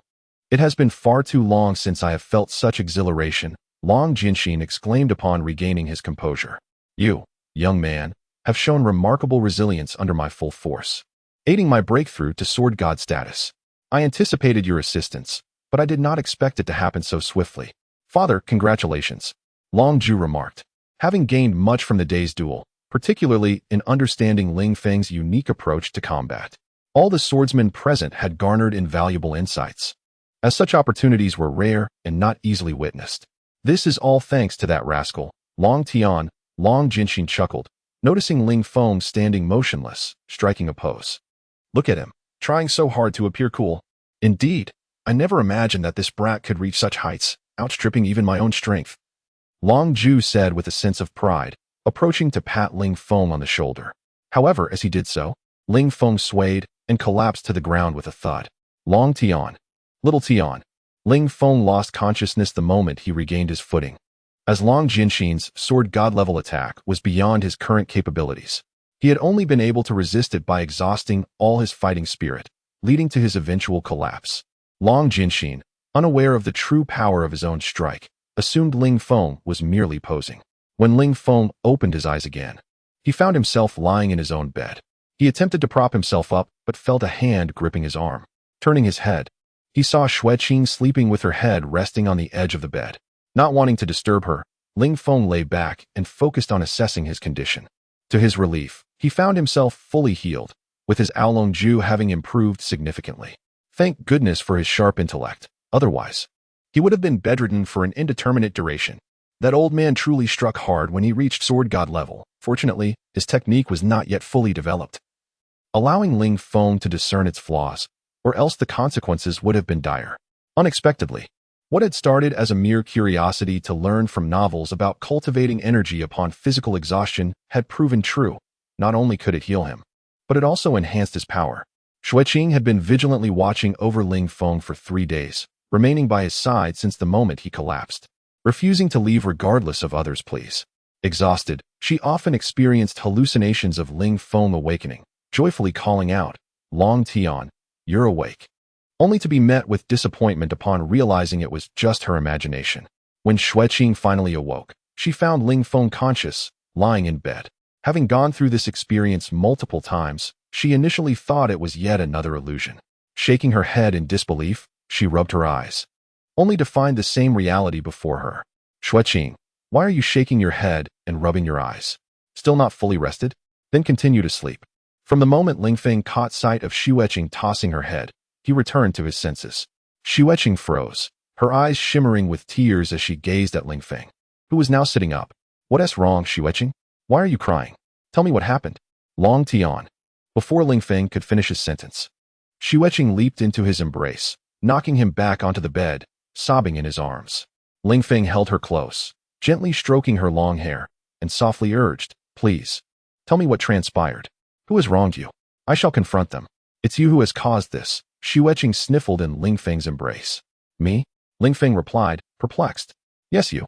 How could you remain unconscious for 3 days, leaving everyone worried sick about you? Ah, it seems I am at fault. Please, do not cry anymore. Your beauty will fade with tears." Ling Feng wrapped his arms around Xue Qing, realizing he had been in a coma for 3 days. It appeared that she had devoted herself to caring for him all this time. How curious, he thought, for she seemed to speak so fluently just moments ago. Could it be that this ordeal had allowed her to fully recover? Truly, this experience had yielded unexpected benefits. Xue Qing gradually calmed down, lying in Ling Feng's embrace, thinking how wonderful it would be if time could freeze at this very moment. Lost in her thoughts, she drifted into a sweet slumber. Ling Feng, hearing her gentle breaths, looked down to see she had fallen deeply asleep. Recognizing her exhaustion, he allowed her to rest in his arms without disturbing her. Ling Feng began to practice the oolong decision, the only one daring enough to cultivate his energy while cradling another, for his control was unmatched. Throughout the night, Xue Qing lay nestled in Ling Feng's arms, while he dedicated this time to honing his skills, striving for an even greater mastery of his techniques. The past 3 days had passed unnoticed, and unbeknownst to him, the imperial city was abuzz with news. Everyone had learned that the venerable elder of the Long family had ascended to the status of a sword god. Leaders from across the continent were aware of this revelation, and it would not be long before the entire world knew of the emergence of a new sword god. When the emperor arrived at the Long residence 3 days prior, he initially thought he had entered the wrong place. The once pristine estate now lay in ruins. The devastation was largely due to the last strike of the 9 dragons, which, although Ling Feng had evaded the attack, had resulted in the destruction of most of the surrounding buildings. Thankfully, the area had been cleared of inhabitants beforehand. Otherwise, the casualties would have been substantial. The emperor approached Long Ju, who had just checked on Ling Feng's condition, and asked, "You two have gone too far, haven't you? How could you demolish so much of your own home? Please refrain from engaging in swordplay within the imperial city.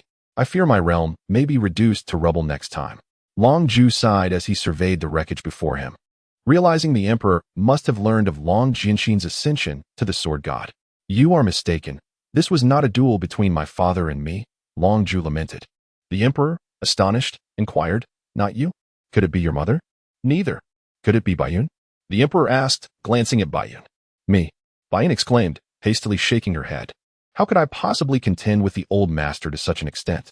You have no idea how fierce the battle was. The exchanges were utterly unexpected. It was a sight to behold, a spectacle rarely witnessed in a century. It is a pity you missed it. I only arrived in time for the most thrilling part." "Who was it then?" the emperor asked impatiently. "Long Tian." They both exclaimed in unison. "What?" The emperor was taken aback, the magnitude of his shock unprecedented. Even Long Ju was left stunned by the implications. Upon Long Tian's return, the emperor had sensed a significant transformation. Yet this was beyond belief. an elevation from a mere advanced swordsman to a contender against the great sword saint. You claim Long Tian faced off against Martial Long? How is that possible? How could he possess such strength? How can one achieve such astounding prowess in just over a year? The emperor repeated his incredulity thrice, unable to fathom the truth. At first, I too found it hard to believe, but Long Tian indeed matched the old master. Employing techniques I have never encountered nor heard of, Bai Yun reflected on the battle. Long Tian did not rely solely on fighting spirit. In terms of fighting spirit, mine is far deeper. However, if I were to enter the fray, I doubt I could endure as he did until my father's breakthrough. For my father's advancement was entirely influenced by Long Tian. In this respect, I am outmatched by that brat.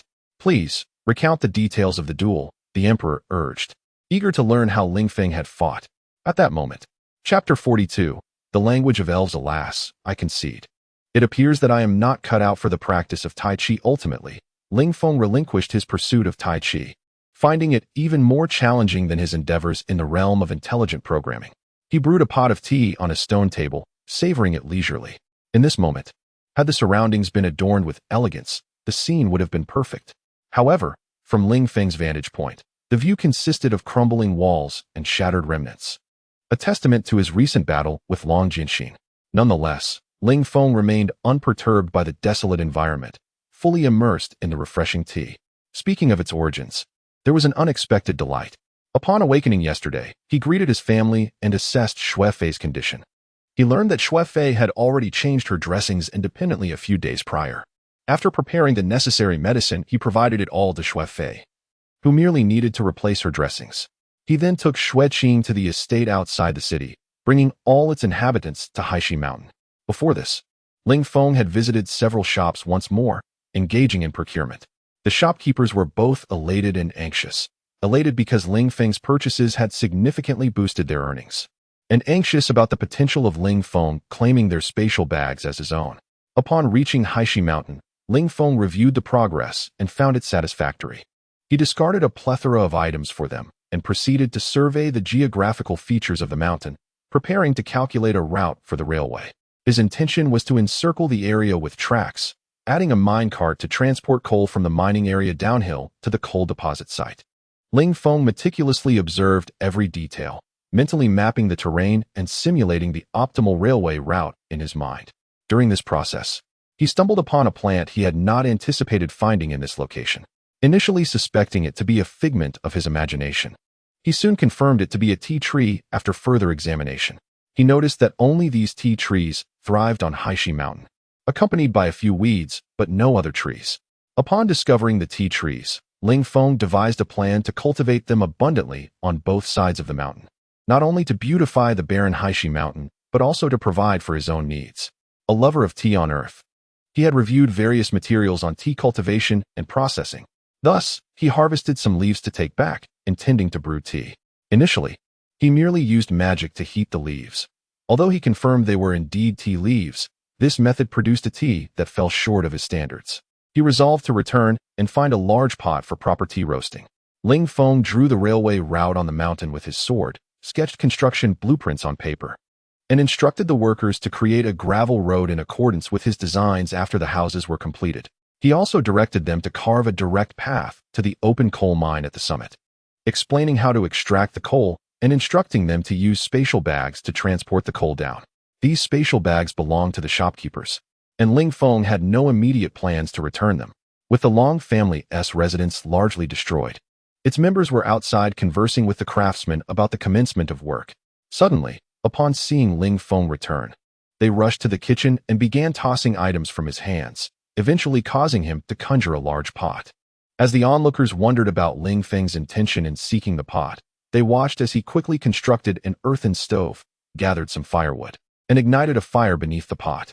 Then, he produced some leaves and, after performing a series of unfamiliar actions, he washed the pot and placed the leaves inside, stirring them by hand. "What are you doing?" Ao Wushu inquired. Ling Feng's reply only deepened their confusion. "Tea." Once the tea was ready, Ling Feng poured a cup and found it to be quite pleasant, acceptable for the moment. It was all he could manage for now, yet it left those present with a lingering taste of serenity, compelling them to desire more. Thus, Ling Feng's tea supply dwindled. while the others from the Long family received a bag of their own. In this world devoid of tea sets, Ling Feng's makeshift tea set was crafted the previous night, secretly conjured with magic when no one was watching. Although it was not as exquisite as Zisha pottery, it was certainly better than nothing. Sipping the tea, he relished the refreshing moment, the taste evoking memories of his days on Earth. Despite the polluted air, murky rivers, and myriad societal issues there, it was a place imbued with a sense of home, familiarity, and a peace unknown in this world. At least, China remained peaceful. Yet, some self-righteous nations sang songs of danger regarding China. As usual, Xue Qing rose, groomed herself, and left her hair uncombed. She settled beside Ling Feng and naturally requested him to braid her hair. Ling Feng, adhering to routine, complied, as this task seemed to have become an indispensable part of his day. Xue Qing, your condition has improved remarkably. Shouldn't you visit your family? Ling Feng expressed concern, reluctant to let Xue Qing become overly reliant on him. For once her ailment subsided, he feared she would face another challenge. Such psychological dependency could be troublesome, albeit it would primarily trouble him. All right, let us go together, Xue Qing mused. I meant for you to go alone. If I accompany you, it would serve no purpose. It would be better not to go at all, Ling Feng replied, shaking his head. Then I shan't go, Xue Qing responded without hesitation. Ling Feng spoke softly. You must learn to be independent. You cannot always rely on me. One day we shall part ways, and I fear you may struggle to care for yourself then. Upon hearing this, Xue Qing turned and threw herself into Ling Feng's embrace, trembling as she declared, We shall never part. Not for a lifetime. I do not wish to leave you. Ling Feng stroked Xue Qing's hair gently, replying, It is impossible for individuals to remain together forever. Moreover, separation paves the way for future reunions. The sorrow of parting enhances the joy of reuniting. Xue Qing responded, somewhat perplexed, You two are embracing again in the courtyard. A sudden voice interrupted, causing them to release each other and turn towards its source. Good morning, seventh princess, Ling Feng greeted with a smile, displaying no hint of embarrassment. Good morning, Xue Qing echoed, imitating Ling Feng's greeting towards Xue Fei. Long Tian, Xue Qing, good morning. Upon entering the courtyard, Xue Fei spotted the two embracing and could not help but interrupt. Seventh princess, you haven't had breakfast, have you? If you don't mind, join us, Ling Feng suggested. Retrieving some pastries he had prepared the day before from his spatial bag. Enjoying tea alongside pastries had once been his greatest pleasure. Very well, Xue Fei acquiesced, taking a seat to share in the tea and pastries. Delicious. Where did you purchase these treats? Xue Fei inquired, her mouth full, speaking with muffled words. Xue Qing nodded in agreement, indicating their deliciousness. Ling Feng hesitated, contemplating whether to admit he had made them himself. Considering the potential annoyance he might face if they discovered the truth, he opted for silence. He was not averse to lying, but he understood that the consequences of deceit would be far more severe. At that moment, Ling Feng noticed someone he had almost forgotten. Well, perhaps not a person, but an elf. The elf emerged from the building, feeling increasingly bewildered as to why the inhabitants seemed to have forgotten her, leaving her to remain indoors without being called upon for any tasks. In truth, Ling Feng had indeed overlooked her. He had not encountered her during his recent outings, as she had been slumbering within her room, leading him to forget about the elf worth 50,000 gold coins. The elf, rising late, was partly due to her kin's affinity for the night. Thus, in the moonlight forest, she occasionally awakened quite late. Additionally, she had been magically silenced, and without her powers, her spirits were somewhat diminished. Hello. I don't believe I know your name, Ling Feng inquired. The elf glanced at Ling Feng, then scanned her surroundings. Realizing she was alone, was he indeed speaking to her? With curiosity, she turned her gaze back to Ling Feng. I am addressing you. What is your name? Ling Feng discerned the elf's bewilderment and reiterated his question. The sprite finally comprehended Ling Feng's intention and excitedly addressed him. I am Doro. However, this phrase reached Ling Feng's ears as an incomprehensible jumble of sounds. Are you speaking English? Why can't I understand? Ling Feng sighed in exasperation, shaking his head as he observed the sprite. Do you not speak the common tongue? The sprite shook her head, indicating her lack of understanding of Ling Feng's words. Ling Feng, perplexed, remarked, Is it possible that there are still individuals on this continent who do not speak the common tongue? I was under the impression that everyone here is familiar with it. His knowledge stemmed from the information he had gleaned about Long Tian, which indicated that the continent was home to various languages, including the Beastmen tongue and Dwarven language, along with regional dialects. However, it was noted that all could communicate in the common tongue. Typically, sprites did not speak the common tongue, as they primarily utilized their own language, with only a few elder sprites possessing the ability to converse in the common tongue. Oh, I see now. No wonder she cannot comprehend my words. Ling Feng mused. Curiosity piqued as he turned to the seventh princess. How do you know such things? That is basic knowledge. It was mentioned in the geography and culture course at the academy, she replied. This time, it was Xue Fei who looked at Ling Feng with curiosity, unsure if he was feigning ignorance. Xue Qing nodded in agreement from the side, stating, yes, it was discussed at the academy. Ling Feng chuckled awkwardly. Ah, how unfortunate. That wretched Long Tian spends all his time chasing after girls, neglecting even the fundamental courses, which has left me feeling rather uninformed. I must rectify this. I cannot allow myself to be embarrassed again. Fortunately, Long Tian was aware of a library at the Royal Academy, though his knowledge was derived from a pretty girl who often read there. So, do you speak the sprite language, seventh princess? Ling Feng posed another question of common knowledge in this world, where no human was known to speak the sprite language. I do not. No human can speak it, she replied. However, she continued, I know that the Royal Academy possesses several bilingual books in sprite and common languages. They were supposedly compiled long ago when humans and sprites coexisted peacefully. Some of these tomes document forbidden magic spells and are stored on the top floor of the library, which we cannot access. Thankfully, there are a few books on advanced magic, alchemy, and culture that we can peruse. However, even if one comprehends the sprite script, speaking the sprite language is another matter altogether. Why do you look at me like that? Xue Fei inquired, puzzled. I am merely curious as to how you know so much. Logically speaking, you have been in the palace and should not possess such detailed knowledge. Ling Feng expressed his intrigue. When I had free time in the palace, I read books, which I borrowed from the Royal Academy. I happen to have read those. Xue Fei admitted, lowering her gaze as she felt Ling Feng's scrutiny. This was her first time bowing her head today, an improvement compared to before. Ling Feng was pleased, for he sought not only to heal her physical wounds, but also to mend the scars within her heart. I see. In that case, I must visit the academy. Ling Feng resolved. His access to the Royal Academy was straightforward, not merely due to his identity as a young master of the Long family, but also because Long Tian was a student there, albeit rarely attending. The Royal Academy is known for its liberal education. As long as one masters the material and passes the examinations, attendance is not mandatory. The academy comprises the Swordsman Academy and the Magic Academy, focusing on martial skills and magic. This is how Long Tian could rely on the family's martial techniques to pass the exams without attending classes. Members of the Long family typically do not need the academy for martial training. However, they have historically attended to acquire cultural knowledge, learn about various martial techniques, and forge friendships. Long Tian, however, did not fulfill this expectation, lacking cultural knowledge and friendships, while accumulating numerous enemies. Were it not for the Long family's immense influence, it is likely that Long Tian would be the least knowledgeable person regarding other martial techniques. Do you truly wish to see those books? Xue Fei queried. Ling Feng nodded affirmatively. Indeed. I am not saying. It's all right. I have my means. Do you wish to accompany me? I would rather not. Although Xue Fei longed to join Ling Feng, she still felt unprepared to face others in her current state. Ah, very well. We shall go another time, Ling Feng said, understanding her reluctance and choosing not to press her further. You and the sprite may wait here while I retrieve those books from the library. Also, you need to change your bandages today. Simply call on Hong Xiu to assist you, as you can manage without me. Xue Qing, will you return home or accompany me? Before Ling Feng could finish his sentence, Xue Qing had already answered with her actions, wrapping her arms around his arm, ready to head to the Royal Academy with him.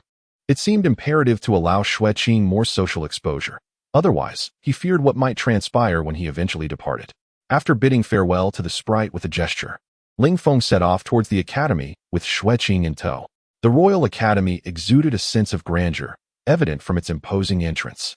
As Ling Feng arrived at the gates, marveling at their majesty, he noticed students bustling inside, their voices raised in excitement and urgency. Chapter 43. Campus Encounter. Upon entering the gates, Ling Feng, accompanied by Xue Qing, was taken aback by an exuberant welcome. Ahead, a girl, in her haste, stumbled and fell. As Ling Feng passed by, he extended his hand in an attempt to assist her. Miss, are you all right? A startled gasp almost rendered Ling Feng deaf. The girl, rising with an improbable agility, dashed into the academy at a speed that left Ling Feng in awe, disappearing from his sight in an instant. The potential of human beings is indeed boundless, especially when unleashed in times of crisis.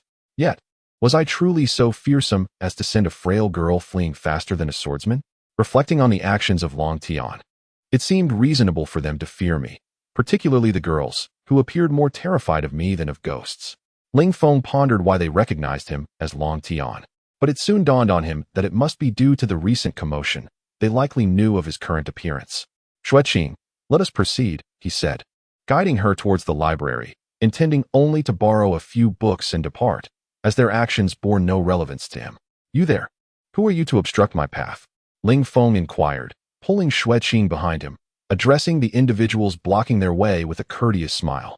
The apparent leader stepped forward, brandishing a sword towards Ling Feng. Long Tian, regardless of your past, I insist you release Miss Xue Qing and keep your distance from her. Xue Qing?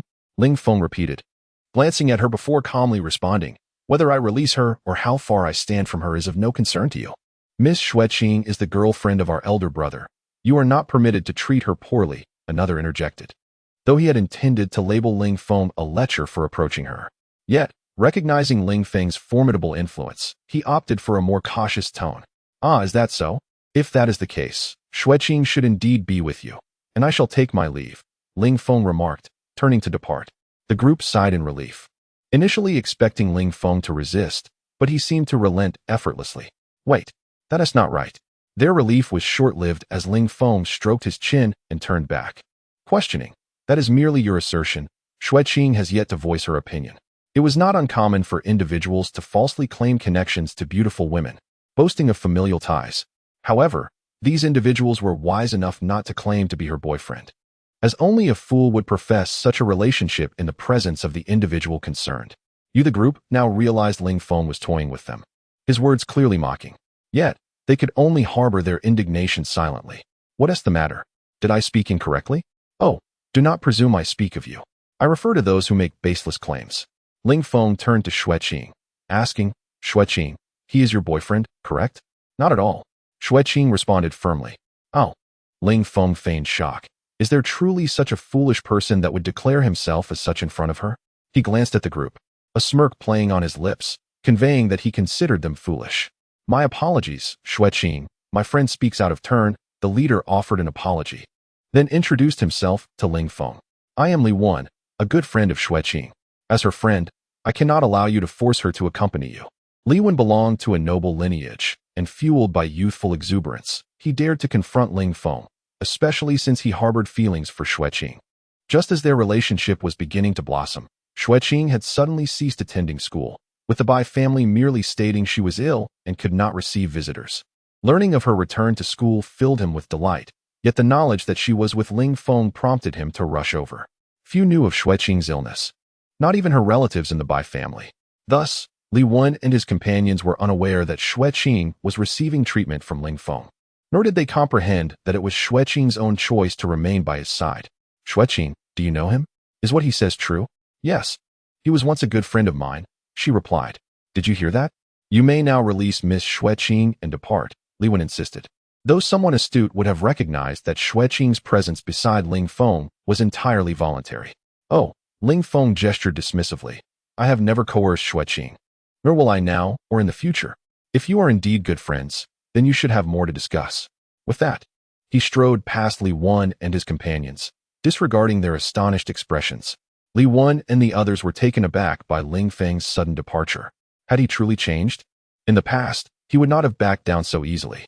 However, this was for the best, alleviating potential complications. Li Wan approached Xue Qing, eager to see her after such a long time apart. Xue Qing, it has been ages since we last met.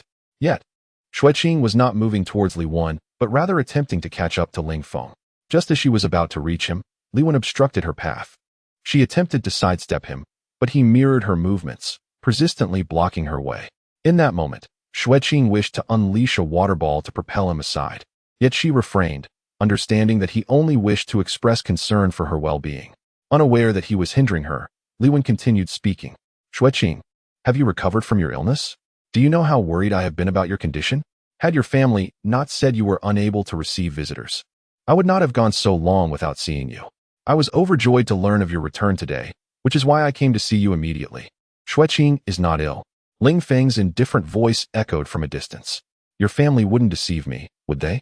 Given your connection to Xue Qing, you would hardly be privy to such matters, Li Wen retorted, dismissively shouting towards Ling Feng, who had already turned away, continuing onward. Xue Qing quickened her pace, attempting to get past Li Wen, but his speed surpassed hers. A mage could never compete with a swordsman in swiftness. Brother. One of the onlookers noted that Xue Qing was trying to pass, only to be thwarted by Li Wen.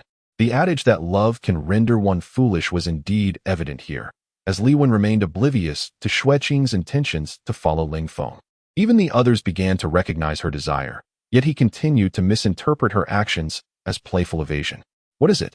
Li Wen inquired, disgruntled by their interruption of his moment with Xue Qing, despite this being a one-sided notion.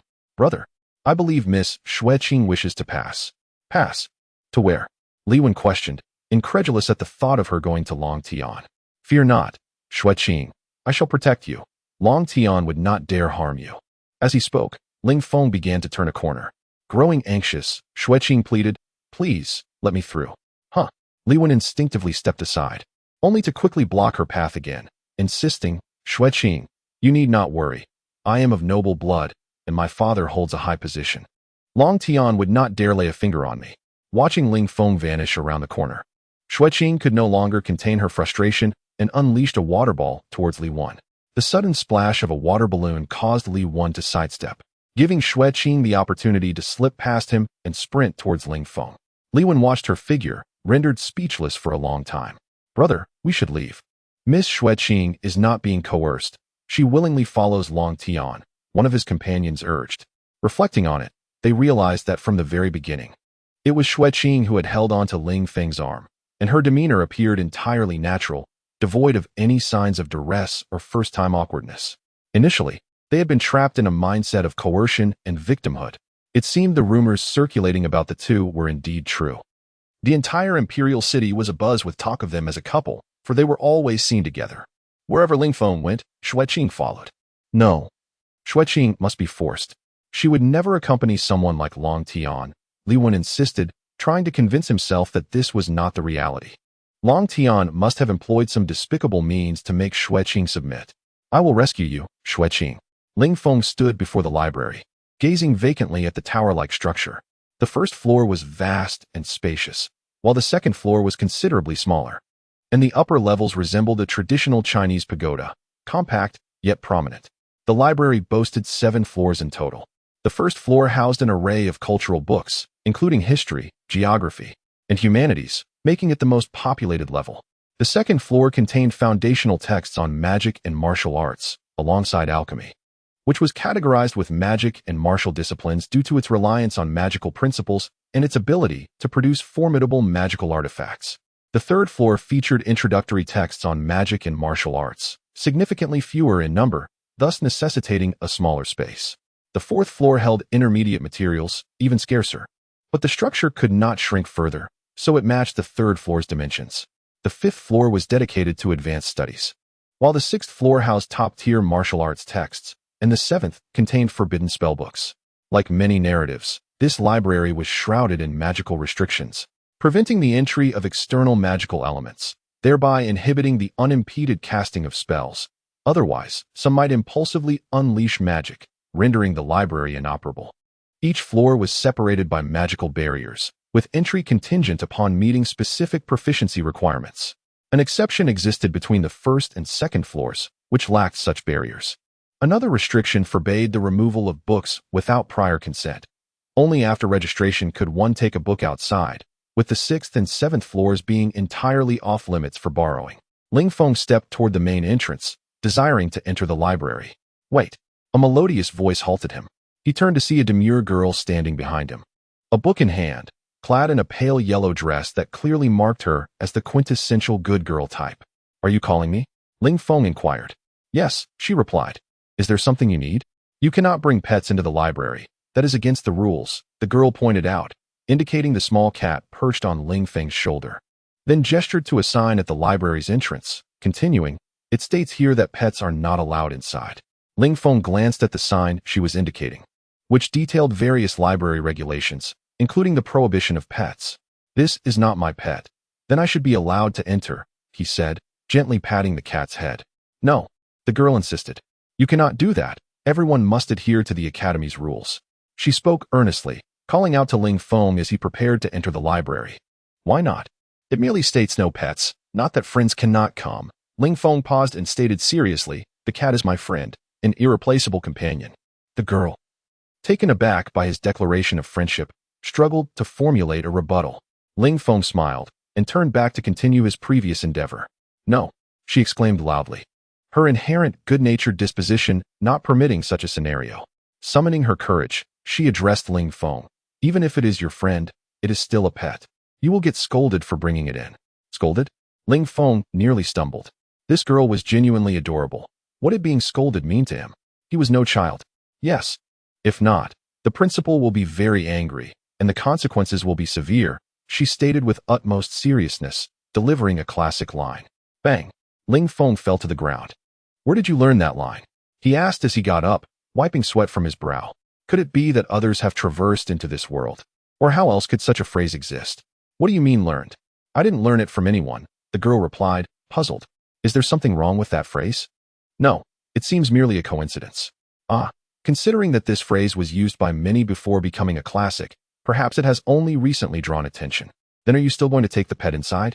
All right, I won't bring it, Ling Feng said, lifting the cat from his shoulder and tossing it away. The girl gasped, not expecting Ling Feng to throw the cat. I didn't mean for you to discard it. I only said it couldn't go inside. It might get hurt. Hurt? The girl was left speechless as she watched the cat gracefully flip in the air before landing safely on its feet.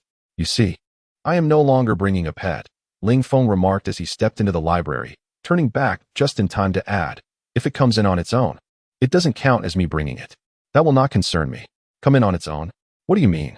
The girl was still puzzled by Ling Feng's words. However, she soon understood, for the cat had darted past her, racing towards Ling Feng. Chapter 44. The duel. Wait a moment. I adhered to the rules and did not bring any pets inside. It was not stated that pets could not enter on their own. Thus, their presence does not violate the library's regulations. Ling Feng said impatiently, turning his head. That seemed to be a man's voice. The girl beside him was shaking her head, indicating it was not her. A group of people came running from a distance, led by a young girl, followed by a throng of boys, with even more trailing behind. The girl was not merely accompanied by these boys, but was actively throwing water balloons at those behind her, preventing them from catching up. The wait a moment was shouted by one of the boys in the back. Wait, Xue Qing. That girl is Xue Qing. And the ones chasing her are Li Wen and his companions, with Li Wen himself calling out. His heart sank, just as he was about to speak after intercepting Xue Qing. She interrupted him with a water balloon.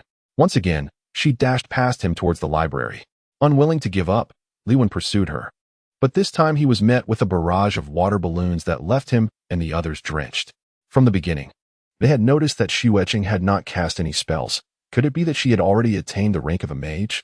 This seemed impossible. It was utterly inconceivable for someone to leap 4 levels from a senior mage to a mage within a year. Moreover, her technique with water balloons was unlike anything they had encountered. They had never seen such a coordinated assault. What was truly happening? Li Wen, however, did not dwell on this. He simply dodged the water balloons while chasing after Xue Qing. The others, feeling helpless, joined him in this chaotic dance of evasion. This bizarre procession, combined with Xue Qing's notoriety, attracted many onlookers who were eager to witness the unfolding spectacle. As the crowd grew, so did the attention, with previously unseen individuals re-emerging from obscurity. More and more people joined, until Ling Feng found himself witnessing a scene of over 100 followers, each employing various antics to keep pace with Xue Qing. Ling Feng gazed at this spectacle, rendered speechless. Upon noticing Ling Feng standing at the entrance, Xue Qing quickened her pace toward him. In front of everyone, she leaped into his embrace, and Ling Feng opened his arms to catch her securely. At that moment, all activity ceased. The atmosphere shifted from chaotic to eerily still, leaving the spectators in disbelief, as they had never anticipated such a scene. The goddess in many minds at the Royal Academy had thrown herself into the arms of Long Tian, the very person notorious for his domineering behavior towards men and women alike. a figure who had become the object of public resentment. This moment felt akin to an angel surrendering to a demon, utterly unexpected. Gasps filled the air as everyone began questioning whether they were dreaming, to which the consensus was an emphatic affirmation of their delusion. The commotion resumed, even louder than before. Yet, amidst the chatter, all eyes remained fixed on the pair at the library entrance, particularly Li Wan, who stood several meters away, transfixed by the unfolding drama. Ling Feng gently lowered Xue Qing, releasing her from his embrace, and brushed her disheveled hair aside, softly inquiring, "What happened?" It seemed like a battle was underway. "Were you not supposed to be speaking with him? Aren't you two good friends?" Xue Qing shook her head, replying, "I do not wish to converse with him. I only want to be with you. He was blocking my way, and when I asked him to move, he refused. So, I used my water balloon technique. I only intended for you to socialize more, to aid your recovery and lessen your dependence on me. After all, old friends are the best choice. It appears some matters cannot be rushed. Perhaps it is best to let nature take its course." Ling Feng resolved to prevent Xue Qing from acting this way again. Even if it meant being relied upon, it was certainly troublesome. "Very well. If you do not wish to talk, then let us proceed to the library to borrow some books before returning." Ling Feng spoke softly, retrieving a handkerchief from his spatial pouch to wipe away the fragrant sweat that had accumulated from her running. Xue Qing responded affirmatively. At this moment, Li Wen came to a realization. After all, he was a clever individual. Even the most lovesick could recognize their own folly in such a situation. Yet, he could not tolerate being ignored by the two as they reveled in their intimacy. He could not bear the loss of Xue Qing, nor the humiliation of failure in front of so many witnesses. As the others observed Ling Feng tending to Xue Qing, their eyes widened in astonishment. Was this truly the legendary Long Tian? Could he really be so gentle? Were all the rumors mere fabrications? What they had previously witnessed seemed incongruous with the current tableau, leading them to believe that Long Tian was merely putting on an act for Xue Qing. Long Tian! A furious shout interrupted their thoughts, causing Ling Feng, who was about to escort Xue Qing inside, to pause and turn, bewildered by the source of the outburst. "I, Li Wan, formally challenge you to a duel." The agitated voice belonged to none other than Li Wan, who could no longer contain himself and issued the challenge to Ling Feng. A duel. Li Wan's declaration sent ripples of excitement through the crowd, prompting a flurry of speculation. How could he challenge Long Tian, who held a lower rank than himself? Surely, it would be a source of ridicule. What is Li Wan thinking? How can he issue a duel to someone of a lower rank? One person asked, "Fool, do you not know that Li Wan has been pursuing Miss Xue Qing? Rumor has it that they were making progress until she suddenly stopped attending school. Now that she has returned, she is here with Long Tian, and their closeness must be unbearable for him," replied another. "Is Li Wan not concerned about the repercussions from the Long family?" questioned another. "Of course not. Li Wan hails from the royal lineage. His father, Li Jin, oversees the construction department of the empire. As long as Long Tian does not perish during the duel, the Long family has no justification for retaliation. Besides, Long Tian may not even accept the challenge." "How do you know all this?"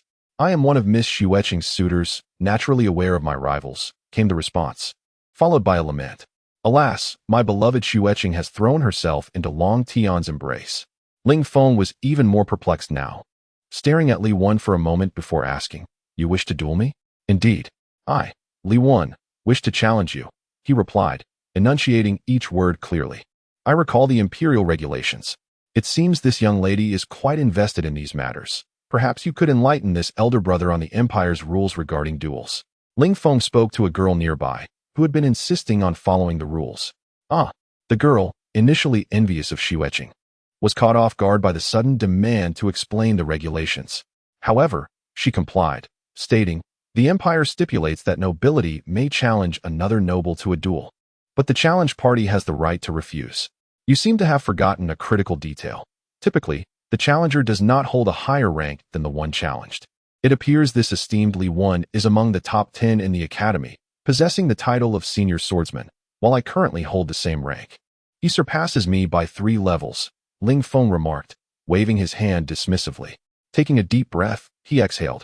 This continent's dueling customs are not akin to the knightly tales where one must accept a challenge without question. You may refuse. But should someone of lesser rank challenge you to a duel, your refusal would invite ridicule, with the disparity amplifying the mockery. Similarly, if you challenge someone of lower standing, you shall also be the subject of scorn, with the degree of derision increasing in proportion to the gap in your ranks. Indeed, such occurrences happen. The girl nodded earnestly at Li Wen and remarked, "What you are doing is misguided. You are 3 ranks above this brother Long Tian. How can you propose a duel? Others will surely mock you." A chuckle escaped many as they could not contain their laughter. Just moments ago, Ling Feng's sarcasm had set the stage for their amusement at Li Wen, and now the girl's innocent words elicited genuine laughter from the crowd. "You should retract your challenge quickly.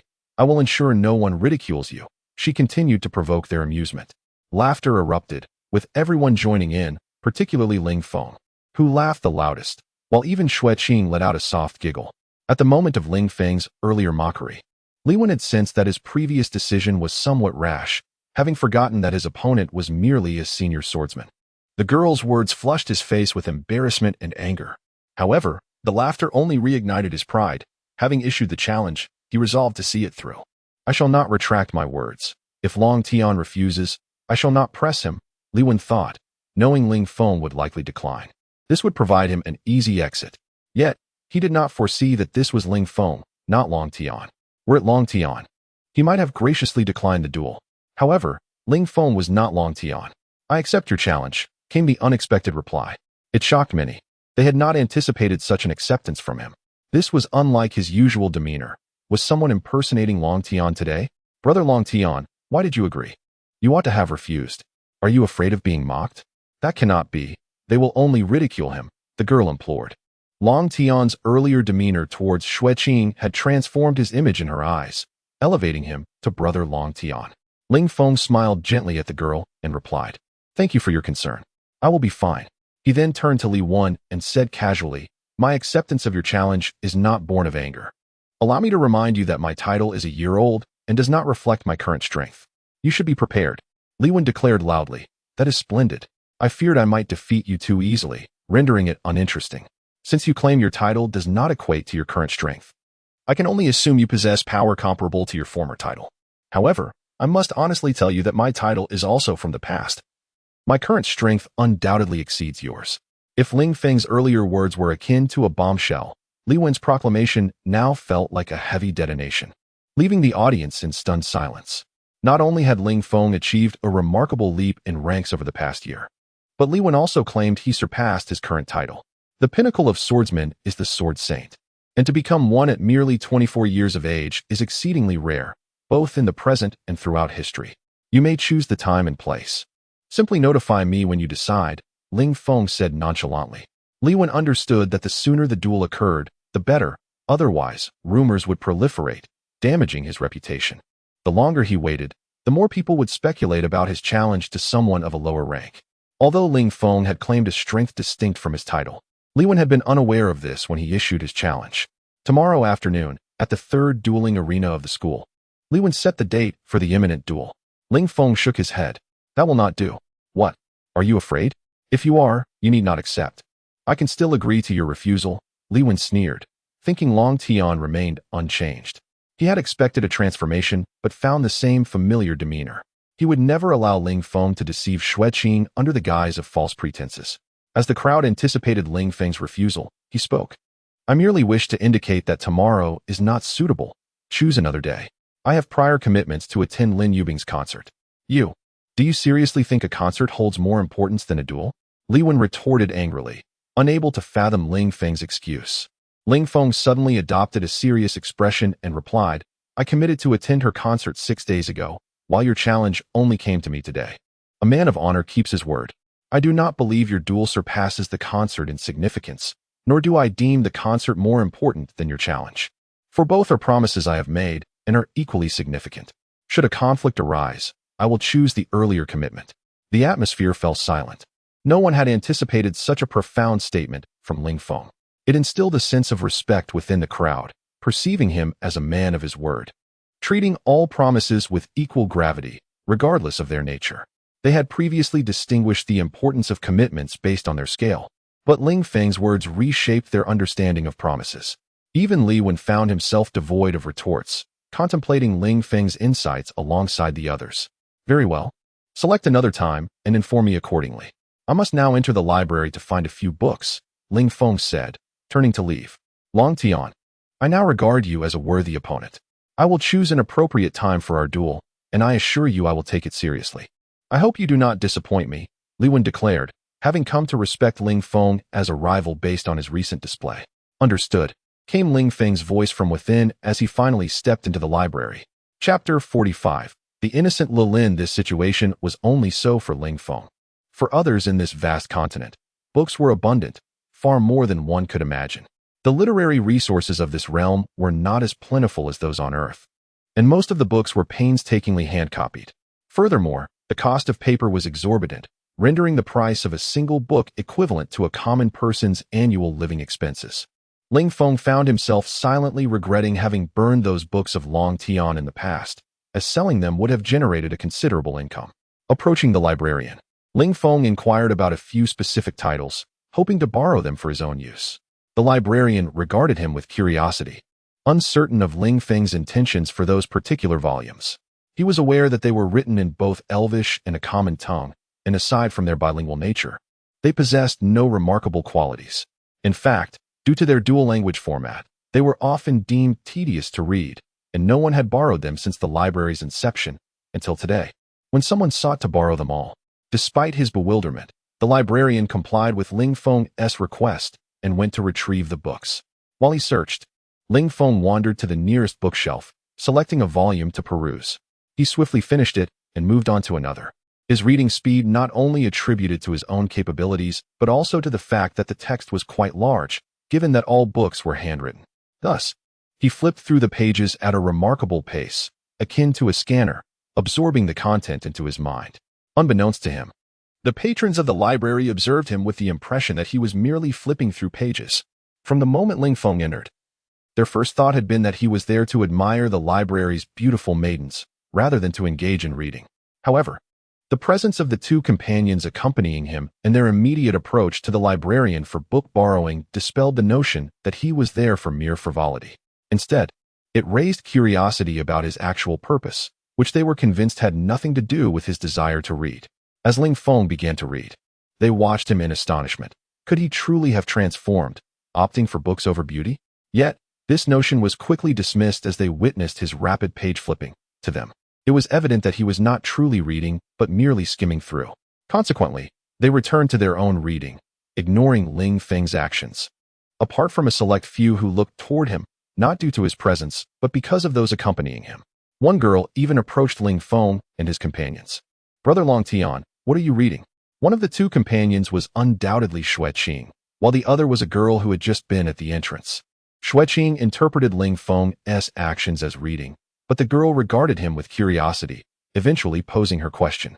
"Oh, little sister, of course, I am reading," Ling Feng replied, adopting a brotherly tone. "But how can you read so quickly?" "I read very slowly. Could you teach me?" The girl's question drew the attention of those who had just resumed their reading. "Ah, it depends on talent. There's no way to teach it," he replied with a hint of arrogance.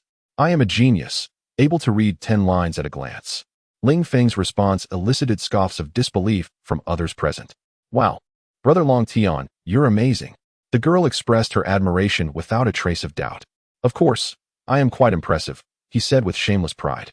The girl approaching Ling Feng stumbled slightly, nearly losing her balance. "Lilin, why are you with this person? Come closer, keep your distance," the girl warned. Lulin dashed toward the newcomer, her excitement evident. "Sister Bing, Brother Long Tian is so incredible. He can read 10 lines at once. I can only read 1 word at a time."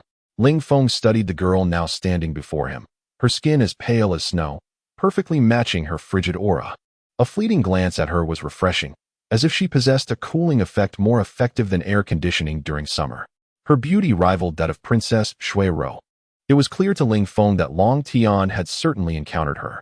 As expected, records indicated not only that Long Tian had met her, but had also pursued her. This ice maiden was none other than Dongfang Bing, sister to Dongfang Bai. It seemed Dongfang Bu Bai had not misnamed her. She truly embodied an icy demeanor. "He is deceiving you. Don't you know who he is? How can you trust his words?" Dongfang Bing remarked coldly. "I know, he is Brother Long Tian." Lulin replied innocently. "If you know he is Long Tian, why are you still associating with him?" Dongfang Bing pressed. Lulin, perplexed, responded. "Why can't I be with him just because he is Long Tian? Have you forgotten? You used to detest Long Tian the most." Dongfang Bing continued in her frosty tone. Hate him the most. Lu Lin tilted her head in contemplation. The bad Long Tian you mentioned, he.s. the one I despise. He always bullies the sisters. Brother Long Tian is different. He treats sister Xue Qing very well. Treats Xue Qing well? Dongfang Bing glanced at Xue Qing, who had been by Ling Feng's side, convinced that this was merely an act. Long Tian had employed many tactics during his pursuit of her, including feigned kindness, but none had succeeded. She was the only one he had been unable to win over due to her resolute nature and the interference of Dongfang Bai. Brother Long Tian, are you that bad Long Tian? Lu Lin returned to Ling Feng's side, earnestly questioning him. This girl is truly naive. Such a question leaves one speechless. Yet, this innocence is indeed rare. Ling Feng chuckled. Indeed, I am Long Tian, but I am not a bad person. Sister Bing, did you hear? He is not that bad Long Tian. Lu Lin exclaimed, failing to grasp that Ling Feng merely denied being a villain while acknowledging his identity as Long Tian. Miss Lu Lin, did you not just say that I must adhere to the library's rules? This cannot continue. Although this little girl is oblivious to her words, I cannot remain unperturbed when I am labeled a villain. Sigh. This situation can only be described as absurd. Thus, Ling Feng decided to steer the conversation elsewhere, refusing to engage further with Lu Lin on this topic. Lu Lin nodded yes. You shouldn't have brought a pet inside. Look. She pointed at the small cat resting on Ling Feng's shoulder. It's still on you. Others will think you brought it in. Ah. Ling Feng pulled out another book, resuming his scanning, and nonchalantly remarked, then you should be aware that one of the rules prohibits idle chatter. Lu Lin covered her mouth with her small hand, gazing at Ling Feng with wide eyes. Seeing her expression, Ling Feng shook his head in resignation, gesturing toward the book, indicating that he wished to read, urging her to remain quietly by his side.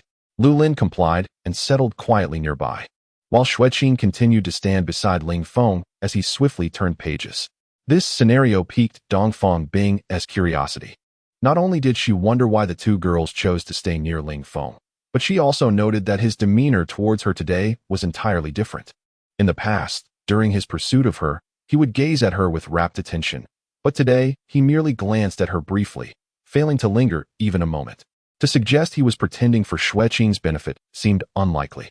Her gaze, when feigned, revealed a distinct nuance. Today, however, her eyes held no trace of malice, only a pure curiosity. This struck me as peculiar. Even an ordinary person's scrutiny would betray a hint of wickedness, let alone that of a lecher. Had he genuinely transformed? Time slipped away as Ling Feng, accompanied by several young ladies, completed his examination of 5 tomes. He now held the 6th in his hands when the librarian approached, delivering additional volumes to him. Among these were a few, while 2 advanced magic tomes could only be retrieved personally for borrowing. The librarian, having juggled numerous volumes of Elven script, momentarily forgot that 2 belonged to the advanced category, which could only be checked out by the individual who retrieved them, a measure to ensure students adhered to their studies and did not attempt to engage with spells or martial arts beyond their current capabilities. Generally, within the beginner's texts, one might find a few intermediate works that could be utilized. Similarly, in the intermediate section, yet no higher skill tomes existed in the advanced area. These exceptional books had been meticulously chosen, serving as final resort techniques. Thank you. I shall forego those 2. The remaining texts suffice, Ling Feng remarked, opting not to take the advanced magic tomes for he wished to conceal his true prowess, particularly at this juncture, not wanting to reveal his strength before the duel. Furthermore, the magic tomes were of little use for studying the Elven language. Texts detailing cultural history were far more valuable for his research. He placed the books into his spatial ring, returned the previously examined volumes to the shelf, and addressed Lu Lin, Dongfang Bing, and the librarian, saying, well, since I have procured the books, I shall take my leave. Farewell, everyone. Xue Qing, let us depart, Ling Feng softly instructed, leading her out of the library, leaving Dongfang Bing in a daze, pondering over his apparent transformation, as he had actually expressed gratitude and farewell. Lu Lin, how can a person's change be so profound?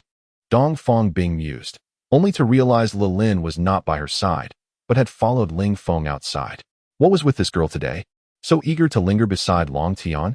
As these thoughts crossed her mind, she hurried after Lu Lin, who she had always cherished as a younger sister, feeling protective and naturally wishing to prevent any harm from befalling her. Brother Long Tian, Lu Lin exclaimed as she exited the library. Ling Feng turned upon hearing her voice, inquiring, "What is it?" It was strange. Why had she pursued him outside? Had he inadvertently breached some protocol? "Why did you agree to duel with Li Wen? That is quite perilous." Lin expressed her concern, having never understood his reasoning for accepting the challenge. She had intended to inquire within the library but had not found the opportunity, and now, unable to contain her curiosity, she asked as they left. Dongfang Bing, trailing behind Lin, was taken aback to learn of Ling Feng's acceptance of Li Wen's duel. Li Wen was among the top 10 figures in the school. Why would he challenge someone of a lower rank, especially one his junior? Moreover, it was unlike Long Tian to accept duels. Yet, her astonishment remained concealed behind her frosty demeanor. "Ah, you see, a duel is merely a contest without restraint. One could indeed slay their opponent. But that does not necessitate it. Victory suffices, and there is no need to pursue further harm. Therefore, do not fret. I shall be fine," Ling Feng reassured Lin, smiling at her worried expression. "Moreover, there is another advantage to this duel, which is why I consented." "What advantage?" Lin inquired, her question echoed by the other two young women, especially Dongfang Bing, who was eager to uncover Ling Feng's motives for agreeing to a duel he typically would have declined. "Well," Ling Feng paused, prompting the three to lean in, eager for his revelation. "Some secrets are not to be disclosed. You will understand in due time," he laughed lightly. The three were taken aback by his playful demeanor. "Brother Long Tian, you are being unfair. Please tell me the advantage." Lin pouted, employing her charming tactics that she often used on her grandfather. Only she would dare to do such a thing.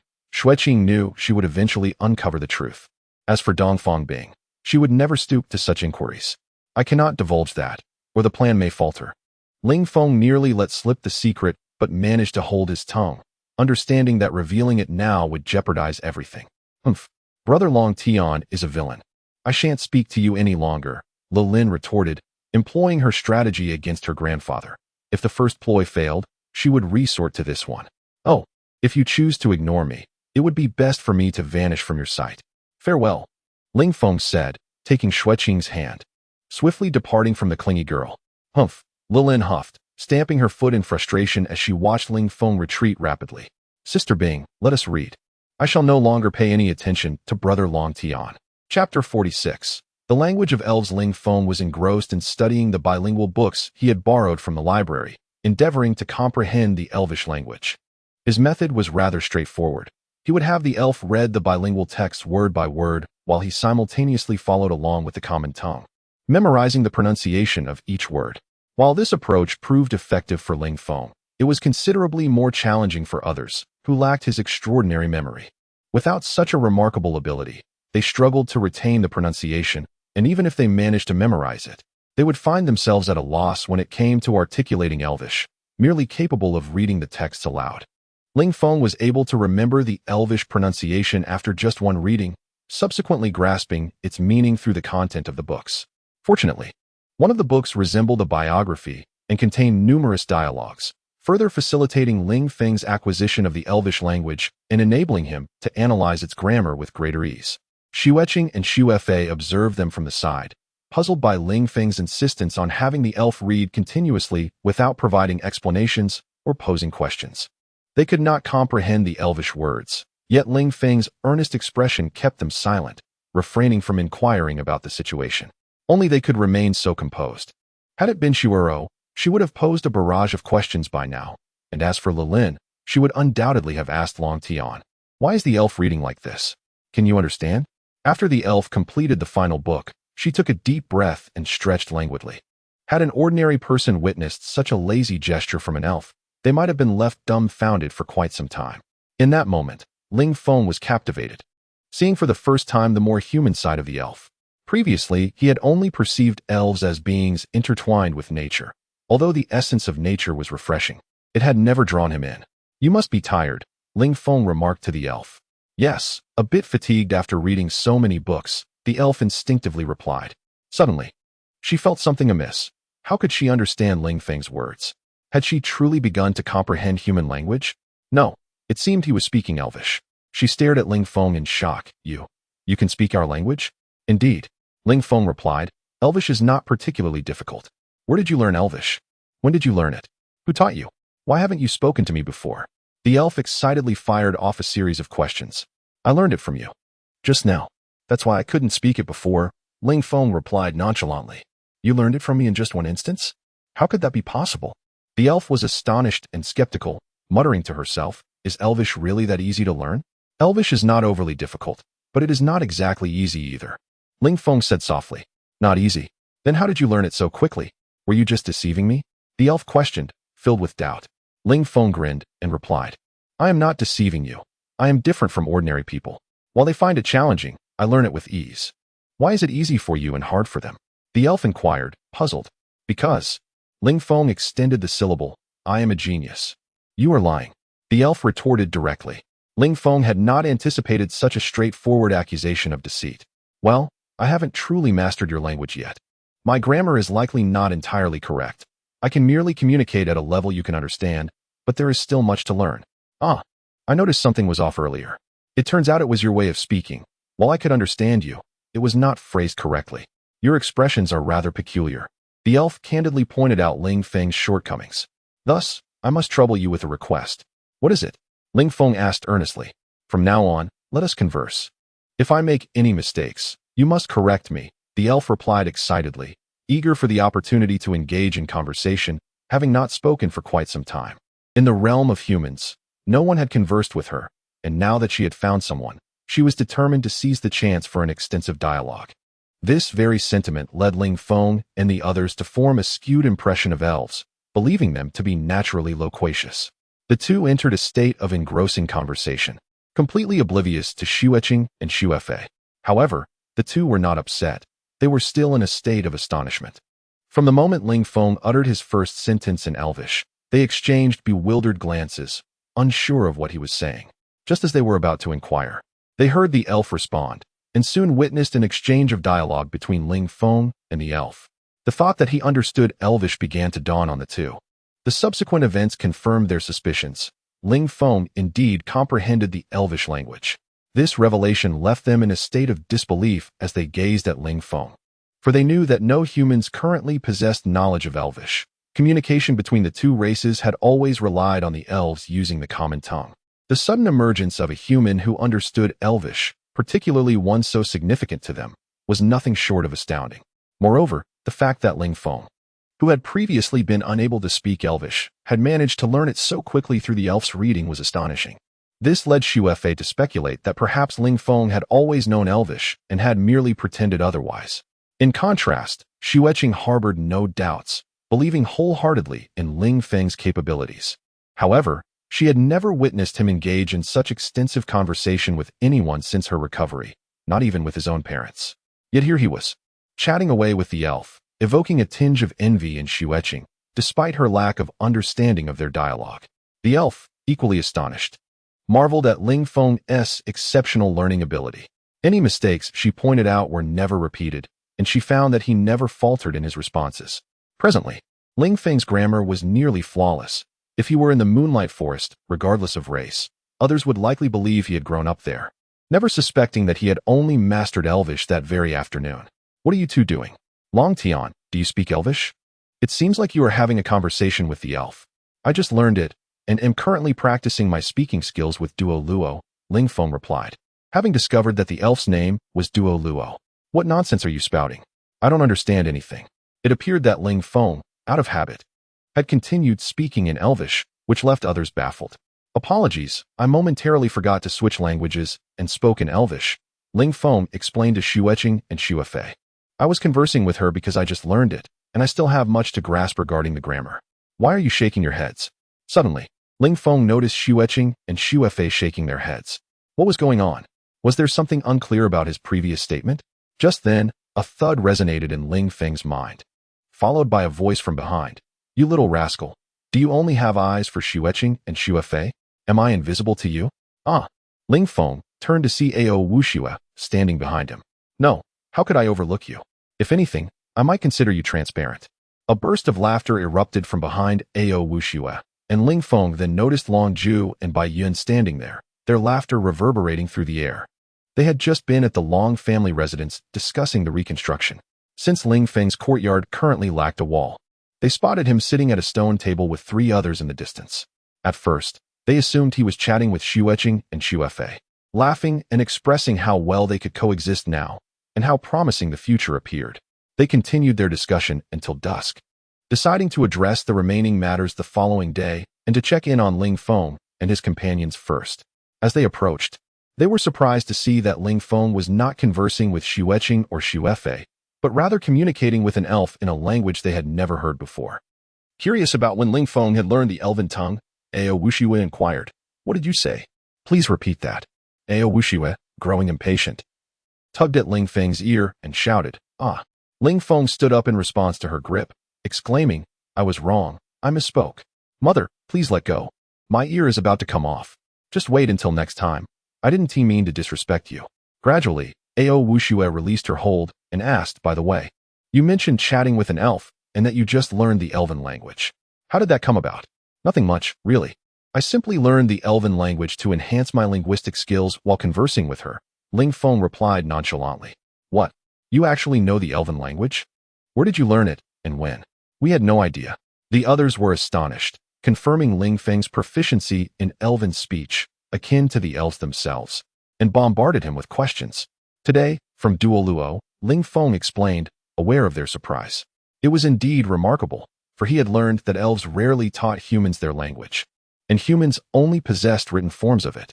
The elven language had nearly vanished, and only a few elves could speak the common tongue fluently due to the lack of interaction between the two races. The primary form of interaction had been humans capturing elves to sell to slavers. However, the elves had grown wary of this and prohibited their kin from venturing to the forest's outskirts, especially alone. Today, from Duoluo, Ao Wuxue frowned, unable to recall who Duoluo was. Noticing her confusion, Ling Feng realized he had yet to formally introduce the elf to them, and said, "Duoluo is this elf. I learned the elven language from her." "Oh, so her name is Duoluo. But isn't she incapable of speaking the common tongue? How could she teach you the elven language?" Ao Wuxue asked on behalf of the others, as Long Ju and Bai Yun were equally curious about how Ling Feng had mastered the elven tongue.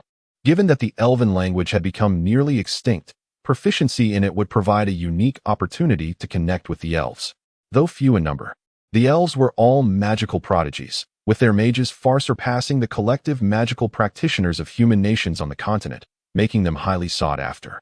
Unfortunately, due to the actions of some individuals, the elves harbored a poor impression of humans, attacking any they encountered and driving them out of their territory, which hindered any attempts at forming alliances. Although they understood that even with proficiency in the elven language, the elves would likely still refuse to assist them, they felt compelled to try.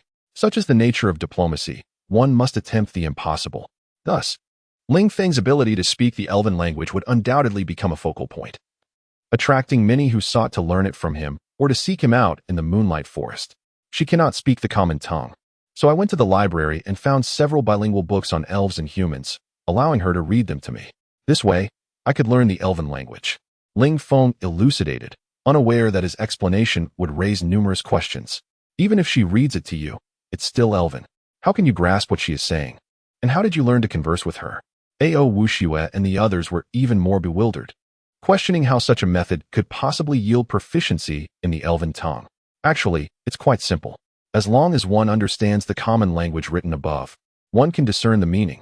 By memorizing her pronunciation during her reading and then analyzing and comparing, I could read the book in elven.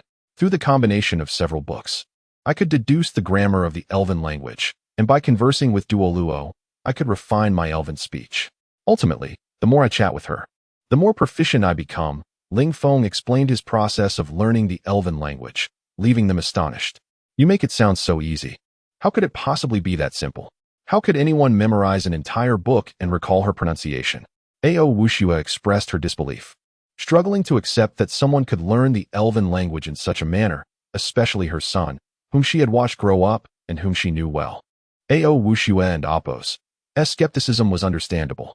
Without Ling Feng and Apos' extraordinary case, she would have found it implausible. Yet, he had indeed achieved what seemed impossible, mastering the elven language in a mere afternoon, having only read through a few bilingual texts. "I truly learned this way. You know that no humans on this continent speak the elven language, and I have never studied it before. The only explanation is that." Ling Feng paused, looking seriously at Ao Wuxue, Long Ju, and Bai Yun. "I am an unparalleled genius." "Ha ha ha.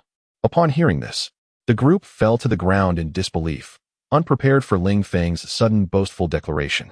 You're joking. Please, tell us how you learned the Elven language, Long Ju insisted. Snapping his fingers at Ling Feng.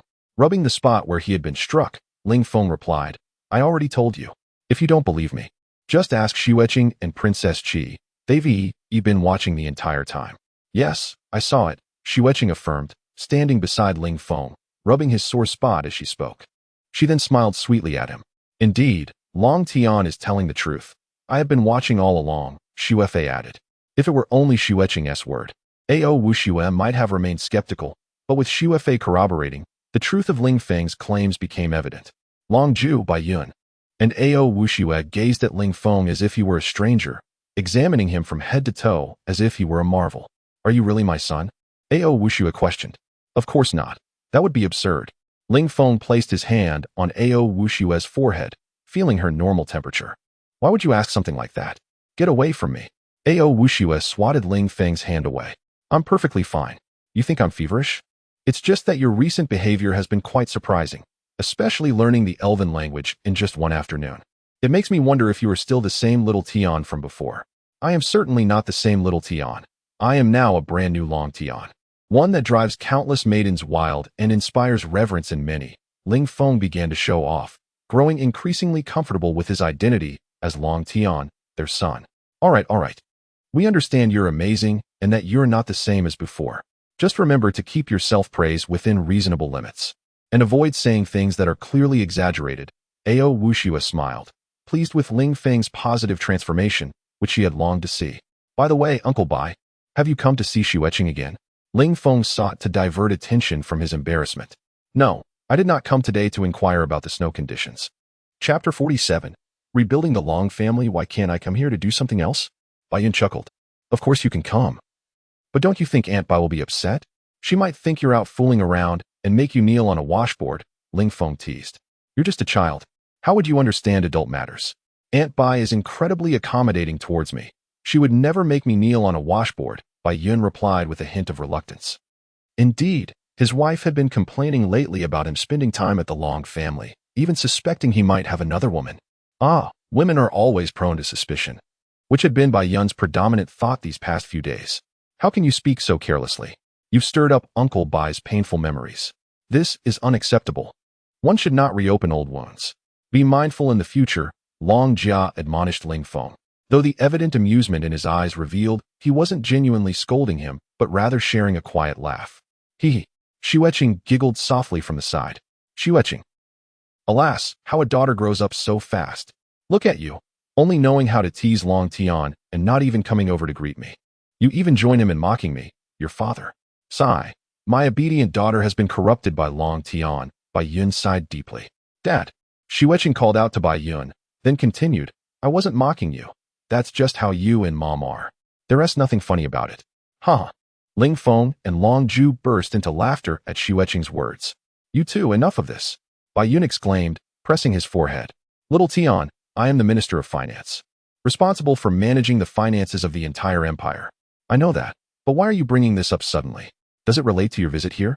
Are you trying to be like those on Earth who travel abroad for official business? Ling Feng inquired. Do you know who owns this grand house of the Long family? Bai Yun continued. Is that even a question? Of course, it belongs to the Long family. How could you even ask that? Bai Yun is on good terms with the Long family. He should know whose house it is. In this case, it seems the owner of the house is not as I assumed. This house is not owned by the Long family. Indeed, it is not mine. Nor is it owned by the Long family. Bai Yun paused, glancing at Ling Feng, who showed no surprise, only a hint of curiosity. This lad is steadier than we are, Bai Yun thought to himself, continuing, the house belongs to the empire, but the Long family has lifetime usage rights. As long as the Long family exists, this house shall be under their use. All expenses related to the house, including renovations, maintenance, and daily expenditures, such as servant wages, are covered by the imperial treasury.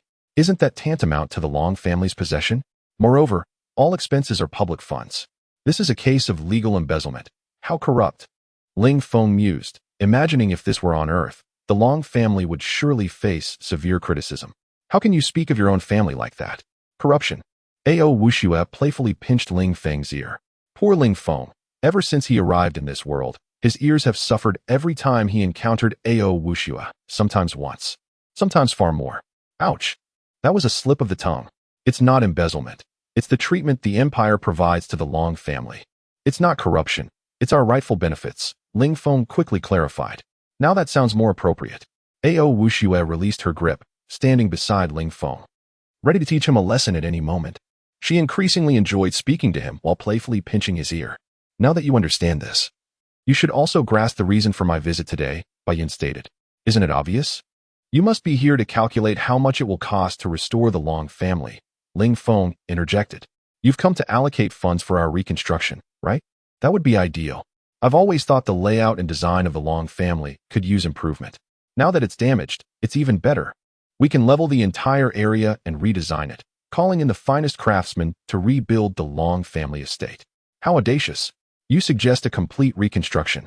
Bai Yun was taken aback, never expecting Ling Feng to be so forthright in proposing a rebuild. Why didn't I think of this? I just wasted so much time discussing repairs. Truly, you are Long Ju's son. Piercing right to the heart of the matter, Long Ju praised Ling Feng. Then turned to Bai Yun, third brother. Proceed with the reconstruction. Remember to calculate quickly and commence the rebuilding process without delay. You discussed this so lightly. Do you have any idea how much a reconstruction would cost and all the factors involved? Can we not just restore it to its former state? Bai Yun surveyed the wreckage of the Long family estate, realizing that reconstruction might not cost as much as he thought. With a sigh, he conceded, fine, let us rebuild. If we're going to rebuild, we need to discuss how to do it properly. The discussions planned for this afternoon are no longer relevant, Bai Yun remarked, furrowing his brow. Let us go and discuss this now. Second brother, please voice your requirements.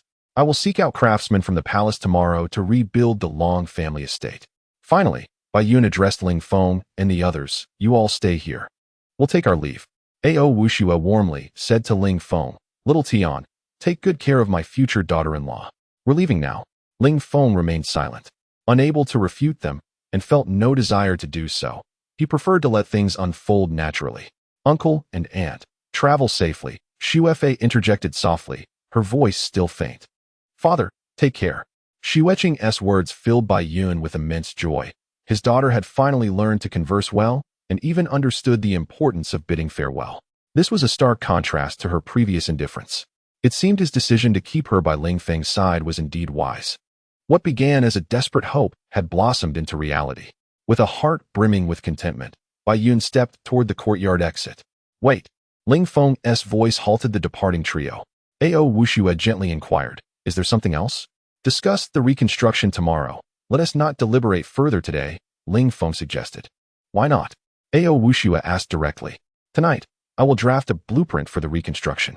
You can review it before making any decisions, Ling Feng explained. Having perused architectural materials on Earth, he envisioned a home styled after traditional Chinese gardens. While he may be limited by circumstances from achieving his ideal design, he could merge elements from both worlds to create a new architectural style, still predominantly influenced by ancient Chinese architecture, which he regarded as a perfect expression of art and culture. You will draft the plans? Bai Yun looked at Ling Feng with skepticism, scrutinizing him from head to toe. Are you capable of that? Uncle Bai, one should never question a man's capabilities, especially not while scrutinizing him so thoroughly. It's quite easy to misinterpret. Ling Feng confidently replied. I assure you, I am more than capable. This is beyond doubt. As for the plans, I will provide them to you tomorrow. You won't mind waiting an extra day. Then, you will see for yourselves what I am capable of. He emphasized the last few words. All right, I can wait a day. Besides, this is your Long family's matter. You shall decide. Bai Yun glanced at Long Ju and Ao Wuxue. Without a moment's hesitation, Ao Wuxue added in agreement. Let us wait an extra day to see the plans drawn by little Tian. I believe he will surprise us once again. Let us wait just one more day, Long Ju said. All right, I shall return home for now and come back tomorrow. Bai Yun nodded in agreement. By the way, Long Tian, when do you anticipate your blueprints will be ready? Surely by tomorrow afternoon? You will be able to see them by tomorrow morning. If you have matters to attend to in the morning, feel free to come by in the afternoon, Ling Feng replied. In his mind, he had already envisioned the blueprint, calculated to be constructed in the most efficient and resource-conserving manner, yet the outcome would undoubtedly be splendid. What remained for Ling Feng was to transcribe this vision onto paper. He mused that a single night would suffice, and by morning, the drawings would certainly be complete. Ready by tomorrow morning? Bai Yun initially thought it a tall order to have the drawings completed by the afternoon. He felt a pang of concern for Ling Feng, but to his surprise, Ling Feng asserted he could finish by morning. It was crucial to note that creating architectural blueprints required immense effort. Even the most skilled craftsmen would take at least 3 days for minor constructions. For a sprawling estate like the Long family's, one could easily expect the task to span over a month. Had Long Tian already devised a blueprint, or was he merely feigning capability, having no intention of actually drafting? What benefit would that serve him? Indeed, as long as you come by tomorrow, you may see it at any time. Then it is settled. I shall arrive early tomorrow. Bai Yun resolved, dismissing any lingering doubts. After all, it was merely a single night's endeavor, and even if discussions commenced now, they would yield little progress. So, he left it to Long Ju and Ao Wuxue to escort Bai Yun out, choosing not to follow. Once they departed, Ling Feng informed a few girls of his intent to sketch the blueprints before retreating into Long Tian's seldom-used study. The study, though modest in its collection of books, contained a few volumes of relevance. What proved invaluable to Ling Feng were the desk, paper, and pens. Finally, the study would serve its purpose rather than languish in idleness. Today, it was no longer barren. In fact, it felt somewhat crowded. Within the small room, 5 individuals gathered, infusing it with a lively atmosphere. Xue Qing, naturally, would not stray far from Ling Feng. Xue Fei expressed her desire to observe Ling Feng as he worked, and thus joined him in the room. The sprite, recognizing Ling Feng as the sole individual capable of communicating in her language, clung to him as her lifeline, reluctant to part ways. Hongxiu, seeing the others enter the study, followed suit, eager to assist them. At first, Ling Feng acknowledged their presence but soon immersed himself in his work, diligently sketching. The girls, witnessing Ling Feng's earnestness for the first time, found themselves drawn to a different allure that emanated from his focused demeanor, causing them to lose track of time as they watched him in a trance. As time slipped by, Ling Feng dedicated his entire being to the task at hand, employing his most precise techniques to bring the blueprint to life. Although he was merely transcribing the designs from his mind, the volume of work was significant, requiring numerous sheets of drawings. The overall layout of the Long estate, detailed construction plans for each building, and designs for every courtyard, among others. It was likely that he would need the entire night to complete these. Ling Feng stretched, his hands suspended in the air as he gazed at the girls. Why have you not yet rested? I still have much work ahead of me tonight. You should return to your rooms. There is no need to stay here with me. Had he not suddenly felt the need to stretch his limbs, the girls would have surely remained until dawn. I want to stay with you, Xue Qing replied, though her drooping eyelids betrayed her fatigue. The sprite and Hongxiu mirrored her sentiment, leaving only Xue Fei with a semblance of energy. Such was the advantage of a swordsman. Gently now go rest, or you shall lose your beauty, Ling Feng said softly. Oh, I understand. I shall retire to my room now. Please do not overexert yourself, Xue Qing acquiesced, heeding Ling Feng's words as she departed. 7th princess, you should also rest, Ling Feng instructed. Hongxiu, accompany the 7th princess back. Following that, he urged the sprite to rest as well. Initially, she insisted on staying with him, but ultimately, Ling Feng persuaded her to leave. Thus, the study was left with Ling Feng alone. He surveyed the now empty space, lost in thought for a moment before refocusing his energy on the unfinished work. With unwavering determination, Ling Feng continued to sketch throughout the night, and by the time dawn broke, his task was complete. Chapter 48. The humanoid printer. Early this morning, Bai Yun arrived at the Long family estate, bypassing Long Ju and making his way directly to Ling Feng's courtyard. From a distance, he spotted Ling Feng sprawled over a stone table in the yard, initially assuming he was deep in thought over the events of the previous day. However, as Bai Yun approached, he realized with surprise that Ling Feng had his eyes closed, the table devoid of any materials, utterly clean. Bai Yun concluded that Ling Feng was simply napping there. Feeling somewhat displeased, Bai Yun thought that waiting another day was not out of genuine belief that Ling Feng would produce the drawings, but rather a desire to observe his process.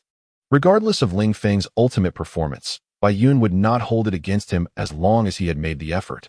Yet, the sight of Ling Feng sleeping rather than working on the drawings early in the morning irked Bai Yun. In truth, Bai Yun had misjudged Ling Feng. He was not asleep but rather in a meditative state to restore his energy. Nonetheless, it was understandable that Bai Yun mistook him for sleeping. As Ling Feng and Amp, Oppo's current demeanor closely resembled that of slumber. Few could achieve the same level of energy restoration as Ling Feng, who could harness it in any position and at any time.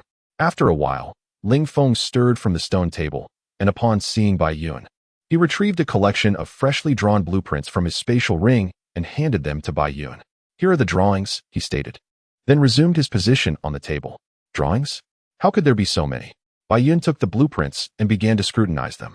He had expected Ling Feng to produce merely a single comprehensive illustration of the Long estate, but to his astonishment, there was an entire series of drawings. Upon examining the first rendering, Bai Yun was captivated by the depiction of the Long family estate. If such a grand courtyard were to materialize, its allure would be unparalleled, undoubtedly drawing many to linger within its confines. However, Bai Yun discerned several critical flaws within the designs that, given current architectural capabilities, would be exceedingly challenging to construct. Moreover, it appeared that a significant financial investment would be required for reconstruction. Sighing, he reflected on how Long Tian seemed entirely oblivious to costs. Indeed, that was simply his nature. Having studied the first drawing, Bai Yun mused that producing such a blueprint in a single night was no small feat, and while there were imperfections, Long Tian's work was commendable. He assumed the subsequent drawings were merely ornamental, lacking substantial content. Yet, upon reluctantly turning the page, he was taken aback.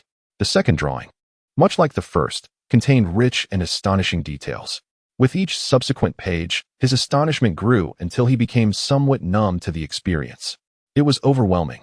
He had not anticipated that Long Tian would have such intricate designs.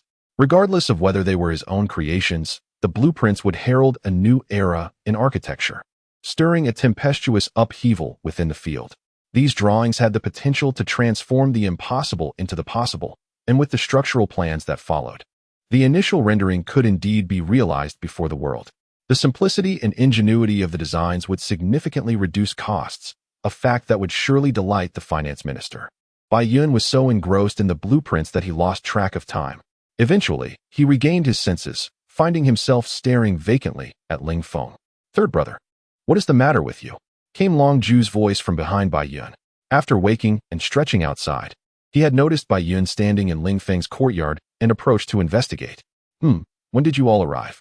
Bai Yun, startled by Long Ju's voice, turned to see several others gathered nearby. Xue Qing, Xue Fei, Jing Ling, and Hong Xiu stood in front, while Long Ju and Ao Wushua lingered behind. Long Ju, exasperated, remarked, "I called out to you numerous times. You were so engrossed in examining the blueprints that you didn't respond. I thought you would return once you finished." "Oh, I didn't realize I was so captivated. I was focused on the blueprints Long Tian provided and didn't notice your arrival," Bai Yun admitted sheepishly. "Long Tian and Oppo's blueprints?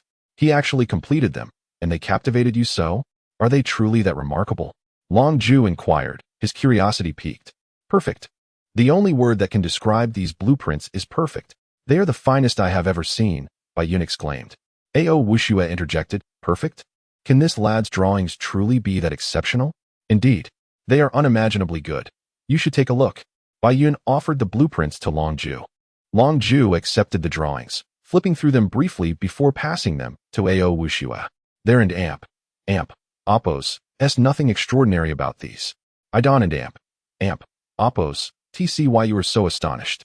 Long Ju was not well versed in this realm and lacked understanding of Ling Feng and Oppo's designs, many of which were entirely unprecedented in their world. To him, the simplicity of Ling Feng and Oppo's designs rendered them commonplace. "Nothing extraordinary?" Bai Yun exclaimed loudly. "Do you have any idea how the craftsmen would react if they saw these?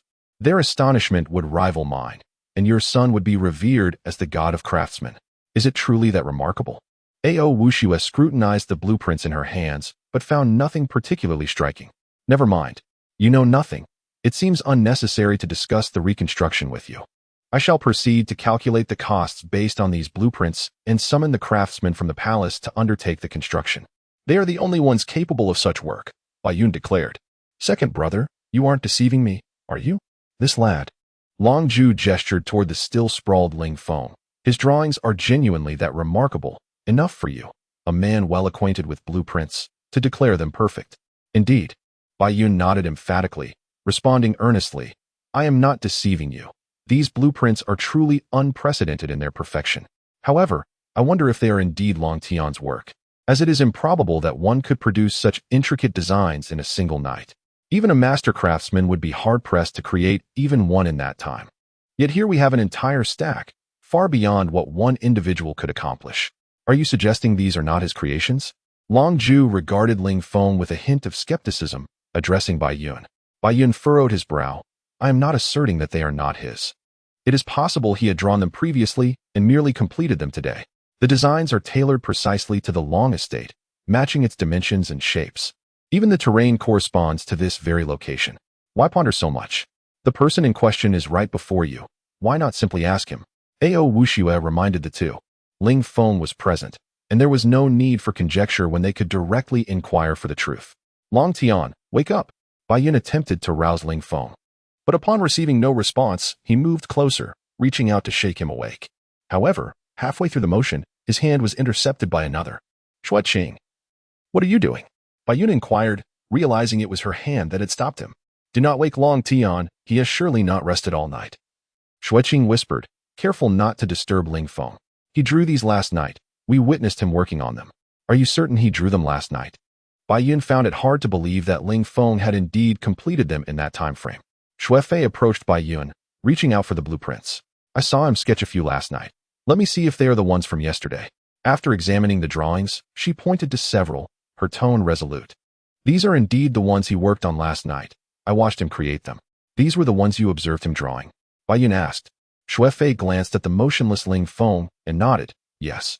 I believe the others were likely drawn last night as well. We went to rest while he continued working.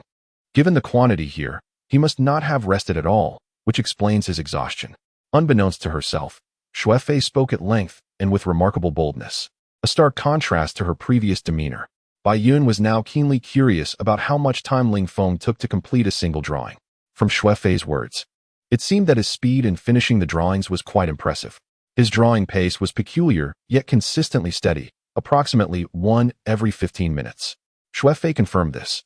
Is each drawing truly completed in a quarter of an hour? How is he able to achieve such a feat? Even a skilled artist would require considerable time to replicate a piece, Bai Yun exclaimed in astonishment. Glancing at the drawings in hand, he continued, even at that pace, he could have only produced around 40 drawings from last night until now. Yet, the quantity far exceeds that. He must be completing one every 5 minutes to yield such a number. I cannot say for certain. Perhaps he accelerated his pace after we departed, Xue Fei remarked. Her gaze fixed on Ling Feng, unwavering in her belief that these drawings were indeed his work from the previous night, no matter how astonishing it seemed. In truth, as Xue Fei had surmised, Ling Feng had indeed hastened his efforts significantly after their exit. Initially, he intended to spend a quarter of an hour on each drawing, merely aiming to sketch the primary designs. Once Xue Qing and the others vacated the study, Ling Feng experienced a sudden epiphany. Recalling scenes from martial arts dramas, where masters would inscribe words with their swords, creating exquisite calligraphy through mere flourishes, he was inspired. With this thought, Ling Feng activated the Ao Long Zhu and began to draw with unparalleled speed. At first, he struggled with control and precision, focusing solely on velocity. However, with his mind operating like a supercomputer, he quickly mastered the necessary techniques. Remarkably, he was able to multitask, deftly executing the drawings with both hands.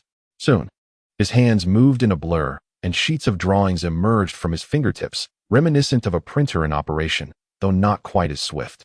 However, this method came with its own drawbacks, depleting both physical strength and energy. By the time Ling Feng completed all the drawings, his internal energy had been entirely exhausted, leaving him to rely on the scant reserves of strength he had left to store the drawings in his ring. He then staggered into the courtyard, collapsing onto the stone table to recuperate. The reason for retreating outdoors was primarily due to the superior air quality and elemental presence outside, which would facilitate a quicker recovery. When Bai Yun approached, he found Ling Feng just beginning to channel his energy, not yet deeply engaged. As Bai Yun called to him, Ling Feng promptly handed over the drawings before returning to his meditative state.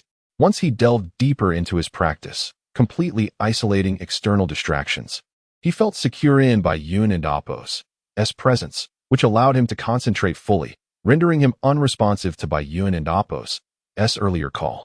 Third brother, regardless of the circumstances. These drawings must have been created by Tian, that much is certain. Even if some were from before, it hardly matters, Long Zhu remarked, glancing at Ling Feng, who remained utterly absorbed. Indeed, whether all were drawn by Long Tian yesterday is now inconsequential, regardless of any subsequent acceleration in his pace.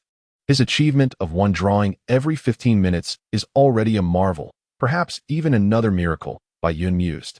Upon learning that Ling Feng had gone the entire night without rest, Wu Xue cast a pained glance at him and said to Bai Yun, "Given that Tian has not rested, let us allow him to recuperate well. Any inquiries can wait until he awakens."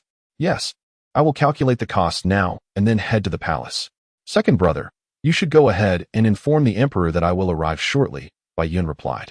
"What need have I to go to the palace? There is nothing of particular consequence today," Long Zhu responded, perplexed. He had no intention of visiting the palace, as he disliked the atmosphere of deliberation there. Bai Yun sighed. "Second brother, today is the day of Lin Yubing's concert. Have you forgotten that the emperor requested we arrive early and attend together? It's nearly noon. If we delay further, it will become troublesome."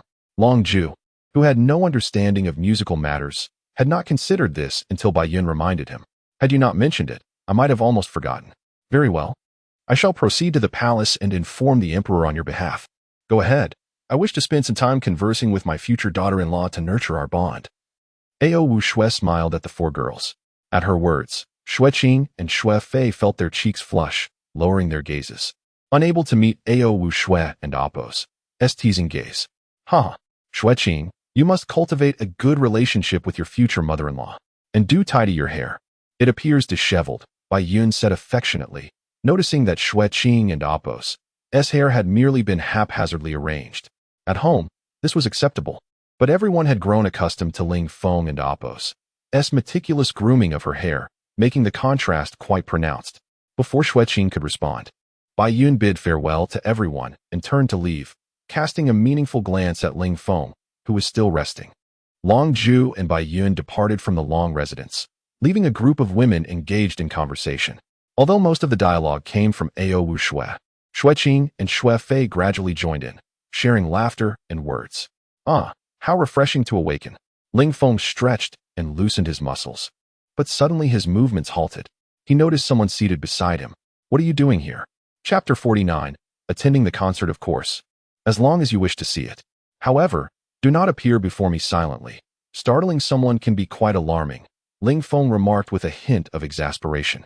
The unexpected presence beside him was none other than Princess Xue, who, upon awakening, found her gaze fixed upon him, leaving him somewhat astonished. "Who is your princess? Do not speak so carelessly. I have been here for quite some time. You merely slumbered as if in a deep trance. No amount of noise would rouse you," Xue playfully admonished, continuing to gaze at Ling Feng in silence. When she arrived, she had noticed Xue Qing and Xue Fei sitting motionless, along with another figure sprawled nearby. Upon closer inspection, she recognized that it was Ling Feng, presumably asleep, prompting her to greet the two women. To her surprise, they paid her no heed, seemingly lost in a daze as they stared intently at a distant point. Following their gaze, Xue then laid eyes on the sleeping Ling Feng. At that moment, Xue suddenly comprehended why the two women were so entranced. She too found herself inexplicably drawn to Ling Feng, who, in his peaceful slumber, exuded an aura of tranquility unlike any she had previously encountered.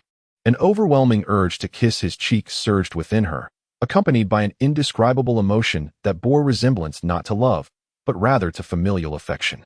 This left Xue utterly perplexed. She was not alone in this sentiment. Xue Qing and Xue Fei experienced similar feelings, albeit their pre-existing affection for Ling Feng dulled the impact of this revelation, rendering them merely contemplative as they watched him. In a bold display of affection, Wu Xue, upon feeling the impulse to kiss him, leaned forward and planted a gentle kiss on Ling Feng's face. Meanwhile, the two women could only continue their conversation with Wu Xue, though their focus increasingly drifted towards Ling Feng, who occasionally drew them into a trance. Noticing their distraction, Wu Xue realized that their thoughts were elsewhere and bid them farewell, rising to depart. The most direct response to Ling Feng's demeanor came from the elf, who, embodying the spirit of nature and spontaneity, approached Ling Feng and bent down to kiss his cheek. This act astonished both Xue Qing and Xue Fei. who momentarily shifted their attention from Ling Feng to the elf. Ao Wu Xue regarded the elf with curious eyes. Had she been fluent in Elvish, she would have eagerly engaged in conversation. To her, the more women surrounding Ling Feng, regardless of their race, the better, especially one as enchanting and pure as an elf. "Princess, are you all right? Why do you remain silent?" Ling Feng inquired, observing Xue Rou's entranced expression. "Ah." Xue Rou snapped back to reality, hastily replying, "I am fine. I was merely lost in thought." She lowered her gaze, hoping to conceal her embarrassment from Ling Feng. "Lost in thought?" Ling Feng mused. Deciding it was best not to pry, he beckoned to Xue Qing, saying, "Xue Qing, come sit here. Allow the princess to take your place." The stone table accommodated only 4 seats, and since Xue Qing and Xue Fei were unwell, and Xue Rou was their elder, it was only fitting that she occupy a seat. "All right," Xue Qing acquiesced, moving to sit beside Ling Feng. He noticed her unkempt hair and mused that she must have neglected to groom herself properly once again. It appeared he would have to intervene. Ling Feng, accustomed to this routine, paid little mind to the additional company and began to tidy Xue Qing and Appo's hair. Xue Fei had witnessed this scene several times and accepted it as commonplace, quietly observing from the sidelines. The elf, however, remained oblivious to the significance of Ling Feng's actions. She perceived herself merely as a servant and held no expectations regarding his behavior. Yet, one individual present had never witnessed Ling Feng grooming Xue Qing and Appo's hair and was utterly astonished. Xue Rou and Appo's eyes widened as she observed Ling Feng and Xue Qing. From the very first moment he began to comb Xue Qing's hair, she was captivated. What was this? Why was Ling Feng grooming Xue Qing's hair? She noted that Xue Qing appeared entirely at ease with it. Was it possible he had done this before? Few men would willingly groom a woman's hair, particularly one of noble stature like Ling Feng. How could he possess such skill? This bewildered her, and she yearned to understand the situation. "Enough," Ling Feng declared. His movements now far swifter than before, yet his technique had improved significantly, likely due to recent insights. This enhanced dexterity would benefit him in mastering various skills. He playfully tapped Xue Qing's forehead, saying, "Do not let it be so. Your hair deserves better care. Remember to look after yourself, all right?" "Oh," Xue Qing replied with indifference, clearly indicating that she would likely continue this way. With Ling Feng by her side, she would neither groom her hair nor allow anyone else to do so. "Well, I know that telling you this will make no difference," Ling Feng sighed, gazing at the chaotic state of the Long family and speaking in a distant tone. "Perhaps when the day comes that I depart, you will manage better, no longer relying on me. At that point, perhaps you will change." Upon hearing Ling Feng's words, Xue Qing felt a pang of sorrow, as if he were preparing to leave her, and tears began to flow unbidden. Xue Fei, too, shared a similar sentiment, albeit less intensely, her heart aching without shedding tears. Ling Feng turned to face them, particularly noting Xue Qing's expression, realizing that his previous words may have cast a shadow of melancholy. "Ah, women, truly made of water," he thought. Gently, he cupped Xue Qing's face in his hands, using his thumbs to wipe away her tears. "Do not cry. I was merely speaking. Even if I must leave, I shall return." "I don't want that. I don't want you to leave." Xue Qing fervently shook her head. Ling Feng remained silent. As he could not promise her, he would eventually leave to explore the continent. Although the hope was faint, he wished to seek a path back home, a route to Earth. Observing the two, Xue Rou was taken aback by Xue Qing's dependence on Ling Feng. Yet she was even more astonished by Ling Feng's behavior, which was entirely unlike his previous self. Once, she might have doubted his sincerity, but in this moment, she recognized that he was genuine. It was a remarkable sensation, one that left even her incredulous. Understanding Ling Feng and Appo's silence, the perceptive Xue Rou surmised that he intended to depart, choosing not to deceive Xue Qing with false assurances. "Xue Qing, Long Tian would never abandon you. You need not worry. Should he forsake you, I will search for him in every corner of the continent," she comforted. Upon hearing Xue Rou's words, Xue Qing's heart settled, and she nestled against Ling Feng's arm. Ling Feng recognized Xue Rou's intervention and offered her a grateful glance. "Princess, is your visit solely to see your sister and Xue Qing?" he inquired. "That is one of my objectives. I came today to invite them to accompany me to Lin Yubing's concert," Xue Rou replied, producing 3 golden tickets from her spatial ring. "Here are the tickets, 3 in total. 1 for you, Xue Qing, and myself." I apologize for not preparing one for you. Although she expressed regret, her demeanor conveyed a sense of schadenfreude. Oh, so you came for this reason. That's best.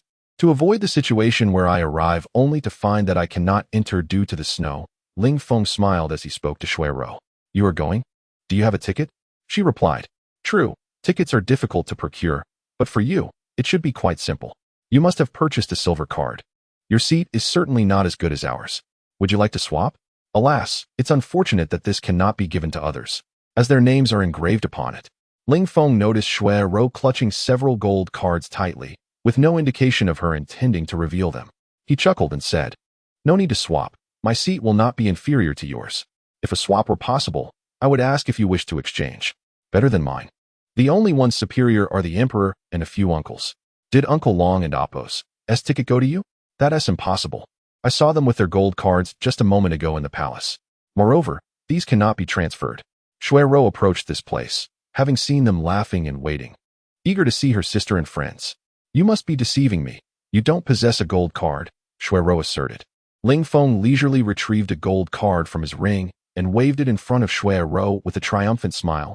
What is this? Would I deceive you? There is nothing to gain from such a ruse. You can surely deduce that.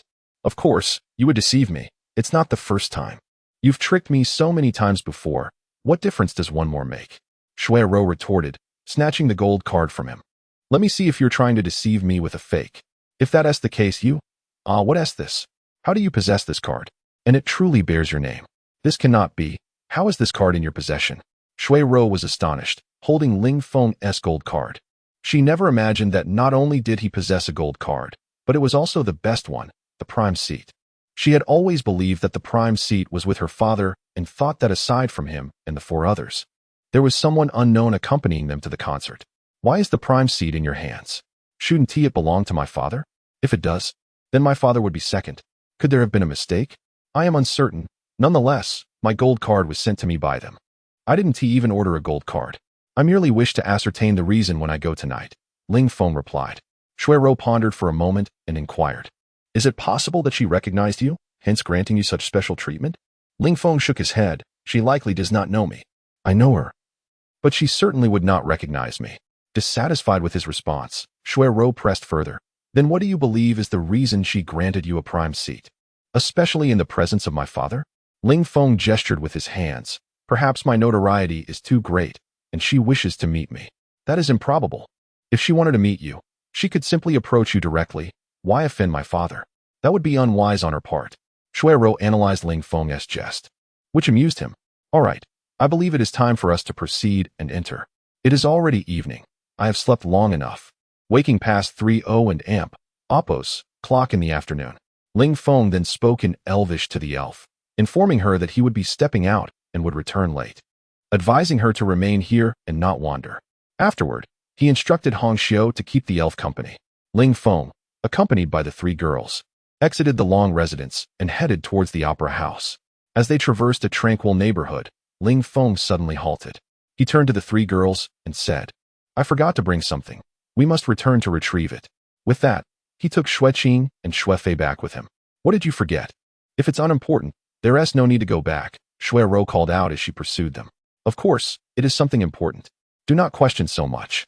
Come with me, Ling Feng replied with a smile. Xue Ro ceased her inquiries and followed behind him. Suddenly, as they retraced their steps, a figure emerged, obstructing Ling Feng's path. Wishing everyone a joyous Dragon Boat Festival. Do remember to indulge in Zongzi, and let us not forget our traditions, nor our festive celebrations. Chapter 50. Ambushed on the road Humph. After a cold smirk, the man spoke.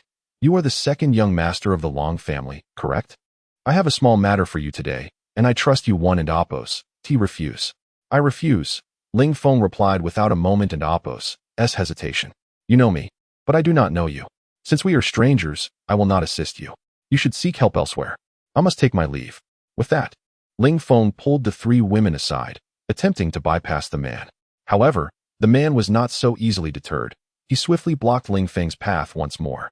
He would not let Ling Feng go until he achieved his objective today, which included Ling Feng. The man coldly asserted, Long Tian, you needn't Appo's pretend. You are aware of my intentions. Otherwise, you would not have retreated just now. I am not pretending. I truly do not recognize you. nor am I aware of your intentions. Ling Feng had been feigning ignorance. From the moment he entered this district, he sensed something amiss. No matter how quiet the area, it should not be devoid of people as it was now. Then, Ling Feng discerned that ahead lay a perfect ambush, and he concentrated, detecting several faint presences surrounding the location. Though subtle, these energies were undeniably potent, prompting Ling Feng to make a swift decision to retreat. Feigning ignorance, Ling Feng led the three women back toward the center. Halt! The man bellowed, drawing his massive sword and moving to block Ling Feng's way. Do you think you can simply walk away now? Yet, at that moment, a broken sword appeared before him, a blade as translucent as snow. Realizing he could not block the sword in time, he attempted to dodge, only to find himself slower than the broken blade. It was as if he were frozen in place, awaiting the blade's strike against his throat, followed by a chilling sensation. What a swift sword! I should not have underestimated him, flashed through his mind as darkness enveloped him, consciousness fading as he collapsed into a pool of blood, never to rise again. Underestimating an opponent is always a fatal flaw for a strong man. Had he not considered Ling Feng and the others too weak to warrant caution, he would not have met his end at Ling Feng's hand. The three women, watching Ling Feng, were utterly astonished. Just for a few exchanged words, he had slain the man before them. Even though the man had obstructed their path and persisted, his actions did not warrant a death sentence. It appeared that Long Tian had not changed much. He remained as domineering as before. They failed to notice how swift Ling Feng's sword had been, nor did they recognize that the man was not without speed himself. Had it not been for Ling Feng's blade, they might have acknowledged the man's considerable strength, even deeming him formidable. The sight of the man being cut down by Ling Feng made it appear as though he had merely been waiting there to be slain. Run! Ling Feng urged in a low voice, snapping the three women from their shock. Grasping the broken sword in one hand, he pulled Xue Qing forward, racing ahead. Upon hearing Ling Feng's command, Xue Fei and Xuero exchanged glances before Xue Fei took Xuero's hand and followed Ling Feng. Ling Feng had acted ruthlessly because he sensed that the ambushers were already advancing toward them, exuding a faint murderous intent, confirming that their intentions were far from benign. Although he was curious about their motives, the current situation did not afford him the luxury of inquiry. If he learned their objective from that man, he would find himself encircled, and knowledge would be of no use then. Thus, he decisively retrieved the broken ice crystal sword from his ring, as his snowstorm had been left in the slave market, devoid of other weapons. Following this encounter, Ling Feng resolved to keep weapons ready in his ring. Just a little further, Ling Feng urged Xue Qing as they sped onward. Had it not been for the need to care for the two women behind him, he would have leapt ahead with Xue Qing in his arms as he once did. The ambushers would not be able to keep up with him. But now, he could not abandon them. As long as they could escape this district, they would be safe. He believed they would not dare to brazenly pursue him and the three women in broad daylight within the imperial city. Just as Ling Feng and the three women neared the street entrance, a figure stood in their path, a massive sword planted in the ground, emanating an overwhelming presence and declaring that to pass, they must first confront him. This thwarted Ling Feng and Appo's plans. He recognized that he could no longer lead the three women to safety, for this man was a formidable high-level sword saint, as evidenced by his imposing aura. Haha. The figure laughed heartily, addressing Ling Feng. Impressive.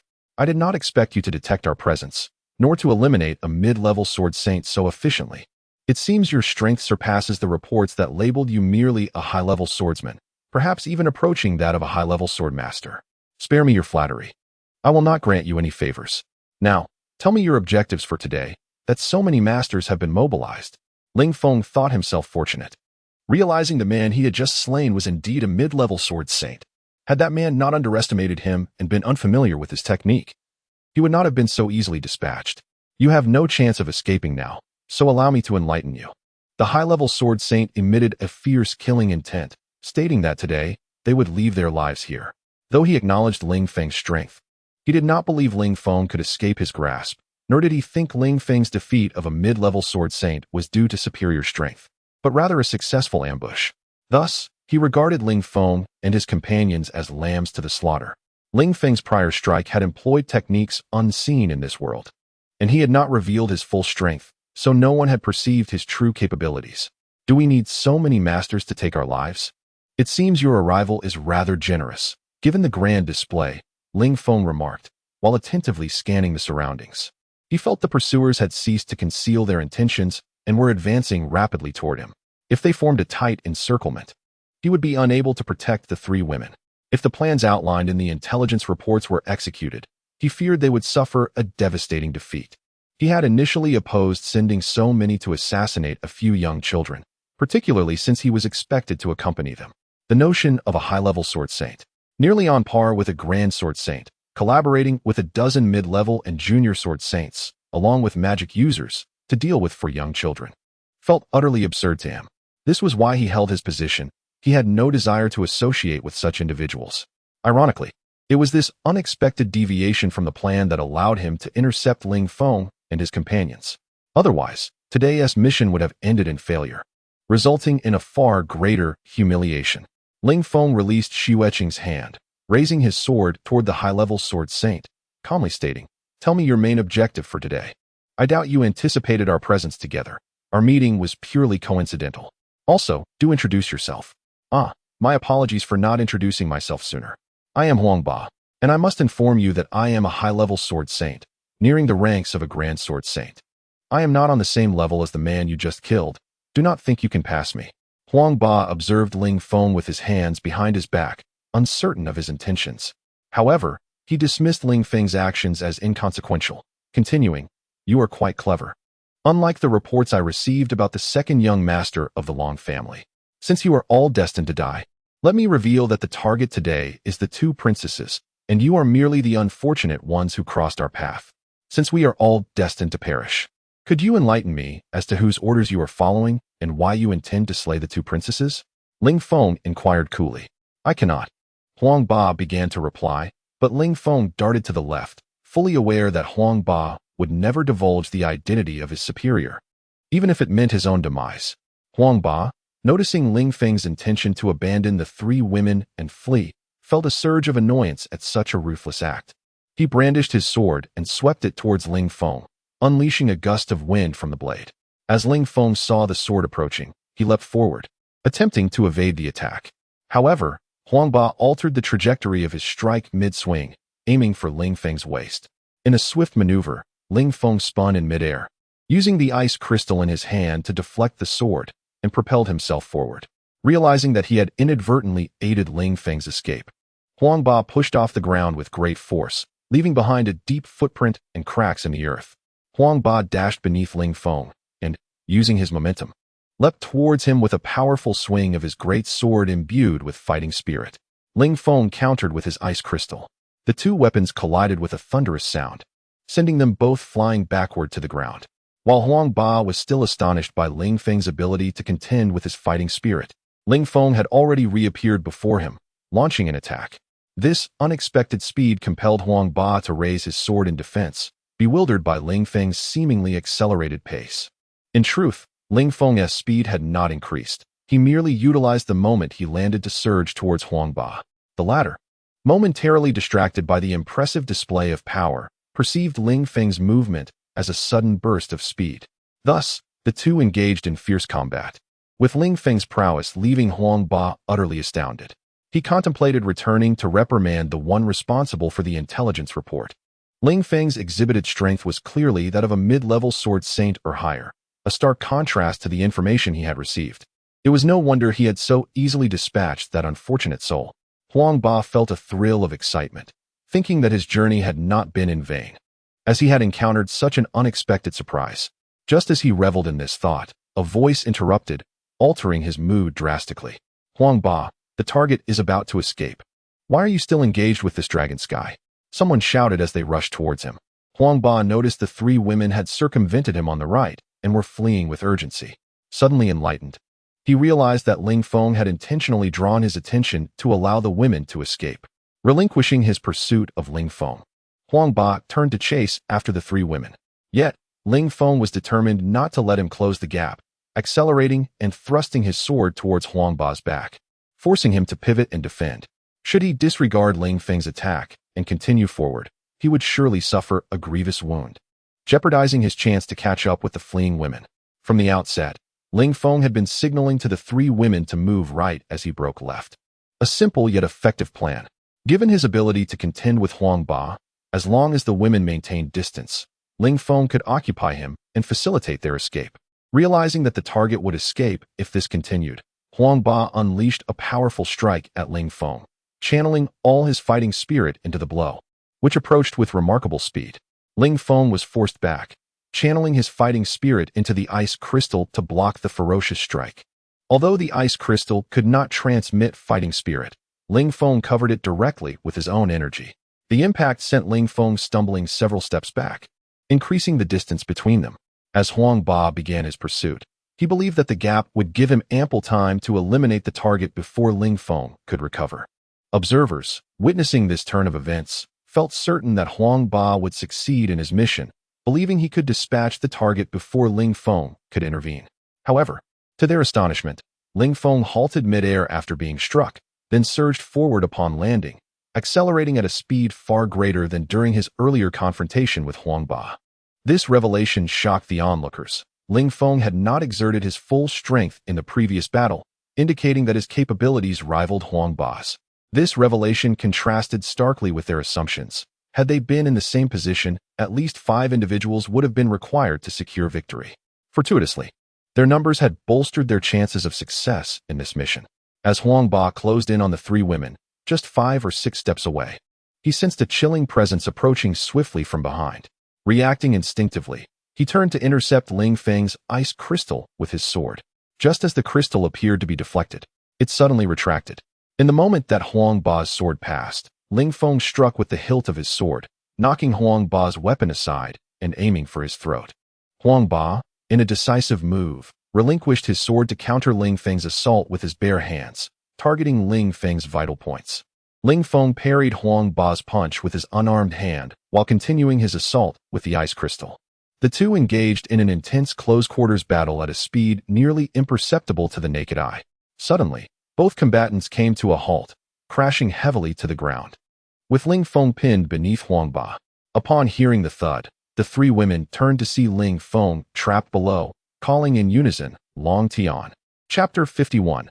Life and death on the line in the fierce aerial clash where Ling Feng engaged in close combat. Even the sword god would find it insurmountable to triumph against the speed and unpredictability of his strikes. During that recent aerial skirmish, Ling Feng had compelled Huang Ba to reveal a fatal flaw, seizing the opportunity to plunge an ice crystal into Huang Ba's heart, thereby severing his ties to this world. Huang Ba could scarcely fathom how he had met his demise so effortlessly, a final breath of defiance escaping him as he expended his last ounce of strength to deliver a punch. It was this very punch that forced Ling Feng beneath him, a desperate maneuver to evade Huang Ba's blow. "What are you still doing there? Run!" Ling Feng shouted as he executed a nimble movement, flipping over and addressing the 3 women. He then positioned himself to confront the pursuer who had caught up with him. Upon witnessing Ling Feng rise, the 3 women felt a wave of relief wash over them. His earlier shout had merely confirmed his survival, but now, seeing him ready to engage in battle once more brought them solace. They took Ling Feng's advice and dashed toward the street corner. Xue Qing and Xue Fei had witnessed the duel between Ling Feng and Long Jinxin, understanding his prowess and believing he would overtake them. Xue Ro trailed closely behind, aware that her presence would be futile. The aura exuded by Huang Ba had made it painfully clear how vastly she fell short, while Ling Feng had managed to prevail, at least injuring him severely. This realization left Xue Ro astounded by Ling Feng's strength. Ling Feng parried the attack from his follower, sending the blade ricocheting back. As the assailant's hand instinctively retreated from the impact, Ling Feng unleashed his full strength through the Storm Dragon sword art, conjuring a tempest of slashing wind. Clang, clang, clang. After a series of rapid clashes, he was propelled back toward the street. In that moment, the previously steadfast assailant emitted a shriek of agony, blood erupting from his body and splattering several meters away before he collapsed to the ground with a thud. Ling Feng had unleashed a barrage of strikes, and while the man had managed to block several, he could not withstand the entirety of Ling Feng's assault. Some of the strikes pierced through his defenses, wounding him gravely. All this transpired in the blink of an eye, with Ling Feng scarcely pausing. The pursuers paid no heed to the fallen man, continuing their relentless chase. Ling Feng's current speed seemed diminished compared to earlier, and they were gradually closing in, igniting excitement among the hunters who speculated that despite Ling Feng's earlier victories, he had not emerged unscathed. Soon, they realized the gravity of their situation, Should they continue at this pace, they would catch up to Ling Feng outside the block. Once outside, combat would become impossible, as crossing that threshold meant leaving the confines of the magical barrier they had established. Such an event would inevitably attract the attention of the city guards and potentially summon the Long family, leading to dire consequences. As Ling Feng approached the three women, who were but a step away from the barrier, despair settled over them. They understood their mission would end in failure, compounded by the deaths of three, including Huang Ba. Returning would be a challenge to explain. Suddenly, it seemed fate turned against them, for at that crucial moment, Ling Feng coughed up blood, slowing considerably and allowing the pursuers to close the gap. If I can just hold on a little longer, he thought, but it seems I cannot endure. The final strike from the advanced sword saint had indeed been formidable. Although he had avoided a fatal blow, he had sustained injuries that could not be suppressed. Ling Feng sighed inwardly, realizing he would inevitably be caught before escaping the block. His goal had always been to leave the area, as he sensed a magical element enveloping the entire block. Though he did not comprehend its nature, he understood it isolated the atmosphere of the block, rendering the battles within undetectable to outsiders. Otherwise, word of his ambush would have spread long ago. When the three women saw Ling Feng spit blood, they halted in their tracks. Xue Qing and Xue Fei cried out in alarm. Long Tian, I'm fine. You need to leave quickly, Ling Feng insisted, recognizing their concern, but wishing only for their swift departure. Before they could voice their worries, he interrupted, urging them to flee. No, I want to go, Xue Qing declared, her resolve firm. I want to stay, even if it means dying with you. I told you to leave. Do you hear me? Hurry. If you don't obey, you won't be allowed to stay by my side anymore. Ling Feng shouted, his voice laced with urgency. To ensure their safety, he felt compelled to take such a stance. I understand, Xue Qing replied, tears welling in her eyes. Since being by Ling Feng's side, he had always treated her with kindness, never raising his voice. Now, not only was he shouting, but he was also asserting that she could not remain with him. This caused her heart to ache. Despite knowing it was for her own good, she still felt profound sadness. With a heavy heart, Xue Qing stepped forward, followed by the other two women. Although relieved by their movement, Ling Feng barely had time to turn around when voices echoed from the four corners of the block. Identical and resonant. Barrier technique. Crystal wall. Xue Qing suddenly found her foot suspended in midair, unable to advance, as if an invisible wall had formed before her. No matter how hard she tried, she could not push through, and reluctantly withdrew her foot. Ling Feng grasped the situation. They were trapped. Upon hearing the incantation, he sensed the magical elements that enveloped the block coalescing into a barrier, its strength augmented by the powerful magical energy emanating from the corners. Ling Feng moved closer to the three women, and this time, their pursuers refrained from advancing, recognizing that Ling Feng and the women were cornered. Having witnessed Ling Feng dispatch the previous attackers in an instant, they hesitated to pursue him recklessly. Why didn't you heed my warning to leave? Now look. You can't escape, Ling Feng said, standing protectively before the three women, addressing them with a hint of exasperation. Xue Qing and Xue Fei lowered their heads, unable to meet Ling Feng's gaze. They realized the effort he had expended to create an opportunity for them to escape, all while sustaining injuries. Their hesitation had rendered his sacrifice futile. Even if we escape, you will not. You will surely be killed. It is better this way. We can fight together, which will enhance your chances of survival. Consider this my compensation for the last time, Xue Rou interjected, logically deducing that if Ling Feng remained trapped within the barrier, facing the enemies alone would spell doom. If you flee, I can certainly survive and take them down one by one. With you here, I have to look after you, which diminishes my own chances of survival. Ling Feng began to channel his energy to heal, hoping that those intent on harming them would linger, allowing him to recuperate his strength and injuries. Those individuals remained motionless, awaiting the arrival of the four-corner sorcerers to consolidate their strength against Ling Feng. Such a notion afforded Ling Feng the precious time to recuperate. Unbeknownst to them, Ling Feng could stand there, harnessing his energy to heal. Otherwise, they would have undoubtedly launched an assault on him before the sorcerers arrived. Huang Ba was dead. At this moment, they finally took the time to ascertain whether Huang Ba had indeed perished. Although there had been suspicions about this outcome, the confirmation still struck them with astonishment. They could hardly believe that Huang Ba met his end at the hands of Ling Feng. It was a tale so outrageous that few would accept it as truth. This Ling Feng possessed the strength to vanquish a high-ranking sword saint. What an astonishing revelation about the second young master of the Long family, who had concealed his prowess so effectively. Our intelligence had only suggested he was a high-ranking swordsman, perhaps at most a high-ranking swordmaster. Little did they know he harbored such formidable capabilities, having slain 3 sword saints in succession, one of whom was a high-ranking sword saint nearing the status of a grand sword saint. Was this mere fortune, or was it a testament to his true strength? One of the more distinguished individuals among them spoke up.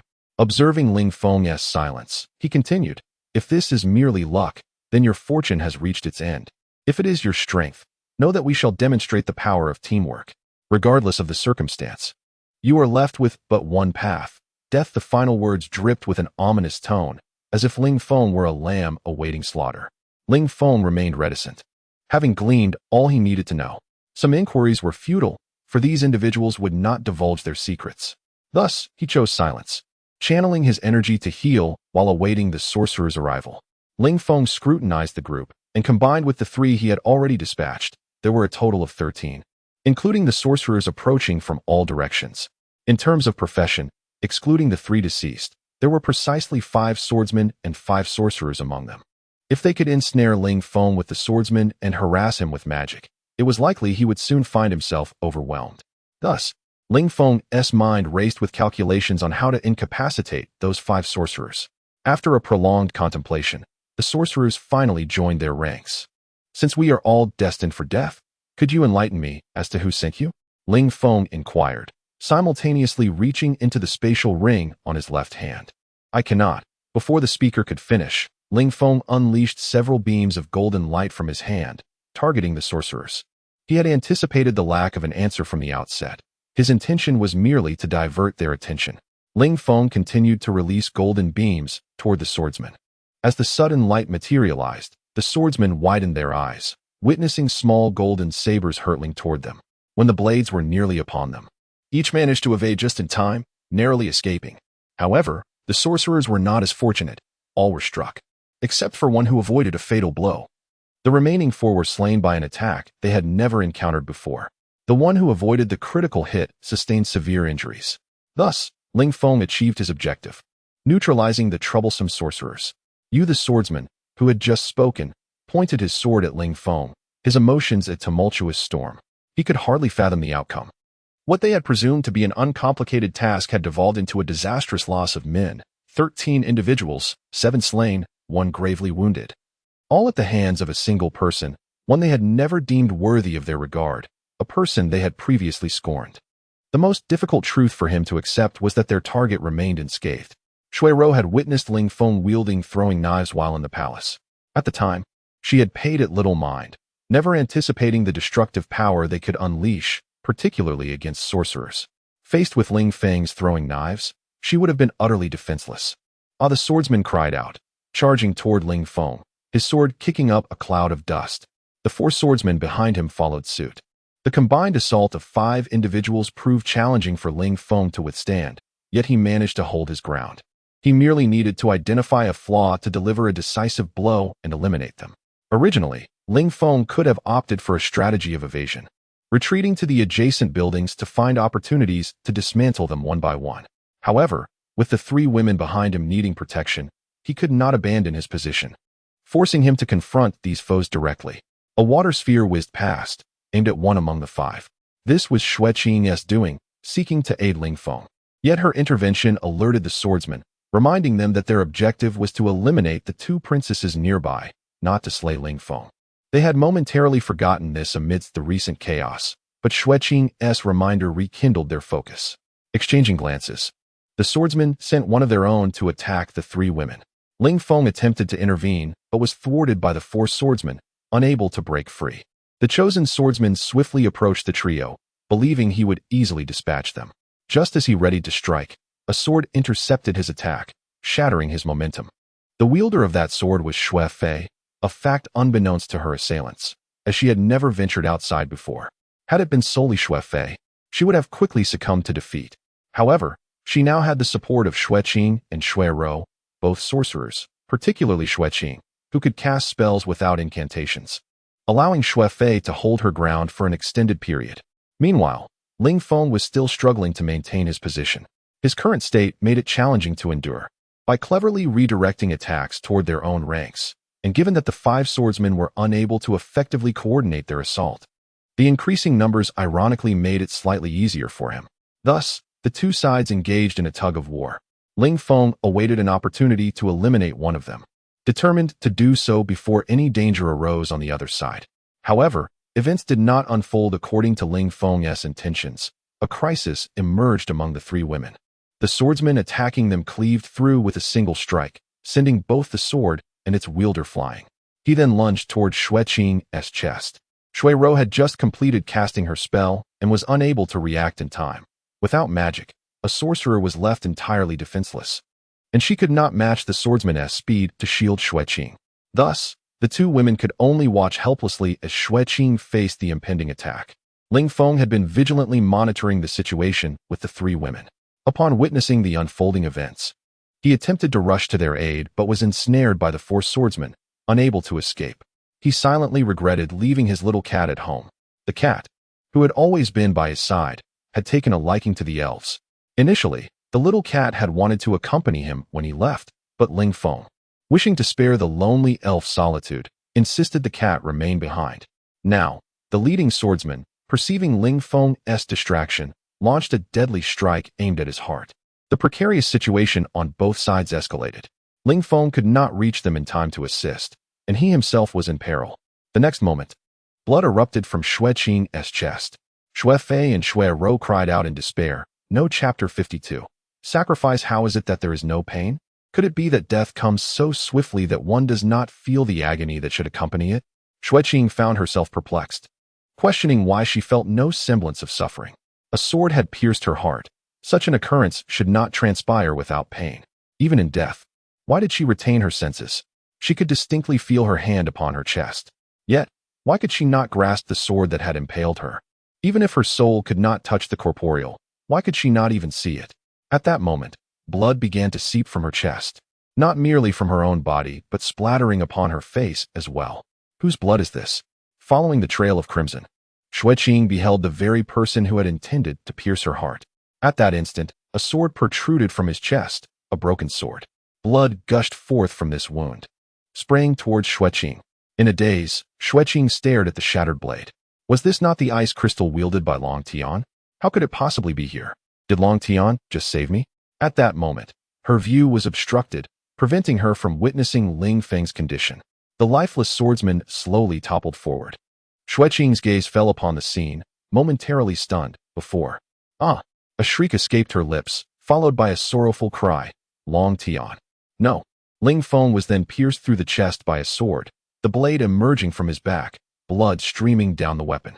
This sight elicited cries of despair from the 3 women, especially from Xue Qing. As the fallen swordsman collapsed, she glimpsed Ling Feng's face, adorned with a smile. Gazing at the swordsman with a complex expression, she believed Ling Feng had gained the upper hand, but as his upper body gradually revealed itself, her heart began to chill, sinking into an abyss of despair. With each agonizing moment, as she watched Ling Feng being impaled, her heart felt as if it were being torn apart, a pain indescribable. Tears flowed unbidden from her eyes, unwilling to accept the reality before her. She was terrified to contemplate why Ling Feng had endured such suffering. She dreaded the thought that he might have sacrificed himself for her sake. In truth, what frightened Xue Qing most was the truth itself. Ling Feng could have evaded the blade, yet he understood that if he took the time to dodge, Xue Qing would undoubtedly perish.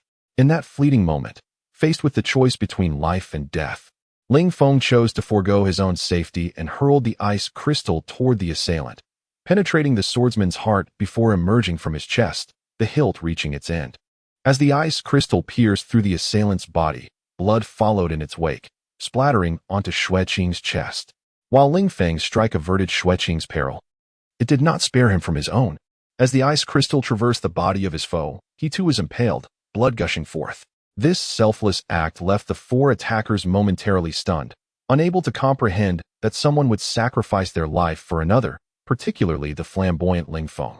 The remaining 3 swordsmen withdrew their assault, convinced that Ling Feng was doomed. Their experiences had taught them that a person pierced through the chest by a sword would surely die, and if the sword was imbued with fighting spirit, death was inevitable. Ling Feng's recent actions only reinforced their belief. They were loath to strike him again. Xue Rou and Xue Fei, witnessing Ling Feng's plight, cried out in despair, pleading for him not to succumb. At that moment, Xue Rou found herself at a loss for words. She had harbored doubts about Ling Feng's goodness, holding reservations. Yet now, she realized her defenses had crumbled entirely. She believed with all her heart that Ling Feng was no longer the long Tian of old. He had indeed changed. She also discovered an inexplicable affection for him, and upon witnessing Ling Feng's body pierced by the sword, her heart ached sharply. Xue Fei, on the other hand, was consumed with self-loathing, lamenting her inability to protect Xue Qing, feeling as though she had burdened Ling Feng. From the very beginning, she had been of no assistance, relying on him to care for her while he sacrificed his own chance of escape. She blamed herself for his predicament, for his suffering, and ultimately for his potential demise. I hate. While all believed Ling Feng was doomed, the swordsman who had pierced him prepared to withdraw his weapon. Yet, he felt a hand grip his own, and upon looking, saw the familiar figure of Ling Feng smiling at him in that moment of shock. For an ordinary person, being impaled by such a large sword would surely spell disaster, likely resulting in immediate death or, at the very least, severe incapacitation. Ling Feng, however, was different. In that fleeting instant, he calculated how to sustain the least damage while being pierced. Though he could not evade the strike from a distance, he still had the capacity to maneuver within close quarters. By precisely dodging, he minimized the impact of the blade. Now, as Ling Feng grasped the swordsman's hand, he seized the opportunity during the swordsman's moment of confusion. With his other hand, he unleashed a punch infused with fighting spirit, aimed directly at the swordsman's heart. The sound of the strike resonating with immense power. Despite being a mid-level sword saint, the swordsman reacted swiftly, raising his hand to block the impending blow. He congratulated himself on his quick reflexes, convinced that had he not acted, he would surely be doomed. Yet, just as he reveled in his good fortune, he felt a sudden pain in his heart, as if it had shattered. Staring incredulously at Ling Feng, he could not comprehend how it was possible he had blocked the punch. This question would remain unanswered until the swordsman himself ventured into the afterlife, where he would discover that Ling Feng's punch contained not only fighting spirit, but also an external release of that energy.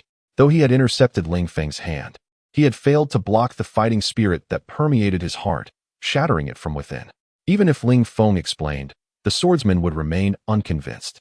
No one could wield fighting spirit with such finesse and subtlety, rendering it nearly imperceptible. Yet, Ling Feng had achieved this. His mastery over fighting spirit, akin to controlling energy, was beyond the reach of those in this world. Furthermore, to obscure his external release of fighting spirit, Ling Feng had intentionally feigned a powerful punch to divert the swordsman's attention away from the more subtle energy that preceded it. The onlookers, witnessing this unexpected turn of events, were filled with a mix of joy and sorrow, yet remained momentarily frozen. The three women felt elation, having believed Ling Feng was dead, only to discover he was not only alive but capable of vanquishing an enemy with a single strike. They now gathered together, prepared to support one another, unwilling to drag Ling Feng down further. The remaining three swordsmen, however, were engulfed in disbelief, struggling to comprehend how their mission had culminated in such a manner, leaving only them three while their target remained unscathed. They were also in awe of Ling Feng's formidable prowess, unable to reconcile that someone who had merely been classified as a high-level swordsman, a figure deemed unimportant and considered an unfortunate casualty, could dismantle their entire plan so thoroughly. From the outset, his ability to perceive the ambush and withdraw decisively left them at a loss for how to respond. Fortunately, there was someone guarding every direction. When the people over there emerged to intercept, they usually only needed one person to handle it. A sword saint could easily dispatch 4 young ones. The reason for deploying so many was merely to ensure absolute certainty and to achieve a swift kill without raising any alarm. Thus, they had summoned 4 sorcerers to cast a barrier, isolating the aura within. What was unexpected, however, was that Ling Feng could eliminate the sword saint in a single blow, which took them completely by surprise. They were caught off guard, watching as Ling Feng and his companions swiftly retreated, initially anticipating failure. Their spirits lifted upon the arrival of Huang Ba. Yet, as Ling Feng engaged Huang Ba, allowing the target to escape, they disregarded their concealment and surged towards Ling Feng at full speed. Another unexpected turn of events occurred when, before they could reach him, Huang Ba was dispatched by Ling Feng. Fortunately, Huang Ba had momentarily delayed the nearest pursuer. Yet another surprise followed as Ling Feng executed another swift kill, eliminating an adversary before they could even intervene. Thankfully, he sustained injuries, allowing the others to catch up. This was astonishing. A sword saint, revered in even the smallest of nations, was being dispatched by Ling Feng with such ease, as if cutting through vegetables. He had eliminated 3 in rapid succession, 2 of whom fell with a single strike. Were this to be revealed, few would believe it. Miraculously, he still bore wounds, permitting their pursuit. However, this was not the most astonishing development. The most shocking was Ling Feng's ability to dispatch 5 sorcerers in an instant, reducing their ranks further. This outcome was utterly unforeseen by them. Ling Feng's condition was dire, the sword still embedded in his chest, which he refrained from removing. He understood that doing so would result in uncontrollable bleeding, and the severity of his injury would prevent him from delaying any further. Even if he employed healing spells, the process would be lengthy, and the enemy would not afford him such time. Even if he recovered, he would still lack the strength to contend with 3 sword saints. It appeared he would have to employ that technique. Ling Feng motioned for Xue Qing and the others to withdraw. The 3 swordsmen hesitated to attack, fearing that Ling Feng might execute another lethal strike. After several encounters, one becomes wary of the next, especially when it could be their own demise. Ling Feng positioned himself between the 3 women and the 3 sword saints. Yet, his current state was unsettling for the 3 women, who had seen someone pierced by a sword standing before them, especially someone so dear. As Ling Feng's blood dripped steadily onto the ground, the hearts of the 3 women ached as if struck, each drop causing them discomfort. They were apprehensive of disturbing Ling Feng, too afraid to inquire, merely watching him from behind. The 3 sword saints observed Ling Feng's wound, noting the continuous flow of blood. If this standoff persisted, Ling Feng would eventually succumb.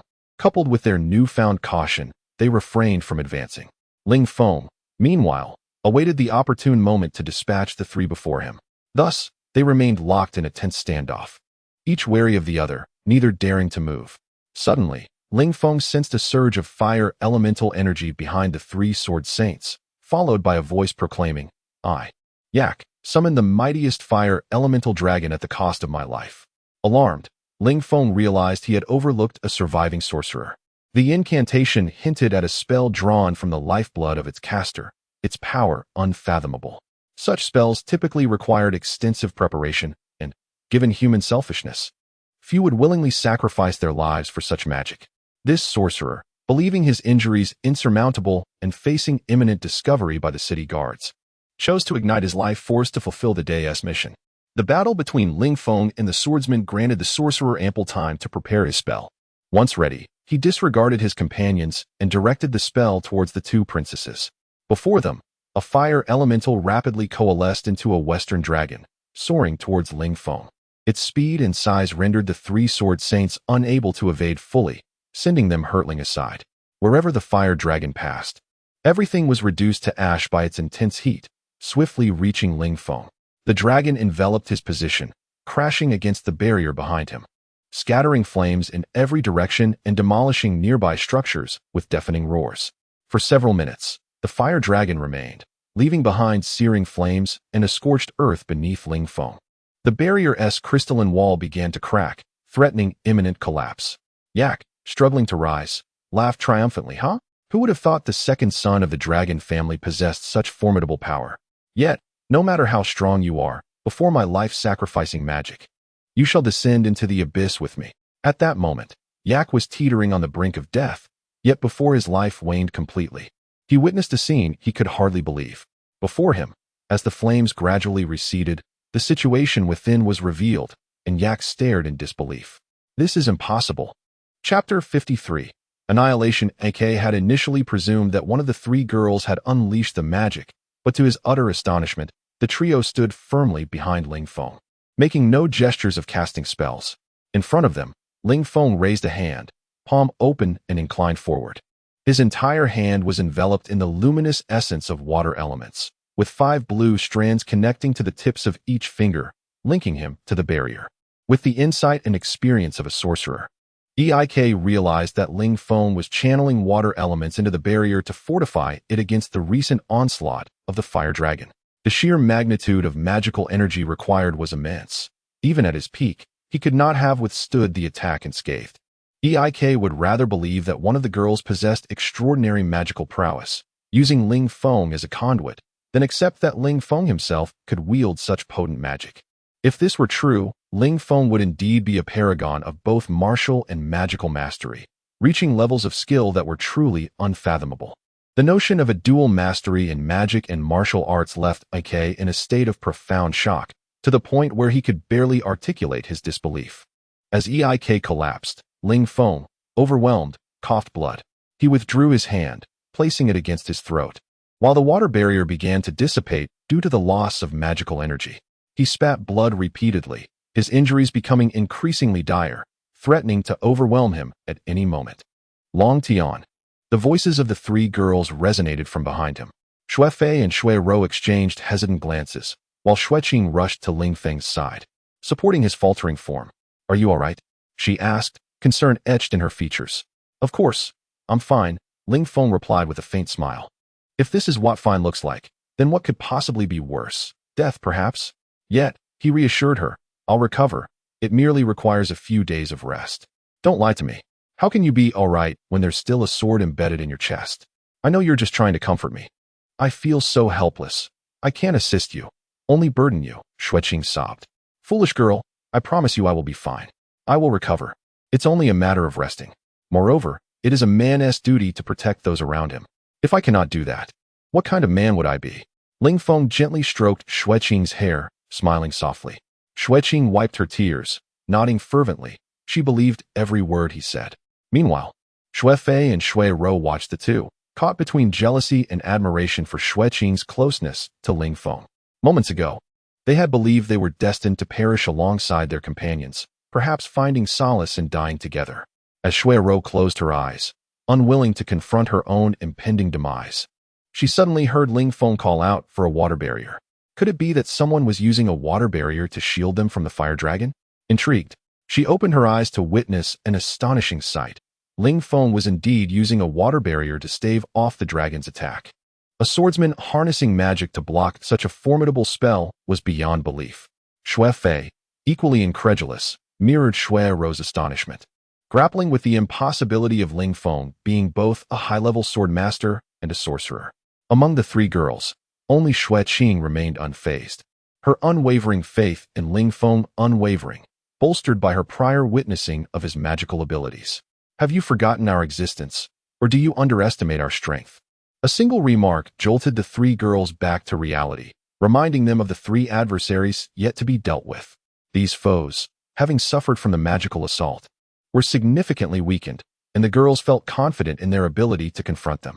They stepped forward, not considering that even a starving camel is larger than a horse. Their current condition rendered them ill-equipped to face all three opponents at once. "I have not forgotten you," Ling Feng declared, raising his hand skyward. Suddenly, a flurry of ice daggers materialized in the air, identical in size and shape to those he had conjured before. "I merely awaited your gathering to eliminate you all at once." With a swift motion, he commanded, "Ice Blade Rain." The icy projectiles hurtled towards the three sword masters. The trio, witnessing the approaching daggers, attempted to evade, but the velocity and sheer number of the ice blades rendered them helpless. One by one, they were struck, ultimately succumbing to their fate, their bodies pierced and lifeless. At last, all adversaries were vanquished. Ling Feng addressed Xue Fei and Xue Ro. "You two, head to the four corners and dismantle the barrier, then return to my home to find my father or grandfather." He coughed up more blood. Knowing he could not continue like this, he had to extract the sword from his chest immediately, otherwise he would bleed to death. Grasping the sword's hilt, he yanked it from his body, expelling it with a swift motion that caused no further harm. However, as the blade was removed, blood gushed from the wounds, a torrent that threatened to overwhelm him. Ling Feng utilized the proud dragon technique to temporarily seal the blood vessels around the injury, then immediately applied a water-healing spell to mend the wounds, painstakingly reconnecting the severed veins. Fortunately, he had avoided the areas with excessive blood vessels, and the process was swift. Yet, before he could complete the healing, Ling Feng collapsed to the ground, utterly exhausted. "Long Tian." The three girls cried in unison. Rushing to his side, Xue Qing, who had been watching him closely, recognized that he was employing the water healing spell. She cradled him in her arms, channeling her magic to assist him. Xue Fei and Xue Rou anxiously observed, feeling powerless as they only possessed offensive magic and martial skills. As she repeatedly cast the healing spell, Xue Rou suddenly realized that she should not remain idle, but rather work to dismantle the barrier and seek assistance. She urged Xue Fei to join her in destroying the cores at the four corners of the barrier. If they could destroy even one, the entire barrier would collapse. Arriving at one corner, they were met with the sight of a 9th-level magic core, and they surmised that the others were similarly formidable. Such cores were exceedingly rare and invaluable. Even the royal palace possessed only a handful, accumulated over generations. Now, for had appeared, indicating that their assailants were determined to eliminate them. If not for Long Tian, they would have likely perished before even enduring a single assault, let alone achieving the total annihilation of their foes, who would seek their demise with such power and resources. Xue Fei did not ponder as deeply as Xue Rou. She immediately swung her sword towards the invaluable magic core. Upon striking the core, a powerful recoil sent Xue Fei's sword flying. Nevertheless, the magic core was shattered by her blow, losing its function as the energy source for the barrier. The barrier dissipated instantaneously. Witnessing its disappearance, Xue Fei and Xue Rou hastened towards Ling Feng. Upon their arrival, they found Ling Feng surrounded by a group of armed individuals clad in armor. This sight astonished Xue Fei and Xue Rou, who initially suspected these figures to be allies of the previous assailants. However, Xue Rou quickly discerned that the armor worn by these individuals was uniform, and she recognized it as that of the city guards. Despite this realization, she harbored doubts about whether these guards were indeed the same as those who had attacked earlier. At that moment, the city guards noticed Xue Rou and Xue Fei, clearing a path for an individual to step forward. The figure bowed respectfully, addressing them as Princess. "Ah, it is you." Xue Rou recognized the person as the captain of the city guards from the arena, which eased her concerns, knowing he posed no threat. Had he been untrustworthy, her father would not have appointed him as the head guard for the arena. "It is an honor that the princess remembers me. Might I inquire about the situation here?" The captain continued, "As city guards, we are aware that prolonged silence in a district indicates trouble, prompting us to investigate. Even minor incidents within the royal city warrant thorough scrutiny, let alone a significant event such as this." The captain had recently received reports from his subordinates and approached the district's perimeter. Discovering an unsettling absence of any presence, he sensed something was amiss. Attempting to enter, he found himself blocked by an invisible barrier. Recognizing it as a magical barrier, he understood that the entire district had been shrouded, explaining the lack of detectable activity within. Realizing the gravity of the situation, he summoned reinforcements to cordon off the area entirely and called upon a mage to dispel the barrier. However, even the mage was unable to breach it. From these conclusions, the captain was certain that the matter was serious, as the use of a barrier spell, especially one impervious to a mage's efforts, indicated significant danger. He gathered additional city guards to ensure that not even a bird could escape. Just as he was contemplating how to dismantle the barrier, he noticed cracks appearing, accompanied by a series of thunderous sounds from within, followed by an eerie silence. As time passed, his curiosity about the events unfolding inside intensified, yet he remained powerless to intervene. "Heaven help us. May this barrier collapse," he fervently wished, and suddenly, the barrier shattered. Is this truly possible? After a moment of astonishment, the captain swiftly rallied his agile guards to charge inside. However, upon advancing a short distance, he halted, spotting Xue Qing at the street corner, cradling someone in her arms. Disregarding their identities for the moment, he instructed his men to encircle them. The captain observed that the surrounding buildings lay in ruins, and numerous corpses littered the streets, confirming that a fierce battle had recently taken place. The purpose of the barrier became clear. When he inquired about the situation from Xue Qing, she offered no response, engrossed in her healing spells. Though he contemplated forcibly questioning her, his subordinate suddenly reported the arrival of two more individuals. Upon seeing them, he recognized one as Princess Xue Rou, leading to the scene that had just unfolded. "I was just attacked." "What? The princess was assaulted? By whom? Were those on the ground involved?" This revelation left the captain astounded. An attack on the princess within his jurisdiction was unacceptable, prompting him to interrupt Xue Rou. "Enough. There is no time for details. Ensure this area is secured, allowing no one to enter or exit. Additionally, escort us to the Long family residence." After a brief pause, Xue Rou added, "The individuals in question are the second young master of the Long family and the young lady of the Bai family, not those who attacked me." The second young master of the Long family? You mean Long Tian? The captain murmured to himself, having failed to notice Ling Feng in Xue Qing's embrace. Xue Qing had remained focused on Ling Feng's face, granting her no opportunity to see clearly, and the captain was not well acquainted with Ling Feng, thus failing to recognize his involvement. The captain swiftly organized the necessary arrangements and, alongside his men, escorted the princess back to the Long residence, instructing them to prepare a carriage to transport both Ling Feng and Xue Qing. Chapter 54. Shock. Such circumstances swiftly spread, shattering the tranquility of the imperial city during the night. Many onlookers gathered from afar, speculating about what could possibly be occurring at the Long family residence to warrant such commotion.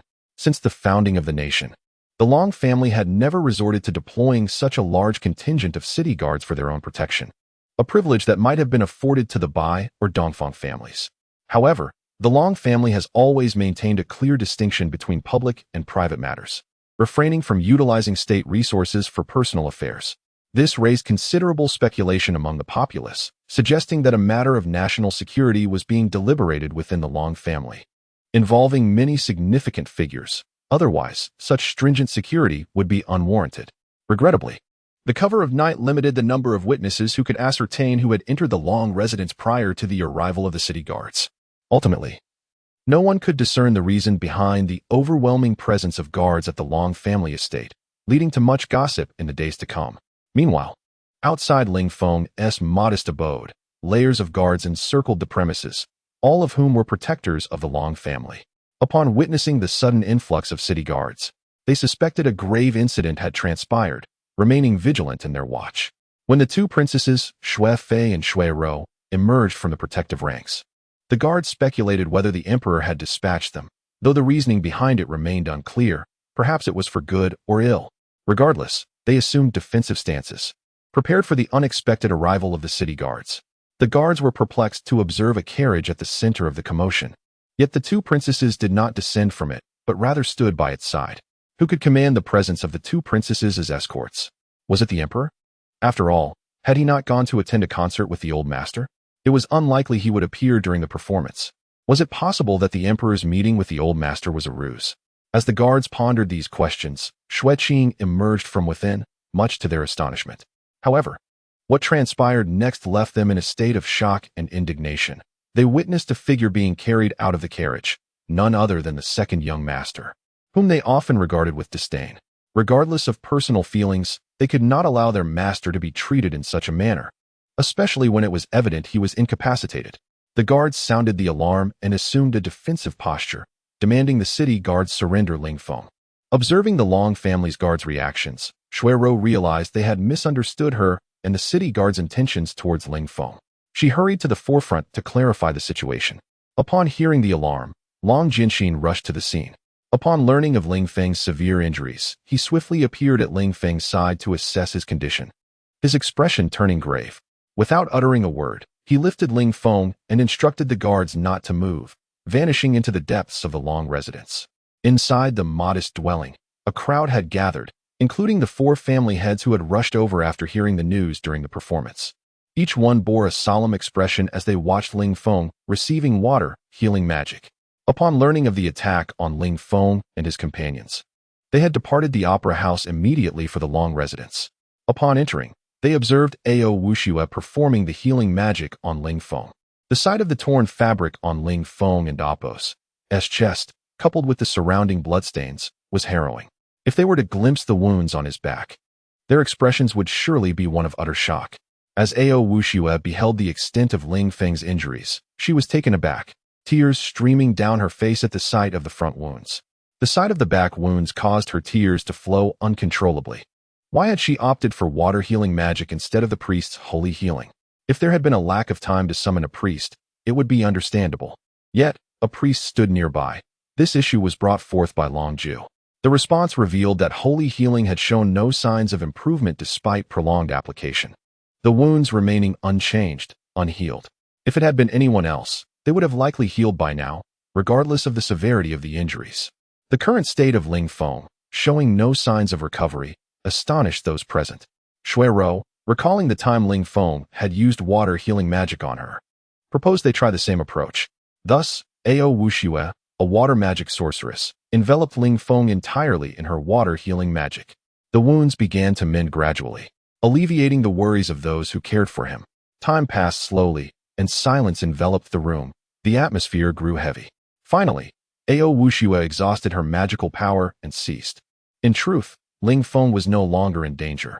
However, as a mother, she naturally wished for her son to improve as much as possible. Is Xiao Tian safe now? Long Ju inquired after helping Ao Wuxue to sit down. Yes, Ao Wuxue replied weakly, her strength nearly depleted. What on earth happened? The emperor finally broke his silence. Turning to Xue Ro, who sought to ambush you.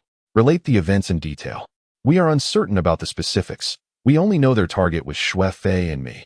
Ling Feng and Xue Qing were merely caught up in our company, Xue Ro recounted, detailing the incident thoroughly. Upon concluding her account, she noticed an eerie silence enveloping the room. It echoed the stillness she had experienced previously, only her voice had filled the air. Now that she had finished speaking, an unsettling quiet descended upon the space. Are you saying Long Tian used water barriers to shield against the fire dragon? The emperor broke the silence after a while, eager to uncover this crucial detail. This was merely one of his many inquiries. The narrative had ignited curiosity about how Ling Feng managed such feats, especially regarding this particular magic. Long Tian can wield water magic. A definitive voice rang out in the room, imbued with authority, one not belonging to Xue Ro. All eyes turned toward the speaker. Father, you mean Xiao Tian can cast magic? Long Ju asked, bewildered. The voice belonged to Long Jianxin, who had learned this information mere days prior. Indeed, Long Tian possesses magical abilities. Moreover, he is no less than a magic adept, he affirmed. No less than an adept? That implies he must at least be a novice sorcerer. Why was I unaware of his magical prowess, especially at such a level? Father, did you secretly instruct him in magic, keeping it from me? Long Ju countered. Use your brain for a moment. How could I possibly allow a swordsman to study magic? It would ruin his future, hindering both paths, Long Jianxin chided. But Xiao Tian has mastered both paths proficiently now, Long Ju retorted. Long Jianxin fell silent for a moment before responding. I am also perplexed. Logically, one cannot attain the heights of Long Tian through dual cultivation. Even mastering one is exceedingly challenging. When I learned he could wield magic, I was equally astonished. So who informed you of this? Long Ju pressed. Several days ago, those from the estate outside the city reported that Long Tian had healed a group of injured slaves using a high-level water healing spell. They claimed it was the most powerful healing magic they had ever witnessed, treating dozens simultaneously. Even though Ling Feng warned them against disclosing such matters, they still reported it to Long Jianxin, he explained. Well then, now that we are aware Long Tian is indeed a dual practitioner of martial and magical arts, let us set that matter aside for later discussion. What I wish to ascertain now is who possesses the audacity to attempt to assassinate my daughter within the confines of my imperial city, the emperor stated, confirming the reality of Ling Feng's capabilities before continuing with a calm demeanor. Although his tone was rather mild, the unyielding aura he exuded made it clear that his resolve was far from the placidity of his voice. Lei Ming, please come in, the emperor called out. Shortly thereafter, a figure entered, none other than the leader of the city guards. He had been patiently waiting outside the small building to report to the emperor regarding the assailants who had targeted the princess. Have you identified these individuals? The emperor inquired of Lei Ming as he entered. I have, Lei Ming replied, casting a glance at Ling Feng, whose expression was exceedingly complex. Huang Ba, a high-ranking sword saint, an A-class mercenary, possesses strength nearing that of a grand sword saint. He operates independently, unaffiliated with any faction. Ai Ku, a high-ranking mage, also an A-class mercenary, similarly stands alone without any allegiance. Lei Ming recounted the details of the 13 individuals, all of whom were formidable mercenaries devoid of factional ties. The audience, upon hearing this report, grew increasingly astonished. Initially, when Xue Ro had recounted her experience, they had no understanding of the strength of Ling Feng's adversaries, and had instinctively assumed that the foes defeated by Ling Feng were not particularly formidable. Now, upon learning the truth, they realized that none of these individuals could be deemed weak. Indeed, they were among the strongest. Collectively, their power could rattle an entire nation, yet they had been inexplicably vanquished by Ling Feng. No wonder Lei Ming had regarded Long Tian with such a peculiar gaze. Anyone witnessing such an outcome would react similarly. This young man's return had been nothing short of a series of unexpected surprises, each more remarkable than the last, filling everyone with awe. Long Zhu contemplated Ling Feng, pondering deeply. Are they all mercenaries? The emperor, like the others present, regarded Ling Feng with a gaze akin to that of observing a monster. Indeed, each of them is a mercenary, and none are bound to any faction. However, it appears that their lack of affiliation stems from the fact that they belong to a single organization, which we have yet to identify, Laming elucidated. After reflecting on Laming's analysis, the emperor mused, "You are correct, but who possesses the capability to sustain so many skilled individuals? More importantly, these individuals are not their core members. Otherwise, they would not have acted solely for the sake of a young girl." The emperor was judging by conventional standards. In truth, those dispatched were already the main force, sent forth to ensure absolute success. Very well, this matter must remain confidential. Inform others that these individuals are merely common assassins, and do not disclose any further details. Proceed to make the necessary arrangements, the emperor commanded, wishing to keep the incident of the princess's assassination under wraps, particularly the fact that Ling Feng had been responsible for their elimination, especially with the use of magic. Observing that Ling Feng had survived the peril, the assembly departed the small building, leaving several women to attend to him. Even if they were permitted to leave, they would not abandon him, the emperor sighed, instructing his subordinates to ensure the utmost protection of Ling Feng's quarters, allowing not even a single bird to enter. Meanwhile, within a residence in the imperial city, one individual was venting his frustration at another. "What did you say? All those Sen have perished? Surely you must have misinterpreted. It should be the target that is dead." "No, those we dispatched are the ones who have all met their demise. Moreover, the Long family is on high alert, undoubtedly because the target is now within their stronghold. Given that this information has surfaced, they are likely to assign personnel to safeguard the two princesses. It appears that eliminating them is now impossible." "I understand. It is astonishing that, despite deploying such a substantial force to ensure success, we have still encountered failure. But who possesses the strength to annihilate them all? It is worth noting that their capabilities could contend with a sword god. Could it be that old man from the Long family? What information did you receive from the dying messages?" "This situation is quite peculiar. Of the 5 mages, only one transmitted a message, while the other 4 seem to have been slain without a trace. The dying message is a unique method of communication.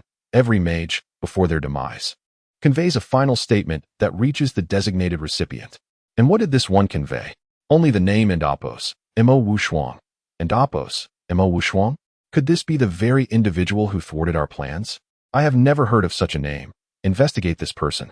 No one would suspect the existence of a figure adept in both magic and martial arts, as it was a legendary phenomenon."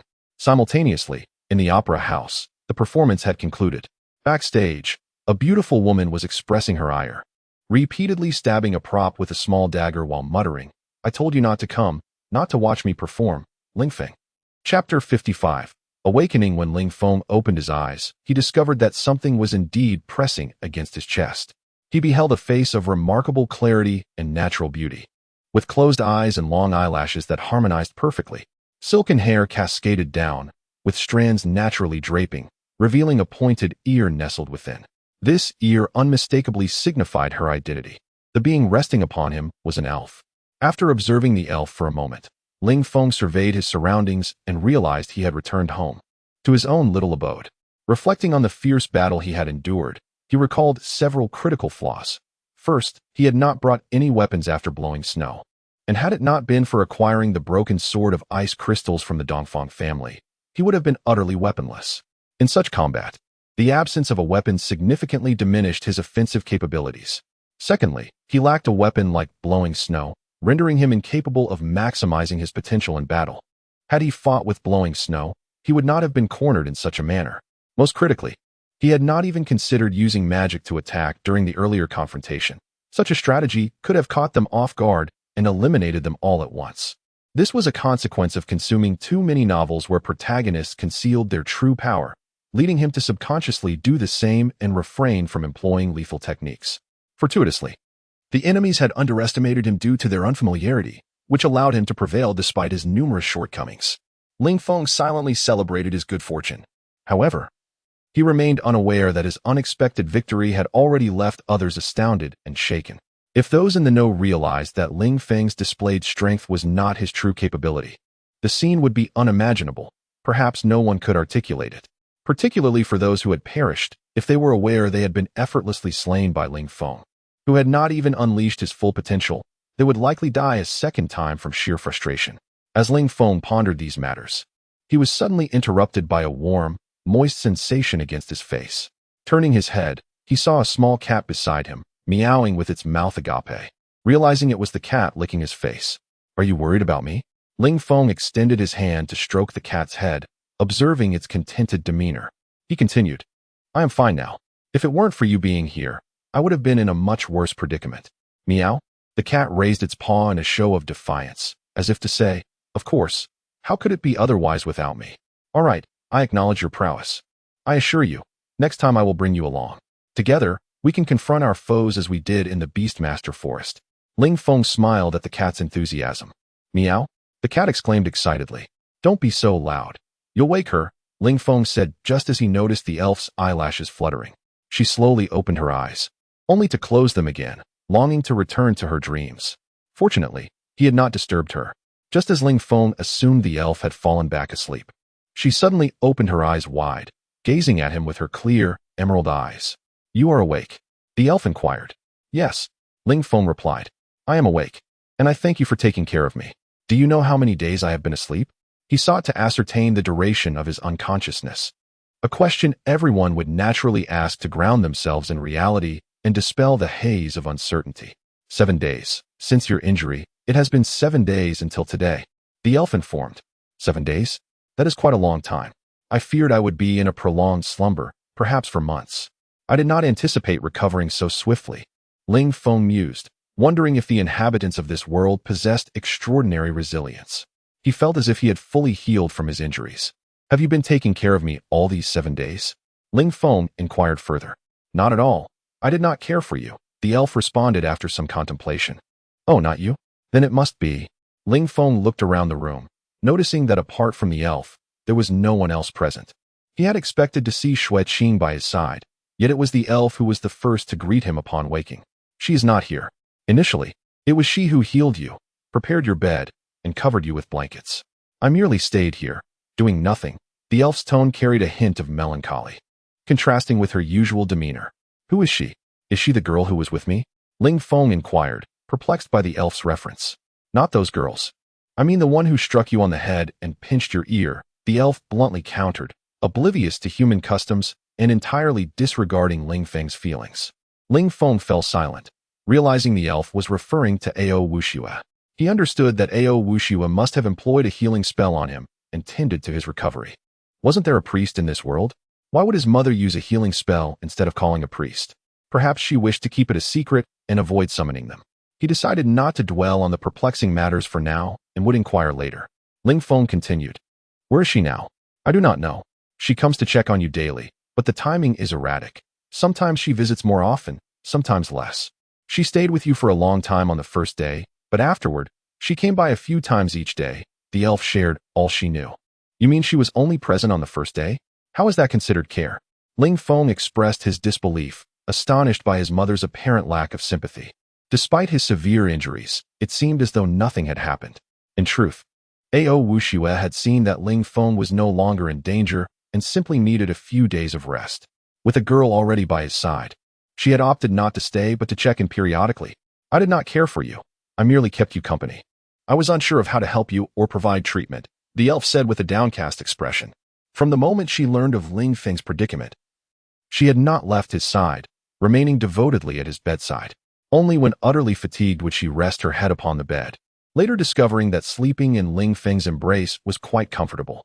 Unfamiliar with human social norms, she simply continued to do so. That in itself is a form of care. Ling Feng smiled at the elf. Suddenly, he realized that Xue Qing seemed to be missing from their conversation. Had something happened to them? "Do you know where the other girls who were with me are?" he asked. "I do not know." The elf shook her head. "Not know? Did they not return with me? How did I get back here?" Ling Feng grew anxious, concerned that something might have happened to Xue Qing and the others. If they had encountered trouble, he could not have returned. This was all too perplexing. "They returned with you. They were the ones who brought you back," the elf clarified. "Then why do you say you do not know?" Ling Feng inquired, puzzled. "I can only tell you I do not know where they are now," the elf replied. Looking at him with her clear eyes, as if questioning why that was odd. Perhaps I misphrased my question. Do you know who they were with in the end?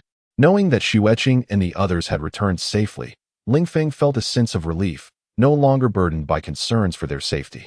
The emperor would safeguard them effectively, perhaps even more so than he could. I am aware that once they learned of your well-being, they chose to leave with those they hold dear. They are all guests of your family, and your father was watching over them, the elf responded. Those dear individuals, with your father observing, imply his tacit approval. They must be their fathers, the emperor, and Baiyun. Otherwise, he would not have consented to their departure. Ling Feng's deduction was accurate. Xue Qing and Xue Fei returned home with their father, while Xue had never intended to remain here, and Xue Fei had no reason to linger. During the recent battle, when Ling Feng was pierced through the chest, Xue Qing experienced another wave of trauma that unexpectedly healed her ailment. Although her illness had subsided, her feelings for Ling Feng remained unchanged, perhaps even more resolute. This healing made her acutely aware of her own frailty. She realized that by Ling Feng's side, she was merely a burden and could not assist him. This prompted her to resolve to grow stronger, at the very least to care for herself, not wishing for Ling Feng to suffer harm while looking after her. Xue Fei shared a similar sentiment, which is why she took Hongxiu back to the palace, determined to focus on honing her swordsmanship, so she could support Ling Feng in the future.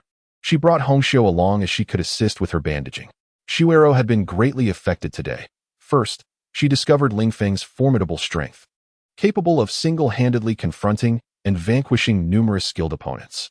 Then, she was astonished to learn that Ling Feng possessed magical abilities, and his prowess was not inferior to hers, perhaps even superior. Upon returning to the Long family and hearing Lei Ming's report, she recognized the vast chasm that now lay between her and Ling Feng. Most importantly, she realized that she had played no role in the recent conflict and had only served as a burden to him. As Long Ju remarked afterward, had she and the other girls heeded Ling Feng's advice and exited the barrier, he would not have sustained such severe injuries and could have eliminated those foes one by one. This realization spurred Xue, along with Xue Qing and Xue Fei, to focus on enhancing their strength, no longer wishing to be a liability. Oh, they must have returned home with their fathers. That would be best. Their family will certainly consider their safety and protect them well, Ling Feng remarked to the elf. I say, Doro, can you rise now? I wish to take a stroll. Ah. She had been so engrossed in conversing with Ling Feng that she had forgotten she was still leaning on him. The elf supported herself with her hands, rising to stand by the bedside, her head bowed as she fiddled with the hem of her garment. I say, Ling Feng began. What is it? The elf inquired. Well, if you have something to say, just say it. I need to get up and change my clothes. You want to just stand here and watch me, will you? I know you might be curious, but there are boundaries between genders, and you are not intimately acquainted with me, so it would be inappropriate. Ling Feng finally articulated his thoughts. He was not comfortable with a girl present while he changed. Get lost. Who wants to watch you? And I am certainly not your intimate acquaintance. The elf retorted, blushing as she dashed out of the room. I didn't say you were my intimate acquaintance. Why are you so sensitive? Ling Feng muttered to himself before beginning to dress. After he was fully clothed, he exited the room and saw the elf waiting at the door. I'm going to wash my face now. I'll be right back. After washing his face, Ling Feng led the elf into the courtyard and sat beside a stone table. He observed that many areas of the Long residence had commenced renovations, and the debris had been cleared away. When Ling Feng designed the Long family residence, he preserved a particular construction, his own courtyard, which included this stone table. Ling Feng retrieved several fruits from his spatial bag, sharing them with the elf as a breakfast treat. He was aware that he had gone 7 days without food, so he opted for juicy fruits. Delicious, the elf exclaimed, her speech slightly muffled as she savored the fruit. Where did you find these? I've never eaten such fruits before. They were picked from the beast forest. Ling Feng answered candidly. The beast forest? Isn't that place dangerous? How could you venture in there to gather fruits? The elf bombarded him with questions. The danger is only pertinent to those lacking strength. For me, it was a trivial task. That is splendid. Next time, you must take me along. I want to gather such fruits. Originally, he intended for this chapter to exceed 6,000 words, but as it neared 3 o'clock, he found himself unable to persevere any longer. Chapter 55. Warmth. Is my eating manner amusing? The elf, noticing Ling Feng and Appo's laughter, instinctively thought he was mocking her eating habits. Not at all. I was merely lost in thought. Your manner of eating is quite beautiful. I truly appreciate it. Ling Feng replied with a smile. Really? You genuinely like it? The elf inquired with excitement. She relished compliments and never concealed her emotions. The mere sound of praise brought her immense joy, which she openly displayed. Indeed, more genuine than gold, Ling Feng expressed. He found the elf enchanting. Yet his admiration was not of a romantic nature, but rather an appreciation for the exquisite. This elf was flawless, a rarity in a world where humans often bore numerous flaws. Perhaps perfection could only be found in other races. Giggling, I adore this version of you. Not the one lying still in bed, the elf chuckled, her laughter as natural as a gentle breeze, enveloping those around her in warmth. She cherished the conversations with Ling Feng, as he was the only one present to engage with her. Additionally, she felt a special fondness for him, drawn by an alluring aura that radiated from him. Ling Feng intended to converse further with the elf, but his attention was drawn to a figure rushing towards him from a distance. My son, my precious son, you're awake, how wonderful. Do you have any idea how much your father worried for you? I couldn't find rest. The newcomer was Long Ju, who, upon leaving with Ao Wuxue, had glanced back at Ling Feng's courtyard, only to discover two figures seated at the stone table. Upon closer inspection, he recognized them as the elf and his son, Long Tian. Doubting his sight, he shook his head and looked again, confirming what he had seen. Thus, he left Ao Wuxue with a hasty remark, Little Tian is awake, before sprinting towards Ling Feng with all his might. With a bear hug, Long Ju lifted Ling Feng off the stone bench and held him tightly, as if fearing that the slightest release would result in his disappearance. Ugh, Dad, I can hardly breathe. Please let go. Ling Feng gasped, inwardly lamenting that he wouldn't perish from such an embrace. I was just so excited. I didn't realize you had just awakened. When did you wake up? Why didn't you come to me first? Instead, you were here chatting with this lovely lady, while I was so worried about you. You ungrateful child. Long Ju released Ling Feng and began to chastise him. What? You claim to be worried? Look at the eye crust at the corner of your eye. You clearly just emerged from a dream. Ling Feng retorted, pointing at Long Ju's eye. Well, about that. Long Ju diverted the topic. When did you wake? How are you feeling? Are you unwell in any way? I just woke up not long ago and was sitting here when you arrived. Ling Feng replied, choosing not to dwell on Long Ju's supposed distress. 7 days had passed. Knowing he was fine, there was no need for further worry. Long Ju's immediate rush upon seeing him was testament to his concern. With a smile, Ling Feng added, as for my health, I am completely fine now. I could easily slay a magical beast. Shall we have a match? Bring it on. Who's afraid? Just don't end up begging for mercy on the ground. Long Ju said, cracking his knuckles. Suddenly, a hand reached from behind and pushed him aside. How dare you challenge him when he has just risen from his sickbed? Do you have no shame? It was Ao Wuxue, who, upon hearing Long Ju's remark about their son being awake, had sprinted to the courtyard. Upon hearing Long Ju's intent to spar with Ling Feng, she pushed him aside and embraced Ling Feng, unable to lift him as Long Ju had, but instead finding solace in his embrace. After a moment, Ao Wuxue released him, gazing intently at Ling Feng's face, her voice tinged with emotion. How do you feel now? You aren't feeling unwell, are you? If you are, you must tell me. Do you have any idea how terrified I was when you suffered such grave injuries? I feared you might leave me forever. When the holy healing couldn't help you, I was truly scared. Thankfully, the water therapy worked. Otherwise, if anything had happened to you, I wouldn't know what to do. The holy healing didn't work? What could possibly be the reason? Has my body undergone some transformation, rendering me immune to light magic? Ling Feng pondered, confused about the ineffectiveness of the light magic, recalling that Long Tian had previously received such treatment without issue. Nevertheless, he set aside these thoughts to comfort Ao Wuxue. Striking a strong pose, Ling Feng reassured her, Mother, see? I am perfectly fine, healthier than ever. Even if the water therapy had failed, I would still be just as robust. He struck several more poses, eliciting laughter from Ao Wuxue, who playfully chided, You mischievous one. With that monkey-like stance, you dare claim to be strong? Yet, your body is indeed peculiar. Not only did the holy healing fail, but as you mentioned, your grandfather said that even without treatment, your body would gradually mend, albeit slowly. There is no threat to your life. That is why we can rest easy while you recuperate. Oh, I see. So my body has such an advantage. Does that mean as long as I don't die, I can recover from even the gravest injuries? If that's the case, I need not fear injury in battle, as I will heal regardless. Ling Feng exclaimed. Realizing this was the effect of his cultivation of the AO Long technique.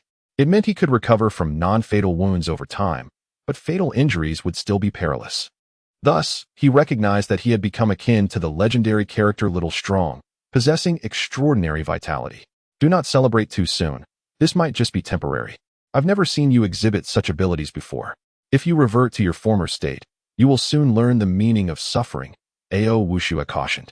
These are merely auxiliary abilities. If your opponent is stronger and inflicts severe damage, then we shall see whether your recovery outpaces their strikes. A swordsman's foremost concern should be their martial skills, not frivolous matters, Long Zhu added seriously, standing beside Ao Wushua. I understand that, but it is essential to calculate all my advantages when facing enemies to resolve conflicts with greater ease and efficacy, Ling Feng replied calmly. Long Zhu contemplated for a moment before saying, "This is indeed true. The level of martial skill merely enhances the probability of success. In combat, the key lies in real-time execution and timing.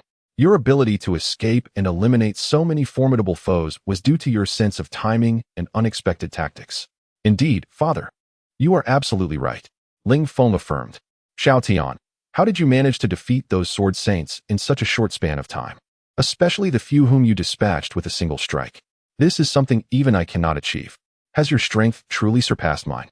Long Zhu recalled the perplexing question that had been troubling him of late. I have not surpassed you. Consider that my proud dragon technique has yet to reach the 6th level, while you have already attained that. Ling Feng paused momentarily, then continued. Why is it that I can accomplish what you cannot? The answer is quite simple. I employ techniques that you are unfamiliar with. Many moves possess significant flaws. As long as one identifies these weaknesses, the enemy can be effortlessly obliterated. What techniques are these? Could you possibly share them with me? Long Zhu inquired, grinning at Ling Feng. I can teach you these techniques, but your combat style is already established. Sudden changes may introduce considerable vulnerabilities. To become accustomed to them will likely require a considerable amount of time. However, I can refine your techniques to enhance the potency of your martial skills. Each martial art possesses its own unique advantages. By amplifying these strengths, we can achieve greater effectiveness. Ling Feng understood a fundamental truth. Everything possesses both strengths and weaknesses. By magnifying the strengths and minimizing the weaknesses, one can enhance their overall prowess. You can help me refine my techniques? Like how you improved the Long family swordplay? Long Zhu asked, noticing Ling Feng's nod. He intended to pose another question, but was interrupted by an unexpected arrival. Let us set this aside. I am curious about how you suddenly came to wield magic. You are even of the Mage Master level. What is the story behind this? And why were we unaware of it? The only person bold enough to interrupt the Long family was Ao Wushua. I am not entirely certain myself. I only know that one day, while in the monster forest, I suddenly became capable of casting magic. To this day, I remain bewildered by the circumstances. Ling Feng certainly would not divulge the actual situation. Even if he explained, they would not comprehend. It was better to simply profess ignorance. You truly do not know? Ao Wushua scrutinized Ling Feng's face intently. I genuinely do not. Why would I deceive you? Ling Feng replied, feeling a shiver run down his spine under her gaze. Though he was aware that Ao Wushua would not find an alternative explanation for his newfound magical abilities. Her intense scrutiny made him feel as though he were being observed by a dangerous creature, which was quite unsettling. Upon hearing Ling Feng's words, Ao Wushua's expression softened somewhat. By the way, Mom and Dad, do you know where Xue Qing and Xue Fei are? I have yet to see them. Ling Feng seized the opportunity to shift the topic, as he too wished to inquire about Xue Qing and Xue Fei's well-being. Regarding Xue Qing and Xue Fei, they both returned home with their father. They should be at their own residence now. Why do you ask? Have you begun to miss them already? Ao Wushua chuckled. How could I not think of them? After all, they were once my patients. Ling Feng replied casually. They are no longer your patients. Xue Qing has already recovered and can converse normally with Uncle Bai. Xue Fei mentioned that you have provided her with medicine, and that as long as she changes the dressing every 3 days, she will be fine. She has returned to the palace with the maid we assigned for her care. Thus, neither of them is your patient now. Do you still think about them? Oh, is that so? That is for the best. I will no longer need to tend to them. Knowing they are well, I certainly will not dwell on them. Ling Feng responded nonchalantly. You truly do not miss them? Ao Wushua observed the nearby elf and remarked, that makes sense. You now have such a girl by your side, so you would naturally forget those who are no longer present. Ling Feng was at a loss for words to refute this. no one would believe him anyway. They would still think he favored this elf. At that moment, a figure hurriedly approached. It was Long Fu, the steward of the Long family. He respectfully bowed to Ling Feng and the others, then spoke. The master has just received a dual letter addressed to young Master Long Tian. A dual letter? For this young man? Long Fu gestured towards Ling Feng. For me? Let me see it. Ling Feng, filled with curiosity, took the letter from Long Fu and Appo's hand. As he opened it and read its contents, his confusion quickly dissipated. Ah, so it is him. Chapter 57. The heist. A character named Li Wen was mentioned. Ling Feng replied that he had cast this matter aside when he returned home that day, focusing instead on his studies of Elvish. To him, this incident was of little significance. Fortunately, not much time had passed, and he could promptly recall it. The duel invitation reminded him of a promise he had made to someone to engage in combat. If the concerned party were to discover that the duel he valued so highly held no significance in another's eyes, it would surely drive him mad. Li Wen, who is he? Why would he challenge you to a duel? Ao Wuxue inquired incessantly. Ling Feng tucked the letter into his ring and replied, I only know he is a senior student at our school. Beyond that, I am not well informed. Not well informed? Then why would he duel you? Long Ju asked curiously. Ling Feng hesitated, unsure how to articulate his thoughts. This duel was entirely a result of Li Wen's jealousy, and his agreement merely served as a means to achieve another objective. If he revealed this to Long Ju and the others, it would undoubtedly provoke their teasing. However, he realized that even if he refrained from mentioning it now, they would eventually learn the truth. Li Wen is pursuing Xue Qing. When I went to the school to retrieve books last time, Xue Qing was right beside me. Seeing us together, Li Wen assumed there was something special between us. I suppose the rest is self-evident, Ling Feng said nonchalantly, as if it were of no concern to him. I see. So this duel is for Xue Qing's sake. That's quite romantic. Really. Seeking a duel for the one you love could endear you to her even more, Ao Wuxue remarked with sparkling eyes, utterly unconcerned with the possibility of Ling Feng winning or losing. In her heart, she was convinced that he would triumph. This belief stemmed not only from Ling Feng's remarkable displays of strength, but also from a mother's unwavering faith in her son. Mom, was Dad often engaged in duels for you? Is that why you fell for him? Otherwise, how could you possess such insights? Ling Feng asked, looking at Ao Wuxue, whose eyes shone brightly. Ao Wuxue shot a glance at Long Ju and replied lightly, not at all. Your father was quite the figure back then. And compared to the women around him, I was hardly remarkable. He certainly dueled for other women, but I, Long Ju, upon hearing Ling Feng's question, sensed impending trouble. He had only dueled for one woman, and it was not Ao Wuxue, which was a thorn in her heart. It made her uncomfortable every time it was mentioned. Thus, he hastily interjected, men engage in duels not solely for love. Isn't that right, son? You aren't fighting for love this time, are you? Indeed, I am not fighting for love. There is no connection whatsoever. A duel is a perilous game, one that could cost you your life. If one truly loves another, they would never wish for them to duel, nor would they engage in one themselves. For regardless of the outcome, it would cause pain to those who care for them, Ling Feng asserted promptly, recognizing the underlying tension, despite Ao Wuxue's calm demeanor, which hinted at deeper emotions. See that? Even our son agrees. You should reconsider your thoughts. If I were to duel and perish, would you not be heartbroken? I would never do anything to cause you sorrow. Absolutely not, Long Ju said firmly, looking at Ao Wuxue. All right, I understand. I won't bring it up again, lest you accuse me of not loving you enough and endangering your life. Ao Wuxue feigned indifference, though the joy in her eyes was unmistakable. The words of Long Ju filled her with happiness. Even if he had not fought for her, knowing she was his greatest love was enough. Seeing the effect his words had, Long Ju gave Ling Feng a thumbs up from behind before shifting the topic, eager to avoid further discussion on the matter. Why did you agree to this duel? Logically, your current rank is still that of a senior swordsman, while the only ones above you are intermediate swordsmen. What significance does it hold for you to duel someone of such status? Li Wen is not an intermediate swordsman. Not an intermediate swordsman? Then he must be a junior swordsman? Or perhaps a swordsman? Long Ju probed further. Neither. He is an advanced swordsman. But it is said that his true strength surpasses that of an advanced swordsman. He is likely a junior sword saint.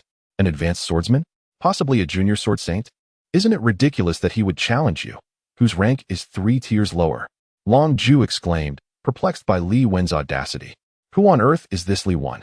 Suddenly, Long Ju noticed that Ling Feng's lips had not moved. He had been smiling subtly. The one who had just answered his questions had to be someone else. Turning around, he saw someone behind him, watching intently.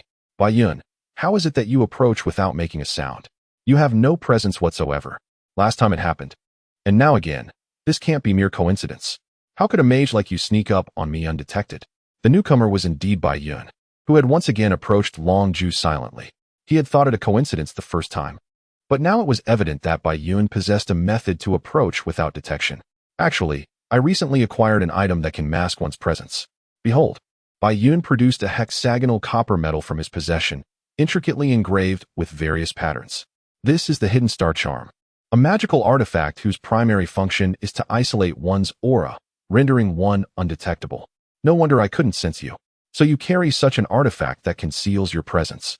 Long Zhu observed, regarding the Hidden Star Charm in Bai Yun and Apos' hand. How do you know so much about Li Wen? Did Xue Qing tell you? I certainly know all this, but not solely due to Xue Qing.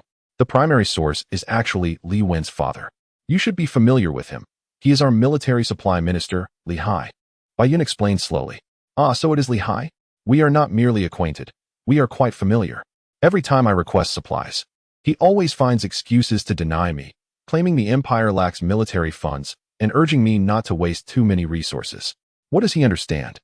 My soldiers risk their lives, thus, they must be fully prepared. If we lack even one item, it increases the danger, Long Zhu grumbled. I have only heard of his son studying swordsmanship at the Royal Academy, ranking among the top 10, yet I did not know his name. Long Zhu's frustration with Li Hai was palpable. Every request seemed to end in a quarrel.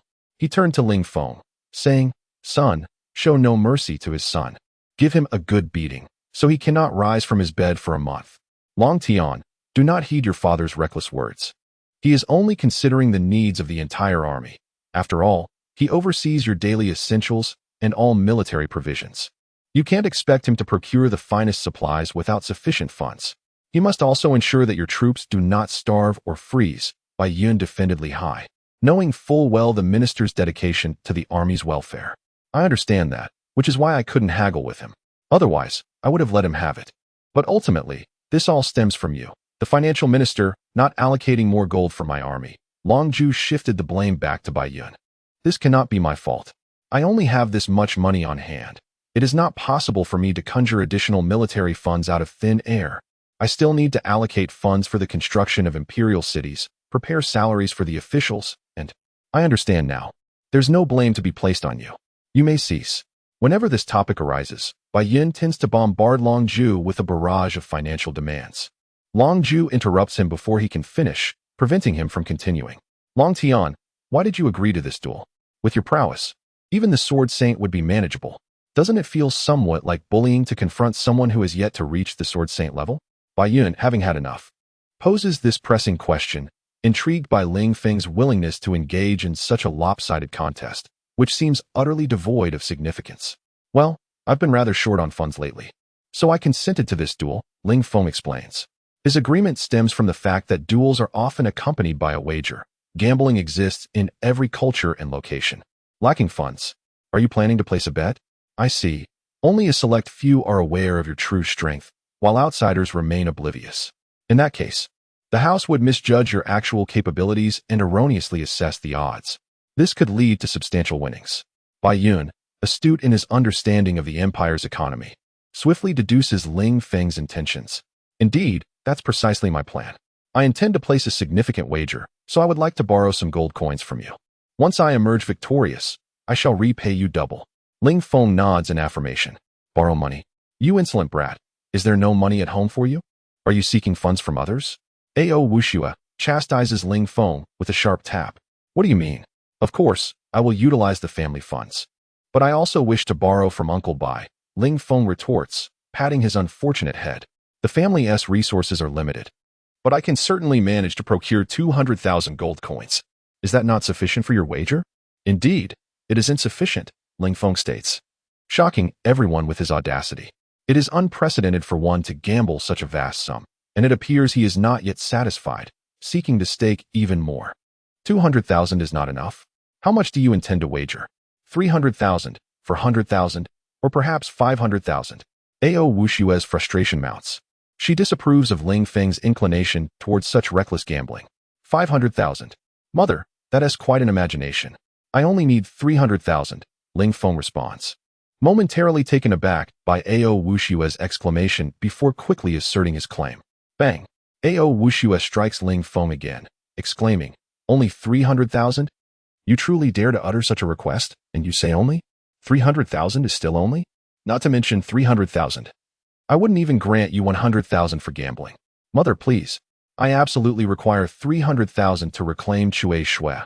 Otherwise, why would I agree to this duel? You must understand, this is not mere gambling. If it's not gambling, then what is it? Are you performing a charitable act by giving money to those pitiful house owners? Mother, you must realize that gambling implies a chance to win, but also a risk of loss. My endeavor is certain to yield victory, thus it cannot be classified as gambling. One could say I am merely reclaiming money from the house owners, or in essence, robbing them. The very thought excites me. I find myself smiling even in dreams. Child, when are you planning to duel, and where will it take place? Long Ju interrupts Ling Feng's daydreams with a question. Ling Feng halts his reverie, responding, on the 7th of next month, at the arena. Long Ju strokes his chin thoughtfully and remarks, that means there are still 20 days remaining. In this time, what preparations will you undertake? After all, it is a duel and cannot be taken lightly. Well, first, I need to forge a weapon and become familiar with it. Then, I must arrange the bedding. However, before all that, I need to rest for a few days to recuperate. Indeed, a weapon is of utmost importance and must not be neglected. Of course, your health is paramount. You should rest well during these days and refrain from unnecessary activities, Long Ju advises, emphasizing the significance of Ling Feng and Appo's recuperation and weapon crafting while dismissing the bedding matter. Very well, since that is the case, I shall begin my rest now. You may discuss whatever you wish, Ling Feng declares as he strides toward the small building. Wait, Long Tian. What is it, Uncle Bai? Ling Feng halts as Bai Yun calls out. Did you think I came here for no reason? I came to see if you had awakened and to discuss a matter with you, Bai Yun states. Bai Yun, what matter do you wish to discuss with Xiao Tian? Long Ju inquires, puzzled. Indeed, Uncle Bai, what is it that you need to discuss? Has Xue Qing encountered another issue? Bah, my Xue Qing is doing splendidly. How could there be a problem? Are you hoping she encounters difficulties so she remains by your side? In truth, she longs to be near you. But this recent affair has made her realize her shortcomings, prompting her to diligently practice magic, Bai Yun reflects. Given that, what more is there to discuss with me? I am not one of your officials, Ling Feng interjects, now fully aware of Xue Qing's situation and reassured by it. He has never felt the need to insist she remain by his side. There are some individuals who wish to see you. I am unsure if you have the time to meet them or if you could allow them to visit, Bai Yun continues. See me? Who are they? Chapter 58. Speculation. No one would believe this. Even I find it hard to accept. Long Ju interjected as he gazed at Ling Feng. You speak the truth. It took them quite some time to believe that I was not deceiving them. Bai Yun paused, glanced at Ling Feng, and continued. They meticulously studied the entire blueprint. There were aspects they did not fully comprehend, necessitating inquiries directed at Long Tian. This time, Long Tian has gained considerable prestige. These individuals, who once regarded themselves as superior, now worship him as a deity. Had I not mentioned recent events concerning the Long family, they would have flocked here already. The emperor has tightly sealed the information regarding this incident. Very few are aware, and those who are, remain silent. Consequently, no one knows what has transpired within the Long family. They are merely speculating about the grave matters that warrant such stringent security. As for the specifics, little is known. Is it true that they truly regard this young man as a deity? Long Ju scoffed at Bai Yun's earlier statement about the blueprints. Now, hearing that it had indeed become a reality, he was rather astonished. Of course it is true. You were not present to witness their expressions at that moment. If given the choice between meeting the goddess of light and Long Tian, they would undoubtedly opt to see Long Tian, forsaking the opportunity to meet the goddess. Bai Yun asserted earnestly. Is it truly so exaggerated? You make it sound as if meeting me is more challenging than encountering a deity. If they wish to see me, they are welcome to come. After all, this is a construction site, and they ought to come and take a look, Ling Feng replied, understanding the significance of Bai Yun's words. Many elements within his designs were beyond their comprehension and required explanation to be understood. However, should they follow the blueprints, they could realize the practical steps without grasping the underlying concepts. Very well, if you insist, I shall direct them to approach you directly. I imagine they will be so excited they won't be able to sleep, rushing to find you in the middle of the night. When that happens, do not complain. It was you who expressed a desire to meet, Bai Yun chuckled, fully aware that informing those individuals would prompt them to arrive at any hour, even in the dead of night. I'm perplexed. If that is the case, it truly presents a dilemma. I do not relish being awakened at night, only to explain a myriad of matters. I detest being disturbed while seeking slumber. Thus, Ling Feng prepared to speak, hoping to persuade Bai Yun against allowing visitors at such an hour. Haha, I was merely jesting. I will instruct them to come during the day. Nighttime is for rest. And I doubt your spirits for explanation would be high then. They will understand. Before Ling Feng could voice his thoughts, Bai Yun smiled and interjected. That's a relief. If they catch me at night, I can forget about resting for half the day. Ling Feng agreed promptly upon hearing Bai Yun's response. By the way, I almost forgot to ask. Have you ascertained the identities of those who attacked? Who sent them? And what were their intentions? You only just thought to inquire about this? Long Zhu remarked with a mix of amusement and exasperation, incredulous that Ling Feng had waited until now to ask about the identities of those who had injured him. Their target was not me. Moreover, I presumed you all would have investigated thoroughly. It has been 7 days. If you have not uncovered anything by now, it would indeed be strange. If you knew the principal culprit, he should have been apprehended by now. If that cannot be accomplished, we cannot claim to be an empire. Ling Feng replied slowly. Indeed, you speak the truth. If we cannot manage this, we cannot call ourselves an empire. Long Zhu concurred, clearly impressed by Ling Feng's analysis. His recent performance had frequently caught Long Zhu by surprise. He had developed a tolerance for Ling Feng's unpredictability. We learned their identities almost immediately. However, the information we have is of little use. We only know they are mercenaries, and each operates independently. They maintain a low profile, making it difficult to discern who they serve and what their objectives are in this incident. This situation was to be expected, given their meticulous preparations. They certainly would not leave a trail for us to follow. Only the 4 great empires possess the resources to sustain such an operation. And it is highly likely that this is the work of our own people, Ling Feng remarked nonchalantly, unconcerned about the impression his words might leave on others. How can you deduce that it is the work of our own people? Bai Yun inquired, astonished. It is simple. Their targets were 2 princesses, one of whom is the lesser-known princess Xue Fei, which raises significant suspicion. Who would dare to assault Princess Xue Fei? I doubt the other 3 empires even know who she is. What would compel them to take the risk of attempting her assassination?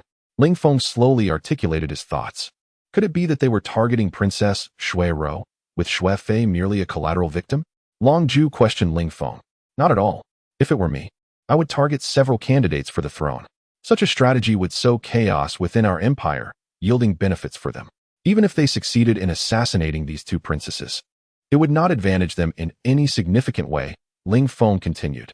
Perhaps they aimed merely to demonstrate power by assassinating the princesses.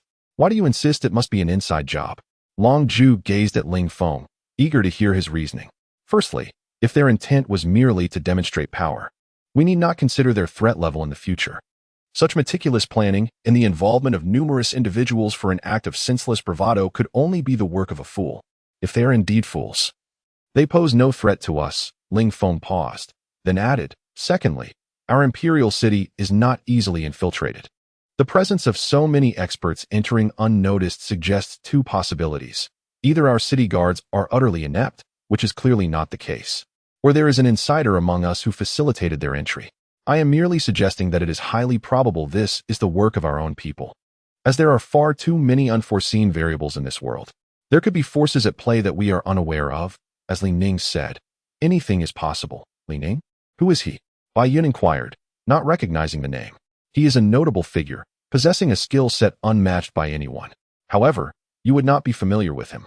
His abilities are not those of martial arts, but rather purely physical training, Ling Feng casually mentioned, recalling a popular saying from the 21st century on Earth.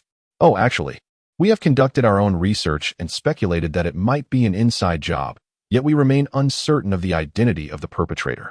It took us quite some time to arrive at this conclusion, so it is surprising that you deduced it so quickly. It seems we are indeed aging and cannot compare to your acuity. Bai Yun feigned disbelief. Ling Feng chose to remain silent, aware that Bai Yun was merely pretending. Tian, what else can you deduce? Long Zhu asked sternly. He was genuinely astonished by Ling Feng's revelations. Had he not known that Ling Feng had been bedridden for several days, and that these discussions had only occurred among their small group, he might have suspected that someone had informed him. If no one had shared this information with Ling Feng, then these deductions must have stemmed from his own knowledge. Long Zhu was keen to hear what further insights Ling Feng might have, as they could prove beneficial. Additionally, this individual is certainly no ordinary person. They must be someone of significant stature. Moreover, they are of the same caliber as you. All you need to do is pay attention to the influential figures who can locate such individuals. I believe the pool is not exceedingly vast. Ling Feng reflected that the kind of strength he sought was rare, not something ordinary individuals could possess. Even those wielding power across the political landscape cannot casually acquire such capabilities. We are aware of this. Is there anything else? Long Zhu inquired. My knowledge is limited compared to yours, and I have not had any interactions with them. I can only provide this much, Ling Feng replied helplessly. Do you think I am omniscient? Without complete information, how can I know more? Indeed, you have left me quite perplexed. The fact that you are aware of this is commendable. We will gradually uncover other details. I suspect that your disruption of the plan will prompt further actions from that individual, which will ultimately reveal their true intentions.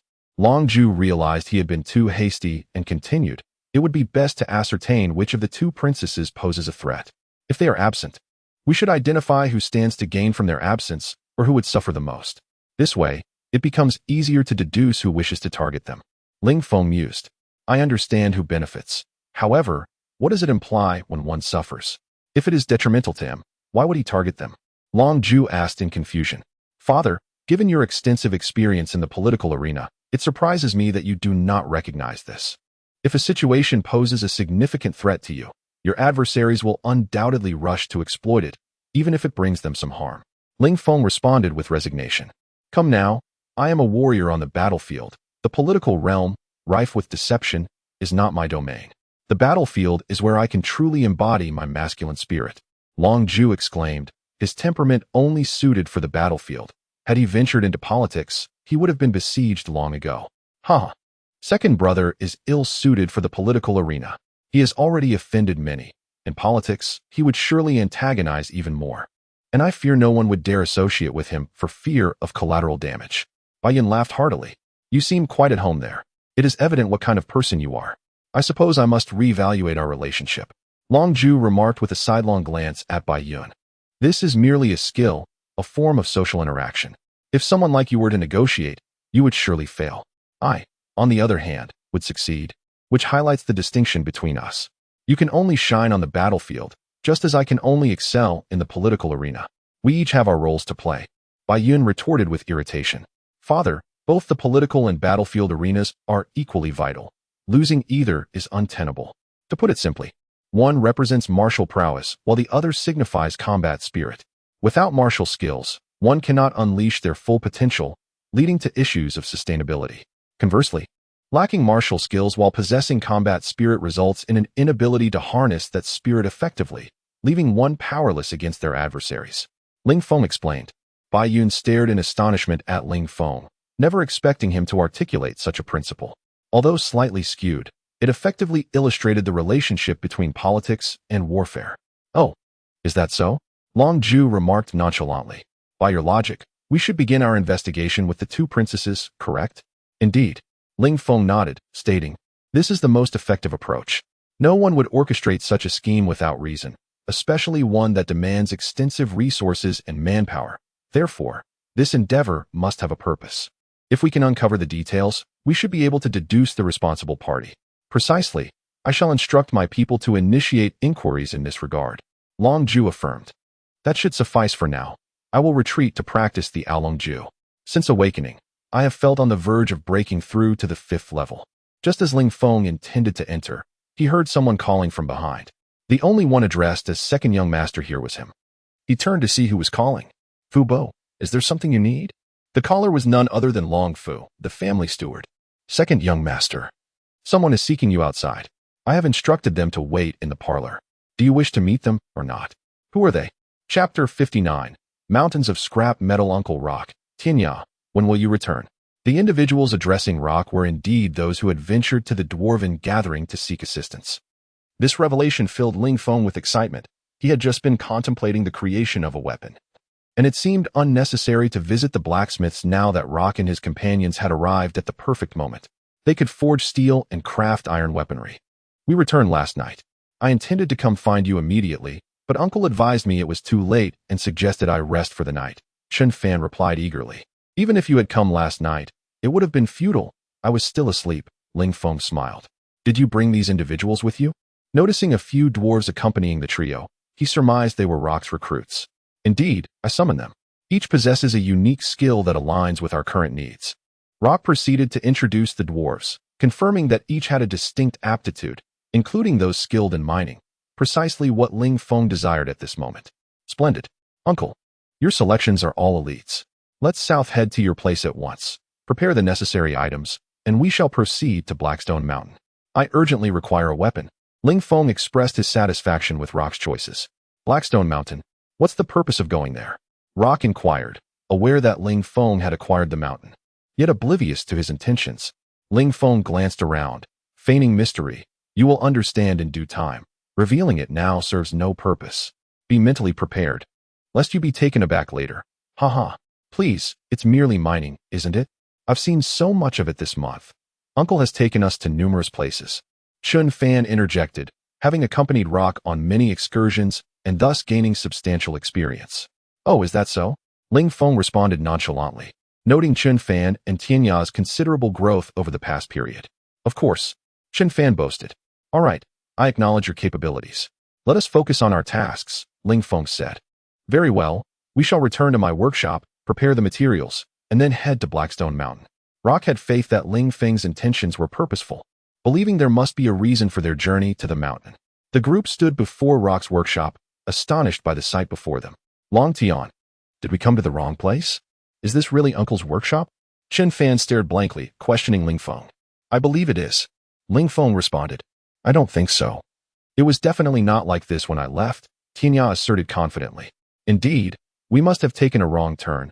Xue Qing nodded vigorously. This is my workshop. I've been here for many years. How could I have gone astray? Yet, it does appear somewhat different from when I just departed, Rock remarked.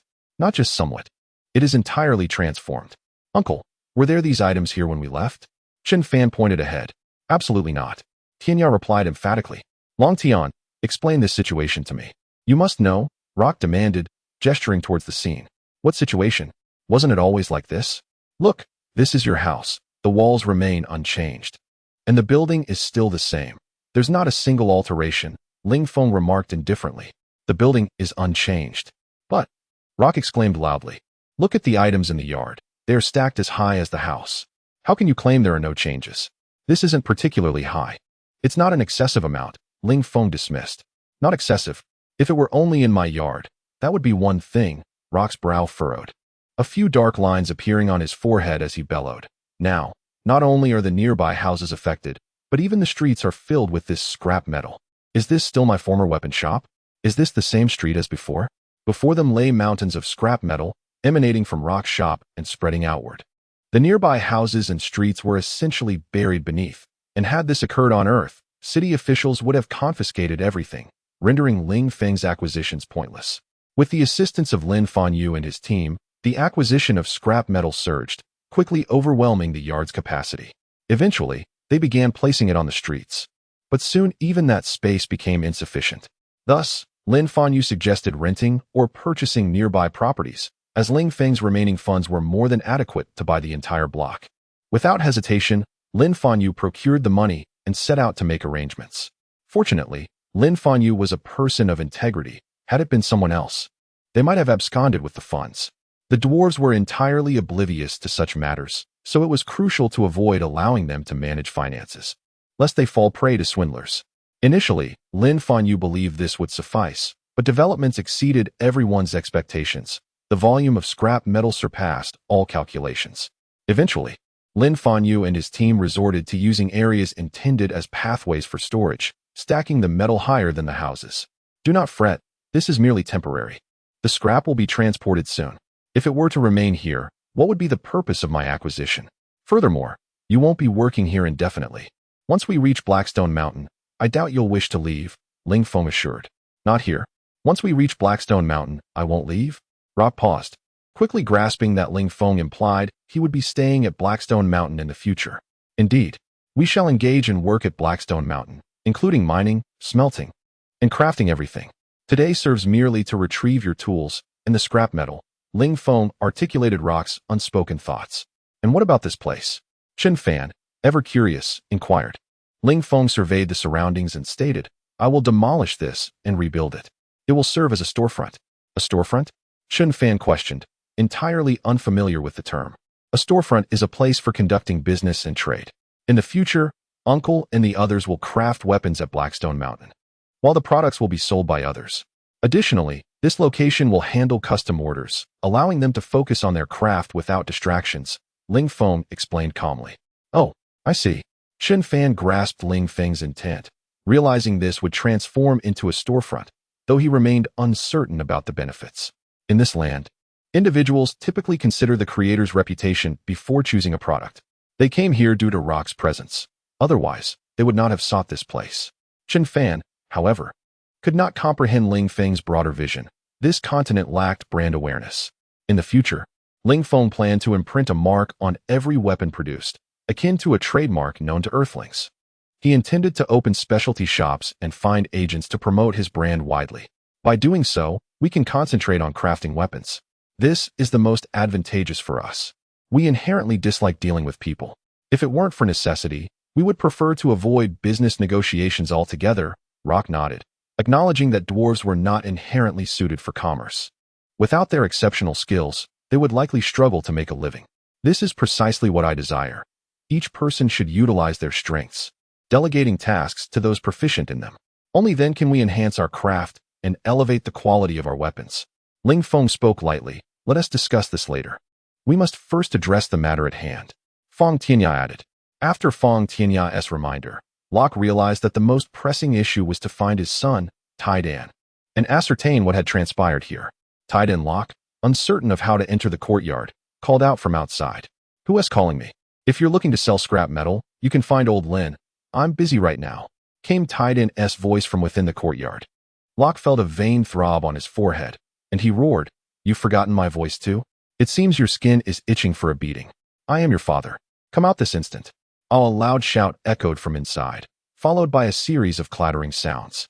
After a prolonged silence, Ling Feng and the others waited. But Tian did not emerge. Suddenly, Tian's voice came from behind them. Dad, you're back. And Long Tian is here too. How did you come out from behind? Locke queried, voicing the collective confusion. Tian took a breath and explained, Our front door was blocked, so I had to take a detour and come out from the back. I was just inside counting the items when I heard your call. At first, I thought it was some scrap metal sellers and suggested you find Ling Feng. I never expected it was you. Speaking of which, I haven't asked you how it came to this. Look at this mountain of scrap metal. You've even blocked your own door. How could you mess up such a simple task? Locke admonished. Dad, can you blame me? You have no idea how much scrap metal we've collected recently. Over 200,000 pounds. We don't have any storage space, so we had to leave it outside. If these items weren't exclusive to us, we wouldn't dare to leave them out. And is this even a small matter? Just look at this scene. Tian argued, puffing with pride. Are you not feeling quite glorious right now? Locke whispered behind Tian. Not at all. Tian quickly sidestepped and waved his hands, emphatically denying it. Now, let us get to the bottom of this. Why is there so much scrap metal? Locke asked in a serious tone. Actually, here's what happened. Tian recounted the events to those present. So that's the case. It seems that when Long Tian sought help from Ling Feng, it resulted in this situation. What have you been doing these past few days? Locke inquired with a teasing smile. I was helping too. I was counting the scrap metal we acquired.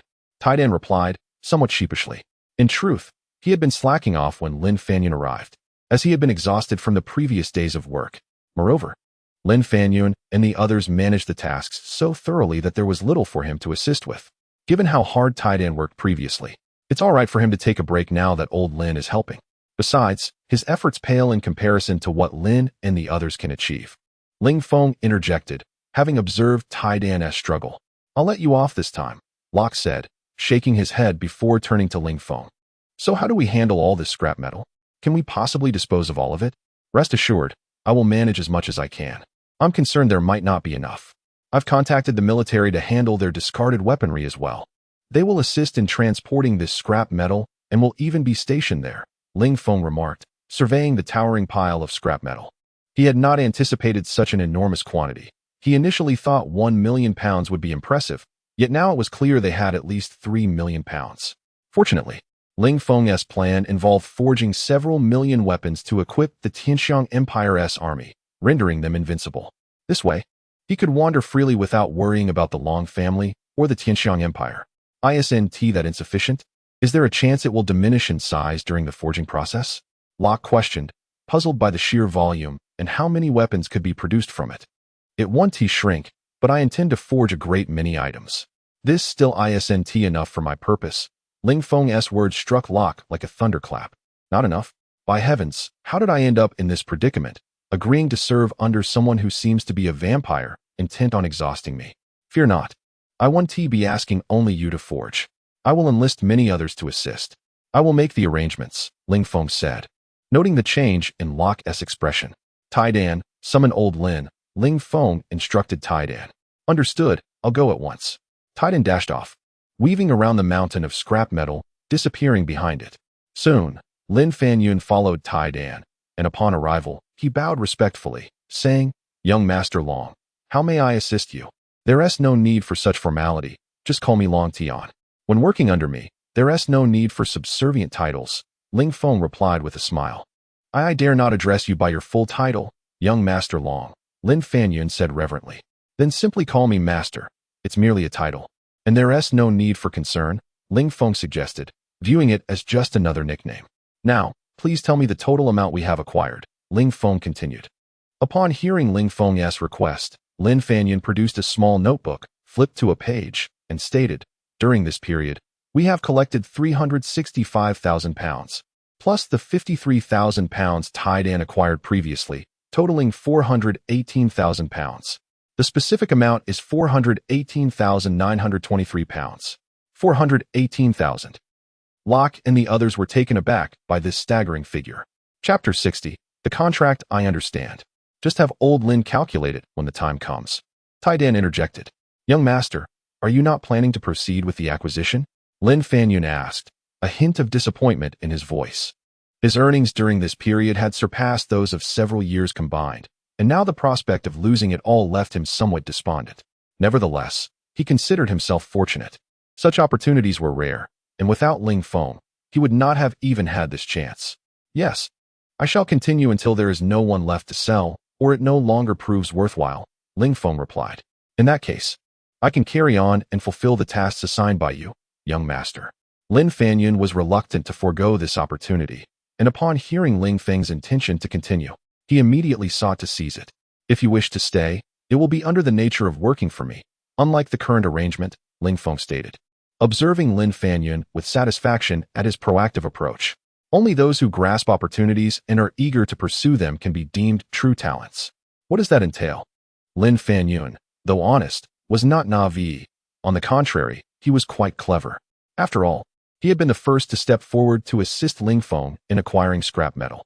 However, he understood the necessity of clarity in such matters, lest he unwittingly become a victim. It essentially constitutes a long-term employment relationship. I will be hiring you for my tasks in the future. The remuneration may not match the current period, but it will be stable, as I will consistently have work for you, rather than this temporary engagement, Ling Feng explained. I see. So it's akin to a long-term worker. I can accept that, Lin Feng nodded. A long-term worker? Ling Feng queried, unfamiliar with the term.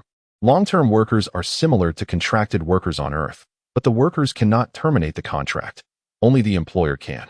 Thus, if one encounters a benevolent employer, the experience is pleasant. Conversely, it can be dire if the employer is unkind. Here, the contract operates as a covenant, bearing resemblance to a slave contract. Indeed, a long-term worker, Lin Feng reiterated, confident in Ling Feng's integrity as an employer, which informed his decision. What is a long-term worker? Ling Feng inquired. Suddenly, everyone collapsed to the ground in shock. No one expected Ling Feng to be oblivious to such a matter. How could he hire assistants without knowing the fundamentals? He intended to open a mine and a weapons workshop, which were elementary concepts. If he was unaware of this, how could he employ others? Young master. Lin Feng wiped a bead of sweat from his brow. A long-term worker is someone who is employed by another for an extended period. the duration of which is determined by the contract signed between both parties. Once signed, the hired party cannot renege until the contract expires, although the employer can terminate it at any time. Oh, I see. However, this arrangement is quite disadvantageous for the hired party, without even discussing the terms exchanged. This alone seems quite unfair. Ling Feng deduced that the conditions set by both parties would likely favor the employer, as is human nature. Naturally, one seeks to benefit themselves. Those who pass up advantages create problems. I will not require you to sign such a contract. Instead, we will establish a different agreement that cannot be easily dissolved by either party. Before signing, you may scrutinize the terms, and if you find any issues or have suggestions, you are welcome to discuss them with me. Ling Feng understood the principle of reciprocity. One cannot expect to receive without offering something in return. His words astounded those present, as they had never heard of such a practice. Ling Feng's perspective revealed that workers could be hired in this manner, and that a benevolent employer existed in this world, one who did not impose arbitrary conditions. Young master, is what you say true? Lin Fanyun asked, excitement brimming in his voice. He had never anticipated Ling Feng would offer employment in this manner. If so, working for Ling Feng would be his optimal choice, one he had long desired. It is true. I will draft the contract, and you can review it when the time comes, Ling Feng affirmed with a nod. For now, continue the acquisitions and inquire with those assisting you if they are interested in working for me. Understood, young master. I will go at once. I believe they will be interested, Lin Fanyun exclaimed with enthusiasm before swiftly departing to share the good news. Long Tian, why do you have such thoughts? Isn't this disadvantageous for you? Chen Fan asked, observing Lin Fanyun's departure.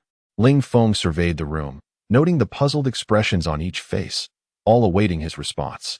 Have you ever considered that to gain something from others, one must first offer something in return? The more one invests, the greater the return, Ling Feng articulated. His rationale stemmed from two factors. Firstly, he was not merely a businessman motivated by profit, but one who comprehended the value of equitable exchange. Secondly, his primary aim in establishing the weapons workshop was not profit, but rather to fortify the empire's strength, enhance the Long family's security, and elevate the empire's status. Ultimately, he was engaged in a lucrative and monopolistic venture. Thus, the wages for workers were merely the tip of the iceberg. Although I don't fully grasp it, I believe you mean that the more you provide, the more you will receive in return, correct? Chen Fan remarked, as only a few present could decipher Ling Feng's meaning. But they understood that his approach was not as disadvantageous as it initially appeared. The dwarves, disinterested in the matter, found Ling Feng's actions to be justified. Meanwhile, Fang Tianya, who typically remained aloof and silent, posed no further questions. That is essentially the gist of it, Ling Feng acknowledged, unable to think of a clearer explanation. And since Chen Fan had nearly captured the essence of his meaning, he nodded in agreement. Oh, I see. I understand now, Chen Fan responded, somewhat confused, thus concluding the discussion. With him finishing the topic, the others similarly had no further inquiries. Well then, if there are no more questions, let and Oppos have the uncle guide them in preparing the necessary tools while I head to the military camp to gather personnel. We will transport everything to Haishi Mountain, and then we can commence our endeavors. Does anyone have any objections? Ling Feng inquired. No objections. I will prepare everything and await your return so we can head to Haishi Mountain together, Locke replied. Very well. I shall make my way to the military camp now. With that, Ling Feng bid farewell and departed for the military encampment outside the city. Upon arriving at the military camp, Ling Feng was greeted by the resonant calls of soldiers in training, witnessing groups of soldiers engaged in rigorous drills. A palpable momentum surged toward him, not the aura of masters, but the collective spirit emanating from the soldiers. Individually, they may not be formidable, but together, they formed an unparalleled force, especially when their morale was high. Suddenly, Ling Feng's gaze caught sight of a group in a corner, entirely disengaged from the training, creating a stark contrast to the camp's atmosphere. Their shabby leather armor set them apart from the well-equipped soldiers clad in gleaming iron armor. Among them, Ling Feng spotted an unexpected figure, Nicholas, the man he had once granted freedom. His presence stood out among the crowd, prompting Ling Feng to approach the corner to inquire further about the situation. Stop. This is a military camp. No idlers allowed. Ling Feng nearly forgot he was in a military camp, solely focused on finding Nicholas to inquire about something when he was halted by two soldiers guarding the entrance. Oh, I almost forgot to inform you that I wished to enter. My apologies. I am Long Tian. and I would appreciate it if you could convey my request to allow me entry to discuss a matter, Ling Feng said with a dry chuckle. I am aware of your identity. You should have been granted entry, but Marshal Long has decreed that anyone wishing to enter the military camp must first obtain his consent. Otherwise, even the emperor would not be permitted inside, one of the guards replied. Do you know who I am? Ling Feng asked, puzzled, but soon realized it was not surprising since he had previously sought assistance from the military to locate Xue Qing. Thus, it made sense that they recognized him. Indeed, I know you are the second son of Marshal Long. Let me relay your request, the guard said before turning and disappearing into the camp. After a brief wait, the guard reappeared and approached Ling Feng. Young Master Long, you may enter now. The marshal said that since you are unfamiliar with the camp, I am to escort you. Please follow me closely. Ling Feng followed closely behind the guard, understanding that this arrangement was made to prevent him from wandering aimlessly. Despite being the marshal's son, he was still an outsider to the military, and certain matters were more conveniently observed. We have arrived. You may enter. I must return to my post now, the guard said, leaving Ling Feng with those words before turning to depart. Thank you for bringing me here. I appreciate your assistance, Ling Feng expressed his gratitude. Upon hearing this, the guard momentarily paused before replying, no need for thanks, and returned to his duty. As Ling Feng stepped into the building, he noticed that the military camp was a long-term station, with many senior officers working within its numerous structures. Why are you here today? Upon entering, he heard a familiar voice, his father, Long Ju. Father, weren't you at home? How did you arrive here so quickly? Ling Feng inquired, noticing Long Fei standing nearby. Being the head here, it is not unusual for me to be present. It is peculiar that you have come here alone today, especially since you rarely visit. Long Ju remarked, curious about Ling Feng's unexpected appearance after knowing he had gone out earlier that morning.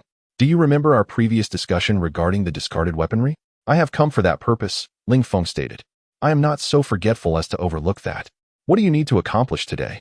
Let me know, and I will arrange for assistance, Long Ju replied, slightly irritated.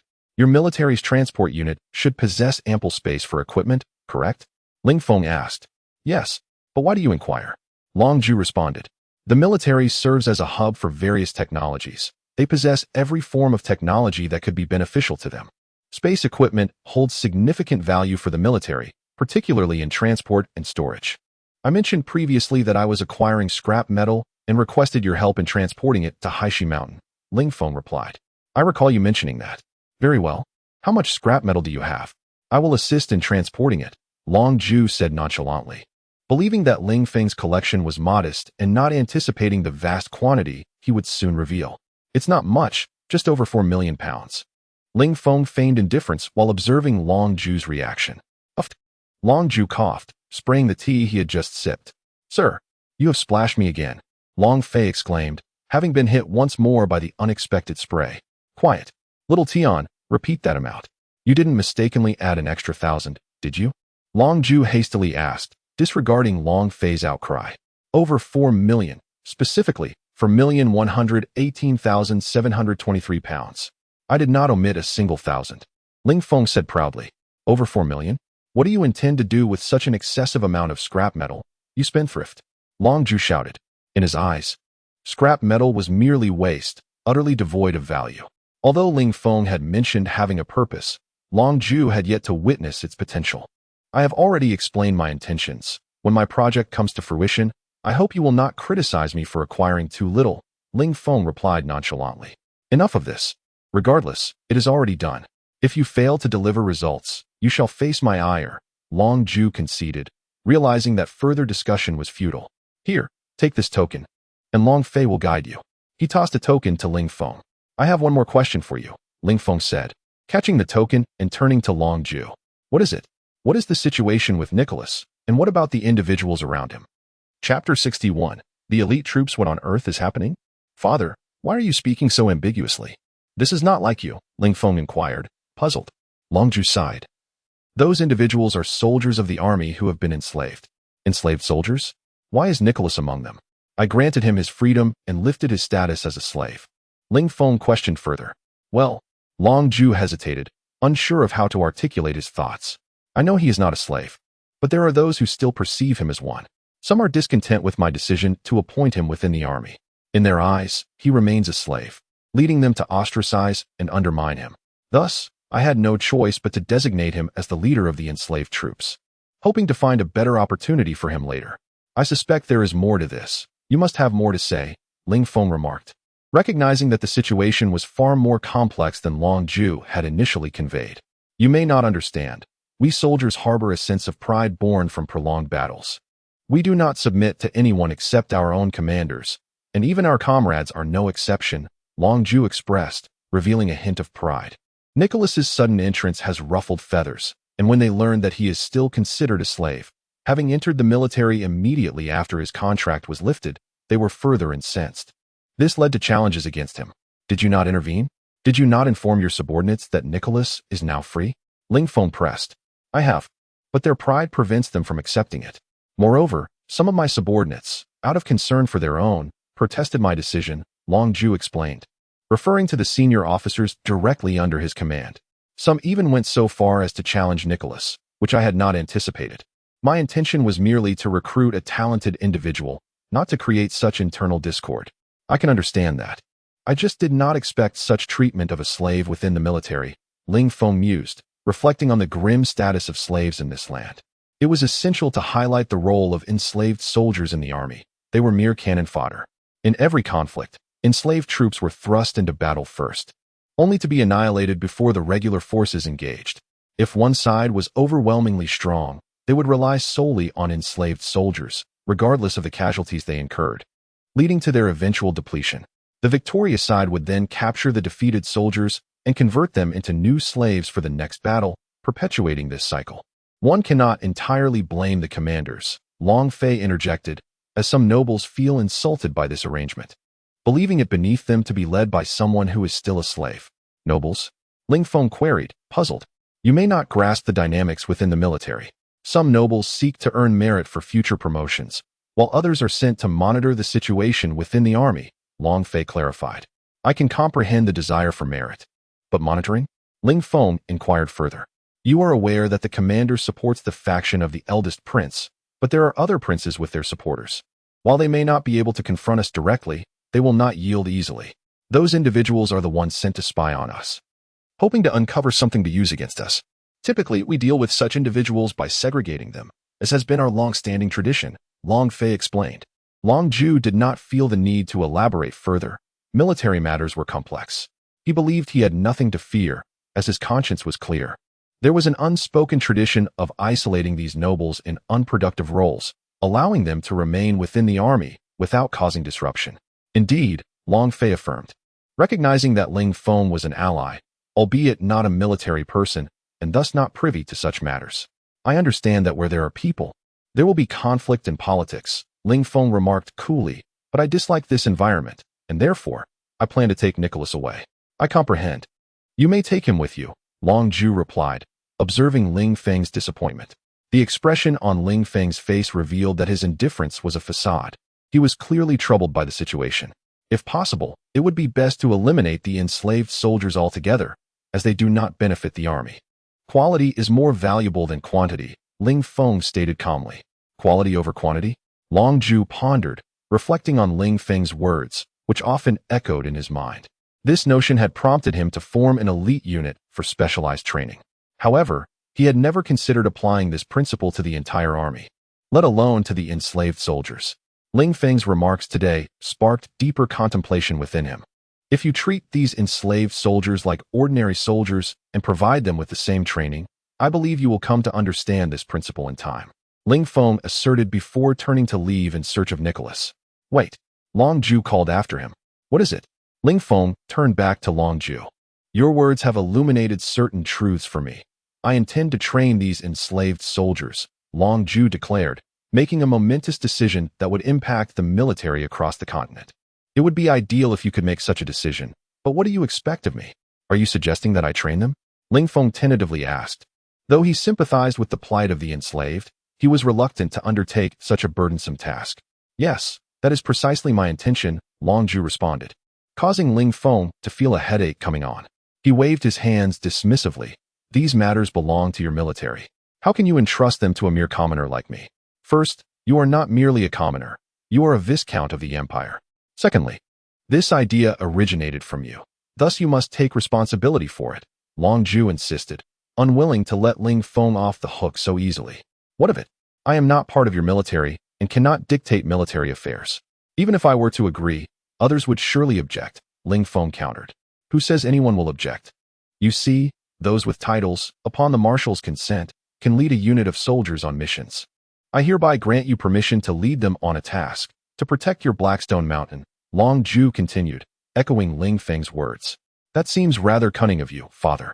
You are essentially offloading the responsibility of training these soldiers onto me, without any loss to yourself, while gaining a well-trained unit, Ling Feng exclaimed in dissatisfaction. Long Zhu dismissed Ling Feng's negative connotations with a smile. I had initially intended to allocate some military funds to you, but since you will be supporting them, that works to my advantage. I need not incur any additional expenses. Ling Feng was taken aback by Long Zhu's misinterpretation of his words. Realizing that Long Zhu intended for him not only to train the soldiers, but also to bear their costs. It reminded him of a saying, one must not be so shameless. Your silence implies your agreement. Very well, Long Fei, prepare my official seal. I wish to issue a military order, Long Zhu declared decisively, cutting off any chance for Ling Feng to protest. Yes, I will do so immediately, Long Fei responded promptly, turning to exit.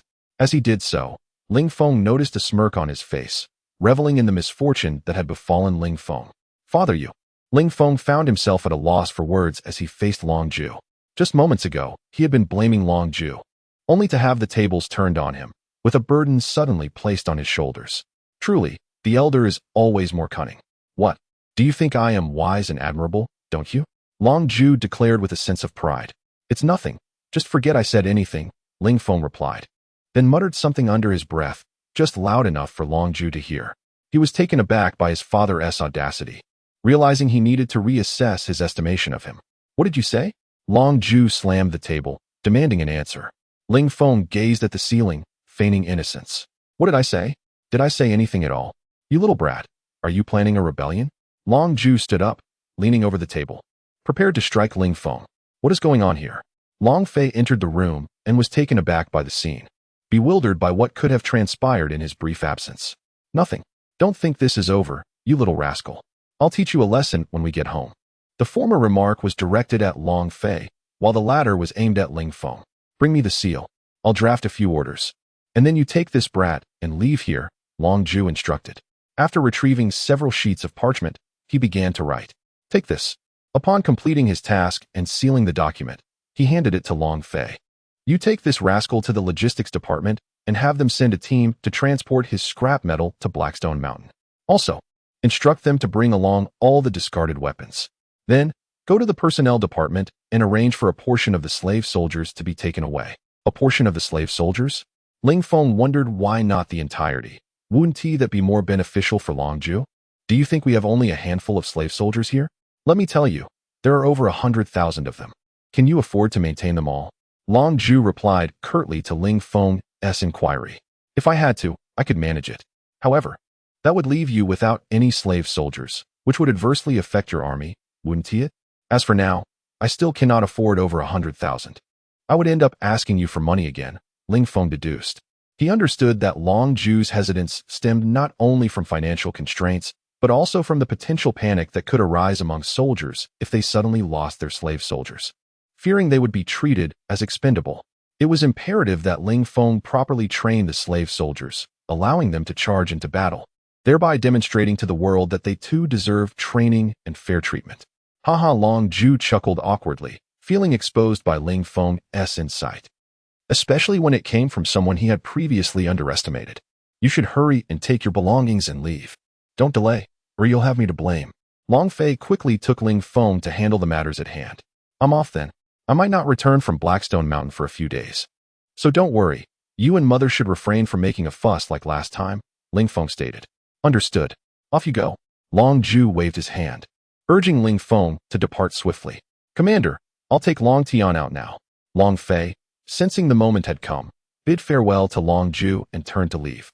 Following Long Fei, Ling Feng reached the logistics department, where they began transporting the discarded weapons from the barracks. Then they proceeded to the area of the slave soldiers, where Ling Feng exchanged a few words with Nicholas before leading him along to the dispatch department, delivering Long Zhu's orders to take away 10,000 slave soldiers. Ling Feng had not anticipated such a large number. He had thought perhaps 5,000 or 6,000 at most, but to his surprise, Long Zhu granted him 10,000. Initially, Long Zhu had intended to provide only a few thousand, but upon hearing Ling Feng claim he could support over 100,000, he decided to offer him a full 10,000. Thus, Ling Feng, accompanied by the 1,000 slave soldiers and the personnel from the logistics department, set forth towards Locke's shop to transport the mountains of scrap metal.